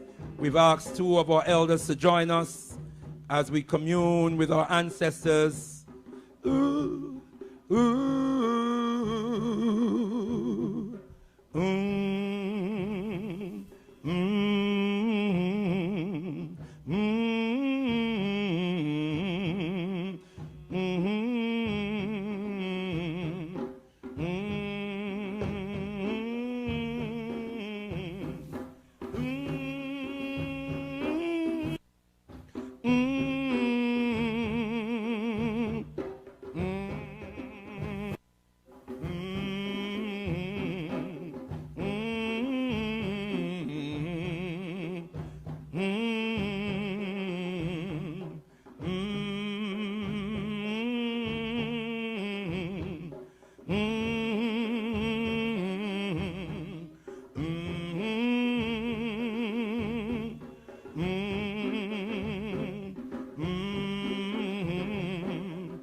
name.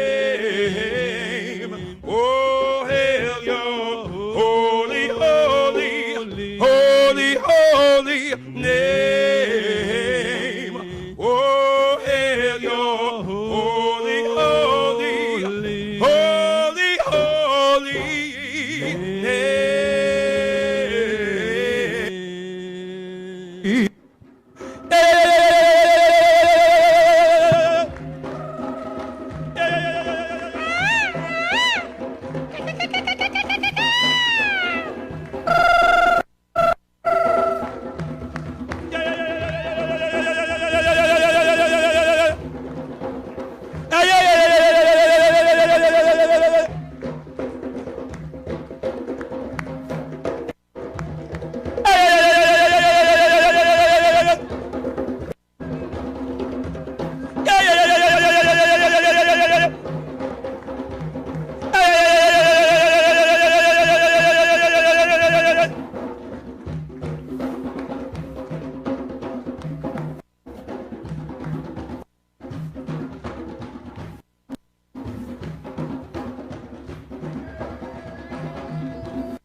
As I said, I want to title my remarks, Omowale, the sun has returned.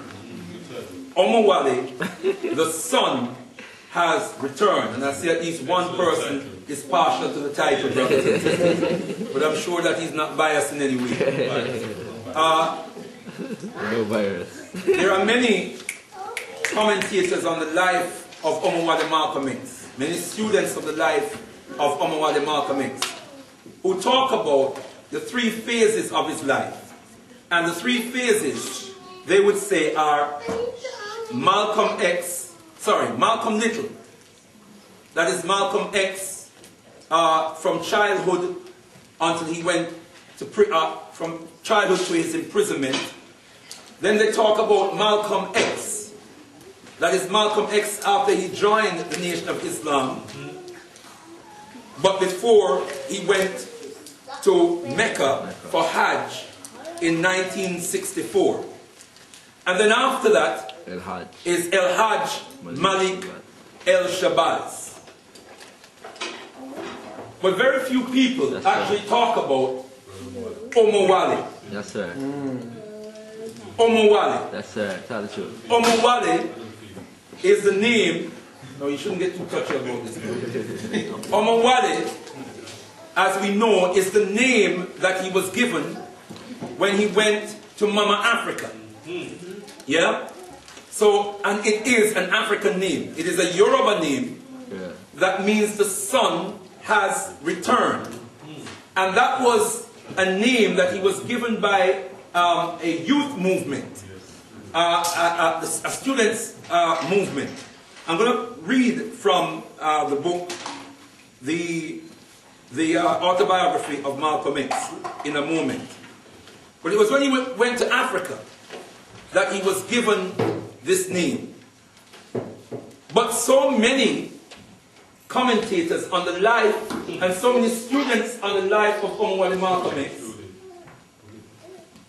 put so little emphasis on the Africa aspect of his legacy. Yes. And yet it was a profound, such a profound and prominent aspect of Omowale Malcolm X's legacy, especially towards the latter part of his life. Yes.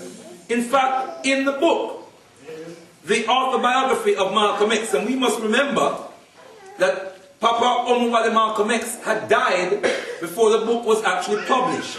Okay? And we learned from Baba Anthony Browder that there were another three chapters, or four, was it four? 4 chapters that should have been included in the final publication, but which were omitted. Huh? He said 2 last Well, I'm sure I've heard him say 3. Yeah, I've heard it, yeah. Right? Well, 2, 3, or 4 chapters, brothers and sisters. But the first time I heard this was in 1993 right. on an Al-Kebalan Malcolm X observance platform. 1993, Baba Anthony Browder actually was our keynote speaker at our Omowale Malcolm X observance in 1993. And he said then that there were 3 chapters that were missing in the final publication. 3 chapters were omitted. Yeah? And I think he did say that one of the chapters was the Africa emphasis. It was about his Africa sojourn. Now, the autobiography of Malcolm X actually has a chapter called Mecca. It has a chapter called El Hajj Malik El Shabazz. But there's no chapter called Africa. And there's no chapter called Omowale. Are you with me, brothers and sisters? Indeed, the film X puts a lot of emphasis on Mecca, but doesn't mention Africa. Why no mention of Africa? When Omowale Malcolm X spent 6 months out of the last year of his life in Mama Africa. Understand this. It is very, very important, brothers and sisters, that we understand this and that we ask a serious question here as to how it is that Africa was so much on the mind and on the tongue and was so prominent in the mission of the prophet, of Omowale Malcolm X, in the latter stage of his life, and yet so little emphasis has been placed. How is it that he spent a couple of weeks in Mecca and 6 months in Africa, and you have books written and films produced about his life, and it either mentions Africa marginally or doesn't mention Africa at all? There's something wrong there. That's right. Yeah? There is something wrong there, brothers and sisters. And Brother Omowale behind me, Papa Omowale's namesake, says it has something to do with the Jewish onslaught. Yes, that's right. But has it got something to do with somebody somewhere not wanting Africans in the diaspora to connect with Africa and Africans in Africa? Because that's something to do with that. And if that is the case, then shouldn't we as Africans be rushing to find out more about Africa and Africans in Africa, and why Omowale Malcolm X spent so much time in Africa connecting Africans in the diaspora with Africans in Africa? And that was his mission. I'll come back to that in a minute, brothers and sisters. But to the name, when it was given, and these are his words, brothers and sisters. Is everybody with me so far? Yes. He says, afterward in the Students' Union, I was plied with questions. And this is on page 466. And I was made an honorary member of the Nigerian Muslim Students Society. Right here in my wallet is my card. Al-Hajji, that's another way of saying El-Hajj. Malcolm X, registration number M1338. With the membership, I was given a new name, Omowale. Listen carefully. He says, it means in the Yoruba language, the son who has come home. I meant it when I told them I had never received a more treasured honor. When I told them I had never received a more treasured honor. Listen carefully and in context. That's right. Tell the truth. Because Omowale Malcolm X is a man who chooses his words very, very carefully. If you know nothing else about Omowale Malcolm X, you know he was a master orator. You know he was a words artist who chose his words very, very carefully. Yeah? You could call him a forensic orator. Nice. Yeah? CSI business. So, if he says that he has the name Al-Haji Malcolm X already, and then he's given the name Omowale, and he says, I meant it when I told them I had never received a more treasured honor. What does that say to us? What does that say to us? Yeah? About the comparative significance of the Mecca experience and even the Arabic Muslim experience and the experience of Africa, where I will repeat, he spent 6 months out of the last year of his life. He started 2 organizations, one called the Muslim Mosque Incorporated and the other called the Organization for Afro-American Unity, named of the Organization for African Unity in Africa. Can you see the connection there, brothers and sisters? And he spent most of his time developing the Organization for Afro-American Unity. And understand the significance here of Afro-American.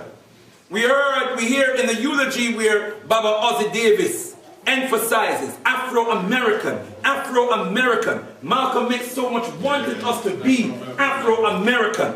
Understand, it wasn't the American peace that he was getting excited over, but Afro-American was, for us, very revolutionary in the 60s. It was our connect with Mama Africa. It was our connect with Mama Africa. So we were moving away from Negro and assuming an identity that connected us with Mama Africa. You are with me so far? Are you sure? Yes. Now, of his mission, the eminent prophet and king tells us,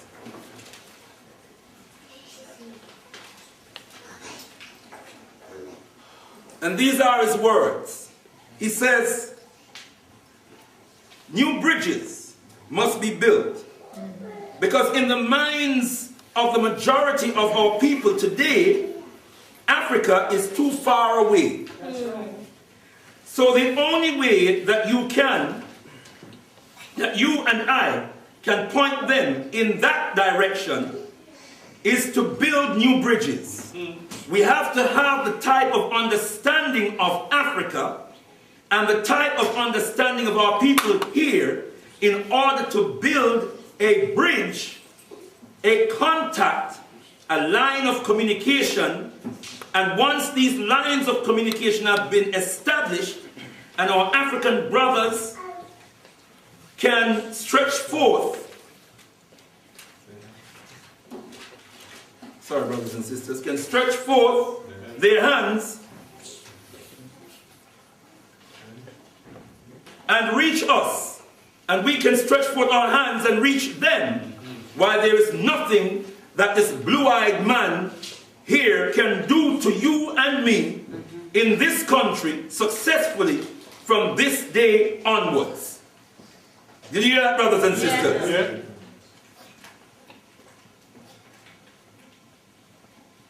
This is what he was doing. Building bridges. New bridges, he said, had to be built. In another speech, he says he aimed to reunite Africans in America with the Africans from the Caribbean with Africans from the continent. For the first time since Garvey died. Yes. So we see what his mission was here, brothers and sisters. For the first time since Garvey died. The latest daughter who was born to him, the last daughter who was born to him before he passed, remembering that there were twins in the womb. The last daughter who was born to him was given an African name. Lumumba was the name that she was given. So we can see that Papa Garvey was growing. Papa Omowale Malcolm X was growing in his cultural embrace and internalization of the African continent, of African traditions. And it is very, very important that we understand this and we understand the significance of it, because plans are still afoot even today to disconnect us from the African continent. They don't want us to have independent association with our brothers and sisters on the motherland. And we must ask ourselves why. Tendai Mwari? Now, it was said last night in response to questions. I remember Baba Anthony Browder, and there's, we have a lot of love and respect for these great men and women, these great scholars that we have, and the work that they do. But sometimes we have a different perspective or a different opinion, but our different emphasis to theirs. And last night a question was asked, and I can't remember the question, but I do know that in the response that was given, that it was said that Omowale Malcolm X, it was when he became internationalized, when he became international, and began to connect with the struggles, quote unquote, of other peoples, that he really became, or was perceived by the American government to be a real threat, and therefore why he was eventually killed.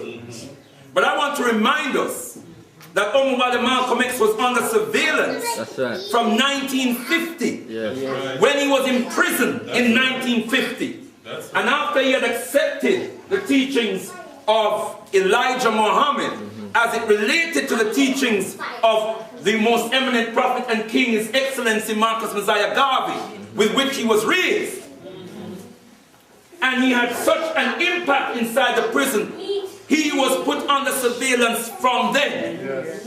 An impact inside the prison, he was put under surveillance from then. 1950, he hadn't even come out yet and started his real work, but he was already under surveillance. And he tells us that when he traveled in 1964, when he traveled to Mecca, when he traveled to Africa, all over Africa, he went to several different countries in Africa. He said he was being trailed by the CIA. Everywhere he went, he said they were there, trailing him. And I'm saying to you this afternoon, brothers and sisters, that the biggest threat that this African man posed, and I want to remind us that there were many Africans who were murdered under the American white supremacist system, who never had international profiles. Medgar Evers comes to mind. But there were many others who were even less known than Medgar Evers.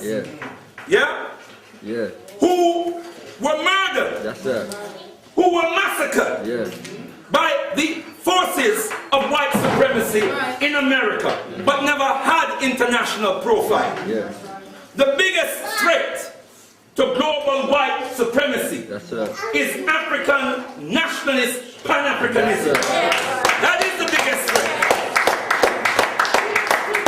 Not workers of the world united. The biggest threat is African, the African world united.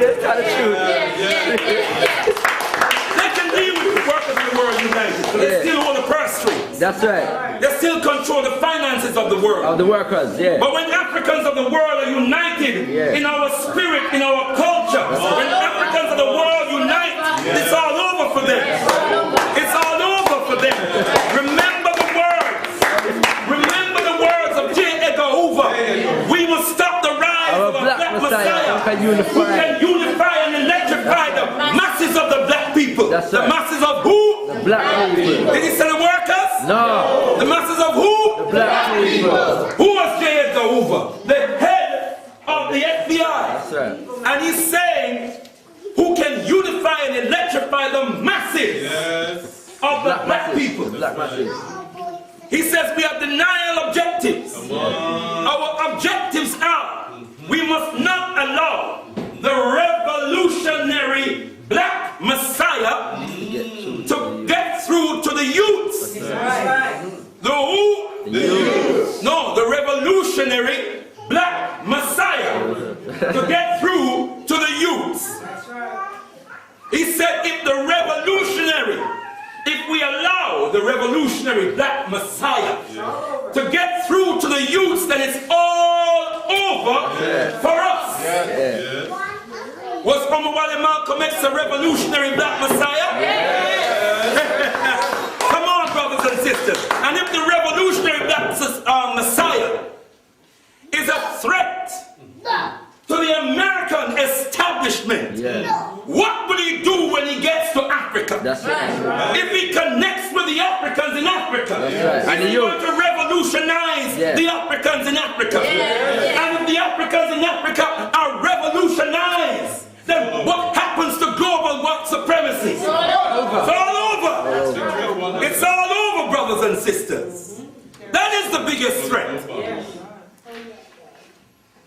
And it is important. You see, when we deviate, when we deviate from the philosophy of Garveyism, we get confused. That's right. Mama Frances Cress Welsing says if you don't understand white supremacy, what it is, and how it affects you, then everything else that you think you understand will only confuse you. Yeah? Then she talks about white supremacy. She talks about propaganda as a weapon of white supremacy. And she talks about language and symbolism as the ammunition, let's say, of propaganda. She said we must learn, to decode. Yes. If we do not learn to decode the language and symbolisms of white supremacy, then we will lose the war. We must decode language and symbolism. The symbolism of Omowale Malcolm X going to Africa, connecting with Africa. The symbolism of Omowale Malcolm X as a revolutionary black Messiah, connecting with the source from whence we were dragged and whence we were abused. You with me, brothers and sisters? The symbolism of Omowale Malcolm X being given an African name and saying, this is the greatest honor ever bestowed on me. The power of that. When so many Africans has the ear of this great man. We need to understand, brothers and sisters, the symbolism of a Barack Obama.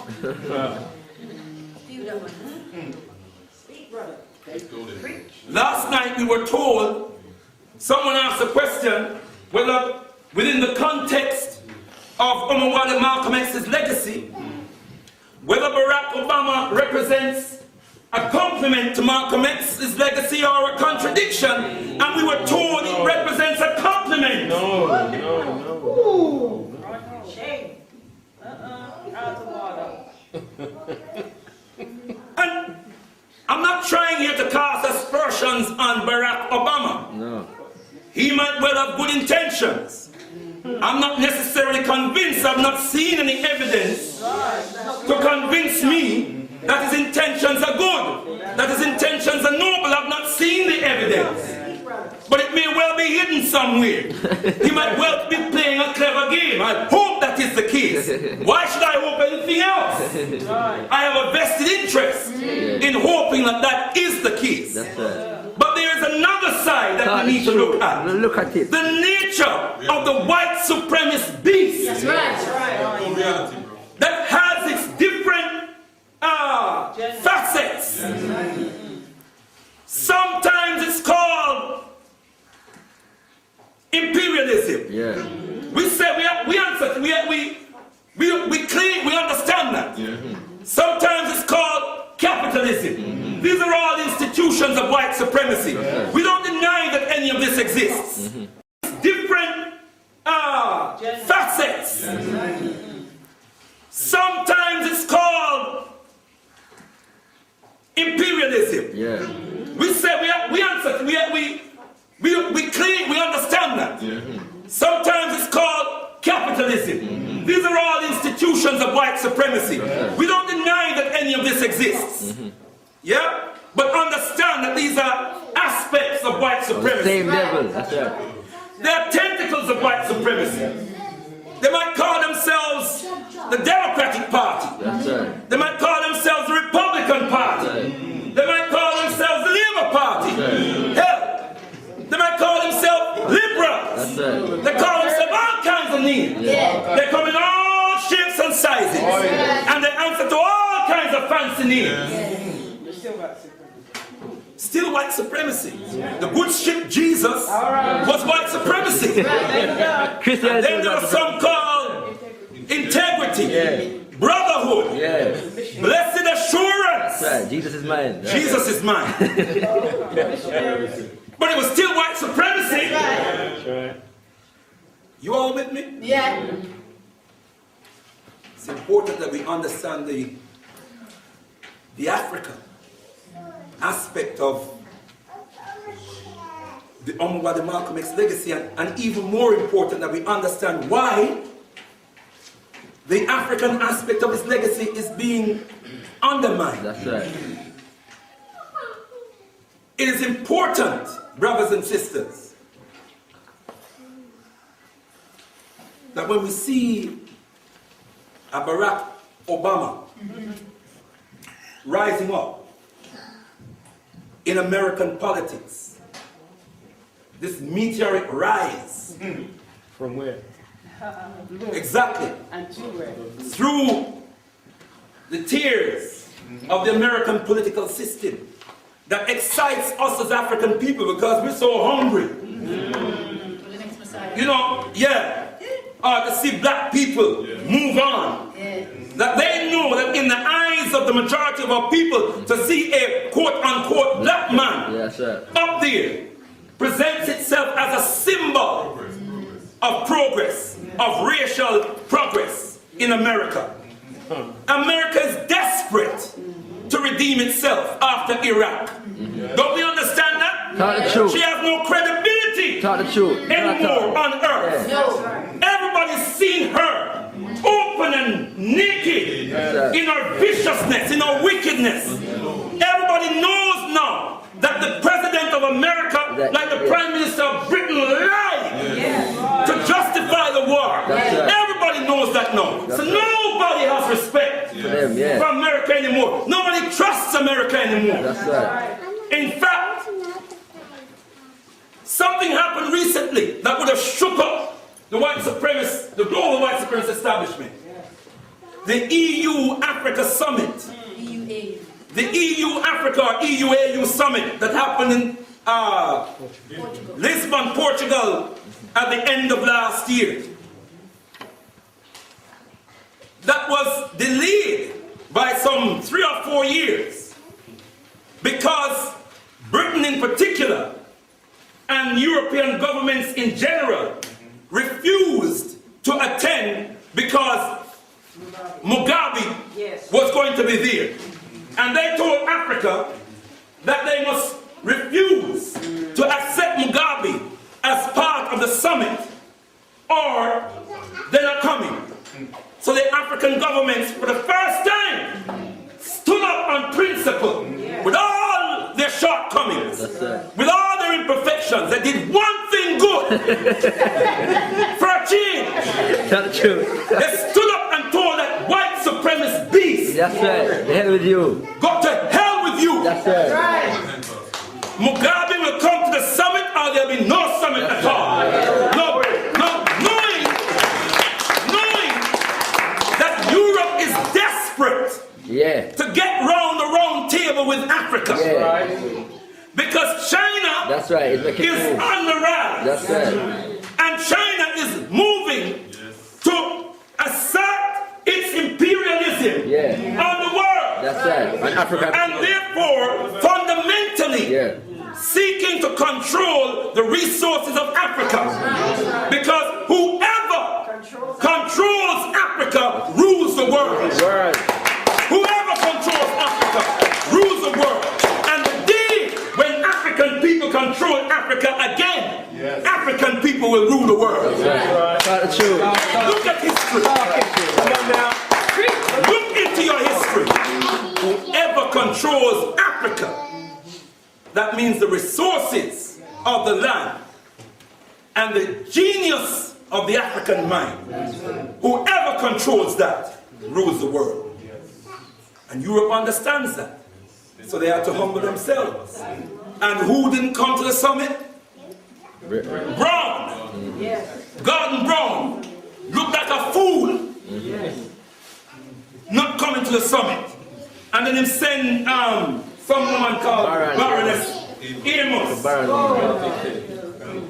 with her short skirt. A little braid. Yeah. And some might say pea braid. Yeah, that's right. Don't say it to be insulting. Baron. Yeah, with a baron title. She went to Lisbon. Yeah, in place of Brown. But Mugabe was there. And Al-Kabalan was there. Trust me.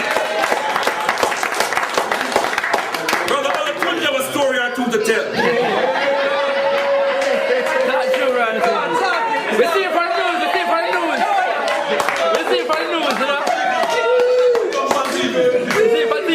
for TV. I mean, look at the brothers. That's the brothers. Look at the brothers. They probably thought it was Omowale Malcolm X. There is some resemblance here. So you have to see with them. Then I'm yeah? We made the news. We're all over the Portugal TV. We had called, text, and phone call from headquarters saying you're on TV. What's going on? Chief officer of the politics department and the editor chief of the world with my So Europe is desperate. When you see them having to humble themselves and come to the table with Mugabe at the table and say to their own brother, well, if you don't come, we'll have to leave you behind. You know they're worried about something. That's right. You all hear me? Yeah. And then all of a sudden we hear about Kenya. Yeah, just so. Yes, sir. Civil war. That's bust out. And one. We don't call it tribal war. We dealt with it on Voice of Africa Radio. You must tune in to Voice of Africa Radio, brothers and sisters. Because we deal with all of this stuff. All of this stuff. Because we deal with all of this stuff. All of this stuff. On Voice of Africa Radio. And Kenya is in the news all of a sudden. Kenya, which was a beacon state in Africa for a long, long time. Beacon of stability. Kenya that had resolved its tribal conflicts. All of a sudden, Kenya's in the news and this tribal war, quote unquote. And then we hear about Baraka and his meteoric rise in the political system of America. And it so happens that he's Kenyan, half Kenyan. And guess what? half white American Texan. That's the worst white American. Well, George Bush is Texan. And we're hearing that he is a blood relative of George Bush and Cheney. And Clinton. Yeah. Clinton too? Yeah, Clinton and Bush related. Clinton and Bush related. Clinton and Bush, they're all related. Clinton, Cheney, Bush, they're all related. No, listen carefully, brothers and sisters. And you have the Kikuyu, so-called, this is their narrative of the so-called tribal war. The Kikuyus dominate the government. Yeah? And the Luo people, or they call it tribe, and the Maasai and other so-called tribes, we know them as indigenous nations or indigenous communities of Africa. But they call them tribes. Yeah? But the head, the Luo,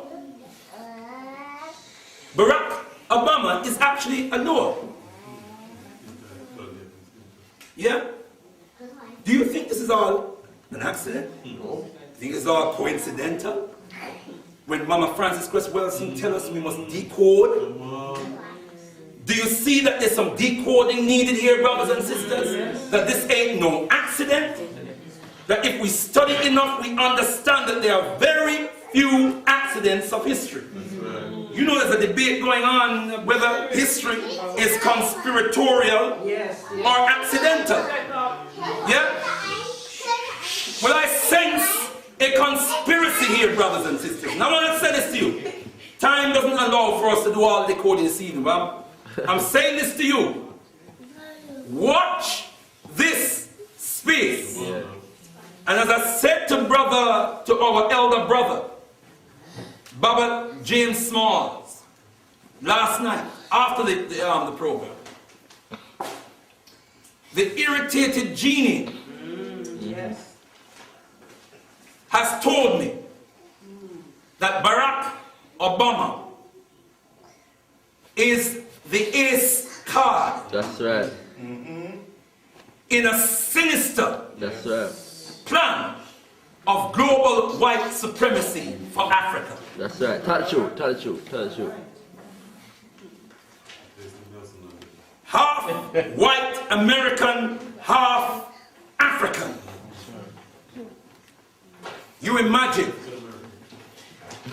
a so-called African American president or even vice president. You see how the other one there, the Democrats, the Republicans, how they use Condoleezza Rice and Colin Powell to justify all the wickedness. Because whenever they want to do their most evil deeds these days, they use an African to front it. Because we are the symbol of morality on the planet. You know that, brothers and sisters? So they put us, a lost African, up front to front the evils. Because if you put an African up front, it has the face of morals and ethics. Because we are the symbol of morality and ethics on the planet. It is Barack Obama that they're going to use, the Democratic Party is going to use. And they're disarming us again. They want to give us the impression that race relations has improved so much in America. But I want to remind you, brothers and sisters, there's more of our brothers in particular in America in prison than are in college or university. That's right. Yeah? Police brutality disproportionately affects us. Social deprivation. Yeah? Drugs, drug abuse, the criminalization of our young people in America, the shooting down of our young people on the streets, young people carrying wallets, take wallets out of their pocket, they get shot to death because police thought they were carrying a gun. These are the things that we need to be looking at, brothers and sisters. Not one black man running for leadership of the Democratic Party. That's white supremacy. And so one of the things we did last night was reminded that we asked a rhetorical question. because we could only ask questions. But what we stated, that Omowale Malcolm X was as scathing about the Democratic Party as he was about the Republican Party. And he told us, he characterized them as the fox and the wolf. And he said the fox and the wolf are both canine, both belong to the dog family. Both are preparing to nyam us up. Their objectives are the same. If we analyze Barack Obama in context with the Democratic Party, unless the Democratic Party has changed. But if we analyze him in context with the Democratic Party, what it stands for and its history, isn't it a contradiction? A serious contradiction. Are you all with me, brothers and sisters? Yes. We can't fall for these people's game. No. Another thing they love to tell us is how Malcolm X changed after Mecca. And try to reconfigure him as an integrationist. Yeah? A socialist integrationist, or a Marxist, let's say. Integrationist. Omowale Malcolm X told us plain and straight, I'm a black nationalist freedom fighter. You heard Baba James Small say last night, quite rightly, when he came back from Africa, he said, put your religion in the closet. Leave your religion at home. Because if it hasn't done anything more for you than it has, then you need to forget it anyway. Those were his words. Yes. No, I'm not saying he turned away from his religion, but I'm saying he experienced something in Mama Africa that changed his emphasis. And that's very, very significant. Are you with me?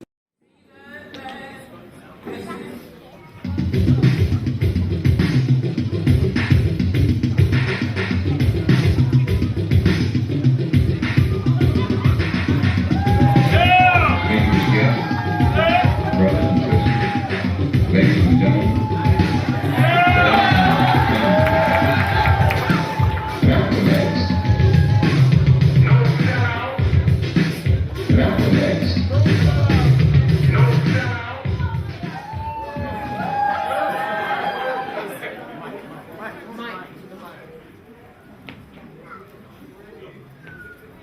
Brothers and sisters, distinguished guests, my friends, and I see some enemies.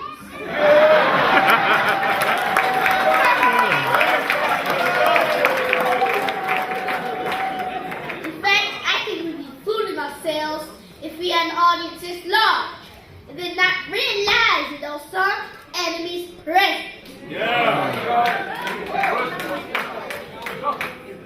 I would like to make a few comments concerning the difference between a Negro revolution and a Black revolution.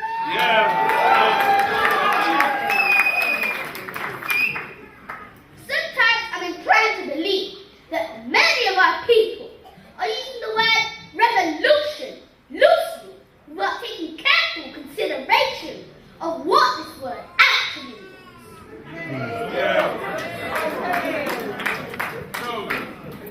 Look at the American Revolution in 1776.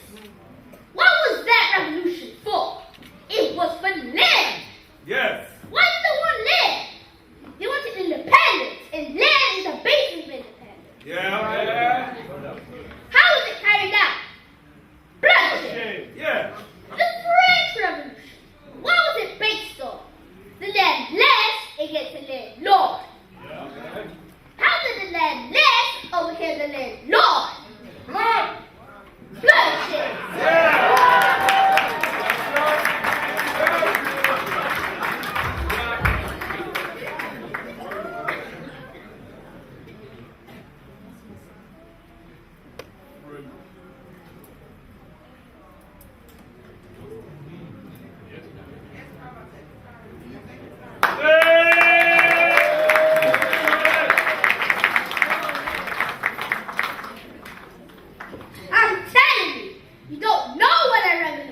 Because that's what you and I are.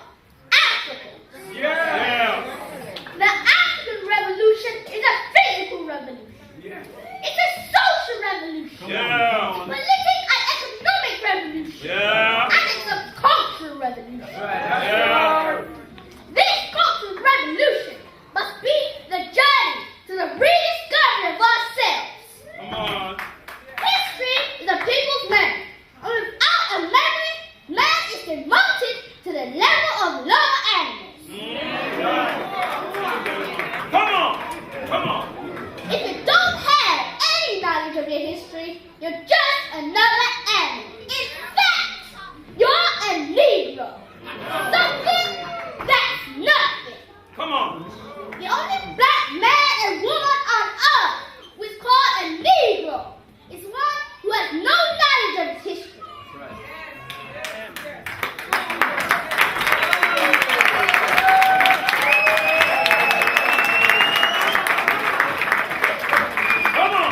One who doesn't know where he came from and who he is.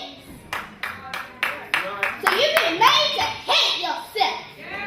Hate those African features and that African blood. Oh, I say it and I say it again. You've been misled. You've been hacked. You've been took. Led astray. Run and rock.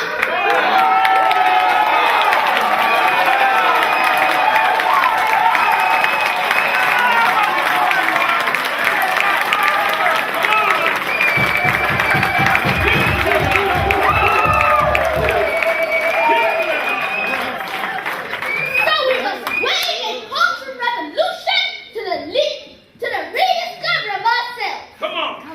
History is a people's memory.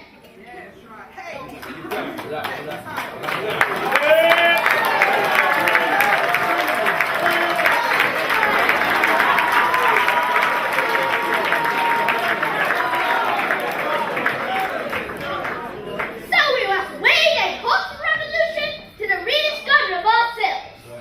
When I went to Africa, I traveled to Nigeria, and my brothers and sisters there gave me a new name. I was given the new name Omowale, which means in the Yoruba language, the son who has come home.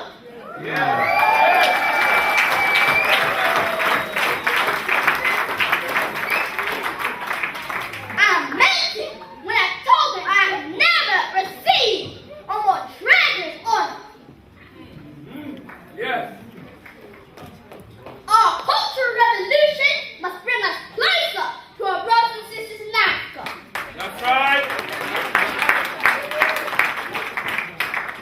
And when we begin to look at our African image and see how positive it is, we begin to identify with it. Tell them, Malcolm.